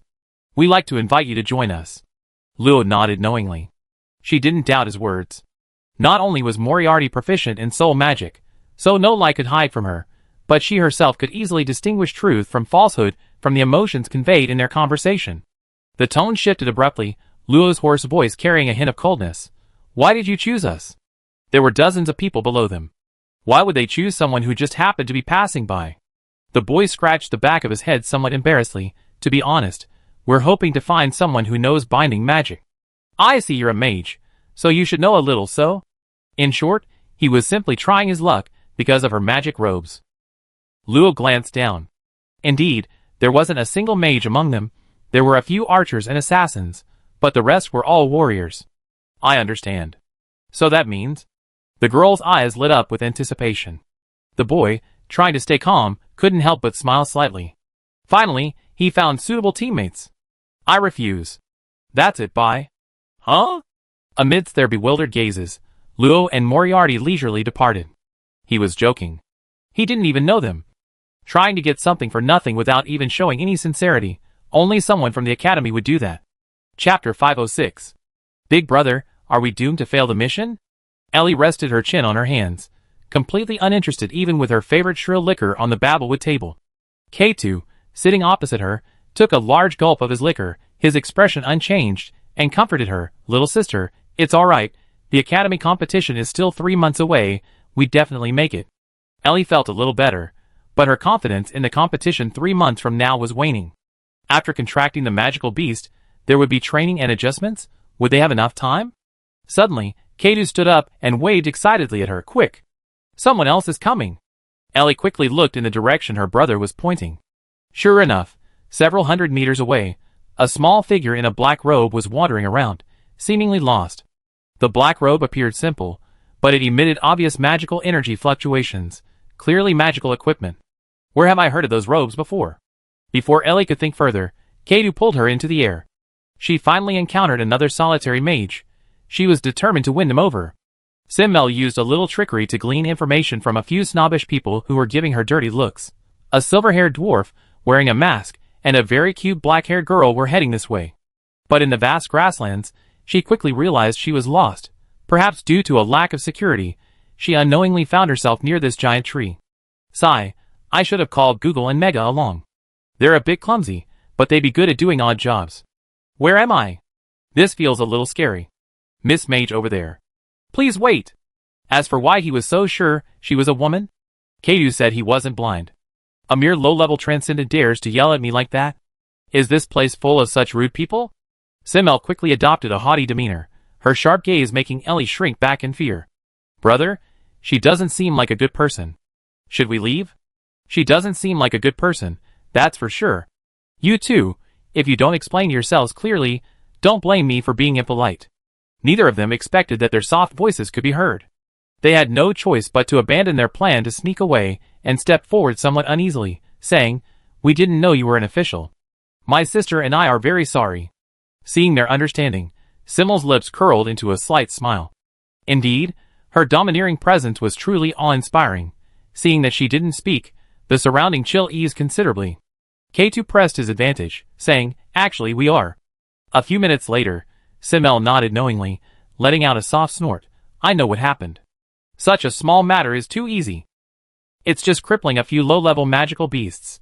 It's no challenge for her at all. So you mean? Kato breathed a sigh of relief, and Ellie's eyes also lit up with hope. Wait, why does this scene seem so familiar? A sense of déjà vu flashed through Ellie's mind. Could it be that this powerful figure, who sounds so noble, is going back on his word? Simmel flicked her sleeve and said contemptuously, But you two little brats dare to dream of getting me to help? What kind of joke is this? While I'm still in a good mood, get lost. A gust of wind surged up, blowing the two away. Simmel continued to ponder which direction Luo might fly in. The brother and sister, having finally regained their footing, looked utterly dejected. Big brother, shouldn't we go home? The claw wolves may not have a high ceiling, but they could still help us get better results. If all else fails, the bone wolves will do. Little sister, you know the importance of the second summoning slot. Let's wait a little longer. Ellie sighed heavily, thinking of the two who had left not long ago, feeling a pang of nostalgia. Big brother, do you think things would have worked out if we had shown more respect to that magician? Maybe. Is this the art of conversation? I don't understand. You too, what did you mean by magician? A loud voice suddenly rang out, and Simmel appeared beside them like a ghost, staring intently at the brother and sister. Kato, unsure why she was so interested in this, quickly explained, My lord, we recently encountered two other mages. Well, one was a mage, the other we were unsure of, but they didn't grant our request either. Two? Were they both short? One a black-haired girl, and the other wearing a mask? Hearing this excited remark, the siblings realized this was a golden opportunity, and became even more respectful. My lord is right, those are the two. Quick! Tell me which direction they left in. Both were girls. Without giving it much thought, Kato took a deep breath and boldly voiced her idea. My lord, they've been gone for several hours. They've probably strayed from their original direction. Perhaps we could guide you. Huh? Simmel's eyes turned cold, but considering they'd been gone so long and she herself would have difficulty finding them, it was better to have a local guide her. I grant your request. Thank yourself for your quick thinking. Let's set off immediately. The brother and sister's eyes lit up with joy. Finally, they had a powerful figure to guide them. My lord, this way. Luo had indeed strayed from her original direction, but she wasn't lost. With the towering babel tree guiding the way, no one would get lost. However, she suddenly remembered that Bella had mentioned that the heartwood of a babel tree sapling was an excellent high-grade substitute for spellwood, and using it to make an inscription pen could greatly speed up the inscription of magic. Coincidentally, Luo had already learned from Luna how to inscribe low-level and higher magic. It had taken her 3 whole months to master the two-dimensional, three-dimensional transformation structure of magic circles. However, at that time, her understanding of magic wasn't as deep as it was now. Luna suggested that she thoroughly understand it before inscribing it into her magic book, to avoid wasting pages. Bella said the pens made from the wood of Spellweed were no good, surely the ones made from the heartwood of the Babel tree will satisfy me. Knowing she was currently somewhere in the mage's holy land, Luo decided to find a few pieces and have her make some for him later. This search took a month. As they moved further away from the Azure Wolf Empire, the magic in the wild gradually became turbulent, unsuitable for mortals. Even low-level transcendents risked being eroded if they didn't constantly maintain their magic layer. Affected by the turbulent magic, various magical beasts not only increased in number, but also became more aggressive. This is why there are no habitats for life in the desolate lands. The word desolate refers to the scarcity of gentle magic. As a mutated plant close to a monster, the Babel giant tree should have been easy to find. However, the vast grasslands weren't home to only one type of mutated plant. Underground, there were numerous small magical beasts that fed on grass roots and small animals. Looking around, all Luo could see was a dense mass of information, and moreover, the number of seedlings was far fewer than Luo had imagined, so she had to rely on the surrounding magical energy flow to determine where the seedlings might appear before searching. As for Xania, she was a flower fairy, not a forest fairy. No wonder they're an ancient species that bears fruit only once every 100 years, producing only one seed at a time. That makes sense. If they were so easy to find, they wouldn't be rare materials. Raising her head from the grass, her pointed red mage hat stood out vividly against the lush green sea. Not here either. Strange. The spot beneath my feet is clearly a point where wood magic converges, perfect for plant growth. Don't Babel seeds walk? Why don't they take root here? In Luo's vision, various colors of restless magic flowed in the air, some fast, some slow, with green being the most concentrated. A small emerald vortex had formed within 10 meters of her feet, and the vegetation was noticeably more lush. Moriarty giggled as she flew across the grass catching butterflies, scattering poisonous scales that shimmered with iridescent colors in the sunlight, as if giving her a halo, making her even more adorable. The little fairy loved this kind of place. She was riding on a ladybug bigger than her fist, humming a cheerful tune. Whenever she found a new seed, she would command the ladybug to collect it. The pollen she shed stimulated the growth of green grass, forming an inconspicuous flight path. Brushing the weeds off his hat, Luo thought for a moment, and filled the small hole he had dug. Since there weren't any here, he'd go check the next place. Little Artie, Xania, let's go check that one over there. Okay, coming. Moriarty responded, devouring a second-tier transcendent poisonous ghost butterfly in one bite, then ran over and hugged Luo's slender waist. Xania, carrying a backpack made of grass leaves filled with flower seeds, waved goodbye to the ladybug and flew to sit on Luo's hat brim. Luo! Delicious. Taking the flower seed she offered, Luo watched her take small bites of the seed, as if it were a delicious chestnut, and curiously popped one into his mouth to chew as well. Bah! Bitter. A cool breeze swept across the vast grassland, green waves swayed, and 3 figures gradually disappeared into the distance, leaving only bursts of laughter and chatter scattered with the wind. Chapter 507. Above a 3-meter-tall sapling, 2 groups were engaged in a fierce battle. Judging from their attire, one side was clearly a seasoned, experienced adventurer group, ruthless in their methods, targeting vulnerable points with agile movements. If they couldn't dodge, they would risk injury to force their opponents back. The other side was neatly dressed, though their rough appearance revealed a noticeable youthfulness. They attacked alongside their summoned beasts, their enhanced magical items clearly of higher quality, but their combat skills were less refined, putting them at a disadvantage. Adventurer group, this sapling is enough for us to split evenly, why fight? Little brat, are you kidding? Why hand over more money if you can get an extra share? Just accept your fate. Ha ha ha. A powerful slash cleaved a deep wound into a winged demonic wolf. With the other adventurer group members holding it back, the wolf's owner couldn't save it in time, and within 10 minutes, it was on the verge of death. Damn it! Everyone fight them. If this continues, we won't even be able to retreat. Use whatever tricks you have. The adventurers, however, relaxed their attack at this moment, giving them a chance to breathe. The leader, a bald man with a tiger's head tattooed on his fist, grinned bloodthirstily and shouted sharply, "Thorn barrier activated." As soon as he finished speaking, under the enemy's vigilance and unease, dozens of green wood magic crystals suddenly appeared around them, emitting a ghostly green glow through special fiber threads. Soon, both sides were enveloped by a huge dark green barrier, and countless thorns shot out from the inner wall, nimbly bypassing their own members and binding the enemy. Damn it, it's a binding barrier. Be careful, it's poisonous. There's a stream of magic energy over here, and it looks like it's even more human. Let's go check it out. After another fruitless search, Luo, supporting Moriarty's smooth little legs, flew towards the target direction. This little guy claimed he was tired and wanted to ride on her neck, clearly wanting to absorb soul power.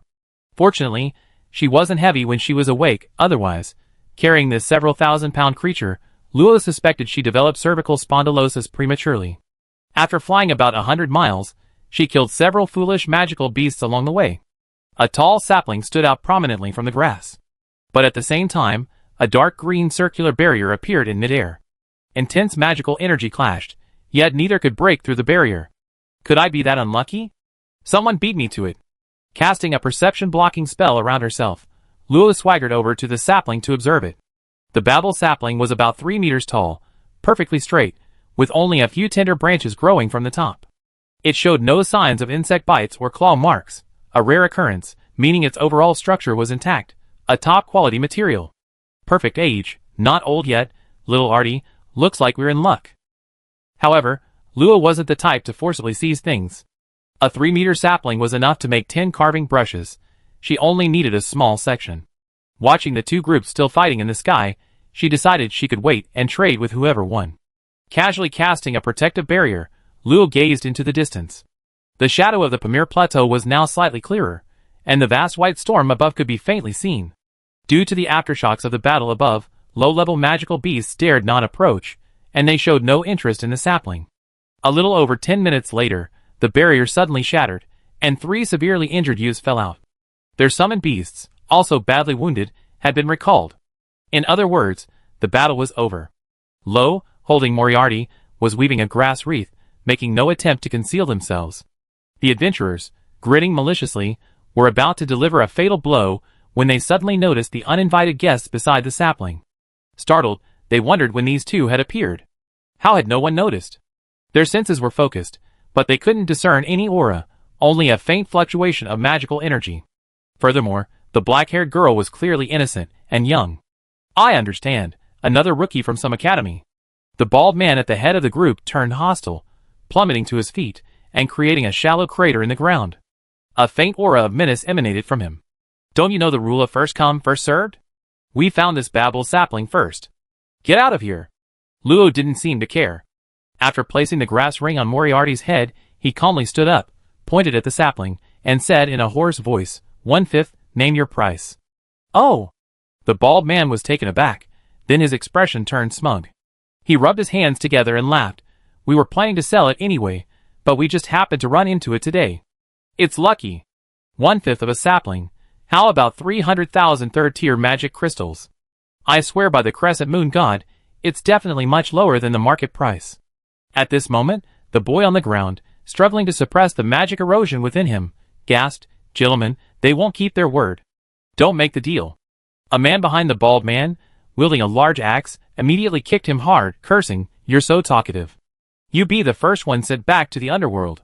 The bald man's smile remained unchanged, as he rubbed his hands together. What do you two think? I do have 300,000, but you can't afford it. If you're not going to tell the truth, I consider taking it directly. Luo didn't know the market price, but this man was blatantly lying. Did she look that easy to fool? Oh, my apologies. I didn't expect you to be an expert. All right. I take you on as my brother. One price, 30,000 third-tier magic crystals. Luo gave him a careful look. This time, he wasn't lying. Ignoring the painful groans of the 3 people on the ground, she nodded. Okay, deal. That's great. I removed the seedling first. You wouldn't believe it, without proper technique, it's easy to damage the magical veins of a babble seedling. The bald man seemed quite talkative, explaining as he walked towards Luo, intending to bypass her to handle the seedling. Judging from your clothes, you must be a mage. Oh dear, there aren't many mages around here. Most of those returning from the mage's holy land are advanced summoners, and they fight even more fiercely than us warriors. Die! Just as he was about to pass Luo, the bald man suddenly unleashed a ferocious aura, a large sword glowing with black light appearing in his hand. He slashed down with lightning speed, a sinister grin on his face. The other members of the adventurers group also wore triumphant smiles. Judging from the reactions of the two, they must be terrified. Only the three lying on the ground closed their eyes in pain, knowing they would soon be killed like them. Sigh. A faint voice rang out, clear and light. The mask was expressionless, but the bald man seemed to see a pair of indifferent eyes. Suddenly, his body was filled with a series of sharp pains, and an unbearable burning sensation. I gave you a chance, but you were useless. Spare me. Ah. Bang, bang, bang, bang. 5 explosions of flesh and blood rang out in succession. Under the distorted air and intense heat, 5 charred craters appeared in the grass, and the 5 people had long since vanished without a trace. Not even ashes remained. The 3 who were preparing to face death stared wide-eyed. Their earlier worries were just a joke. The other party was incredibly strong. With a slight thought, Luo pulled the earth apart, and the Babel seedling, along with its extensive root system dozens of meters deep, was completely uprooted. Can you wait a moment? Luo turned her head slightly. The boy who had spoken struggled to sit up and said urgently, "This powerful expert, could you give me 1/10 of the seedling? We can pay any price." "Sure, at market price." Luo didn't refuse. Considering their reminders, she didn't mind selling a little. She wouldn't need more anyway. With a gentle touch of her slender fingers, a peculiar magic circle enveloped her, and verdant wood magic transformed into a surge of life force that flowed into their bodies. In the blink of an eye, the 3 heavily injured bodies were completely healed. The powerful healing effect astonished them once again. This speed and aura were definitely not something low-level magic could achieve, and even mid-level magic would struggle to accomplish. Could it be a high-level magic that only the most powerful and extraordinary could wield? "Go and handle it," Luo said, explaining that she genuinely didn't know how to care for the Babel seedlings. If she damaged them, more than a month of effort would be wasted. Upon hearing this, the others immediately jumped to their feet excitedly. "Respected mage, we swear by the gods of the crescent moon, we will absolutely not damage a single magical vein." Chapter 508. Generally speaking, if people in the southern region of the western continent swear an oath to the crescent moon god, it means that the matter carries great weight in their hearts. That's just a general statement. However, those who dared to disrespect the crescent moon god have already turned to ashes. The remaining 3 are quite adept at handling things. They quickly and efficiently treated Luo's sapling, preserving the vitality of the roots, so they could be used to make special potions. If there was magic to restore its vitality, it could be replanted. The branches and trunk were also carefully processed and sealed. The boy who called himself Chatyuri was their senior, and also the unfortunate one who had reminded Luo. According to him, all 3 of them were students from the Azure Wolf Academy. Because an important inter-school competition was to be held in 2 months, they were using this time to find materials to enhance the strength of their summoned beasts. Does the mage want the Babel saplings to make magic compasses as well? Luo's ears twitched slightly as she continued weaving her second grass ring, speaking calmly, "Tell me, compasses." Chatyuri was somewhat surprised. She didn't know. After a moment's thought, she explained, "Our 3 companions are all ice attribute magical wolves. The Pamir Plateau happens to be rich in ice and wind attribute magical ores, which can enhance their strength. And if we want to explore the Pamir Plateau alive, we must face the ever-present extreme cold storms. The Babel saplings are very sensitive to magic, and can even find areas with high concentrations of magic to take root in. Therefore, they can be used to make magic compasses that detect specific magical power, allowing us to avoid storms in time." Extreme cold storms? Does that refer to the storm clusters over the plateau? It sounds important, but if the Babel saplings are used to make them, wouldn't they be incredibly precious? It's precious, but there's nothing we can do. Most of the seeds have been hoarded by the major tribal alliances. We simply don't have enough money to buy them, so we thought of finding seedlings ourselves to make them. So that's why wild seedlings are so scarce. They're monopolized. Luo thought about how hard she had to search in the wild, while those powerful forces only needed to plant seeds, and then comfortably wait for the seedlings to grow and harvest, and her face filled with displeasure. "But I heard there's a war between orcs and humans there. They can't all have a compass, can they?" "Well, I heard there are city-level barriers set up by barrier masters at the front lines. As for the orcs, I'm sorry, I don't know anything about them." Luo didn't mind. She just wanted them to make one more magic compass. She wasn't sure if she could handle that kind of weather, so an easier one would be better. "Miss Mage, we might need to go to the settlement at the edge of Wolf Howling Valley to complete the production. What do you think?" Because it was a compass for the extreme cold storm, it required collecting special magic from that area and processing it, as well as having a specialized craftsman to make the compass. Luo was already going there anyway, so she didn't refuse the invitation to go with her. Without further delay, and with their goal clearly defined, the group arrived at the edge of the Babel grassland 10 days later, where the outline of the Pamir Plateau became clearly visible. At an altitude of 8,000 meters, it appeared like an insurmountable mountain. Thick, gray-white clouds swirled slowly above, their outer layers flashing with continuous blue lightning, spectacular phenomena produced by the violent collision of wind and ice, inspiring awe. Between the plateau and the grassland, a bottomless canyon traversed its length, named Wolf Howling Abyss. Its straight course made one wonder if it was carved out by some ancient, peerless powerhouse with a single sword strike, isolating the plateau from its deathly cold and allowing the grassland to flourish.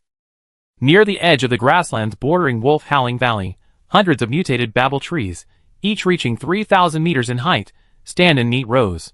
These trees, planted by humans, form a magnificent barrier stretching tens of thousands of meters, blocking the occasional icy storms. This is also the last stop on the way to the Pamir Plateau. Beneath each tree lies a tribe, which, over the years, has united into a powerful force known as the 100 Trees Alliance. Except for the absence of mortals, its functions and facilities rival those of a typical kingdom. After paying a small fee, Lola, holding Moriarty's small hand, walks along a wide road. On either side are rustic wooden shops in the local style, and hundreds of buildings surrounding the tree trunks form an intricate tribal village. Near the guard line, on higher levels, reside the chieftain and some of the strongest members who patrol the entire tribe. Aside from the residential area, the streets were mostly filled with taverns and restaurants, as well as weapon shops, potion shops, and item shops. Occasionally, low-level prostitutes could be seen flirting in the corners. Many adventurers thronged the streets, most exuding a faint aura of menace, clearly not to be trifled with. The air was surprisingly fresh, which Luo guessed was due to being beneath a giant tree.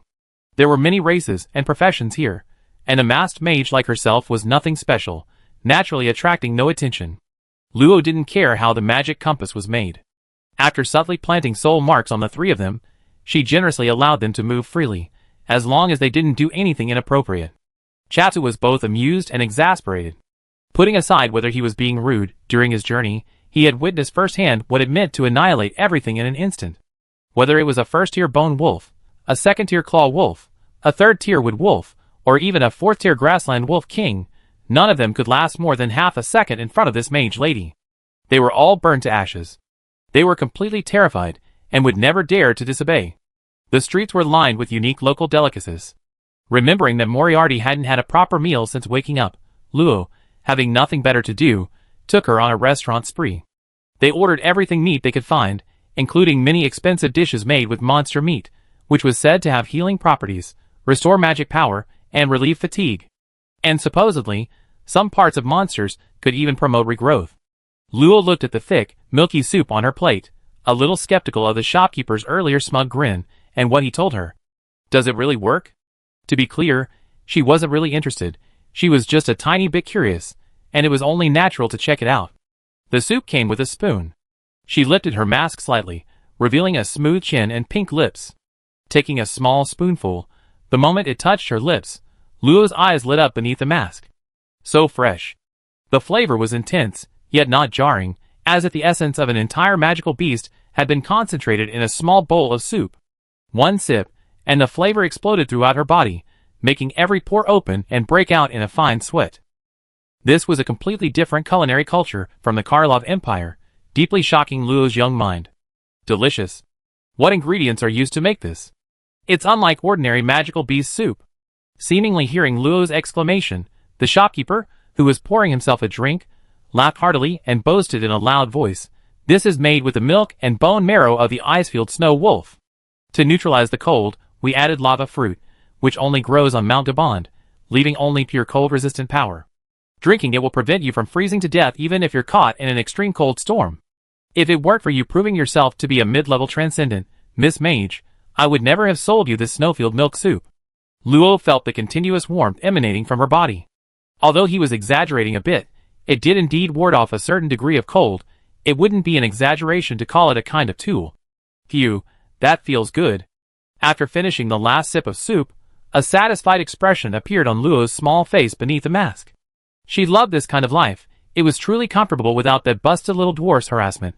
Meanwhile, in another tribe several giant trees away, A petite girl shrouded in a black robe angrily slammed her hand on the table, berating the two people opposite her. 2 whole months have passed, and you haven't even found a single person. Useless. Idiots. What good are you? People around glanced over, and Simmel's sharp gaze sent a chill down their spines. They quickly turned away, no longer curious. Ellie and K2 shrank back, not daring to argue. This mage had an extremely bad temper. Despite being a wind mage, she was even more irritable than a fire mage. If she displeased them, she would unleash the most offensive words, making the naive siblings almost believe they were heinous criminals. Lady Simmel, this is the last stop on the way to the Pamir Plateau. If the 2 people you mentioned are heading to the Pamir Plateau, you definitely meet them. Looking at the confident K2, Simmel crossed her arms and warned coldly, I'm giving you one last chance. If you can't find them within half a month, I won't hesitate to kill your summoned beasts. The 2 trembled, quickly straightening their backs and solemnly swearing. Although this powerful figure spoke harshly, he had immediately helped them subdue a Tier 3 Iron Spine Steppe Wolf. This was considered top tier among Tier 3 magical beasts, capable of being trained to the mid-tier. It was arrogant, and with their strength, they wouldn't have been able to subdue it. Therefore, they were determined to help this powerful figure find the people, but as soon as they stepped out of the tavern, the siblings deflated. It was easier said than done. How could they find them so easily in the vast sea of people? Sigh, let's go to the Adventurers Guild first. I posted a missing person request earlier, hopefully, it will be successful. Chapter 509. With a surge of energy, Lua absorbed all the energy from the snowfield milk soup, causing the shopkeeper's lips to twitch slightly. Wasn't this a waste of the cold-resistant effect? I say, Miss Mage. Check, please. The words he was about to say were forced back down. Fine, whatever you want with your money. Speaking of which, the shopkeeper's gaze fell on the black-haired girl on the other side. Her table was piled high with empty plates, and she was gnawing on a braised pork leg bigger than her head. Surprisingly, despite eating so much, her stomach remained flat, making it hard to imagine where all the meat had gone. Quite a lot. 3 4th-tier magic crystals. These magic crystals, enough to bankrupt most low-level transcendents, were casually tossed to the shopkeeper by Luo. Such scenes had already occurred in many restaurants and eateries before. Little Artie, it's about time. We should go. They had wandered around quite a few places along the way. It was time to find those people. Inside a prop shop specializing in custom-made items, Chad Yuri and 2 junior students were inspecting a meticulously crafted compass. The compass, made of finely textured steel, was inlaid with frost-core stones that absorbed extreme cold. Its built-in magic circuits could display the detected magic intensity and location in an easily understandable way, and the top layer contained the core material, a pointer made from the tender branches of a Babel seedling. The prop maker and shopkeeper remarked with some emotion, most of Babel's seeds are monopolized by those sons of bitches from the Alliance. I haven't seen a wild seedling in over a decade. You guys are really lucky. Chad Yuri, completely unconcerned that he included himself in the Alliance, replied with a smile, indeed lucky. If they'd been unlucky, they would be in the underworld. After exchanging a few pleasantries, he and his juniors bid farewell to the shopkeeper, carrying his compass. Just as he was about to buy some wine to celebrate their narrow escape, they bumped into 2 people passing by. Ouch! Big brother, are you alright? Ellie quickly helped the unsuspecting K2, glaring angrily at Chad Yuri, who was clutching his head. Can't you watch where you're going? But upon closer inspection, she quickly recognized Chad Yuri and exclaimed in surprise, covering her mouth. Senior Chad Yuri? What are you doing here? Ellie? And K2? Weren't you going to contract your second summoned beast? What are you doing in Wolf Howling Valley? He then explained to the 2 juniors that Ellie and K2 had almost lost their affinity test when they enrolled because they couldn't find their way. He happened to be passing by and kindly helped them find their way. They had interacted somewhat over the years and could be considered friends. The 2 groups, who bumped into each other, spontaneously decided to go to a tavern for a good drink. With a few rounds of strong liquor, the initial awkwardness quickly dissipated. Even though Ellie was a girl, her drinking capacity was in no way inferior to the boys, displaying her robust spirit. After a few drinks, they began to talk about why they were there. When they heard that Chad Yuri was there to find rare materials to strengthen his companion, they couldn't help but look on with envy. That's great, senior. I just contracted my second magical beast. When will I be able to freely enter dangerous areas to search like you? This time it was Shituri's turn to be surprised. Ellie, I remember you just became a second-tier member not long ago. You obtained a second summoned beast so quickly. You didn't just contract it randomly, did you? It's important to understand that while they believe only summoned beasts raised from a young age are eternally loyal companions, and the primary focus of their training, this doesn't mean other summoned beasts can be ignored.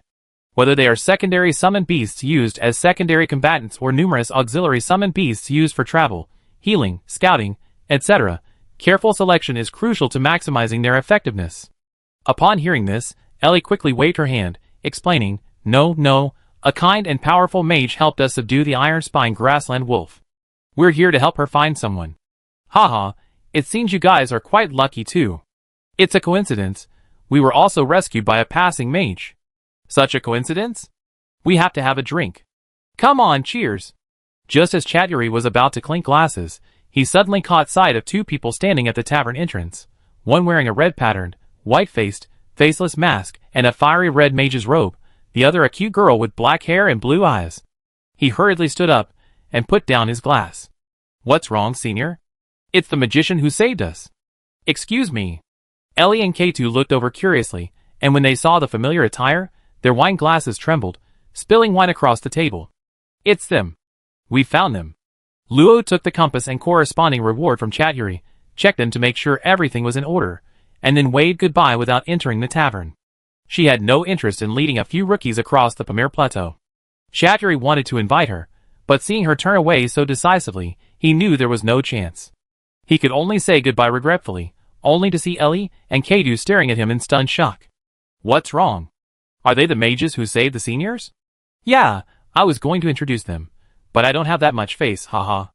K2 quickly walked over and asked anxiously, Senior, do you know where they're going? Chatyuri was a little confused, but out of respect for their acquaintance, he told the truth. The mage ladies are also heading to the Pamir Plateau, just like us. Thanks. I treat you to drinks later. Ellie also ran over at this moment, but K2 grabbed her and left without looking back, leaving Chatyuri completely bewildered. What had happened to them? Oh well, let's drink. However, when the brother and sister ran out, the two were already gone. Helpless, they had no choice but to quickly fly back to the giant tree tribe where Simel lived. Otherwise, if the people they were looking for went to the plateau, the brother and sister would be doomed. Wolf Howling Valley, as its name suggests, emits a high-pitched howl-like sound when hurricanes sweep through. Violent magic perpetually roams the valley, forming a thick, pale blue magical fog of unknown thickness, making it incredibly dangerous. The valley, shrouded in fog, is bottomless. Thousands of meters below, the shadows of magical beasts are often seen flitting through the fog, and some have even witnessed gigantic, 1,000-meter-long wings sweeping through the clouds, as if some terrifying being lurks at the bottom. During periods of magical upheaval, large numbers of frightened magical beasts emerge from the fog, forming small-scale beast hordes. In such times, the adventurers here must unite to resist them. However, when Luo arrived above the dense fog, it was a calm period. From the conversation he overheard during dinner, he knew the last beast tide was 30 years ago, and the second wouldn't occur for at least another 70 years. It was perfectly safe. Now we should find the teleportation array. Let me see. Wolf Howling Abyss was extremely wide and deep. While powerful individuals, like Luo, could manage, lower-level extraordinary beings couldn't fly across. Therefore, a teleportation array had been built between the plateau and the grasslands for easy travel. The teleportation array was unique, so many adventurers used it daily. Luo quickly spotted a crowd gathered near the giant tree and the teleportation array about to be activated. Wait! I haven't gone up yet. At the last minute, the two finally managed to catch the activation. As their bodies were enveloped in silver light, spatial power surged, and the scene before them gradually distorted. Before it completely distorted, a petite figure rapidly approached from afar. She seemed somewhat familiar, but Luo only caught a glimpse before his vision changed. It must be an illusion. What was that brat doing here? Never mind, it ruins the mood. Chapter 510. A blizzard, obliterating all senses, raged relentlessly. Storms comparable to low-level magic whipped at the short, resilient golden frost grass, producing an eternal clanging sound. In this extremely treacherous world, a war that had lasted for decades raged on. Kill! Cut off those beasts' heads. You hairy bastards, you're asking for it. Charge. Damn it, they still have shamans. Deal with the totem poles. Those delicate humans are mine now. Occupy this land. Follow up with reinforcements. Install the magic purification equipment quickly. Make sure every inch of land becomes the territory of the Great Wolf God tribe. Roar! Ha ha! Kill them! Kill them all! Blood splattered, magic surged, and every moment more than a dozen powerful superhumans died, leaving no trace. Some quick-witted enemies snatched storage rings, while many more corpses were instantly torn to shreds like red snow. Only the golden frost grass of the plateau seemed to grow even more vibrant under the nourishment of blood and flesh. So warm. As soon as Luo appeared in the teleportation array, he felt a completely different magical energy. The magical energy on the grasslands was restless and active, only appearing peaceful within the area enveloped by the giant Babel tree. The magical energy here was almost identical to that within the Empire, gentle, calm, and easily absorbed without worrying about erosion. Looking up, he saw a floating mage tower high in the sky, continuously emitting a bright orange-yellow light that formed an indestructible barrier. Outside the barrier, thick fog swirled, and the wind and clouds surged. Occasionally, flying magical beasts could be seen crashing into it, attacking, only to be quickly killed by some extraordinary beings. The ground was sparsely covered with stone slabs, from which clusters of needle-like golden-green grass sprouted, radiating a sharp and chilling aura. A single step on it could pierce even the finest black iron-grade boots. So much golden frost grass? Golden frost grass enchanted plant. It thrives in areas rich in golden and ice magic, possessing a high concentration of dual elemental magic. It is incredibly resilient, swords and blades cannot cut it. However, Luo also realized that these remaining golden frost grasses were actually connected to the entire barrier, effectively resisting attacks from below, a remarkably ingenious setup. Floating lightly in the low air, the surrounding adventurers seemed quite excited, forming small groups to venture further ahead. There were no extra recreational facilities here, only clusters of tents or simple resting stone chambers, and a few equipment maintenance areas. Following the flow of people to the other side of the barrier, Luo discovered well-equipped troops stationed there, maintaining discipline. Their disciplined demeanor and solemnity contrasted sharply with the chaotic adventurers. Any adventurer who caused trouble was killed without explanation. Aren't there Imperial troops here? Why haven't they taken it yet? The soldiers were all pure summoners, essentially warriors of considerable strength, clearly the style of the Azure Wolf Empire. Name: Eileen Farron. Adventurer rank: none. There are non-adventurers here too? TSK race? Human dwarf. I thought they were both dwarfs. What's their class? Both are mages. Alright, rank? 4th rank, 1st rank. The soldier registering the information paused, his tone becoming slightly more humble. Gentlemen, your information is complete. Please rejoin your teams according to your tokens. Those registering were naturally Luo and Moriarty. Eileen and Farron were using temporary aliases. Upon hearing about the group, she was somewhat puzzled. Can't we act alone? I'm sorry, but 2 months ago, an orc scout disguised as an adventurer leaked our intelligence, so we can't act alone until we reach the front lines. Luo pursed his lips, surprised by this turn of events. It seemed he had to find an opportunity to leave midway. Soon, Luo found 3 people with the same token number as them, 2 warriors and 1 assassin. The 2 warriors were likely working together. Seeing Luo's mage robes, their casual demeanor immediately became more formal. There's a mage here. This time we're in luck. Greetings, I'm Will, and this is Levi. Luo nodded to them as a greeting, then surveyed his surroundings. This place resembled a concentration camp, with groups of 5. Nearly 300 extraordinary individuals were already waiting, mostly at the 2nd or 3rd tier, but there were quite a few at the 4th and 5th tiers as well. If it were to support a small-scale war, it would indeed be sufficient. Don't forget, there are many more people on the front lines. Mage, is that child beside you a joke? The speaker was an assassin, a woman with a veil covering her face, revealing only her eyes. She was scantily clad and appeared delicate, but possessed immense inner strength. She seemed indifferent to the two's arrival, probably thinking Moriarty's appearance would be a hindrance. Any objections? Luo released a slight, scorching, heavy pressure. The female assassin's eyes changed instantly, and she fell silent. Ignoring it, Luo's gaze swept across the outside of the barrier. Several frozen corpses lay there, their faces contorted in horror. A gust of icy wind swept through, shattering a corpse into dust, leaving only a pair of ankles frozen to the ground. Not far away, within the barrier, the military camp and the adventurer camp stood separated by a path, hundreds of strong soldiers in animal skin vests standing guard. Shortly afterward, as all the adventurers who had been teleported had completed their registration, a short-haired, burly man riding a giant wolf appeared before them, his expression arrogant and his eyes filled with a fierce light. I am the commander of the giant wolf tribe. You're all after the bounty, so I won't waste time with sentimentality. 10 magic crystals of the same rank for each orc's head. A hefty reward awaits those who discover important intelligence. Rest assured, the Azure Wolf Alliance will not mistreat you. Finally, give those sons of bitches a good beating. Under the influence of magic, the Azure Wolf commander's roar exploded, igniting the latent bloodlust and cruelty within hundreds of adventurers. Even seasoned adventurers struggled to maintain their composure, their eyes bloodshot, their emotions running high as they shouted, "Kill those sons of bitches." A cold glint appeared on his lips. The giant wolf commander swung his spear, instantly creating a 5-meter-high, 100-meter-wide opening in the barrier. A blast of icy wind rushed in, and the ground froze instantly. A 30-man squad, riding smaller giant wolves, charged out first. Immediately afterward, the bloodthirsty adventurers roared and swarmed out of the barrier like locusts, stepping onto the vast plateau. From that moment on, their lives were no longer in their own hands. Another squad of soldiers blocked their path behind them, but more likely to prevent escape, Luo muttered to himself, trailing at the back of the column. As soon as he stepped outside the barrier, the chill felt like knives piercing his skin. Without magical protection, his body wouldn't last more than a few seconds. Luo saw several reckless youths ahead, relying on their physical strength to force their way through the storm, only to be covered in bruises and wounds in no time, shivering as they released their magic to catch up with the group.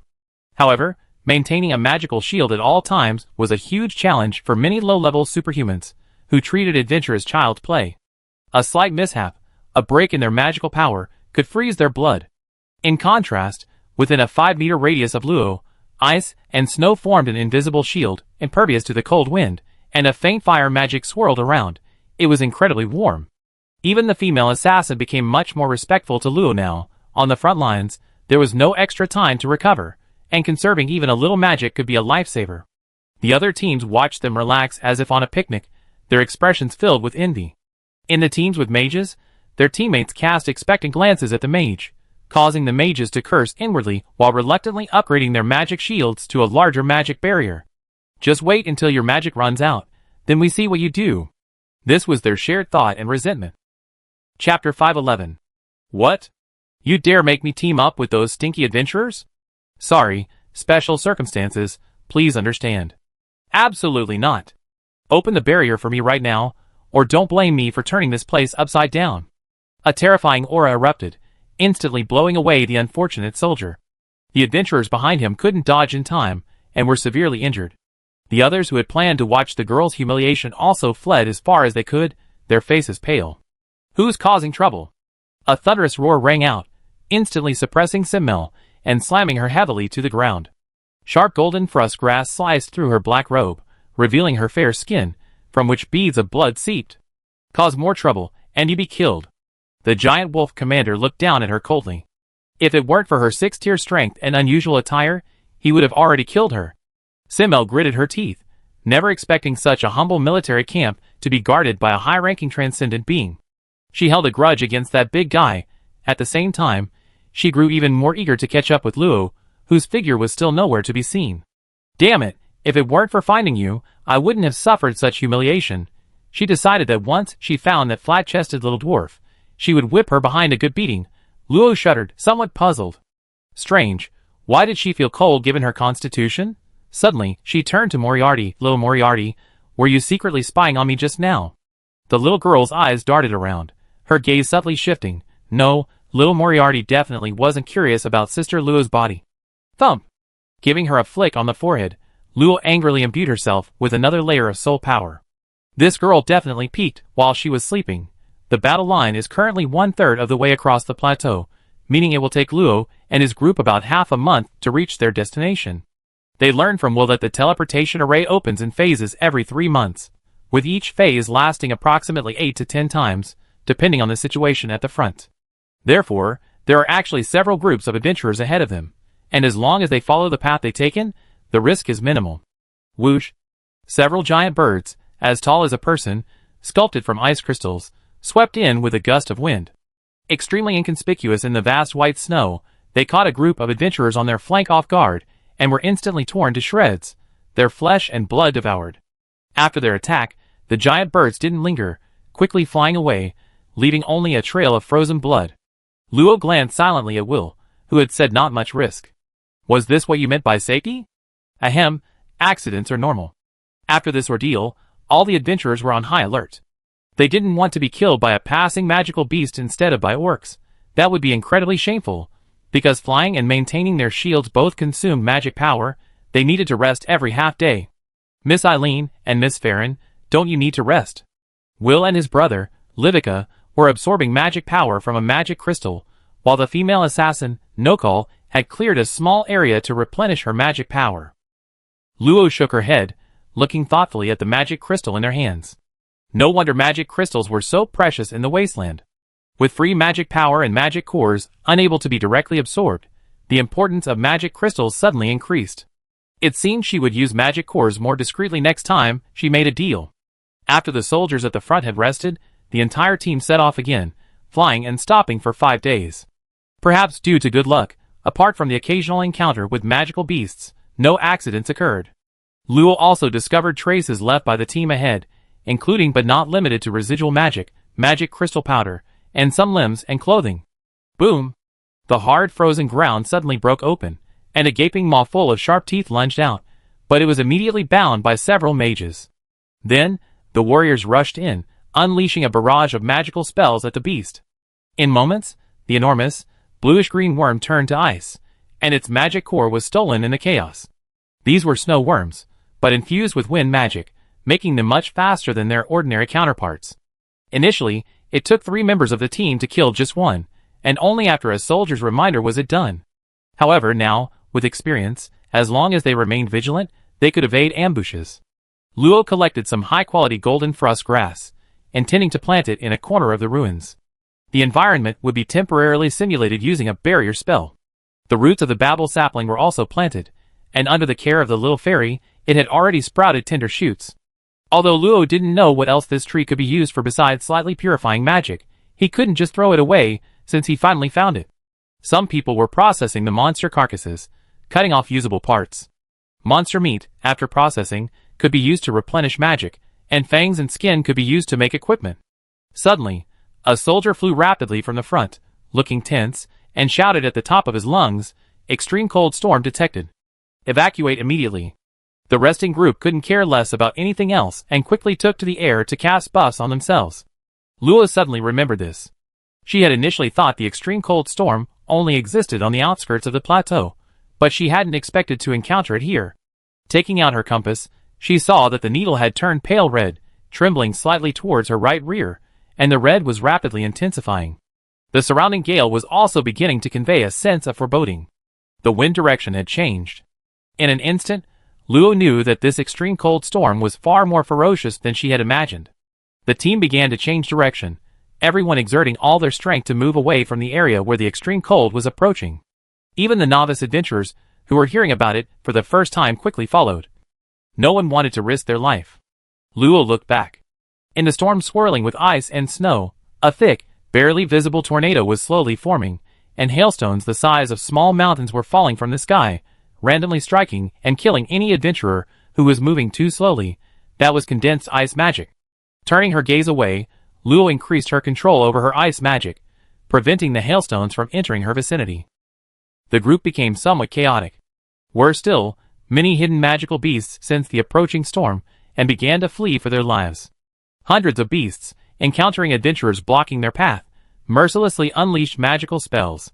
In just moments, over a dozen of the rearguard soldiers were killed or wounded, forcing them to concentrate on fighting the beast horde. Lo realized this was a golden opportunity.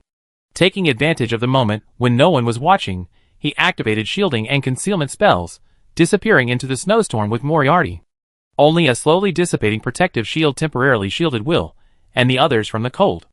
A moment later, the shield completely vanished, and the other 3 realized with shock that Lo was gone.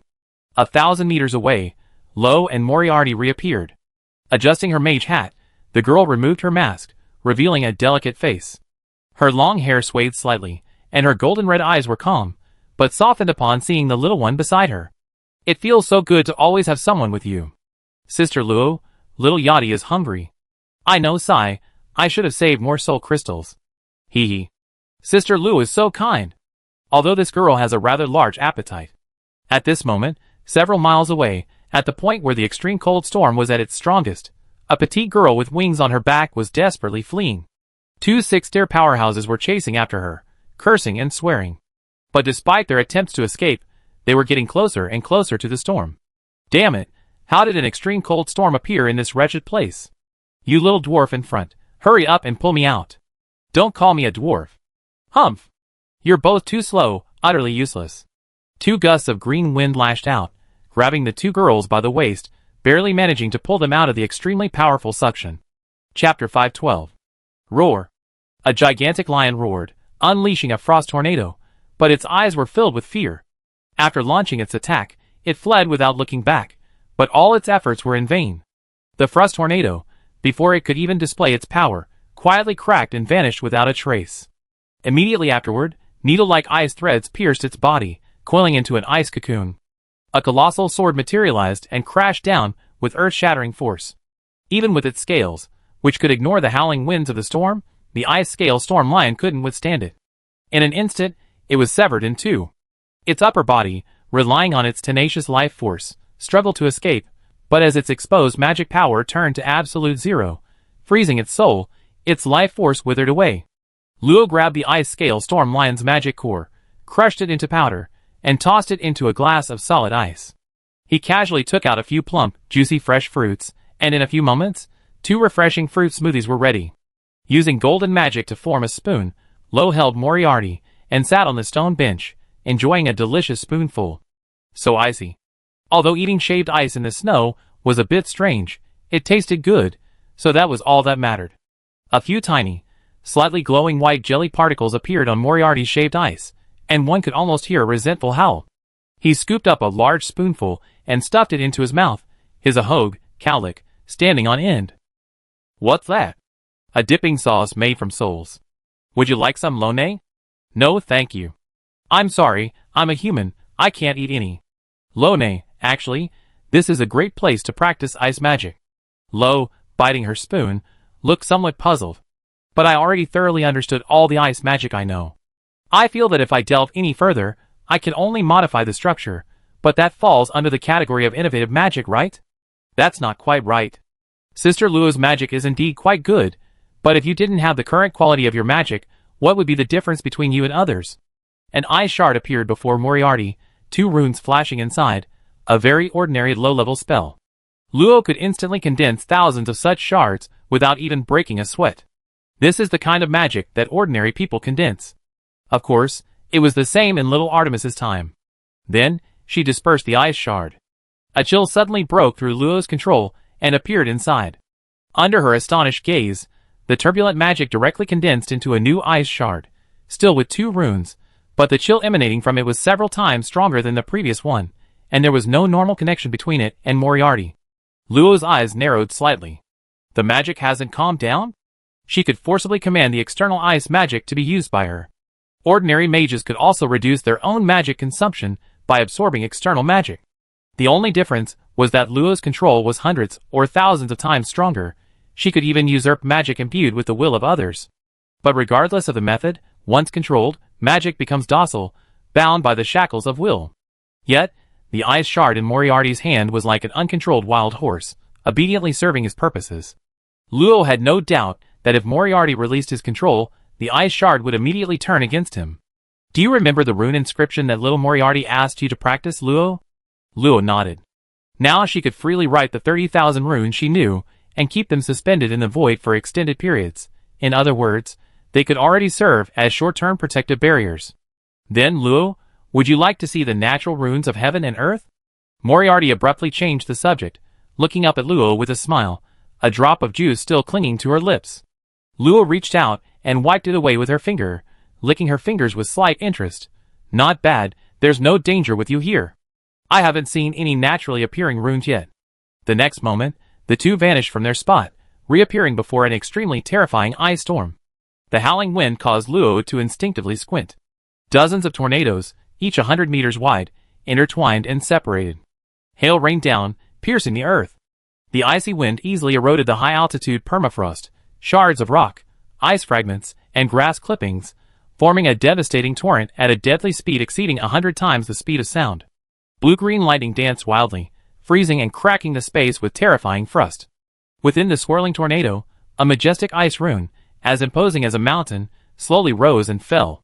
Compared to it, Luo was as insignificant as a grain of sand.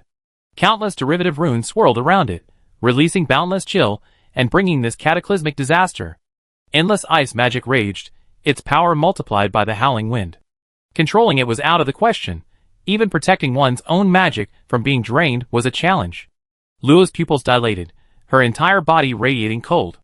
The colossal rune, its height unknown, exerted an immense pressure on her, even giving her a sense of powerlessness against the entire world. The last time she felt this way was when she was still young, facing that demonic butler. A slightly blackened, transparent shield enveloped the two, the torrent of debris crashing against it, creating faint ripples. Look, those are naturally formed runes. Little Artie never expected such a place to exist in the living world, but it's perfect for Luojia's reference.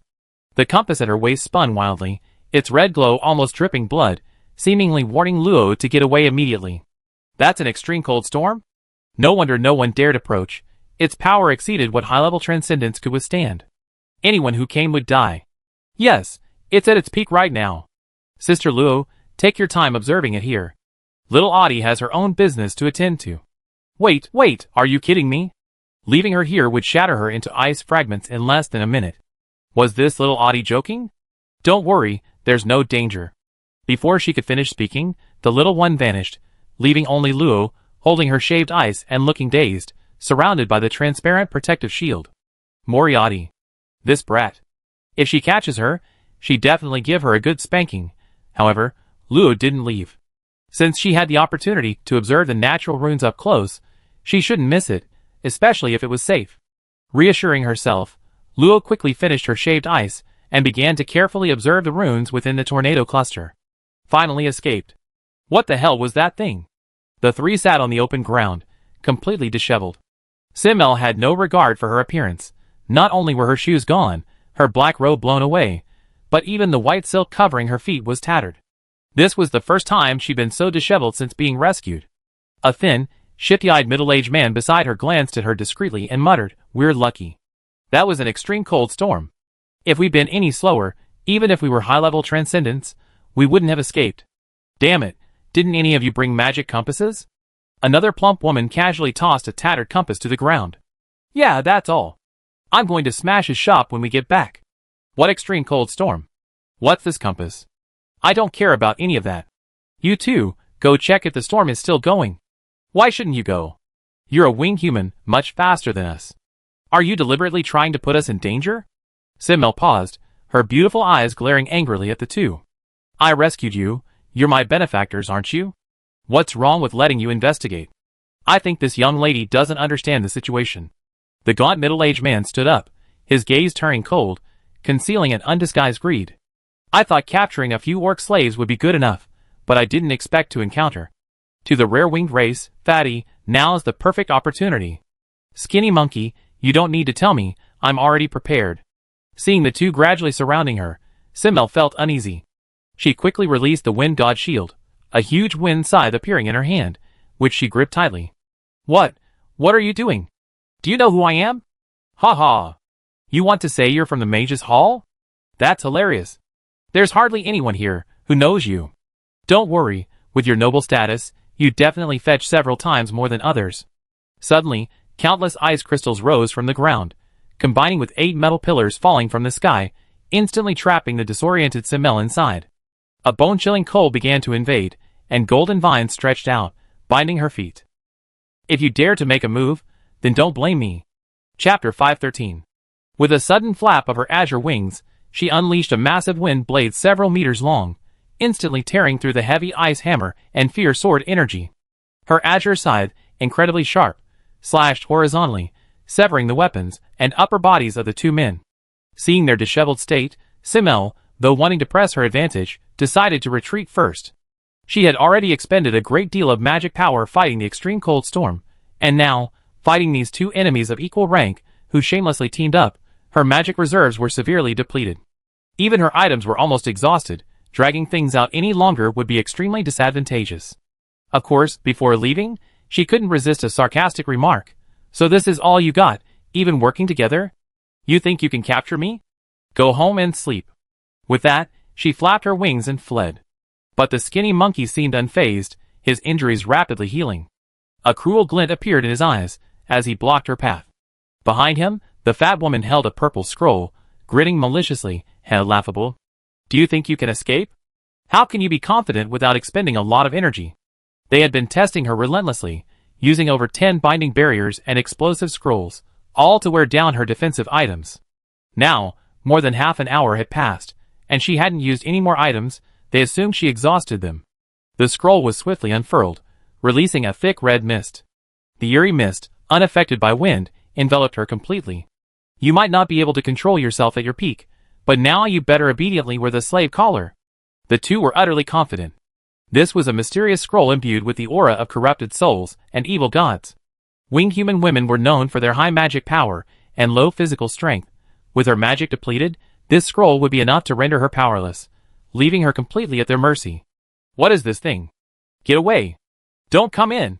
Simmel desperately tried to escape the red mist, but even wind magic could only push it away slightly before it quickly returned, entering her body through her mouth, nose, and pores. Strange red patterns spread, and a tingling sensation quickly spread through her body, followed by a gradual loss of sensation. Her already limited magical power rapidly dwindled, becoming extremely difficult to mobilize. My body. What are you sucking from me? Untie me. Her delicate body slowly stiffened, and the flapping of her wings became increasingly slow. In just over 20 seconds, Simmel plummeted from the sky, unable to resist except for barely managing to drag herself away. The skinny monkey smiled as he flew down, looking at the girl struggling on the ground, and gently shook the slave collar in his hand. I never seen a winged person as foolish as you before. With a little training, you should be quite popular. Don't move around, or you get hurt. Seeing her fixed, murderous gaze, the skinny monkey raised an eyebrow and kicked her hundreds of meters away.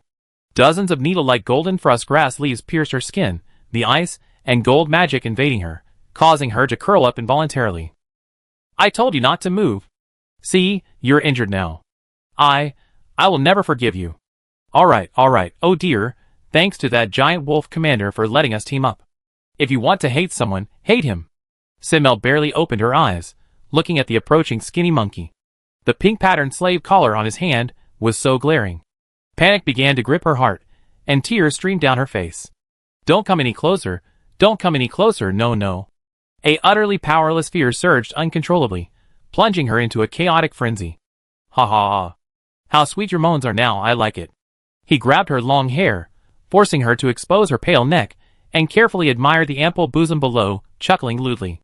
Since I'm going to be sold anyway, letting me play with you a bit won't hurt. The piercing laughter made Simmel's pupils contract violently. That sound. Flames, collapse, blood, a sneer, feathers, tears, in a daze, fragmented images flashed rapidly through her mind, finally settling on a pair of small, blood-stained, delicate hands. Did she have to experience this feeling a second time? Just as the sinister hand was about to reach the girl's most prized possession, Simmel's terrified pupils suddenly widened completely, and she let out a desperate scream. No! A dark blue wind suddenly erupted from her body, instantly shattering the frozen ground within 100 miles. The skinny monkey had no time to react. He was blown away in a cloud of blood.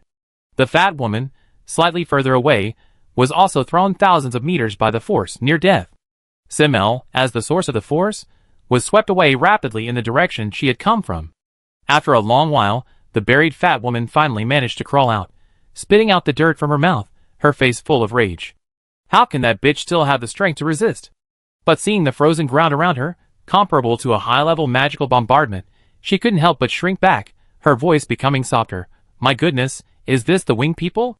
Well, the skinny monkey probably won't survive. I take care of him. Please help tidy up the spatial ring. The mountain-like ruin slowly dissipated, and the storm that had lasted for over 3 hours finally subsided. However, the ravaged area was already devastated. Not only were magical beasts gone, but even the tenacious golden frost grass was reduced to ashes. Luo Fei hovered in midair, a fragmented rune appearing in her hand, but it shattered into ice shards after only a few seconds. To inscribe runes in reality with raging magic was no less difficult than usurping someone else's wind magic. Why hasn't little Audie returned yet? Has this guy really abandoned her? The storm hadn't completely subsided. Hurricanes still occasionally swept through, carrying snow and wind. The spatial rift spanning several miles hadn't fully healed. Anyone below the Saint rank who crashed into them would have their soul torn apart. Huh? What's that? Luo, who was trying to condense runes again, suddenly noticed a dark green orb of light rapidly approaching from not far away.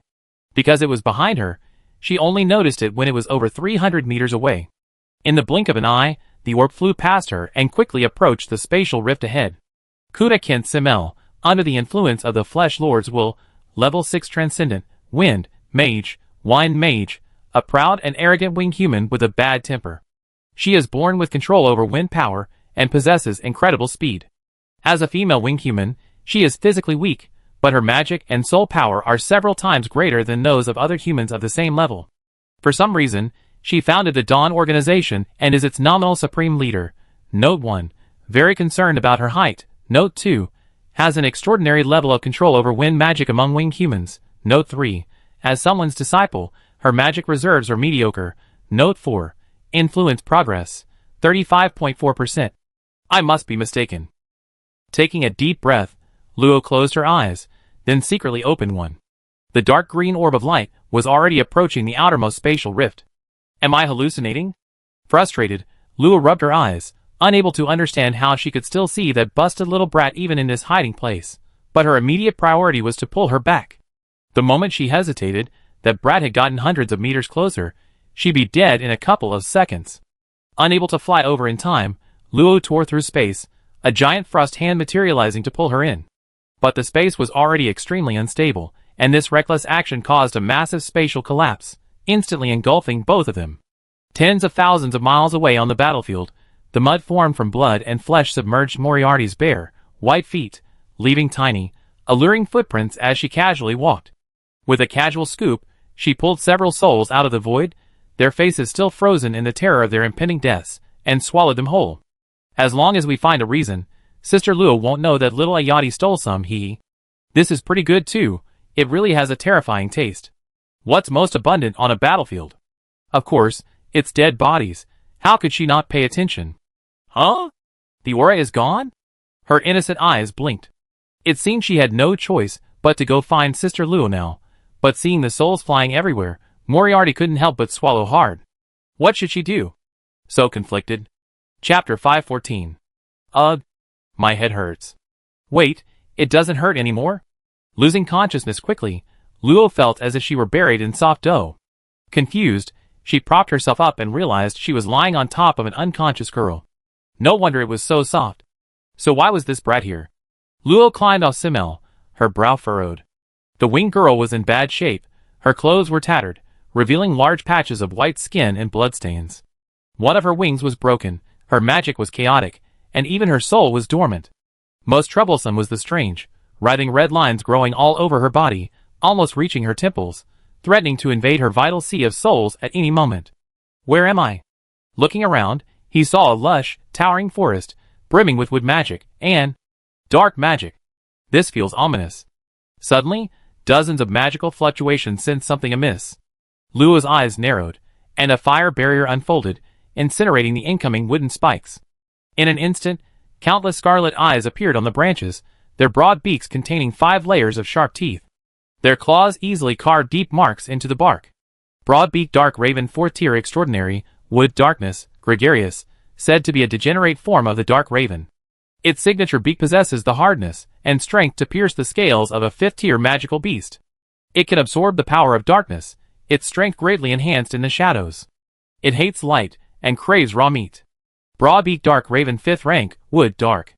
Broad-beaked dark raven king 6th rank, wood, metal dark, the leader of the broad-beaked dark raven clan, with an indestructible body, possessing intelligence comparable to an adult, absolute control over the members of his tribe, skilled in soul magic, and able to control other magical beasts for his own use.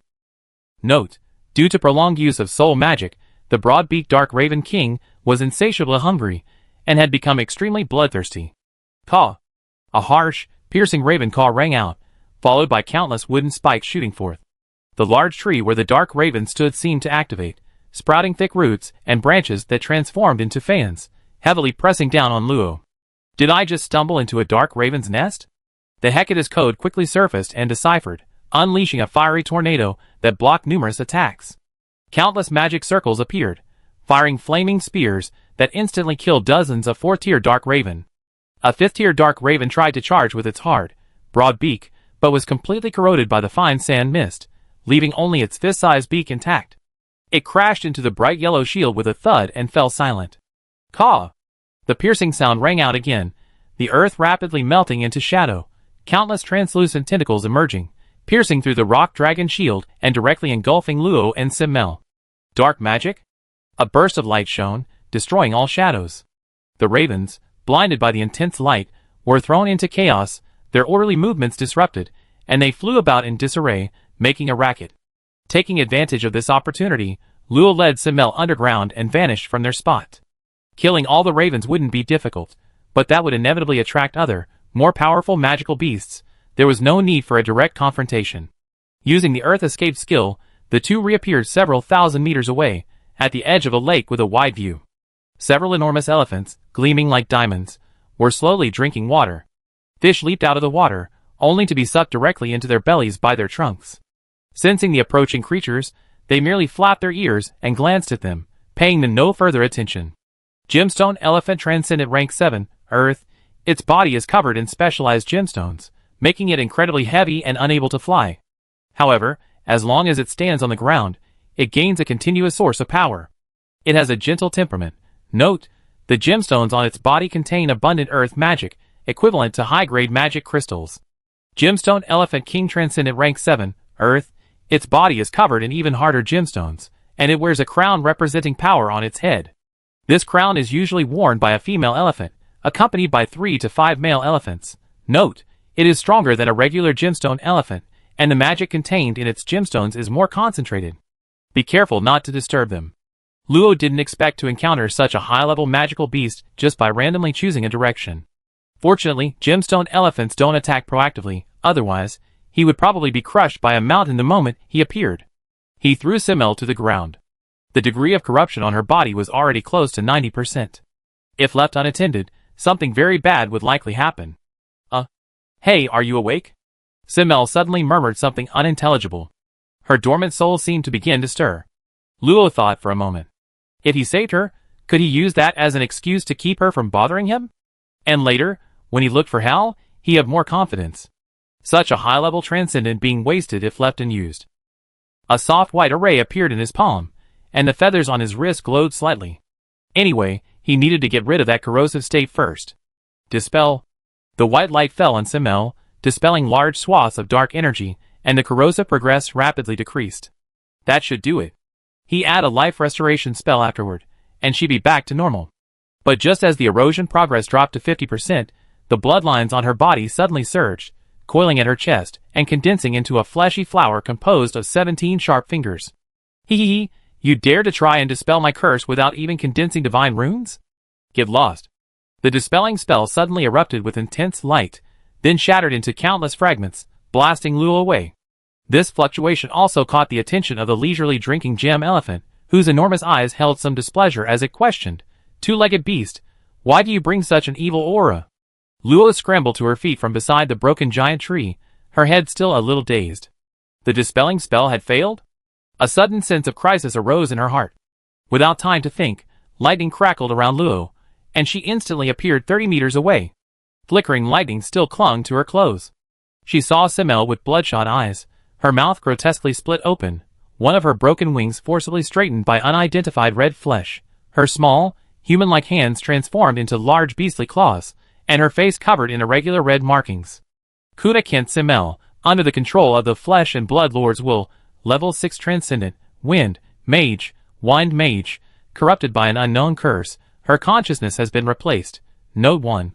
Body undergoing mutation, physique greatly enhanced. Note 2. Flesh and blood puppet state, her own consciousness is dissipating. Note 3. A wisp of the Flesh and Blood Lord's consciousness is projected. Hey, two-legged beast. Can't you understand? A deafening female voice almost deafened Luo. Rubbing his ravaged ears, Luo helplessly spread his hands. Respected Elephant Chief, I apologize for disturbing you, but this was not my intention. I hope you can give me some time to handle this. Humph. It seems your attitude is quite good, so I can be a little more patient. The Elephant King then turned back to frolic with his male consorts, creating an earthquake-like roar. The scene was, well, not something an ordinary person could appreciate. Sigh, as expected, running into this guy always brings bad luck. A flash of lightning, and Luo dodged the incoming wind blade again. It seemed this flesh lord was getting impatient. Have it descended for too long? Has this plane lost its prestige? Simmel floated in midair, arms outstretched, her crimson eyes filled with arrogant disdain. Red mist emanated from her pores, writhing like millions of insects. Everything she touched, flowers, trees, soil, rocks, transformed into writhing flesh, bizarre limbs sprouting from a viscous pool of blood. The aura of evil intensified. Chapter 515. An evil aura permeated the surrounding dozens of miles, even corrupting the sky. A vision of blood and flesh shrouded half the sky, sprouting nauseating, unidentified creatures that brandished their mutilated limbs. Insignificant insects, feel honored to merge with me and achieve immortality. Simmel stretched its enormous mouth to its ears, its beast-like roar unlike anything a little girl could utter. Luo shuddered, his face contorted with disgust. Who would like such disgusting things? Magic is the best. A follower of the god of magic? Once I devour your flesh, you will understand that in this world, only flesh and blood are eternal. A violent sonic boom erupted in the air, and a massive claw appeared before Luo in the blink of an eye. It possessed no magic, only pure blood and chi, yet it was more ferocious than a warrior's heavy hammer, instantly tearing apart the entire lake and carving a deep crater hundreds of miles deep into the earth before dissipating. Luo appeared in midair, her expression changing slightly upon witnessing the terrifying destructive power. She had only undergone less than a tenth of its transformation, yet her physical body was already this strong. Once she fully became a flesh puppet, it might attract a portion of the Flesh Lord's true form. At that point, not only would she be in danger, but the entire forest would be. Noble golden divine runes appeared in Luo's palm, and a dazzling beam of light seemed to pierce through space, striking Zimmel's back. It was devoid of heat, yet emitted a sizzling sound like deep frying, accompanied by a pungent odor as large pieces of rotting flesh fell away. But that was all. Luo's expression turned solemn. Despite the strong dark aura emanating from her, the damage caused by the beam was negligible, completely different from when she faced the demonic youth. Heh, even that old codger of light has his day of being betrayed by a blasphemer. It's strange that light magic isn't very effective. Simmel turned around, her clothes long since reduced to ashes in the previous attack, revealing a naked body covered in red markings. A small tuft of blue hair stood out conspicuously. She seemed completely unconcerned about being seen, stroking her smooth arm with apparent satisfaction. I am not a child of the shadows. Light is merely a counter to darkness. Yet, what tangible thing in this world is but flesh and blood? What virtue or ability does light possess to penetrate it? Hundreds upon hundreds of bare, muscular arms rose from the ground, each arm possessing 100 open mouths, their sharp teeth gleaming coldly as they lunged at Luo. TSK! Sparks quickly gathered, precisely striking each arm, instantly melting them. Clang! The rock dragon's protective shield cracked, shattering with a clang. A blood-red giant scythe, its blade made of wind, and its handle of flesh, slashed fiercely towards Luo's waist. With a whoosh, Luo dodged again with lightning, a silver moon lamp appearing in her hand. Simultaneously, the code of Hecate automatically defended against the blood and gore from the sky and earth, allowing her to focus on dealing with Simmel. A multi-elemental mage, that shadow guy will probably like that. Too bad you're mine. Blood-red threads shot from the mangled fleshy wings, the ends tipped with barbs. Luo tried to burn them with breath of scorching heat, but protected by the blood, the barbs pierced through the flames unscathed, heading straight for Luo. Disgusting thing, don't touch me. A deep green magic circle erupted with a large number of ferocious thorns, using their toughness and sharpness to intertwine with the threads, causing the withered poison to corrode the threads, rapidly spreading towards Simmel. Boom! Luo was slammed into the earth by a heavy blow. A torrent of blood congealed into sharp spikes, piercing the ground relentlessly. The clamor and madness were slowly expanding, the twisting of flesh and blood intensifying. The moment Luo was struck, he realized that a flesh and blood lord, being of flesh and blood itself, couldn't possibly lack the ability to create clones. He immediately drew upon the earth's power to form a solid barrier, simultaneously summoning 3 fire clones. Extremely compressed fire magic began to ignite golden red sparks. Boom boom boom. The rock barrier was rapidly corroded by the blood, transforming into a gaping maw filled with sharp teeth, gnawing at the remaining magic. Explode. 1,000 meteors pierced the barrier in an instant, striking the head of the figure in midair amidst the rain of blood. In a fraction of a second, flames exploded, the shockwave annihilating 100 miles of land. A sun-like brilliance shone brightly, the intense heat incinerating the void, shattering the flesh and blood illusion. Countless low and mid-level magical beasts were reduced to charred remains before they could even escape. The jeweled elephants, radiating a brilliant light, easily withstood the powerful aftershocks.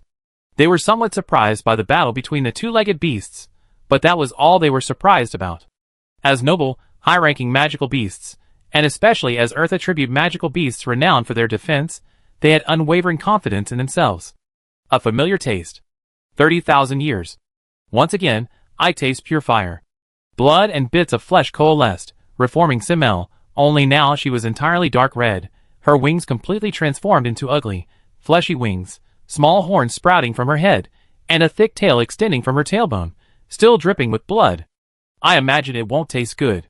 How about another bite? Luo appeared above her, her face cold. The silver moon lamp shone brightly, and the 1,000 starfall, even more powerful and scorching than before, plummeted like a meteor. What a joke. The same trick won't work on me. A monstrous sea of blood surged above Simmel's head, seemingly slow, but actually incredibly fast, engulfing all the sparks. Although the blood continued to evaporate, it completely extinguished all the flames. Luo frowned slightly. She had thought flames would be more effective against her, but her opponent was so experienced in combat, finding a way to counter her on the first try. Fortunately, she had no shortage of magic. 3 water clones surrounded her, forming an encirclement with her main body. Cold frost began to spread, the sea of blood froze, waves surged, and the water giant drew its sword, unleashing a torrent of powerful magic that contrasted sharply with the cold-faced girl's imposing majesty. Then turned to foam. The sea of blood shattered, and 3 giant swords crashed down, slicing through the shield formed by the converging fleshy wings. Rumble. The earth transformed into a vast ocean, scouring the expansive forest. A frenzied, powerful aura rose from the distance, and dozens of senses probed the area, seemingly intrigued by the battle. Luo Wei's gaze sharpened, his eyes turning golden. An unstoppable pressure shattered the probing senses. Leave, or don't blame me for being impolite. A godlike pressure enveloped the forest. The high-level magical beasts couldn't understand why this aura, far exceeding their own level, was so weak. However, it didn't stop them from watching from a distance, perhaps hoping to reap the benefits. Ha ha ha! A shrill laugh rang out. The water level dropped, revealing Zimmel's ravaged body. As its flesh writhed, its injuries had healed completely, and an even more powerful aura erupted, making it seem invincible. Didn't you notice? Your attacks are useless against me. As long as I live, no matter how many times this body is destroyed, it will recover completely. Her voice became alluring, every movement exuding a captivating charm, but unfortunately, it had no effect on Luo. Do you think I believe something like that?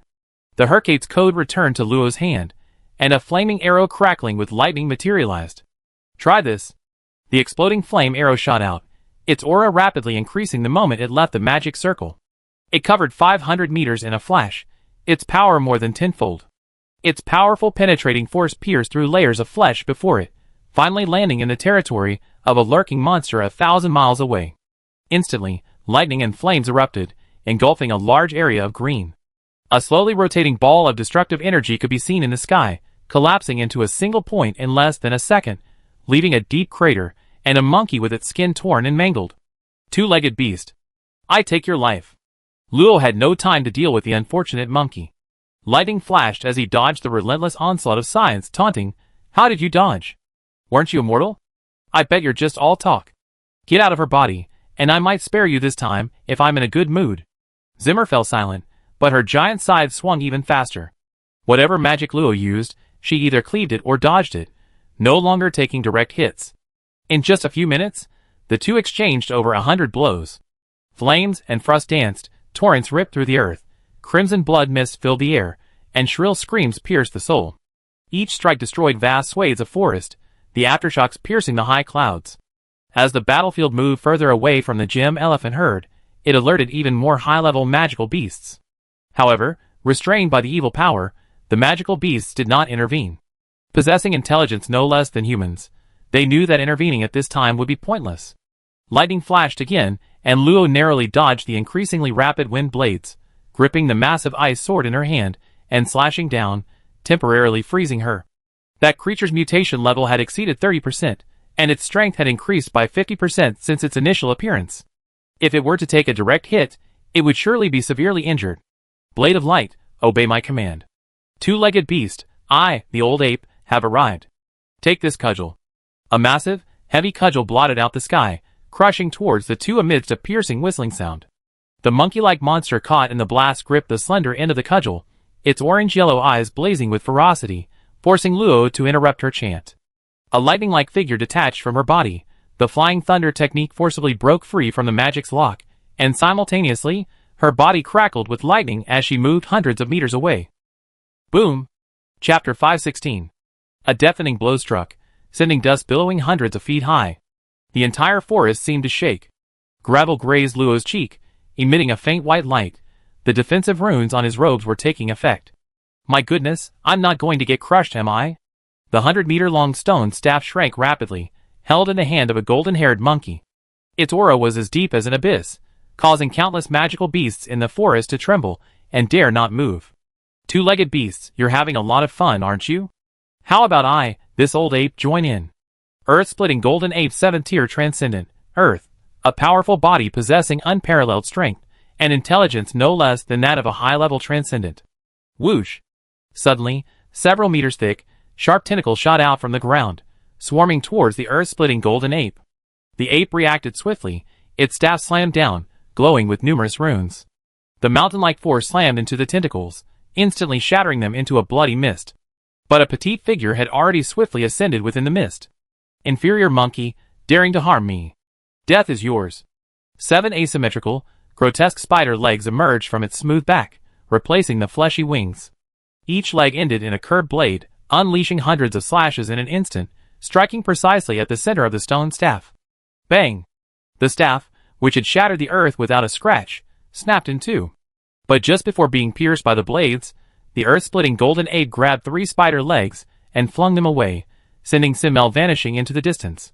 The nuisance is gone, little thing, you seem to have a lot of fun bombing just now.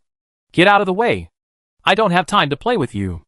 Luo had already seen that Simmel's mutation level was approaching 50%, and who knew if she could be saved once, she was fully mutated. You're asking for death. The massive fist of the earth-splitting golden ape slammed down from afar. Instantly, a huge stone pillar erupted beneath Luo's feet, the terrifying pressure crushing her legs. It was the very stone pillar that should have broken. Buzz! The stone pillar was smoothly sliced in two, and a streak of lightning and flame, streaked across the blinding sunlight, crashed down, its explosive force striking the gleaming, multifaceted shield in front of the earth-splitting golden ape. Ha ha, are you setting off fireworks?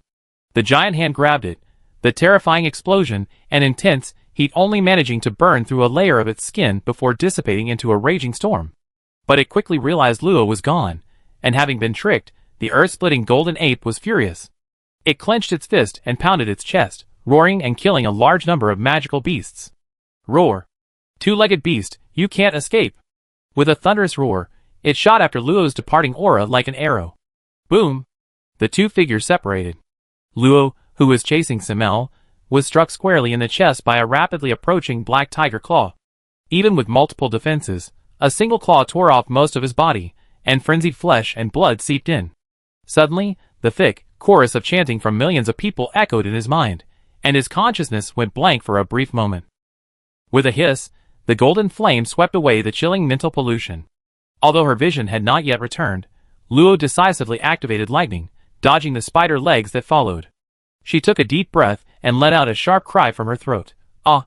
The sharp soul howl formed a line, ignoring the obstruction of flesh and magic, and solidly poured into Simmel's brain, interrupting her about to unleash a skill. The spellbook followed closely behind, and a fire tornado that burned the heavens and earth pulled at her, melting her flesh and forcing her to defend. In the brief moment, Luo activated healing and dispelling spells, rapidly restoring half his body to its original state. Rock Dragon Shield, Flame Shield, and a quadruple barrier spell once again enveloped him. Swish, swish. 7 scythes severed all magical connections, and a giant scythe emerged from the collapsing flames, cleaving the spellbook away. The crisp sound of the impact made Simmel glance at it a couple more times. The book was surprisingly sturdy. She then grinned and softly uttered a few words to the serious-looking Luo. Flesh replacement. What do you mean? Before she could finish speaking, Luo suddenly felt a sharp pain in his newly healed wound. His skin tore open, and ferocious claws sprouted, followed by a cute, crazed little face that gleamed with an extreme thirst for blood. Ha ha ha, merge with me. Luo's pupils contracted violently. What kind of extreme mental pollution was this? Eek! Get out of my body. Fire magic attached itself to the upper body of this ML, and fire burst was activated, burning a large hole in its waist.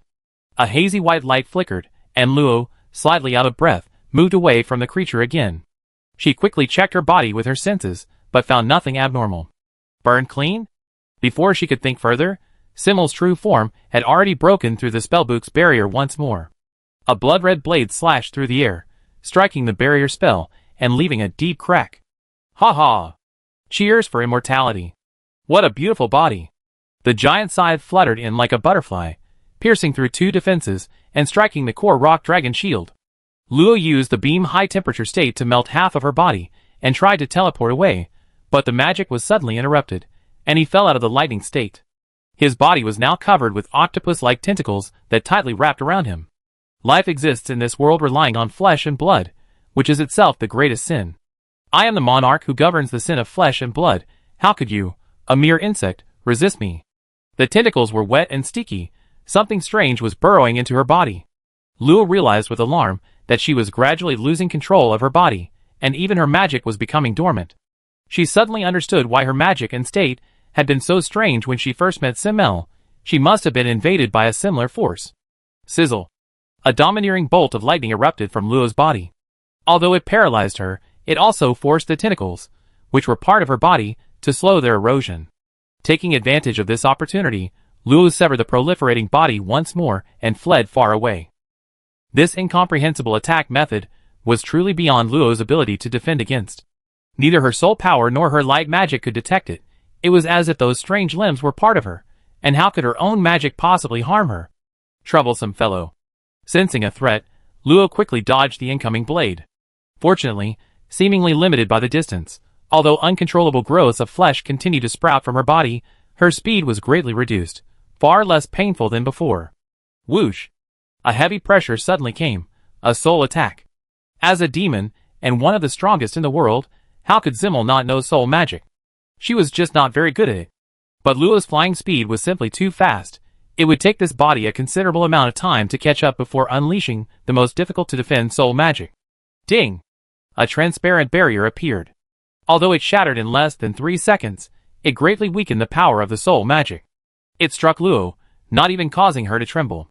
Suddenly, a shadow loomed over Simmel, who, focused entirely on Luo, only managed to brace herself with her spider legs before being slammed down by a club. Don't even think about escaping. A roar echoed, and in Luo's perception, a colossal, 10-meter-tall golden-haired ape descended from the sky, blasting Simmel into the ground. It was that monkey. Thanks, Luo said, his words of thanks unwavering, his speed undiminished. Until he dealt with the troubles around him, he let them keep each other occupied. Landing 20 miles below the forest, and confirming there were no powerful magical beasts nearby, Luo expanded a 4-colored, cyclical, multifaceted barrier beneath his feet. Following ice, water, and fire, earth was added to the barrier, but without the blessing of elemental divine authority, the modification process took much longer than the previous 3 attributes. As a former city-level barrier, the current quadruple barrier spell is comparable to the rock dragon shield. However, its drawback is that the larger the barrier's range, the lower its single-point defense. The rock dragon shield, on the other hand, provides single-target protection with an unchangeable range, so each has its advantages. After calming down, Luo tried using different elemental magic to probe his body, but he couldn't find the abnormal power residing within. Even blood purification and dark magic can't find the problem. Could it be my imagination? Illusion was impossible. Luo could be affected by soul magic, but only to a very limited extent. The golden flames of the Sea of Souls would eliminate all attacks targeting the soul in a very short time, unless Luo willingly allowed himself to enter. This is the only way I can try. His eyes turned completely golden, and supreme divine power rapidly covered his body. This first step was relatively easy. Luo could even temporarily imbue his divine power into a magical technique, so covering his body wasn't a problem. However, As the divine power slowly seeped into his body, his soul power and divine power began to be consumed rapidly, at a rate more than 10 times faster than tearing space. Sizzle. A faint sound of something melting rang out, followed by countless shrill wails. A ball of red mist twisted and emerged from Luo's waist, seemingly forced out. If one observed closely with their senses, they would discover that the red mist was actually countless insects smaller than magic power. However, these insects were no longer as arrogant as before. Under the cleansing power surpassing even the strength of a saint, a wisp of golden flame rose from each insect, and they instantly turned to ashes. Chapter 517. Boom! A powerful figure was slammed to the ground, shattering the earth not far from Luo and creating a deep crater. The shockwave reached Luo, but was blocked by a barrier spell. Is its strength still increasing? I hope that monkey is alright. The next moment, a wounded earth-splitting golden ape sprang from the crater, its fist suddenly expanding as if holding a mountain in its grasp. Its eyes were ferocious as it slammed into the rapidly approaching red figure. Bang! The powerful blow sent the attacker flying high into the air, exploding into a cloud of blood mist. However, just as the earth-splitting golden ape was about to press its advantage, it was horrified to find that its healing wounds were suddenly sprouting countless fleshy growths, which exploded with a deafening roar, along with its internal blood and chi. Roar! Annoying evil power. With a tearing motion, it ripped away the festering flesh. Although there were still granulation tissues, their growth was greatly slowed by the heavy power of the earth. That's 7th-tier strength. Looks like I underestimated it. Upon reaching a high tier, one's magic power undergoes a transformation. The magic power emanating from this earth-splitting golden ape possesses an exceptionally heavy aura, different from the indestructible aura of the gem elephant, yet far surpassing the earth magic power used by Luo. Each strike is far more powerful than any high-tier spell Luo unleashes. If it continues to advance, upon reaching the saint tier, it will completely transform into saintly power, overwhelming all magic power. However, both Luo and Simmel are extraordinary mid-tier transcendents. Even if they are no match for the earth-splitting golden ape, escaping should be relatively easy. Your flesh and blood will surely be devoured by me. The red meteor, flying backwards with arrogance, once again clashed with the roaring golden ape. Well, it seems she didn't intend to run away. That's good news. The red mist was hidden deep within her body, taking over half an hour for the last wisp to completely dissipate, vanishing into nothingness amidst a scream. Finally out. For the first time, I feel so relaxed. Luo deeply suspected that the red mist was some kind of curse, like a blood-pact curse. Although it wasn't harmful and might even be beneficial, it would immediately backfire on the cursed user with the slightest thought, leaving them completely under the curse's control. My magic power is a bit depleted. I need to finish this quickly. Found it. The ground had somehow transformed into a gaping maw, from which hundreds of frantically writhing fleshy tendrils emerged, clinging to the outside of the barrier, threatening to drag Luo into the abyss. Luo immediately realized that she must have used some kind of ability to switch between her main body and a clone to appear beneath him so instantly. Lightning flashed, and Luo emerged in the instant the barrier was dispelled. Zinir let out a soft exclamation, slowly rising from the giant maw of the earth. Her entire body was covered in a rubber suit, showcasing her petite yet exquisite figure perfectly. To actually be able to erase my curse, I must admit, you have the strength to be my opponent. However, this ends here. A colossal head with 17 bodies slowly crawled out of the maw, bearing 2 horns, no eyes or nose, its mouth sewn shut with thick hemp rope, leaving dark red marks. Simmel stood on the head, arms wrapped around it, its wildly growing spider legs burrowing into the scalp, even its calves merging with it. 17 pitch-black maws emerged from the void behind it, each producing the same demonic head, only several times smaller. The area below the neck was empty, and the mouths, sealed with needles and thread, tore at flesh and struggled open, a scarlet light shining, and a vast, eerie power began to gather. Simmel raised her claws, a chaotic madness flashing in her arrogant eyes. I await the unsealing. What are you waiting for? Luo, facing the corrupt and alluring evil aura emanating from her opponent, smirked, her own aura surging like a wild horse. Coincidentally, I'm also waiting for a chance to kill with one blow. The dispelling spell failed, most likely because its purification properties were ineffective, but light magic possessed another property, holiness. Coincidentally, she possessed a divine spell, having the purest holy power. A pillar of energy piercing the heavens and earth rose from Luo's body. It was the vast magic power stirring the world. After releasing suppressed extra strength through the transformation array, Luo's aura had surpassed the 5th rank, reaching the 6th rank, although still insufficient in quality. Soon, 3 clones with the same aura appeared. The aura, already enough to crush all extraordinary beings below the 4th rank, doubled again. Soft light shone from the 4 identical figures, and 5 pairs of bright light sword wings appeared behind them. Holy light incarnates. Wings of light. A holy radiance emanated from Luo, for pairs of beautiful eyes met, and they chanted in unison, "O omnipresent power of light, we pray that the supreme God of light will cast his merciful gaze upon us." Her ethereal voice was like an angel's descent, seemingly drawing even the gods' admiring gaze. White feathers drifted down from the sky, and the magic of light rapidly filled the air, illuminating the heavens with bright white magic circles, countless runes of light quickly filling and connecting. That gentle yet solemn aura plunged the previously apathetic high-level magical beasts into an abyss, their senses instantly retreating thousands of meters, daring only to peek from afar. The golden ape, still battling the Simmel clone in the sky, was filled with astonishment and instinctively strengthened its defenses. How did it suddenly become so powerful? Quick, hide! What's wrong with that 2-legged beast? Soft white and scarlet clashed, the sky becoming their battlefield. At the boundary, bursts of shrill howls erupted, the lamentations of sinful souls being purified. Simmel finally sensed an aura from Luo powerful enough to destroy it. Its expression instantly became extremely solemn, and the 17 gates of hell behind it involuntarily accelerated the gathering of power. Trying to cast a spell? Dream on! A storm of soul power condensed and surged towards Luo, who was chanting. If it hit, it would inevitably cause a magical backlash, and she would still win, but an invisible, unbreakable barrier suddenly burst forth with a pale blue glow, blocking the soul storm. Although it was slowly crumbling, it stubbornly halted its advance. Compared to the previous soul barrier, its strength had increased several levels. Damn it! A mere insect dares to try and stop the great lord of flesh and blood.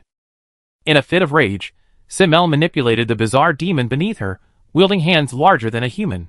34 arms slammed down, striking the barrier and unleashing a burst of magical light. Sharp nails tore through the runes, ripping them apart. Light envelopes the world, evil will eventually dissipate, the gaze of the supreme god has descended. Hundreds of layers of light overlapped, and a gigantic white eye opened, sweeping over Simmel. Instantly, the world changed color, dark clouds gathered, and thunder roared, as if her existence was the greatest evil in the world, unforgivable even by the most benevolent god, a malignant tumor that must be eradicated. Bang! Bang! Boom! Ultimately, 2 fists can't fight 4 hands. Luo only had 8 arms, but his opponent had a full 34. The barrier spell shattered in less than 10 seconds, followed by 20 layers of blazing flame shields. With a sizzling sound, the fleshy hand bubbled with disgusting blood, quickly carbonized, and turned to ash. God said, "You are guilty, therefore you deserve judgment." The god's gaze held boundless rage. From the enormous magic circle in the pupil, a lightsaber slowly emerged. The magic of light was no longer gentle, it became more volatile than flames, more tyrannical than thunder, and sharper than a blade. A tiny insect dares to presume to judge the lord of flesh and blood? Utterly arrogant. Sizzle. Clang. The giant hand began to unleash its power recklessly. The fiery shield shattered and dissipated one after another. Finally, after losing half an arm, its black and red nails dug deeply into the rock dragon shield. The remaining arm instantly merged into 2 even thicker arms, slowly prying open the shield. The screams and madness that filled her ears relentlessly tried to ravage Luo's consciousness. Before such a colossal being, she truly seemed as insignificant as an insect. However, even this tiny insect caused the Lord of Flesh and Blood to show signs of panic. The crimson sphere of light formed from the 17 heads turned and locked onto the giant blade of light that was almost fully exposed in the sky. She could sense that the divine spell was fully formed, and even killing the insect would be futile. However, she was in the accumulation phase, and could not escape. Now, the only way to survive this attack was to preserve the consciousness within this body, develop more believers, and continue to strengthen her power. Luo ignored the evil aura that was so close at hand, her eyes slightly closed. As the chanting grew louder, her voice gradually became ethereal, creating a subtle resonance with the vast light magic around her. Her consciousness seemed to merge into this divine spell, looking down at the tiny demon on the ground. The girl's flesh became transparent. At her brow, a constantly shifting red mist controlled her body. As if sensing Luo's gaze, the red mist condensed into a 17-fingered flower of flesh, and countless cultist prayers transformed into a mental shockwave that shot towards the giant eye in the sky. But all was in vain. The gods were enraged, judgment was complete. The sword tip locked onto the source of all evil. Damn it! How can there still be high-level divine magic in this era? I am not reconciled. With a roar, 17 blood-red beams of light shot out simultaneously, slightly distorting space. An extremely evil aura corrupted all life within 1,000 miles. Even the earth-splitting golden ape twisted into a chaotic tumor of flesh within its own swollen flesh, becoming part of a bloody hell. Just before the crimson pillar of light was about to destroy the lightsaber, the four lows simultaneously opened their eyes, their pink lips parted slightly, and their majestic voices rang out in unison. Judgment of light, sword of holy judgment. Buzz. The lightsaber ignited with blazing holy flames, slowly pressing down with overwhelming divine might. The crimson light shattered, evil was purified, and flesh and blood dissolved. I am not reconciled. The twisted flesh and blood made a final, desperate attempt, clinging to the sword of holy judgment, trying to devour it. But Lo merely watched it expressionlessly. Such beings should forever be condemned to hell. They must never be allowed to appear in the living world. The lightsaber flashed suddenly, its holy flames erupting. The flesh and blood could no longer suppress it, bursting forth with a radiance brighter than the sun. Even the distant Orcish territories felt this earth-shattering impact, halting their actions and looking towards the vast primeval forest of towering rocks and high mountains, where another sun was rising. Ah, the three-crescent moon god has awakened? Chapter 518. The undead limbs crawled, forcibly growing eyes and short legs to complete themselves. Upon seeing the half-corpses floating on the blood pool, they swarmed towards it, attempting to find their missing parts. In the center of this hell of blood and flesh, a fleshy flower of unknown height rose from the ground. Fingers, severed feet, torso, and head formed 17 cruel petals, with a writhing tumor at its very center, both an eye and a fruit. Countless struggling limbs pierced the surface of the tumor, only to be forcibly pushed back down.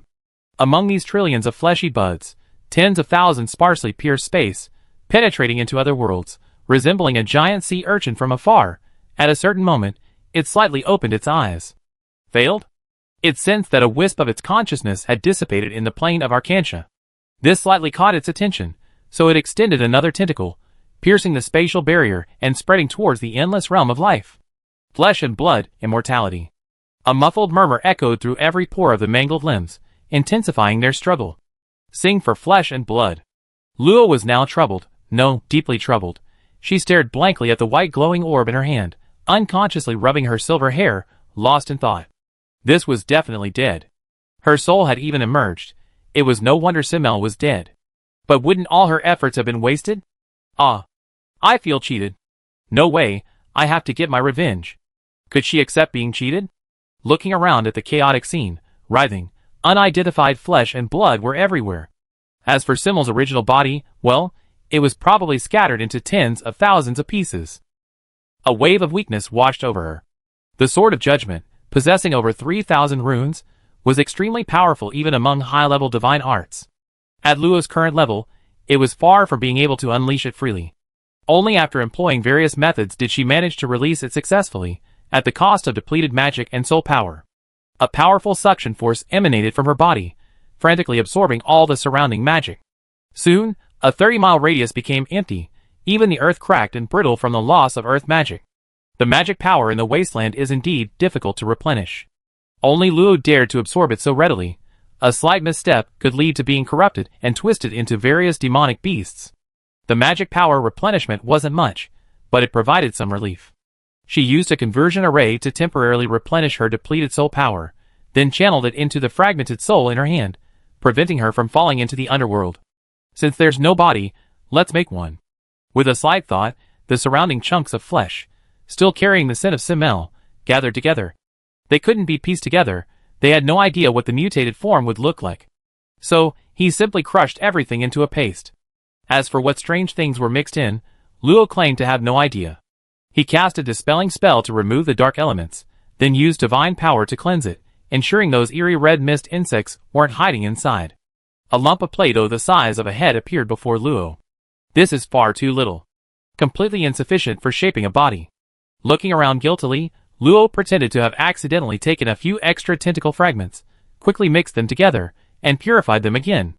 Now it seemed like there was enough. Then how to reshape it? I should still know how to mold clay, right? Whether she could or not, she didn't know. Anyway, her body was gone.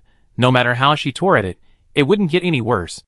Luo gathered with magic, transforming it into life force through Vitality Revival, stimulating the already weak life force of the flesh to increase, preventing it from dying. Then, using advanced shaping techniques, she reshaped the flesh into Simmel's original appearance. This was a delicate task, especially since Luo didn't understand the internal structure of the winged people, so she simply copied her own body. To avoid being disturbed, Luo took Simmel's remains into an untouched forest, occupied a forest leopard's den, and set up a barrier. The code of Hecate would help her maintain the barrier, so there was no need to worry about interrupting her magic. With focused carving, 3 months passed in the blink of an eye. During this time, many bold magical beasts and powerful orcs came to explore, but none of them detected Luo, as she had long since eliminated any traces or aura. As the last eye was reconstructed, a lifelike naked body of a young girl was displayed before Luo. She was 1.49 meters tall, with fair skin, perfectly shaped legs, slender collarbones, a delicate face, and smooth, flowing blue hair. Luo couldn't help but nod, praising her work. Her gaze then fell on her chest before quickly glancing away. Ahem, the lack of materials is understandable, right? She absolutely had no intention of revenge. With the life force reviving, this body hadn't truly died. So, theoretically, Simmel's soul had simply fallen out. As long as it was put back in, she could awaken. However, the reconstructed body wasn't the original one, and there was a huge difference between it and the soul. Rushing it back in would most likely cause the soul to dissipate. Thank goodness I know a bit about puppetry, you should thank Bella. He extracted a small fragment of Simmel's soul and tossed it into the empty body. Luo's eyes lit up as he inscribed a formation called soul synchronization within his body. This formation was originally crucial for fusing puppets with artificial souls, but Luo was now using it on a living person. As long as it works, don't worry about the details. A month later, after Luo's continuous fine-tuning, the fragments of Simmel's soul finally fused perfectly into the new body. That's about right, isn't it? Honestly, where did little Artie go? With her around, I wouldn't have needed to spend so much time adjusting the soul. With the greatest expert absent, Luo had to do the hard work himself. After inspecting his masterpiece again, Luo looked at the naked body that resembled his own 7/10, and something felt off, especially the little head, which was a 1-to-1 replica of Simmel's. Is this a head transplant? I don't want to think about it anymore. It's too embarrassing to keep looking at it. With a gentle flick, Simmel's soul entered her new body, and she began to radiate life. Luo stopped the life restoration process and carefully examined her body. Excellent. There was no decay or rejection. Her mental fluctuations were stable, her blood, nerves, and brain were functioning normally, and her magical pathways were successfully activated. Oh right, she still needed to replenish her magic. Luo pulled out a large pile of magic crystals and placed them around Simmel. They had various attributes. She wasn't sure what the body's magical affinity had become, but affinity was largely determined by the soul, so it shouldn't have changed. With the first faint breath, like a newborn, the new body fully came to life. Wind magic rapidly surged into her body, transforming it. 2 pairs of broad, azure wings unfurled from her back, then disappeared, forming small azure wing tattoos on her back. At the same time, a pale azure mark slowly grew between her brows, seemingly surrounded by the power of wind. Kuna Kent Simmel 4th Order Transcendent, 6th Order Transcendent, Wind Mage. Her body was created using parts of her original body and parts of the mutated flesh of a flesh and blood lord, modeled after her own body by someone else, thus compensating for the physical defects of a female winged human and greatly enhancing her physique. Note 1. Influenced by divine power. Possesses an extremely strong affinity for all elemental magic. Note 2. Influenced by the original soul, the affinity for all elemental magic manifests as extreme wind affinity. Note 3. Influenced by the residual will of the flesh and blood lord, there is a chance to attract the attention of certain beings. Note 4. Influenced by light magic, resistance to dark magic is increased. Note 5. Influenced by wood magic, recovery ability is greatly increased. Note 6. Soul compatibility, 99.3%. Luo blinked, something seemed a little off, but if he pretended not to see it, it wouldn't exist. Is she waking up? Her long eyelashes trembled slightly.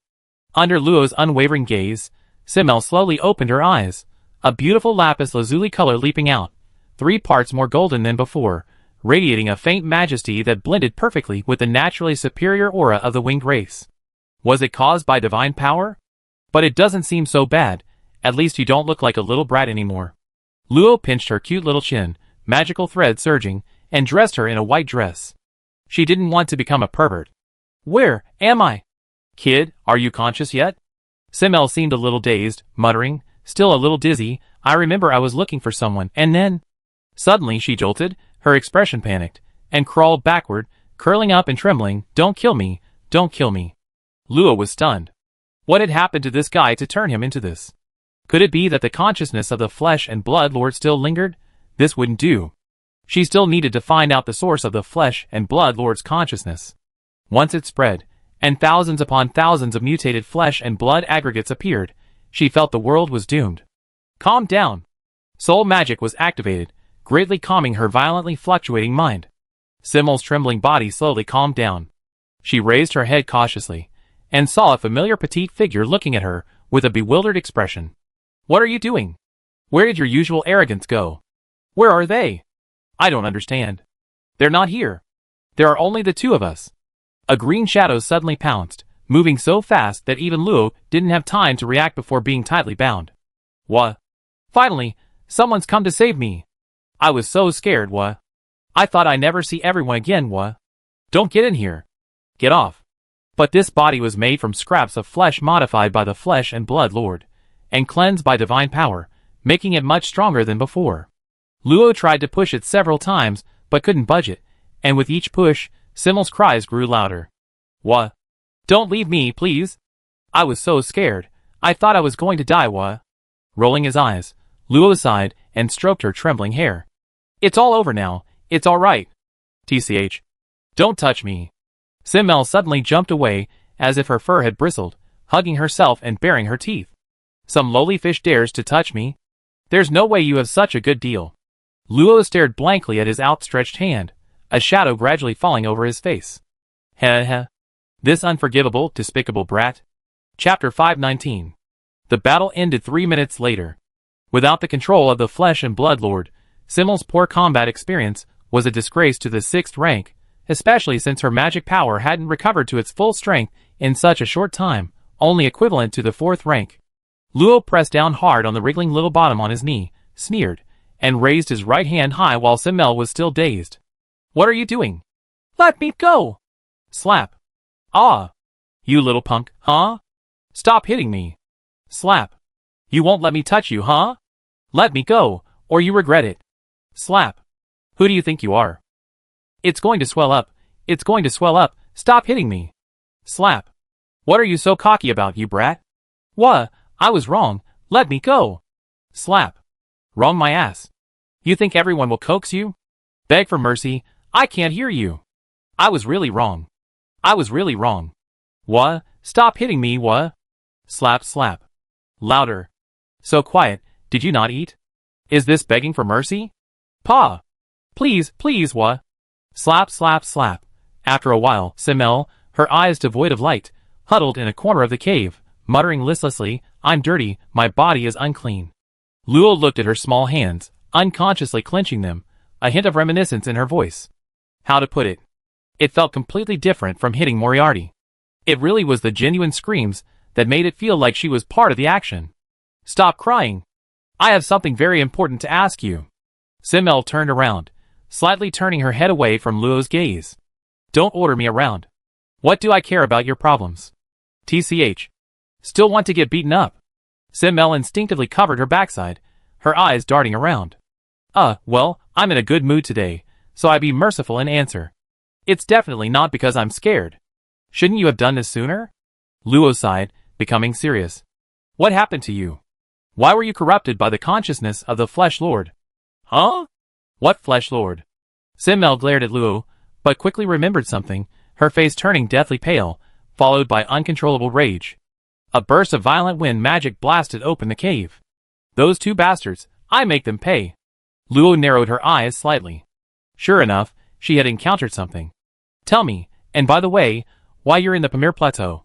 Her imposing aura suddenly deflated. Ahem, well, looking for, travel. Oh yes, travel. I just suddenly felt like going on a trip. Look at me properly when you speak, but quickly, Simmel's eyes lowered. If there really is that flesh and blood lord corruption you mentioned, it's probably because of those two filthy scum. A moment later, Luo learned from Simmel about the two adventurers who tried to capture her out of greed, and how she was knocked into the air by a strange scroll and almost captured. However, Simmel clearly fell silent about what happened in the end and how she escaped, clearly not wanting to say more. Never mind, the focus now is on those two adventurers. Do you remember what they looked like? Of course I remember. I never forget them even if they were ashes. Fueled by anger, Simmel quickly sketched two exquisite portraits. Luo frowned, looking at the two figures in the painting. He asked uncertainly, were the adventurers who attacked you bamboo people and potato people? What are you talking about? Can't you see the obvious skinny man and fat woman? Luo ultimately put the painting away. Well, at least it was a clue. Speaking of which, I've been feeling a bit strange lately. Why do I feel a sense of disharmony in my body? Simmel looked at her small hands, then at her fair feet, feeling something was off. Was she not fully recovered? It's probably just a period of adjustment for your soul in a new body. It'd be fine in a few days, Luo replied casually, intending to scout the area. The commotion earlier wasn't small. Attracting magical beasts would be very troublesome. So that's it, a soul inhabiting a new body. Wait a minute. Simmel lunged forward, grabbing Luo by the collar, her eyes trembling, her reason almost gone, leaving only utter panic. What did you say? What do you mean by a new body? Tell me. Stop shaking me. What's the big deal? Your original body was beyond saving when it was controlled by the Flesh Lord. If I hadn't painstakingly recreated a new body, you would have already returned to the underworld. Okay, let me go. Don't force me to do it. How could this be? Simmel murmured, releasing her grip. Her brain was overloaded by the massive amount of information. Suddenly she remembered something, turned Luo away, lifted her skirt, and then let out a piercing scream. Why has it shrunk?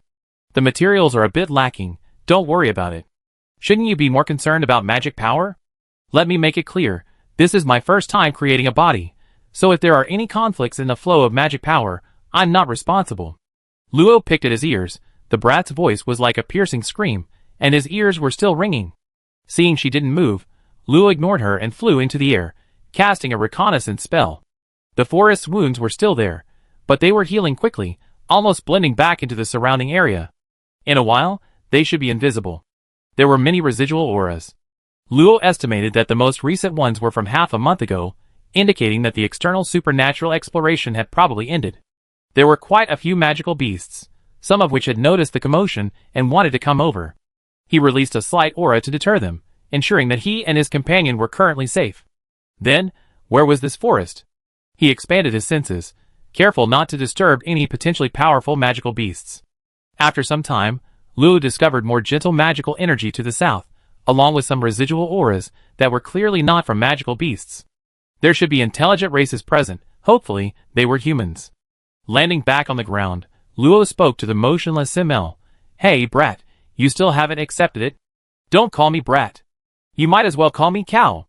How could something like this be so easy to accept? Right now, I just feel like my body has changed so much. Simmel turned around, a giant scythe appearing in her hand. She casually swung it a few times, her face beaming with joy.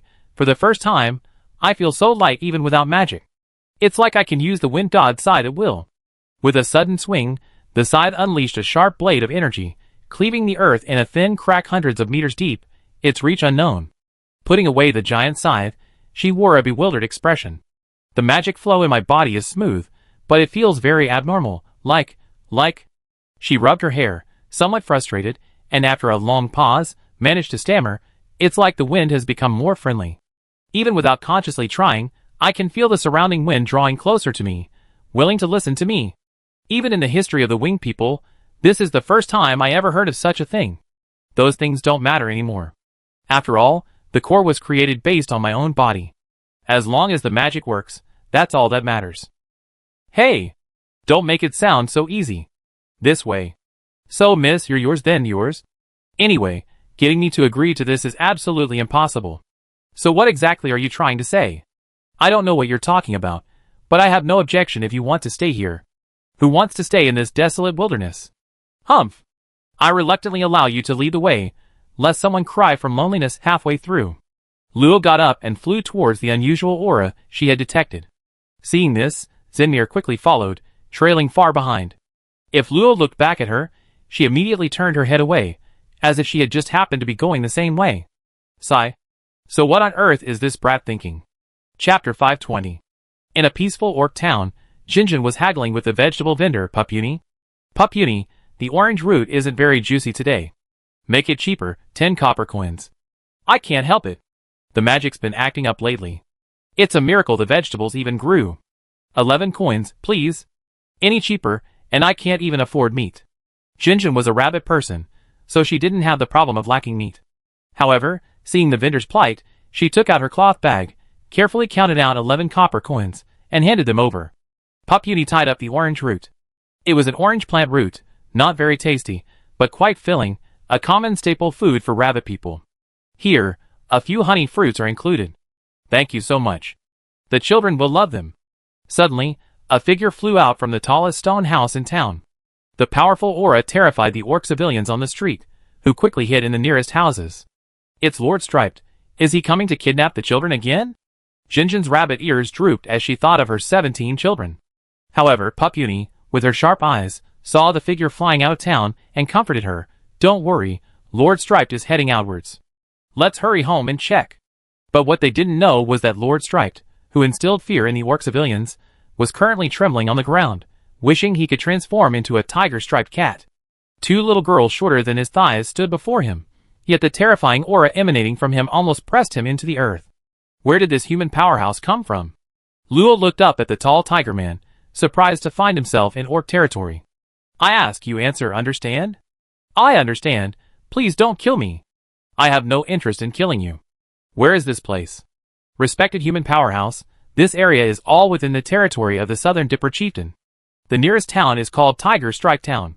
Quite sensible. Has anything happened in the last 6 months? This? Stripe hesitated for a moment, but under Luo Jiaqian's oppressive aura, he immediately spilled everything he knew. Powerhouse, the biggest thing is that 4 months ago, several territories mobilized powerful warriors. My guess is that it's related to the sun rising over the giant rock ridge.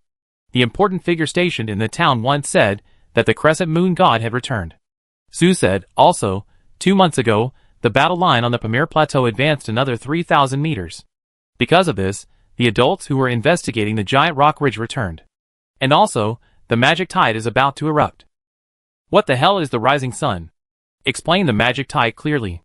Luo had heard of magic tides. They were natural surges of magic. While they didn't significantly affect superhumans, they were a severe disaster for mortals.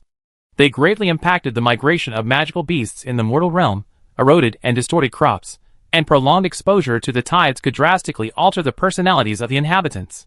The Karlov Empire, for example, experienced powerful magic tides every year, but the empire's borders had barriers to weaken their effects, so most people didn't feel much of it. However, the magic tide that this tiger man mentioned was probably not so simple.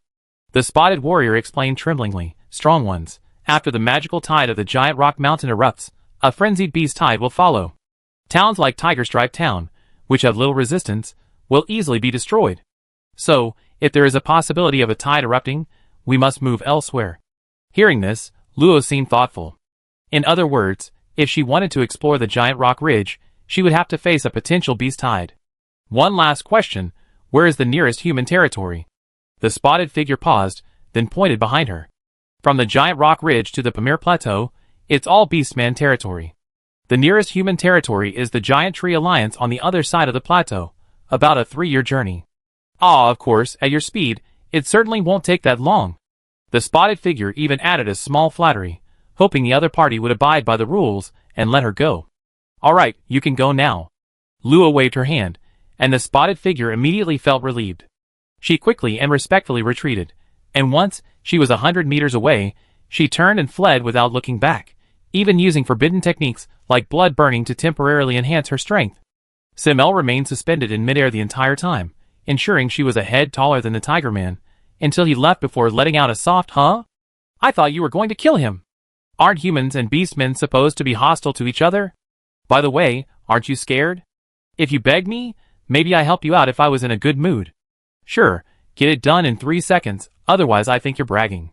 Simel, who had only sprung halfway up, almost fell to the ground, protesting angrily, you're just toying with me.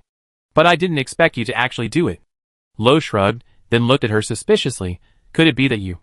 Simmel immediately blushed and shouted, forcefully interrupting Lo before she could finish, No, no. I didn't do it to thank you. Don't overthink it. I didn't think that either. I thought you hated beastmen too, but it turns out you don't. You? Humph. So now, you're asking him a bunch of questions just to let him go? For some reason, she snorted and suddenly changed the subject. Luo didn't mind. She knew her location the moment she heard Giant Rock Highlands, but the current situation differed somewhat from historical records. According to the history of the southern region, there should have been about 10 human tribes of kingdom size between the Pamir Plateau and the Giant Rock Highlands, but now it seems to have been occupied by orcs. It's unclear if this is related to the so-called magical tides. I'm not as bored as you. I'm going to the Giant Rock Highlands now. You should go back if you have nothing else to do. Simmel's face darkened slightly, then, as if remembering something, she pointed to herself, giving a "you're joking" look. You want me to cross that dangerous plateau alone? It's the Pamir Plateau. Remember the name. Then Luo covered her forehead, quite helplessly. That's true. With your current 4-tier level, if the orcs find you, you probably become food. Simmel was terrified. She shuddered, glancing around nervously, terrified that a sinister-looking orc might suddenly appear, ready to cook her. Hey, little dwarf, don't talk nonsense. I'm not tasty at all. Orcs love delicate flesh like yours. Call me little dwarf again, and I abandon you. TCH, fine, I won't call you that then. What's with the smugness? Let me make it clear, I'm not grateful for saving me.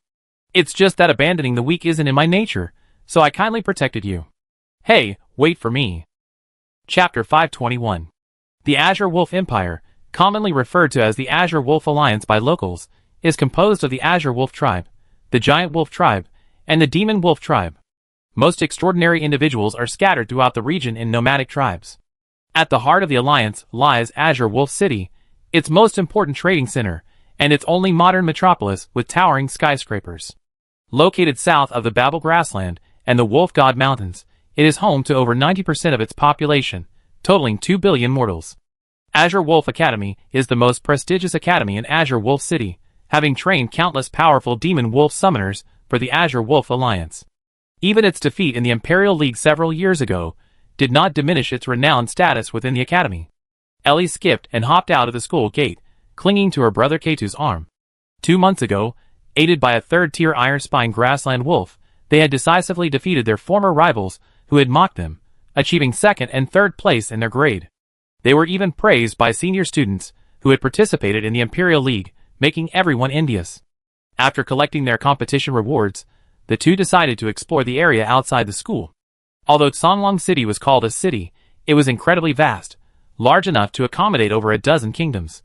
Towering buildings hundreds of meters high were commonplace, and the skies were filled with azure-winged flying wolves below the 5th rank of the mortal realm. For a small fee of gold coins, one could ride a docile flying wolf to their desired destination. Brother, how about we check out the Adventurers Guild? It's been so long since I've been out, my bones feel stiff. Sure. As Songlong people, what kind of life wouldn't be without a passion for adventure? After a short while, the two slid off the azure-winged flying wolf, patted their heads, watched it leave, and then entered the bustling Adventurers Guild. The guild hall in the capital was luxurious, and the unpleasant smell was much milder. Ellie easily found her way to the quest acceptance area and began searching. Many of these are quests for supporting the war on the Pamir Plateau. With our strength, we better not go. Are there any quests for finding wolf cubs? This quest has a really high bounty. Someone nearby, smoking a cigarette, glanced at the quest panel, then looked away. Young lady, if it's a quest posted by that mage, just give up. At least tens of thousands of adventurers have accepted these quests in the past few months, and not a single clue. I don't think this person even exists. Ellie immediately became curious and carefully examined the quests. Looking for a female mage, dressed in black robes, about 1.5 meters tall, with elf-like ears, skilled in wind magic, and with a bad temper. Note, she is an important member of the Mage Hall. Any clues will be rewarded handsomely. Something's a bit. Suddenly, K2 grabbed her, tore up the quest, and feigned curiosity, saying, we should get involved in something this good. Maybe we run into her. Come on, we found the quest.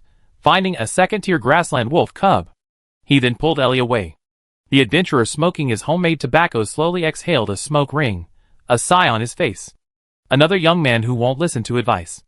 Adventurers as down-to-earth and unambitious as him are rare these days. The giant rock ridge is about 4,000 meters above sea level, but because of its gentle slope, it appears as an ordinary primeval forest unless viewed from a distance.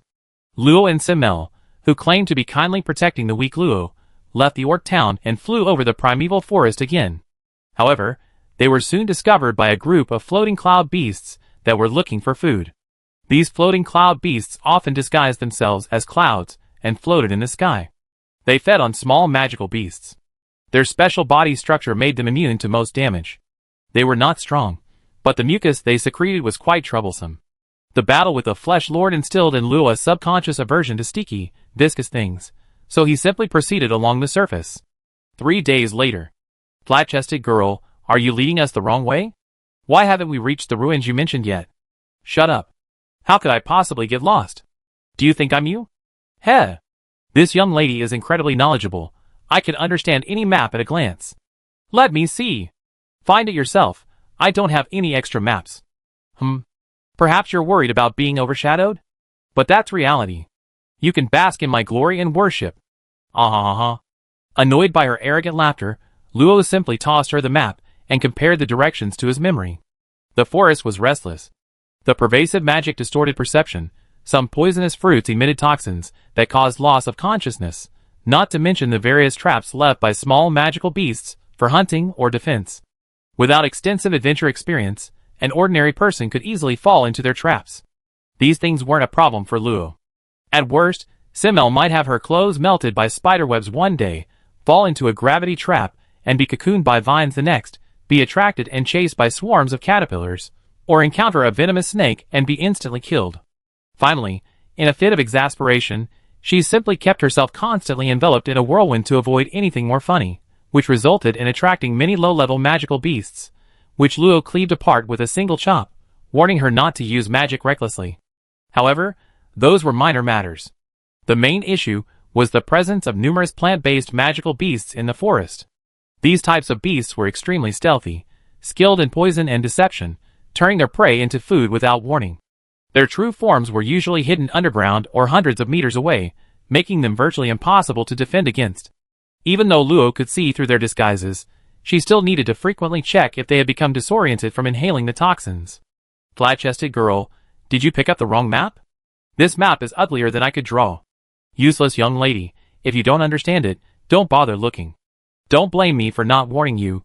There are 2 human-faced spiders behind you. Where? Where? Don't scare me. Cough cough, do you think I'm scared? Okay, let's hurry up and go, it'd be troublesome when it gets dark. Simmel swooped down behind Luo, nervously sensing the spiders behind her. However, animals that live in the forest usually have some abilities, and she wasn't enough to spot the 2 tiny, fingernail-sized creatures. To accommodate this useless young lady, Luo didn't float, but instead relied on her feet to quickly move through the forest, even casting a shielding spell on the 2 of them. They traveled at a leisurely pace, stopping frequently, encountering many strange plants and magical beasts. For example, there was the man-eating chestnut that lured Simmel with delicious fruit and then swallowed her upper body whole, a chameleon, no bigger than a fist, that used Simmel's blue hair as a nest, a passion-flower python that coexisted with a giant rose tree spirit but was awakened by Simmel stepping on it, a mimicry flower fairy that exploded in anger after Simmel criticized its vocalizations, and a soul-devouring centipede that hid in a dilapidated tree stump but was accidentally kicked away by Simmel in a fit of rage. There were quite a few such incidents. Luo simply watched silently as Simmel, howling and screaming, leaped and bounded about, destroying vast swathes of forest with her giant scythe, before collapsing to the ground, panting and exhausted. This part could be recorded in more detail. Sindaragon would probably enjoy reading it. As they ventured deeper into the forest, the severely worn bedrock of some houses began to emerge, scattered hundreds or even thousands of meters apart. What are these strange stones for? Which bored adventurer put them here? Simmel sat on a pile of rubble almost completely devoured by vines, tidying her tangled hair. Damn it, those bees. I didn't steal the honey. Why are they chasing me like that? Luo sat on a broken log, swinging her little feet, and scooping honey jam with a spoon. Without her cumbersome mage hat, the ahogue, cowlick, on her head twitched with satisfaction. Those are remnants of villages and towns on the outskirts of the Aryan kingdom. It's a miracle they still existed after all this time. Villages and towns? Simmel kicked a stone, completely collapsing the already hollowed-out foundation. People actually live in places like this? Flat-chested woman, you're not making this up to fool me, are you? Believe it or not, the Aryan kingdom perished 900 years ago. You spent so much time searching through the endless bookshelves, didn't you notice? Lo tossed her a history book about the Aryan kingdom, which she took with a skeptical look. Who cares about this kind of book? What I'm looking for is destroyed because they couldn't stop the beast tide? It's obviously a lie. There's no beast tide in the forest. Lo shrugged, knowing she actually believed it, but just had to say something. Are you sure you don't want a bite? Lo offered the jam. After all, she was the one who lured away the stinging bees, and she still had a few bumps on her forehead when she got rid of them. Simmel scoffed and turned her head away, dismissing the food with disdain. I don't want what flat-chested girls eat. Is that so? Then forget it, I eat it myself. Out of the corner of her eye, Simmel saw Luo devouring the meager amount of honey jam, and a glistening drop of moisture trickled from the corner of her mouth. Perhaps it wasn't so bad to try some. After all, she had gone to so much trouble to lure those bees. A couple of bites wouldn't hurt. Flat-chested girl, actually, if you really insist I try some, it's not impossible. No, don't worry, I absolutely don't mean to force you. No, well, you see, my worth is very so elegant, with a wealth of experience in appreciating desserts, don't you think? Perhaps you want some? What are you talking about? No way. Do you think I care about this cheaply made jam? Every high-end dessert I ever eaten is far better than this. That's good. Luo watched her stammer as she finished the last bite of jam. Then everything's alright, right? Hey! You finished eating. I'm leaving. Ah, wait for me. Will something strange pop up again? Who knows? Maybe? You're scaring me again. Don't walk so fast. Chapter 522. Let Sister Luo find some battlefields to explore next time. It seems we've been delayed a bit too long. But how could little Aya be scolded? She's the most obedient. Huh? A large group of mages are approaching? Moriarty's gaze fell on a distant spot. Thousands of mages with strength above the 4th rank were marching into the Pamir Plateau, led by 2 elderly men in yellow robes, who seemed somewhat familiar. A little delay won't matter. How can little Aya not participate in something so fun? With more people, there are more emotions, so it's normal for 100 or 2 to die accidentally, right? Little Aya has been by Sister Luo's side for so long, her hands and feet are definitely clean. Whoosh! The small figure vanished instantly, along with the souls of over 5,000 extraordinary beings from various races on the battlefront. In an instant, the war, which had lasted for decades, entered its first intermission without anyone knowing. Simmel was not timid. As her soul gradually adapted to her new body, her strength recovered to the 5th tier, and after some time, she would return to her original level. This was accompanied by the recovery of her perception and coordination. She would no longer be unable to find even low-level magical beasts, a fact that Luo secretly found quite regrettable. Sigh, no entertainment now. It had been a month since they returned to the forest. After traversing a large expanse of old village ruins, a long, collapsed, and dilapidated wall appeared before them. The wall was covered in vegetation, almost indistinguishable from its surroundings. The remaining portion was about 30 meters high and 10 meters thick, seemingly erected to defend against something. There are still some residual magic circuits, but they're all ineffective. Luo crushed a stone, revealing charred black runes that had turned to ashes. According to historical records, the Kingdom of Aryan had undertaken a massive project called the Severed Defense Line before its fall, and this was likely one of its defensive lines. Hey, flat-chested girl, can you even read the magic circuits inside? This girl, relying on her large breasts, kept calling her flat-chested girl. If time could be reversed, Luo would have cut those things off long ago. After glaring at her, Luo said irritably, anyone can't run such simple things. There should be a magic transmission route underground. Follow the route, and you probably find the control center. Aren't you calling yourself a young lady? You don't even know this? Who said they didn't know? I was just testing you. Well, let me test you again. Where is the magic transmission route? TSK, what's the point of looking for it? It's been 900 years, and everything's gone. As time passed, the protective runes weakened, and the magical beasts would definitely notice the location of the massive magic power. The control center must have been completely destroyed long ago. See, you were just bragging. Why didn't you say so earlier? I wouldn't be so petty as to laugh at you. This brat. She gets arrogant just from a little praise. What if I find it? Simmel's ears drooped, and she said defiantly, her voice lacking conviction, how could that be? At most, I admit your excellence. That's not worth it. If I find it, you promise not to bother me again. Luo Ping stared intently at her, his golden red eyes seemingly holding a vast ocean deep and calm. Simmel felt a little flustered under his gaze, her eyes darting around. This isn't quite right, think about it, following me will save you a lot of trouble.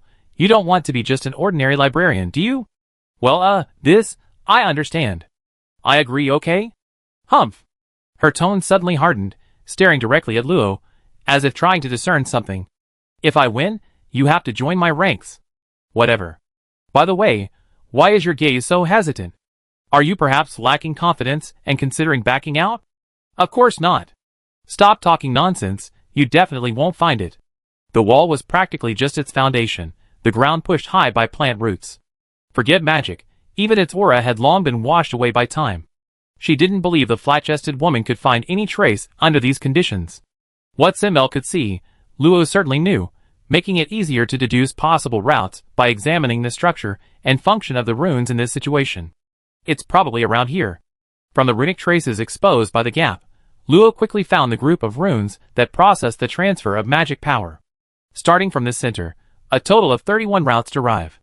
Excluding the obvious output ends, there are still 13. No way. Then wouldn't it be enough to just search all 13 routes? Simmel's heart skipped a beat. Had she lost so quickly? What are you talking about?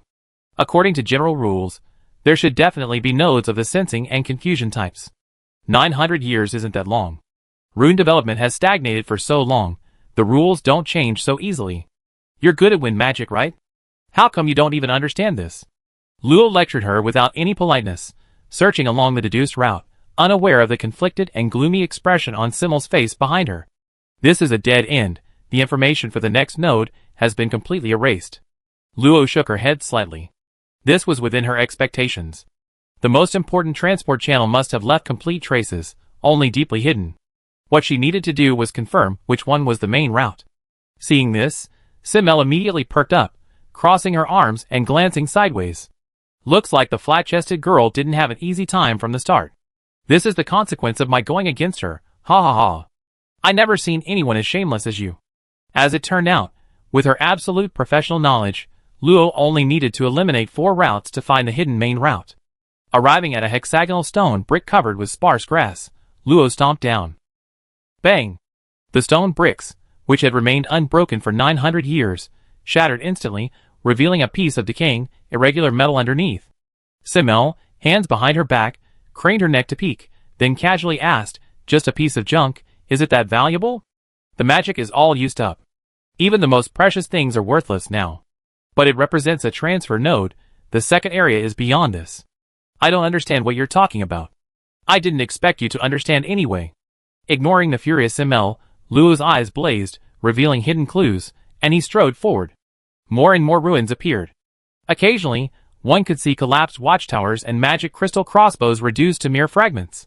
One could imagine that before the fall of the kingdom, this must have been a heavily guarded military stronghold, but sadly time had eroded it, ultimately blending it into the forest. Hey, there's a house up ahead. Could there be treasure? Simmel quickly overtook Luo and squeezed into a dilapidated wooden house with a large hole in it. So rundown, so small. Is this what a normal person lives in? It's not even as big as my bathtub. Luo ignored her childish remark, his gaze sweeping over the house. Rockwood? No wonder it survived. Maybe it's not as dilapidated as I imagined. If the protective arrays and barriers left after the kingdom's destruction were taken into account, some precious materials might still be preserved. He could only hope that the adventurers who explored it before would leave something behind. Ah! Simmel suddenly screamed, and then the entire house collapsed completely. Luo frowned slightly. What happened? Nothing. There's just a skeleton in the basement. A skeleton? Luo extended his senses and immediately discovered a small hole in the center of the collapsed house, leading to a 3-meter-high cellar. However, everything was completely rotten, except for Simmel and a broken, grayish-white skeleton in the corner, still faintly emanating deathly aura and dark magic. It seems many people died here before. Some places still have lingering spirits. You better not wander around if you don't want to be attacked. Spirits? Is this the legendary skeleton undead? So weak. Simmel emerged from the cellar, still holding the skull in her hand, wisps of pale soul fire clinging to it. Isn't the Garen Empire not far from the mage's holy land? You can go check out the undead realm if you're interested. I don't want to go to a stinky place. What's so interesting about a pile of bones? Luo didn't argue, it was true, there wasn't much to see. While following the main route, she also kept an eye on the nearby houses. Soon, Luo indeed found several low-level skeletons wandering aimlessly in other houses. None of them posed a threat. She easily crushed their soul fire with her soul power, turning them back into real bones. Several hours later, the two arrived at what was once the largest city in the Aryan Kingdom. The surrounding houses were not only much taller, but also more intact, vaguely showing glimpses of its former prosperity. Because of that fright she experienced once. Although Simmel herself didn't admit it, afterwards she always made it a habit to use her wind sense to check for movement before sneaking into a room to search. In her words, to be noticed by this young lady is an honor for its master. She simply wanted to experience the thrill of adventure.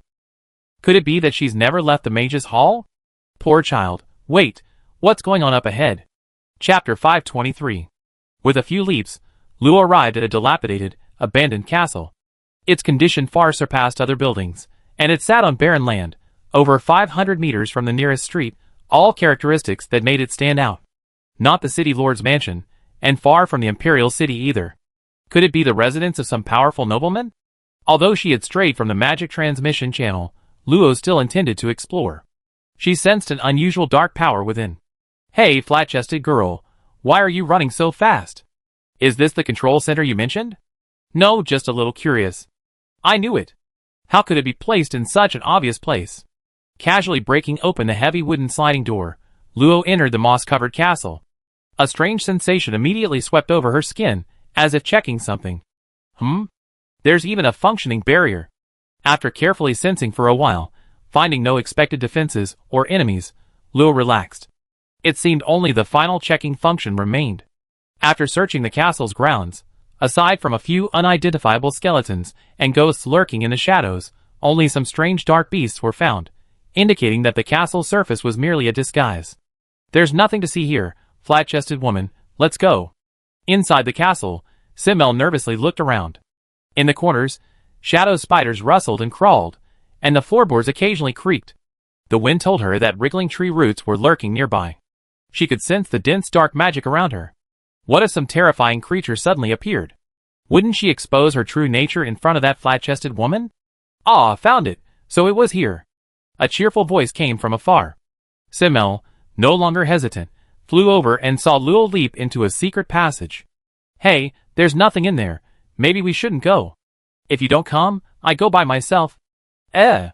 Wait, alright, I keep you company. Surrounded by a wisp of green wind, Simmel pinched her nose and jumped in.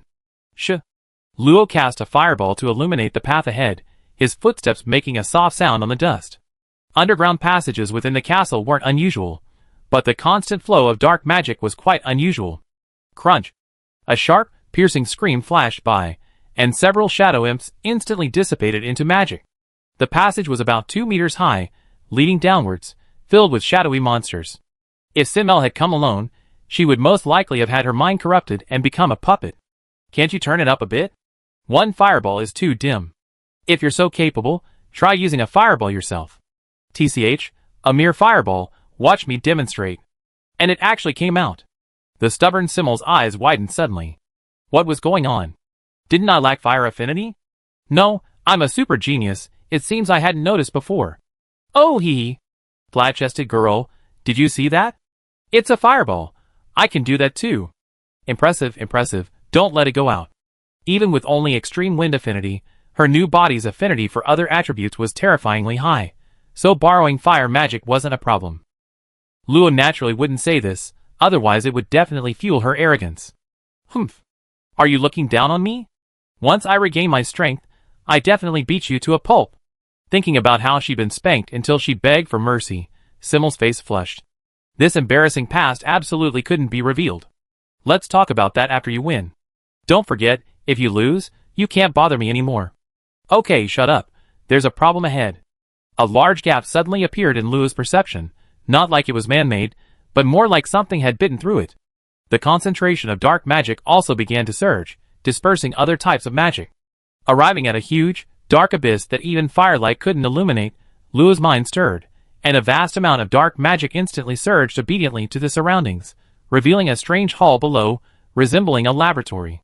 Broken metal and strangely glowing devices were scattered on the floor, and the walls were still engraved with extinguished runes.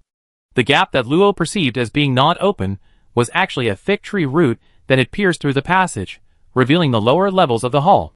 However, long affected by dark magic, the root had long since twisted into a giant python. Sensing the magical fluctuations, it slowly opened its dark vertical pupils, its forked tongue flickering, a chilling aura spreading outwards. Transcendent Rank 6, Darkness, Wood, an unknown magical beast born from the influence of dark magic on a long rotten tree root. Boom! The giant python raised its head, its aura exploding, smashing through large sections of stone, and creating several craters in the already dilapidated hall, making Luo's eyes twitch. Don't cause any damage. A musket shot directly at the giant python.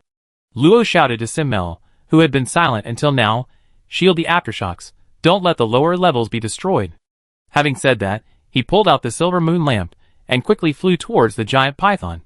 Behind him, Simmel kicked at the rubble, muttering something under her breath, and reluctantly released a wind barrier, covering most of the hall below. All you do is order me around. What a flat-chested woman, a little dwarf, humph. The giant python wasn't very strong, only relying on instinct to fight back. Although its ability to hide in the shadows was quite troublesome, with Luo's combat experience, he found its weakness in just over 10 minutes. Manipulating dark magic, he made it automatically spit out its magic core, and the massive snake body collapsed with a crash, pulling down a large amount of earth and rocks above. Fortunately, Luo easily lifted the collapsed area and tossed it aside, preventing the hall from being buried. Didn't you say you protect the area below? Simmel turned her head. Humph. I don't need your orders to do things. Luo frowned slightly. Don't forget, I reconstructed your body. I'm being generous by not asking for anything in return. Fine, I won't pursue it since you're alright. Watching Luo jump down, Simmel pouted and muttered viciously, "TCH, who asked you to save me? It would be best if I died, perhaps." Her expression froze, a hint of pain flashing across her face. She shook her head, regained her composure, and jumped in after him. The hall, resembling a laboratory, was about the size of a small city lord's mansion, divided into a dozen small rooms and a large central area by stone walls. However, Luo discovered that these areas had been severely damaged, and it didn't seem to be the result of simple dark magic corruption. Most of the books and devices had been removed, leaving only scattered fragments, almost devoid of any research value. However, during Luo's search, several broken stone tablets were found near the peculiar, glowing device. They bore scattered, seemingly illegible characters, as if frantically scribbled with fingernails. Luo pieced them together and instinctively read aloud, "We've broken free from despair. Evacuation is too late. Completely out of control. What the Kingdom of Pressure couldn't do, we dared to attempt. It's the Kingdom of Alexandria, isn't it? What does couldn't do mean?" this one says. Hopefully someone can spread this message, so our sins can be lessened. Madness. This is the craziest thing I ever heard. Who punctured this? Damn it. Hopefully this last one has details. This is the best news. Despair has been sealed off. As long as the magic purification device remains, it won't spread. We died a worthy death. Long live Arian. Don't resort to sentimentalism at the end. Judging from the disorder in descriptions, these tablets were likely carved at 3 different times, probably because they anticipated the short lifespan of paper books and thus chose stone tablets. But it didn't explain what despair was, or what harm it caused, and Luo didn't sense anything that resembled evil or terror. But the diagram of the device drawn on the back of the last stone slab. Luo examined it closely, and suddenly realized that it was just the thing lying on the ground, shimmering with light. The stone slab says there are a total of 1,300 purification devices. Looking at the few broken devices casually placed on the ground, a big question mark appeared above Luo's head. Could this despair have escaped? Chapter 524. What's going on? Half a month ago, the orc squad that came to reinforce them was horrified to find the front line deathly silent. There wasn't a sound of battle, not even a trace of life. Soon, the orc commander-in-chief, the werewolf Silvermoon General, arrived with 1,000-strong force. Seeing the countless corpses frozen in the snow, his sinister eyes gleamed, and he immediately gave the order to advance the battle line another 5,000 meters before the humans could react. However, unfortunately, the werewolf force, while setting up the magic purification device, ran into the mages and adventurers who had come to search for them. Both sides felt somewhat awkward, and to express their gratitude for this unexpected encounter, the two groups immediately started fighting. The little girl watching all this from the back of the battle wore a smile. "This has nothing to do with me. Does anyone believe that?" After collecting the stone slabs and the damaged device, Luo soon discovered the source of the dark magic. It was emanating from a heavily guarded room at the edge of the hall. However, because the door had been forcibly forced open, all the security measures were rendered ineffective. Controlling his dark magic away from himself, the scene inside was immediately revealed. The floor was also dilapidated, a map lay on the wall, the bookshelves were covered in dust, and unknown insects scurried about. Most striking was a collapsed obsidian platform in the center, and two motionless or corpses kneeling beside it. Sensing someone enter the room, the corpses instantly came to life, their eye sockets glowing with an eerie green light, and they roared as they lunged at Luo. "Orcs?" Luo was somewhat surprised. How could there be orcs here? Could the looted device have been done by orcs? As he pondered, two flaming spears instantly materialized, pitting the undead to the ground and burning them to ashes. With the troublesome zombies gone, Luo discovered what they had been worshipping, a tattered page. The eerie tattered page was 2 inches wide, with black characters writhing on it. Through the blur, Luo saw magic, divine arts, puppetry, and barrier magic, all sorts of magnificent knowledge. But upon closer inspection, all the knowledge was incomplete, and a guiding voice seemed to echo in his ears. "Just pick me up, and you will gain all knowledge. Then you will possess all the wisdom and secrets of the entire world. Come, pick me up." In the blink of an eye, the illusion vanished, leaving only the tattered page lying silently on the ground. Intuition told Luo that this was something very ominous. Although it seemed harmless now, the two zombies had already proven everything. He carefully put it away, and the dark magic, having lost its source, slowly dissipated. Luo's gaze fell upon the tattered animal hide map on the wall, though a nearly circular area was still discernible. In one corner were the large characters Aryan Kingdom, 13th Laboratory, but instead of the towns or terrain typical of maps, it depicted a dozen or so strange dots connected by lines, each dot marked with tiny text. The text wasn't common language, but Luo recognized it from his research into the history of the Aryan Kingdom, finding it to be the official terminology of the time, making translation a breeze. 12th Laboratory, 8th Laboratory, 1st Laboratory, are all the dots on these places similar to the hall behind us? Luo suddenly realized that this wasn't some nobleman's private property, but rather a secret research institute established by the Aryan royal family throughout the country. Perhaps there are more clues there. She was very interested in that thing or power called despair, and before venturing deeper into the towering cliffs, it might be worthwhile to explore it first. After noting down all the locations, Law and Simmel left the underground hall. By now, it was completely dark outside. Looking at the silent Simmel, Law kindly reminded her, "If you're not used to the night, rest a bit, and set off tomorrow morning." "No. Need. It. Alright." Law shrugged. If the person involved was alright, he shouldn't worry about it. They resumed following the main magic transmission route, Simmel trailing 50 meters behind, neither too close nor too far. To Law's surprise, the 12th Laboratory was also located near the main route, only 300 meters away, hidden at the intersection of a bustling street, disguised as an ordinary item shop. The hall was still dilapidated, but because it lacked the corrosive power of dark magic, the Orcish hair and signs of destruction were clearly visible.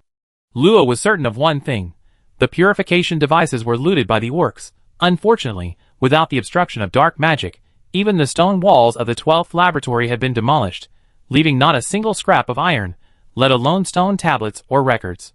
Having found nothing, Luo could only place his hopes on the other laboratories. Half a month later, the two had traversed most of the kingdom's ancient ruins. Luo was now certain that each laboratory was built on the main magic channel. This was definitely intentional. In the other 11 laboratories they had explored, Luo found 3 fragments. Judging from the tearing marks, there should have been 12 parts, but most of them had been taken by the orcs, infuriating Luo. "Hey, flat-chested girl, are you still going?"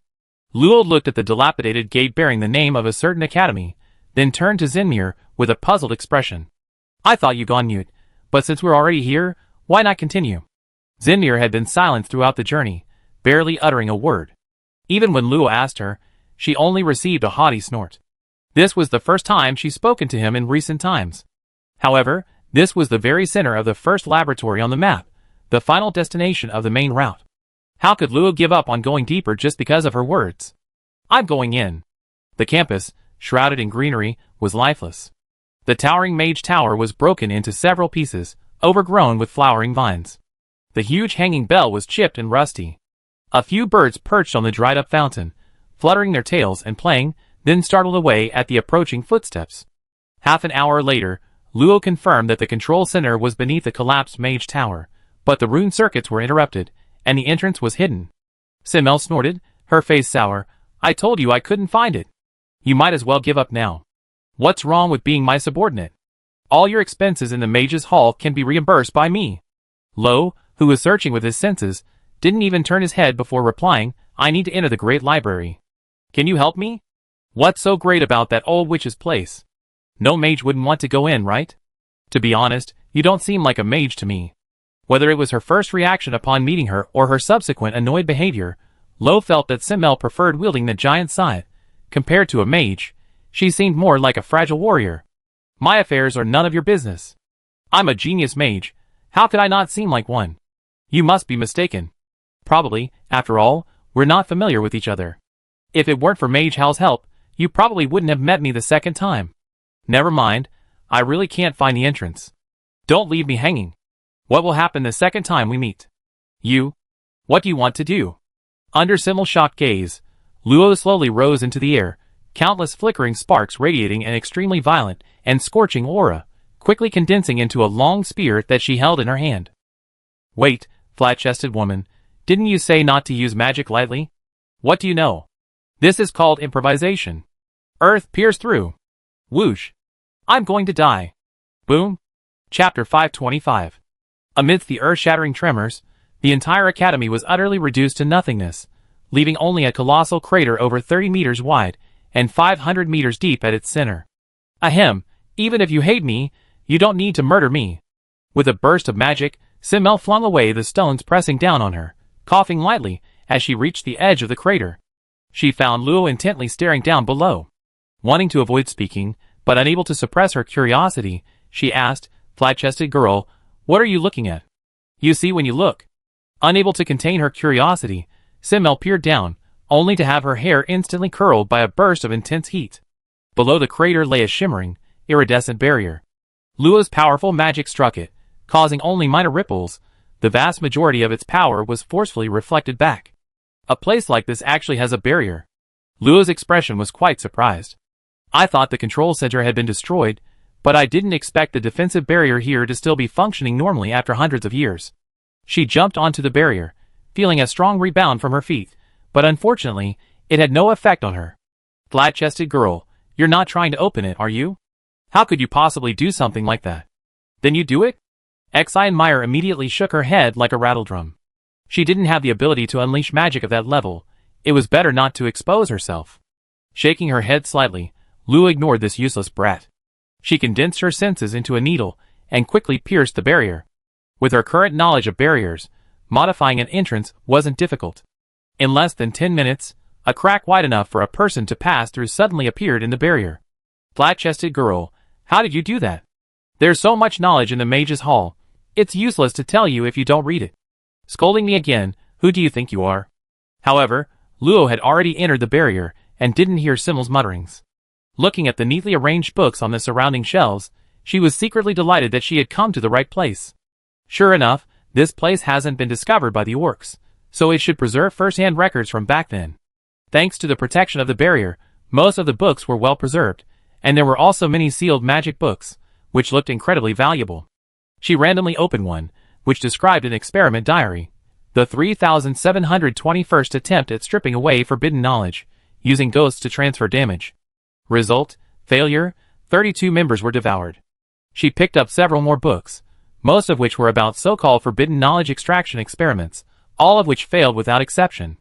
Some were discussions about establishing a beast-tide defense line and uniting surrounding countries to fight the beast tide, and others were about countermeasures against the expansion of the giant rock forest.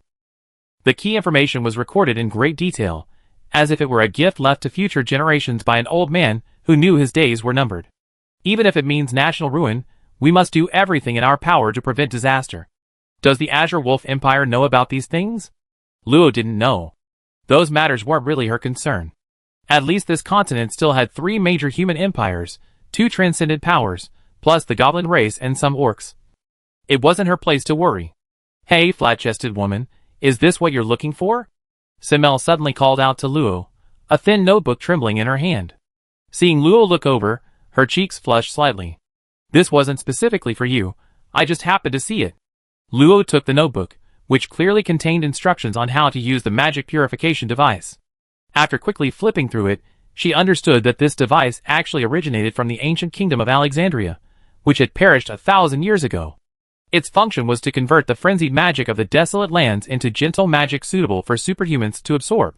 She had even borrowed a book called Secret Documents of the Kingdom of Alexandria, How to Purify the Frenzied Magic of the Desolate Lands at the Mage Hall, but it only contained concepts. She never expected it to actually be created. The device's function was simple, yet crucial. This meant that even in the desolate lands, superhumans could use this miraculous device to quickly replenish their magic, greatly reducing their dependence on magic crystals. Thank you so much. Thank you. Looking at the smiling silver-haired girl, Zinmir felt a sudden jolt in her heart. Her smile is so beautiful. What should I do? Her ears felt a little hot, and Simmel unconsciously twisted her thumb, her gaze wandering, her voice barely audible. No, it's alright. Don't mention it. It's exactly the information I needed. Oh, is that so? Looks like I'm in luck. Is it important to you? Not really important, but I do care about it. Humph, since that's the case, I reluctantly help you look. Don't misunderstand, I'm just bored. Luo hadn't expected her to suddenly volunteer. She wanted to refuse, as she didn't want to get too involved with Simmel, but before she could say anything, Simmel started searching enthusiastically. Luo could only say something else. Thanks in advance. Was he being too demanding of Simmel? She was just an arrogant child. Aside from the rumors, she didn't actually possess any murderous aura or malevolence. Even her killing intent was weak, indicating she had killed very few people. A little discipline should suffice, right? No. Thinking about how her reading time would be disturbed if Simmel became smug, Luo decisively dismissed the thought. Whoever wants to take care of the child can. He give her some reward later. With the two of them searching, they quickly found a dozen or so scattered notebooks. The information recorded in them was sparse, just like the first one, but Luo still gleaned a few important pieces of information. The magic purification device was imperfect. The kingdom of Alexandria was destroyed by a beast eye shortly after inventing it. Part of its legacy, including the purification device, was acquired by the kingdom of Arian, who began a century-long optimization process for survival. However, the results were far from ideal. The royal court scholars were completely unable to understand the principles and mechanisms of the device, at most managing to replicate it using magic. To unravel its secrets, they commissioned an adventure team of over 100 people to retrieve research data from the ancient ruins of the Kingdom of Alexandria. The data retrieval went smoothly, but it was of little use, as all the data was hidden within a strange, unknown page, which the court scholars called the Forbidden Page, and the knowledge within it was called Forbidden Knowledge. The rest is history. The scholars frantically explored the Forbidden Page, even dividing it into 12 parts for individual study. Unexpectedly, the 13th laboratory unlocked an unknown power called despair during its research, and coupled with the arrival of a beast tide, the entire kingdom was utterly destroyed. How could this happen? Simmel's eyes were glazed over, as if the history of the kingdom of Arian had deeply shocked her. She curled up under the bookshelf, hugging her knees in disbelief. Lo asked worriedly, "Kid, are you alright? Why don't you rest for a bit?" Simmel didn't answer, simply burying herself in her knees. After a moment's thought, Luo approached her and cast a calming soul spell until she slumped to the ground, only then summoning the Hurkate's code to protect her. What a troublesome child. But it's good that she's asleep. Luo could sense some kind of repression within her, and relaxation would help relieve that pressure. Well then, she needed to get back to work. There were about 300 different records here. If she could find the connection between forbidden knowledge and despair, that would be wonderful. She had a premonition that the human kingdoms that perished after the Aryan kingdom, and even the Orcish conquest, were related to this inexplicable despair. Chapter 526. Remember, never come back. Just be yourself, be strong even when you're alone. Take good care of it, and then forget all of this. Everyone has always loved you, so live on. In the dim firelight, The smiles on everyone's lips were slow and indistinct. Torn feathers, like withered leaves, drifted down, stained with blood. The scene flashed, revealing hideous fangs, a cold gaze on a blurred face, and a large hand reaching out with sharp claws. "Haha, you dare to challenge me? It's not something you can possess. Why should you live alone? Give it to me." In the blink of an eye, all that remained were two small, blood-stained hands. The warm voice still echoed in her ears, and warm blood flowed beneath her feet. "Am I all alone?" Her cheeks were wet. Was it blood? Or tears? Ugh! How did I fall asleep? Rubbing her eyes, Simmel got up from the ground and saw that her surroundings looked like they had been ransacked. All the books had vanished. Below the barrier, a large hole had opened in the ground, revealing a faint, beautiful, iridescent light. Bang! Her hand touched something as she lowered it, and she realized that a beautiful, large book was floating beside her. It looked like the large book Luo always carried on his back. She had thought it was just decoration, but it turned out to be a magic book. Honestly, I don't need this kind of thing to protect me. The wind god's scythe would protect her. The wind god's scythe. Simmel was startled. She had dreamt about it again. "Hey, you good-for-nothing brat, get down here now that you're awake." Luo's unique, cold voice came from inside the cave, and the large magic book obediently flew down. "I already told you I'm a genius magician. Can't you understand human language?" Her mind still a little muddled, Simmel muttered to herself as she staggered to the edge of the cave and lay down. In the deep pit, a dazzling, glassy light pulsed, like a beating heart, as countless crystal-clear beads spread out from the center, forming a radiating network. So beautiful. "Hey, flat-chested girl, what are you doing?" Luo's voice came from the bottom of the pit. "This is the control center. I'm trying to find a place that's still intact." How does she know so much? If I knew that too, could I save it? A faint trace of envy flashed through Simmel's mind. She jumped down and quickly found Luo beneath the crystal cluster. Luo's eyes were closed, a vast amount of soul power surging within her. Where her small hands touched the crystal cluster, four-colored light flashed rapidly. Crystals, flowing light, a young girl. Even though she had seen Luo countless times in recent times, Simmel was still deeply moved. "My judgment was right after all. You should be my subordinate." "What are you muttering about?" "Let me make this clear first. A defense mechanism might be triggered later. If you help me block it, we split what we find. How about half?" "You're really shameless. But considering you protected me while I slept, I help you out a little. This is the control center." Simmel still wore a disdainful and arrogant expression. "So what if she's a flat-chested woman? What kind of person hasn't I worked for?" She lost. "Hey, flat-chested woman, if this place gets damaged, it's not my fault. Do you want someone from 900 years ago to come back to life and cause you trouble? But why did I feel a little uneasy? So many people dislike me, I should be used to it by now. It's here. Good luck, not the Black Star rock puppet, just a formation. Isn't it an enemy? Can't a formation be an enemy? Be careful, it has an illusion effect. Watch out for hitting me." "I know. So annoying. Why do I need to care about her so much? It's such an annoying feeling." With a clenched fist, a giant scythe radiating a cutting wind appeared in her hand. The omnipresent wind was more subtle than her senses, allowing her to anticipate every attack. Her light body gave her sharp movements. Her body seemed constantly enhanced by magic, and the continuous power easily unleashed hundreds of blades of energy, instantly shattering the first wave of attacks.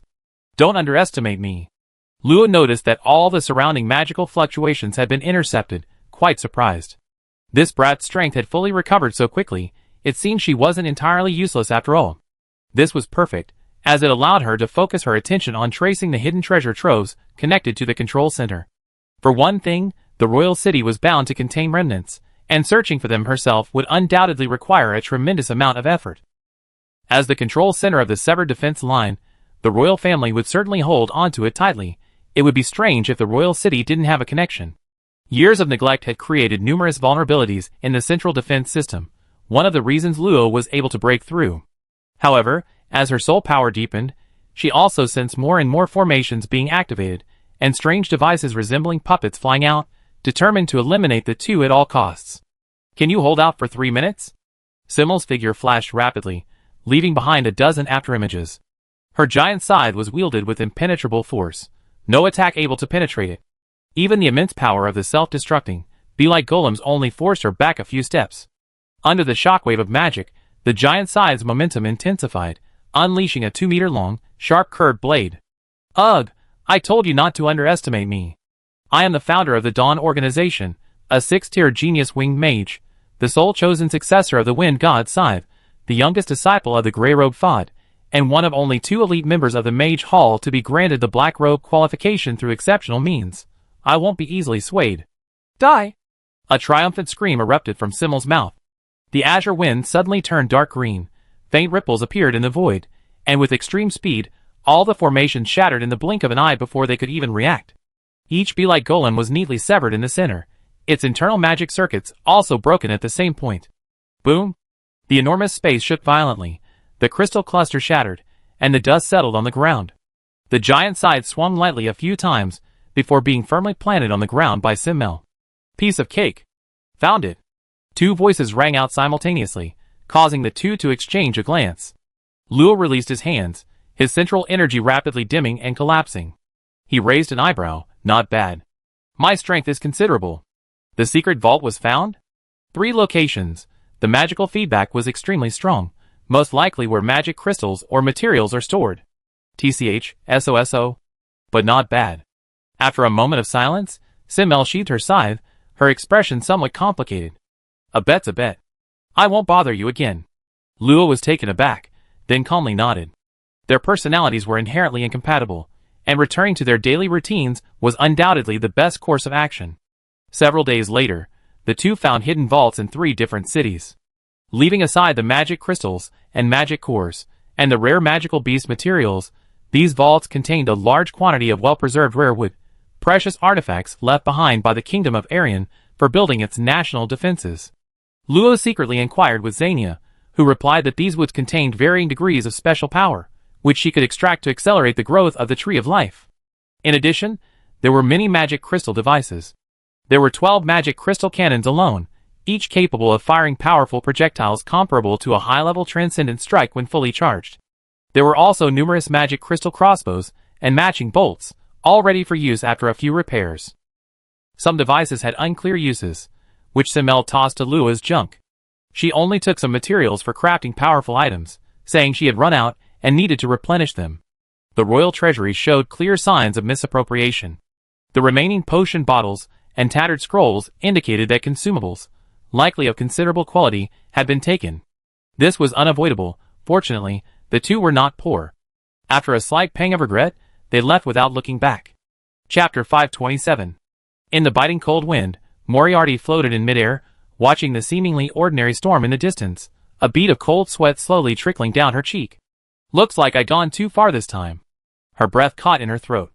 Little one, how are you? A gaunt old man called to her from below.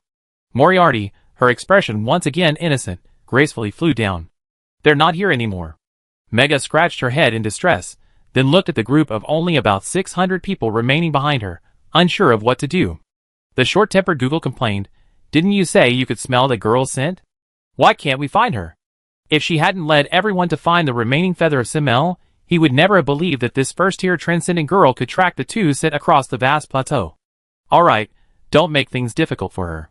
Being separated from her sister, she's definitely the most anxious one. Then what do we do? Are we going to search the entire plateau? As the 2 argued, Moriarty's crisp voice suddenly interrupted. What little Artie meant by not here is that neither of their scents are in this cold plateau. Google's expression changed. If they weren't on the plateau, the only possibilities besides leaving were their deaths. But leaving required a route, and recalling the young lady's fallen feather, his unease only intensified. Little thing, don't talk nonsense. Miss Simmel is definitely still alive. Moriarty innocently shrugged. Little Artie didn't say she was dead. Why don't we go interrogate that big wolf again? Maybe there'd be a natural passage or something. The 2 men were refreshed. The magic power of the Pania Plateau was extremely violent. If a space passage happened to be opened, it would not be impossible, and the most likely person to know about it would definitely be the captured werewolf general. That makes sense. Go back quickly, don't let Sanlong's people take you away.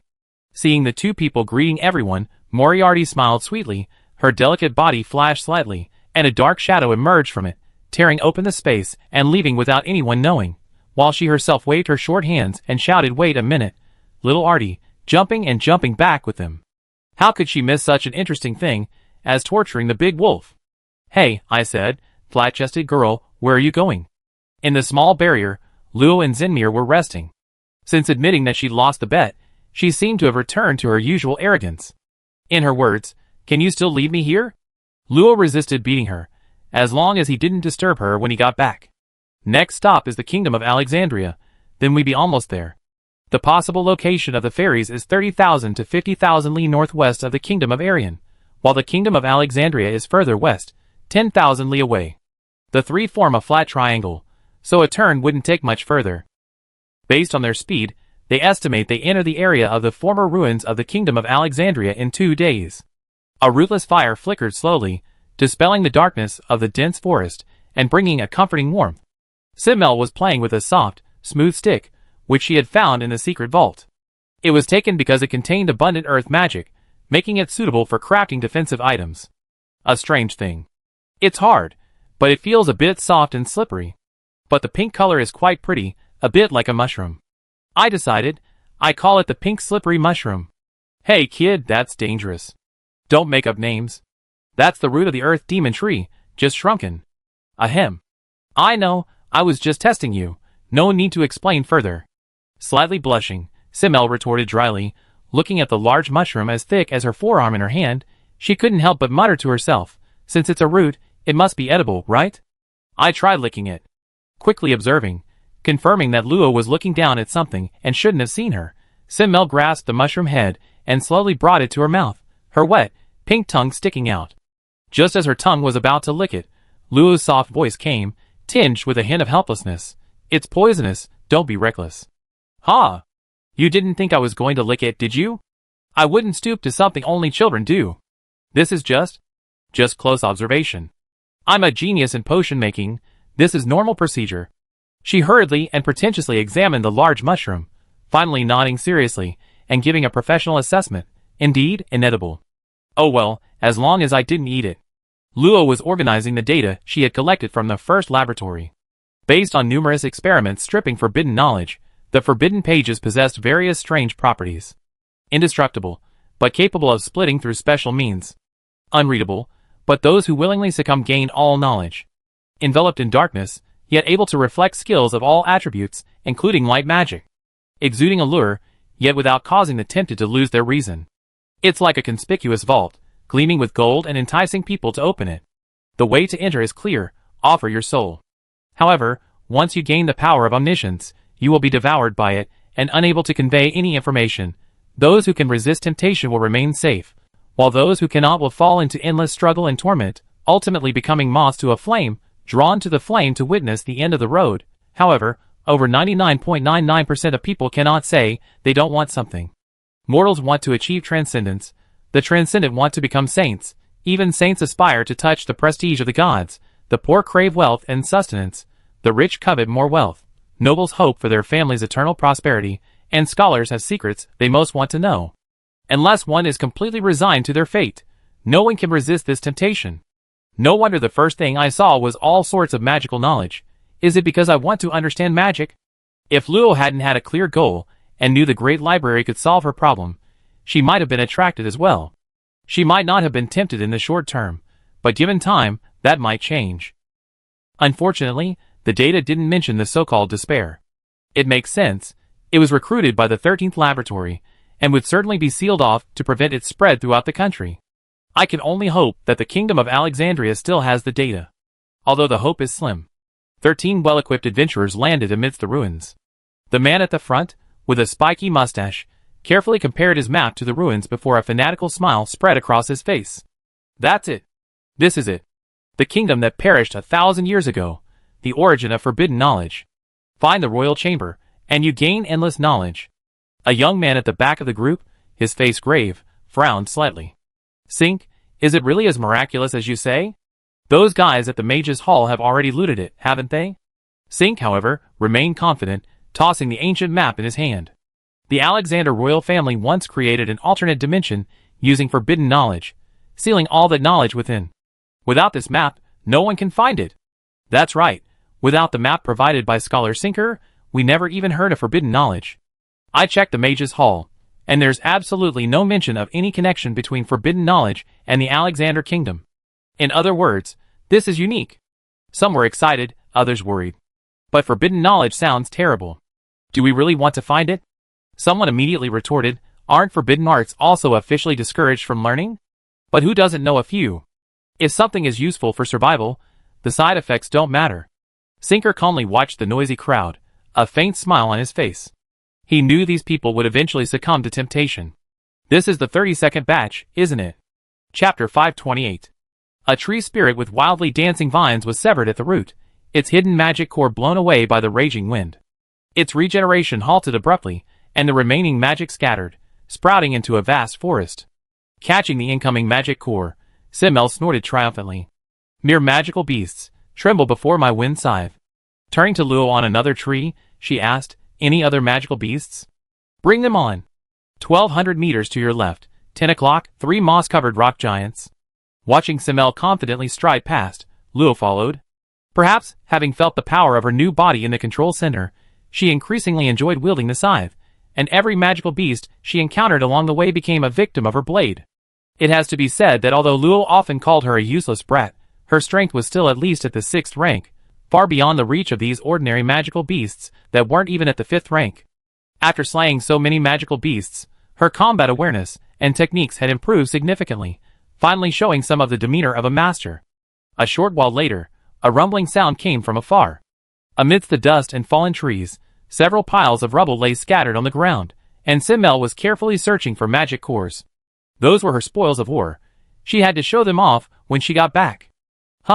Why do these 3 magic cores seem a bit off? Luo landed beside her, and immediately sensed something was amiss. Those aren't wild magical beasts. Because the forest was full of various mutated plants and low-rank magical beasts, she rarely used search unless her senses detected something amiss. These 3 rock giants, disguised as stone, only had the aura of the 5th rank, so she hadn't paid much attention to them. But now, sensing it up close, Luo immediately noticed the rapidly dissipating, subtle, unusual aura, the aura of magic. Not wild magical beasts. You're not mistaken, are you? There are people in a place like this? So we're not human? Luo rolled her eyes at her, not answering, but instead looking around.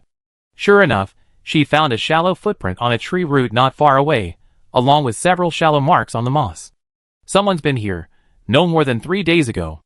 Judging from the slightly messy traces, there was more than one person. They probably hadn't expected to find others so deep inside. When they stopped, they didn't pay much attention to the traces they left behind, only eliminating their magical aura to avoid being detected by magical beasts. Really? Luo left Simmel in astonishment. He stroked his chin thoughtfully. Leaving summoned beasts on guard meant either they had stopped halfway or had already reached their destination, but both meant that the group was nearby. However, the summoner would definitely come, he just needed to wait. Really, you killed someone's summoned beast. Be prepared to pay compensation. What? Didn't you tell me to go? I didn't say that. Luo looked away. She was just pointing the way. It was Simmel who killed the beast. What did it have to do with her?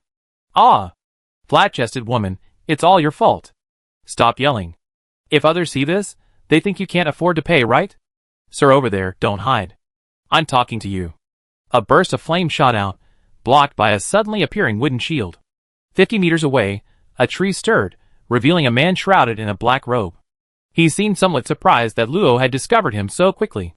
He jumped down from the tree, pulled back his hood, revealing long, wavy hair and strange eyes. Unlike ordinary people, the whites of his eyes were a dark yellow, while his pupils were a deep black red, as if flowing with lava. Humans, and... He suddenly realized he didn't recognize Simmel's race. She looked somewhat like an elf, but her height and hair color didn't match, so he quickly moved on, clearing his throat. 2 large, rat-like magical beasts appeared beside him. This is not a place for you. Leave immediately, and I won't pursue the matter of you killing the summoned beasts. He was wary of Simmel's strength. She had so easily dealt with 3 5th-tier moss rock giants. Her strength was at least at the top of the 5th tier. He might not be able to stop her, and if they discover the secret here, his share would definitely be reduced. As for the other one, her aura was only 4th tier, he could easily handle it with a few summoned magical beasts. It was nothing to worry about. Simmel's beautiful eyes widened. Someone was even more arrogant than her. How could she tolerate this? Huh? Is this forest yours? And you say it's not a place for me? What a joke. Those 3 broken rocks were summoned by you, weren't they? Daring to block my path, death is the best punishment for them. And you, have you thought about how to appease me? Are you going to shout I'm a pig, and cow to an apology? Or will you submit to my feet, and be my slave forever? Just kneel down, and lick my shoes clean like a dog, maybe I'd be in a good mood and let you go. The extremely arrogant words made the man's eye twitch involuntarily. This little dwarf, was he courting death? Groundhogs, take care of them. As his calm voice fell, 2 large rats quickly disappeared into the ground, merging with the soil. At the same time, the man's figure vanished, leaving only a huge summoning circle, from which a sharp, scaled claw suddenly emerged. A gust of green wind surged, instantly slicing through the surrounding trees. The wind god sigh materialized in Simmel's hand, the green mark between her brows appearing, and a powerful aura erupted. But just as their auras clashed, a figure blocked Simmel's path, a voice calm, "All right, stop." Without any movement, the man, about to cast a blessing on his summoned beast, suddenly felt a wave of dizziness. The blessing in his hand shattered, and he stumbled into the void. The summoning array seemed to have been struck by something, quickly retracting its claws before they could extend. The 2 burrowing rats scurrying underground were also kicked out, collapsing unconscious. Swish!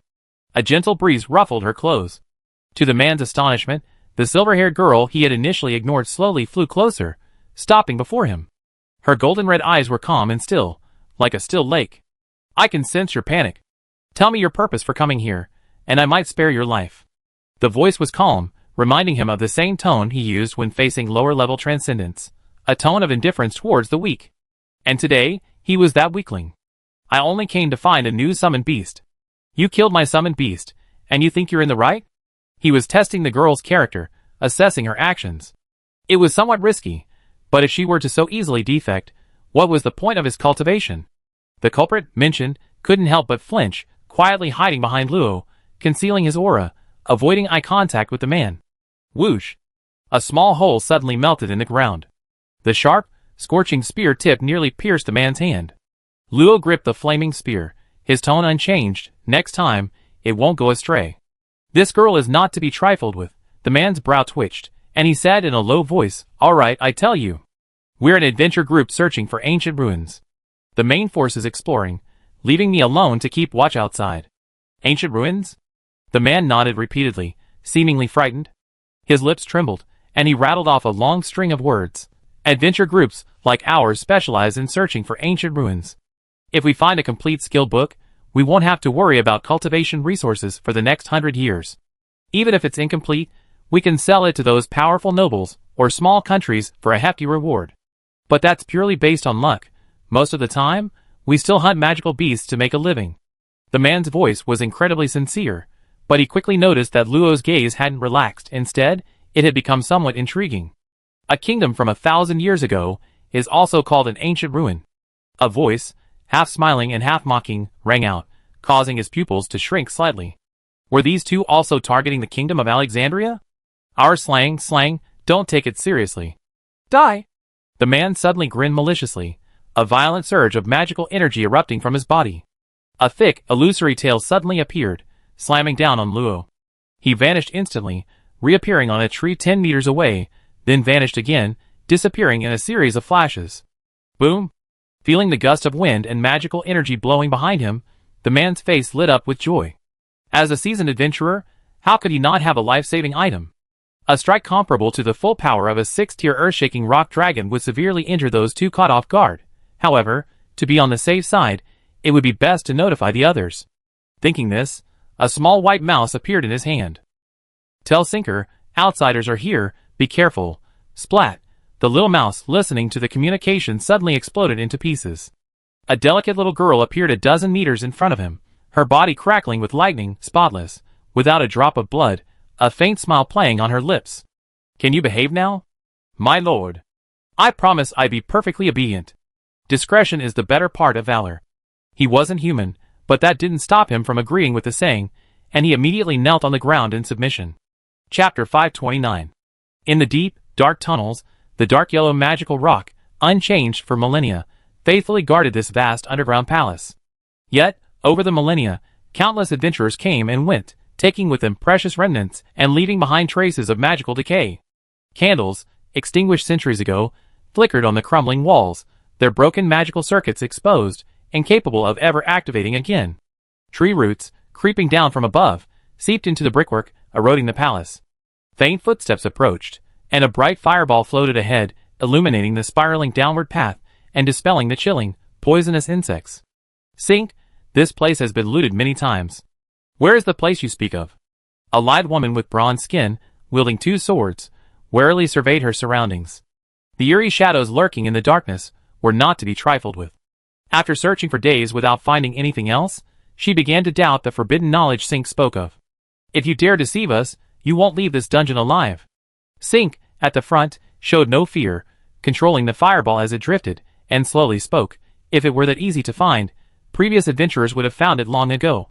I'm not in a hurry, so be patient. Hearing this, the group felt slightly relieved. He was right. If it were easy to be discovered, they wouldn't be in the running. Suddenly, the 2 warriors who had been scouting ahead flew back quickly. Prepare for battle. Ghosts. The words had barely left their lips when a silent shriek swept in. A priest skilled in using soul barrier immediately cast a spell and quickly applied blessing of truth to everyone, ensuring their attacks would harm the ghosts. Meanwhile, the assassin, trained in insight and shadow perception, quickly reported the ghosts' locations to the others, preventing an embarrassing situation of being blind to their presence. 5 ghosts, strength between 4th and 5th tier. Be careful not to aggro them, and collapse the dungeon. This hastily assembled adventure team, relying on their rich experience, launched the most appropriate counterattack in less than 2 seconds, dividing the battlefield, suppressing and encircling, defeating them one by one, and eliminating the enemy. In just 10 minutes, the battle was completely over without anyone being injured. Sink emerged from the back. He didn't participate in the battle, but simply used fireballs to illuminate the surroundings, providing better visibility. Since ghosts have appeared, it means we approach the limits of what our predecessors have explored.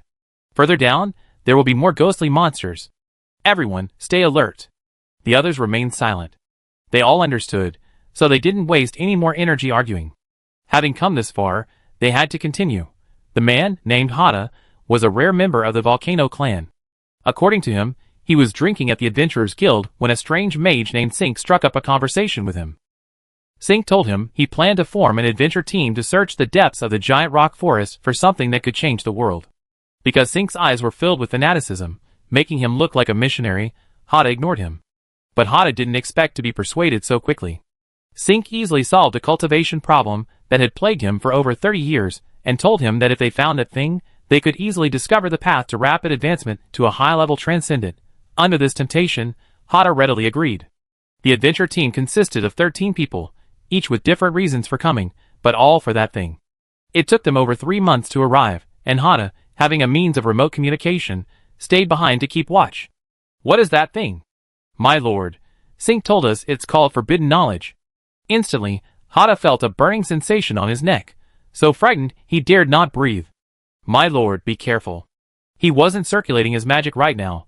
If he were injured, he would definitely be corroded by the foreign magic, and dispelling it would be both laborious and time-consuming. Lo's gaze sharpened, his tone becoming serious. Forbidden knowledge? How does he know that? Could Sink possess the experimental records lost by the Kingdom of Arian? I really don't know. Sink brought us here using a strange map. It said that the map contains the hidden locations and methods of using forbidden knowledge, but he's never let us touch it, so I really don't know. A map? Lo released the spear from Hada's neck, somewhat realizing. This Sink had probably found the map the Kingdom of Arian used to search for the forbidden pages, so he didn't know the forbidden pages had long been taken away. Alright, you can go now. Let me give you a piece of advice. Don't associate with that Sink anymore. Forbidden knowledge is indeed powerful, but you can't use it. Thank you for sparing my life, I leave now. Luo naturally saw the conflict on his face, but she was only giving him advice because his summoned beast was dead. What he did afterward was none of her business. After Hada really left, Simmel scrutinized Luo with a strange look, until Luo almost bristled from the stare, before asking curiously, Flat-chested woman, I think you're even more ruthless than me.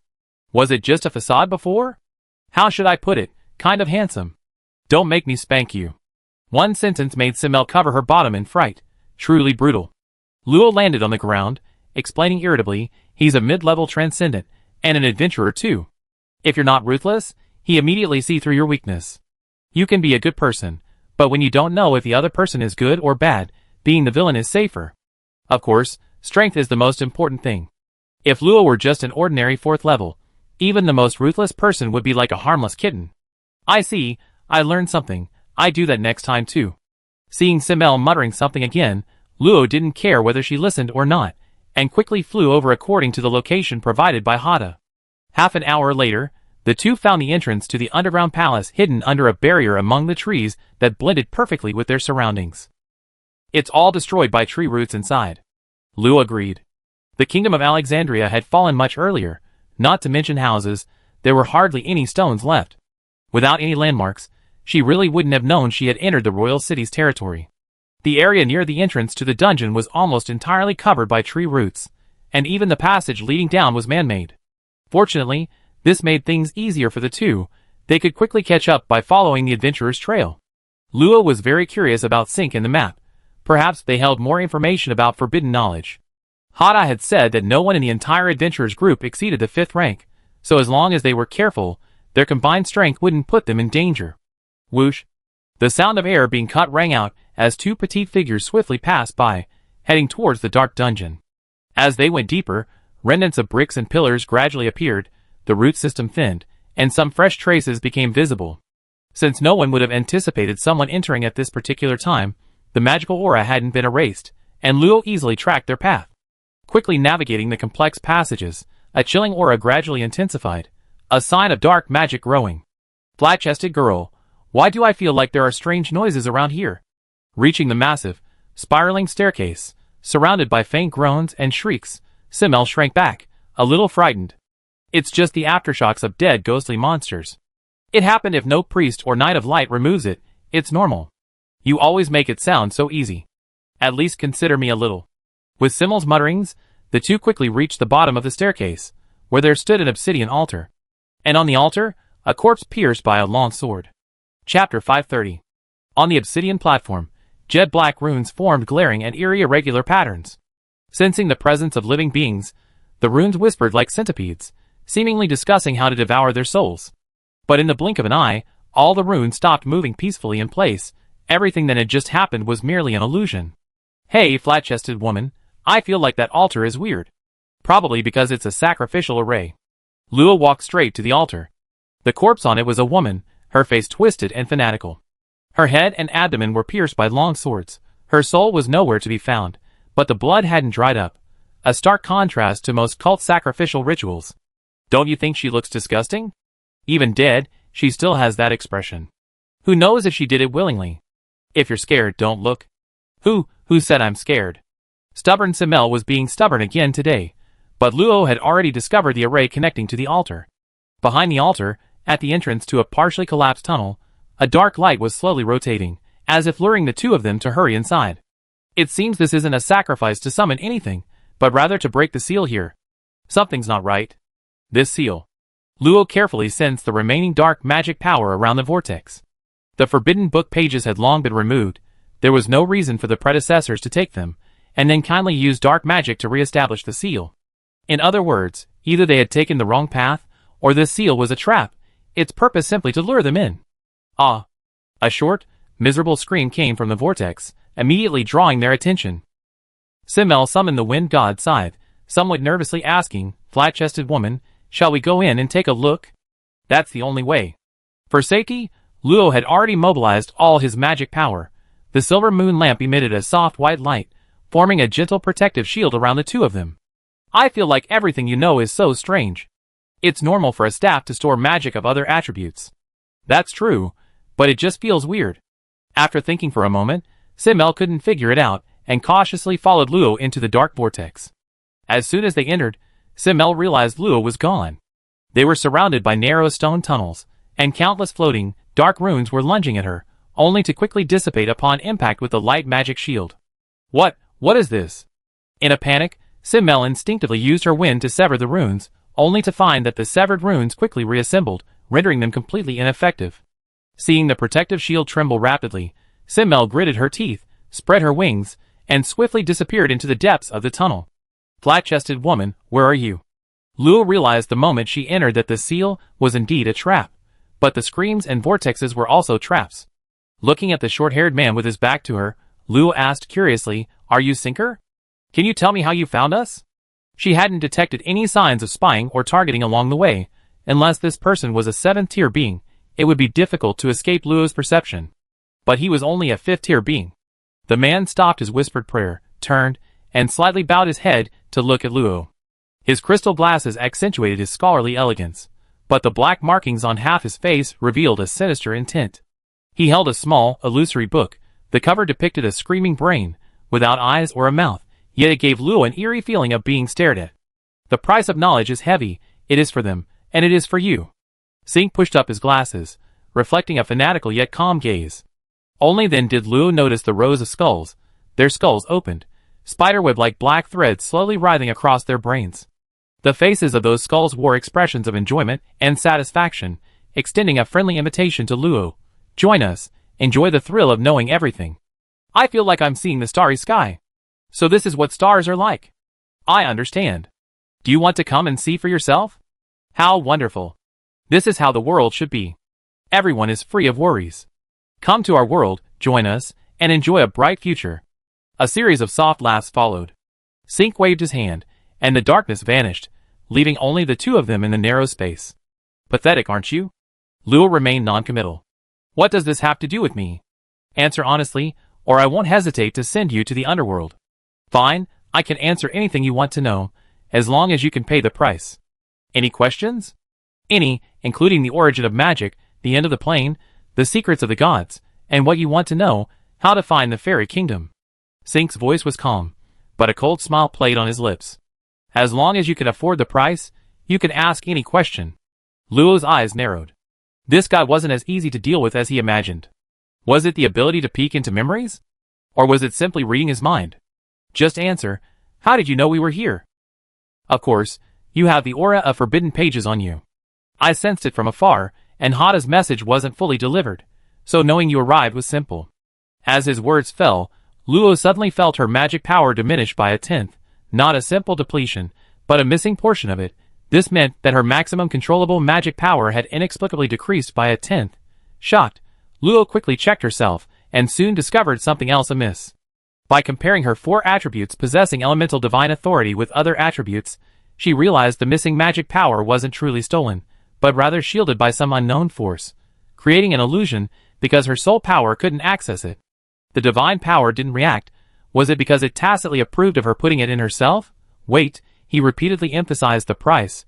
Was he trying to subconsciously make me believe that only by paying a price could I obtain the answer? Concluding the satisfied expressions on those heads, Luo seemed to understand how he made others willingly offer their souls. A complex thought flashed through her mind, and Luo sighed softly, a look of approval on her face. I must say, this is truly an interesting ability. This isn't something a 5th-tier cultivator like you could do. I think it's forbidden knowledge that taught you this. Sink's consistently calm expression finally shifted slightly, his voice rising a few octaves, his tone becoming authoritative. The price for gaining knowledge is necessary. Continue with your question, and you will receive the answer you most desire. Alright, second question. How do I regain control of the portion of magic power you took? Sink's expression returned to calm, as if the earlier tension was merely a return to his rhythm. He smiled silently and slowly replied, pay more in exchange for what was taken. In an instant, Luo felt another 30% of her magic power being blocked, and the previously blocked magic power remained unremoved. However, this time, under her deliberate resistance, golden flames quickly ignited in her sea of souls, directly incinerating that mysterious and powerful force, and all the magic power returned to her control.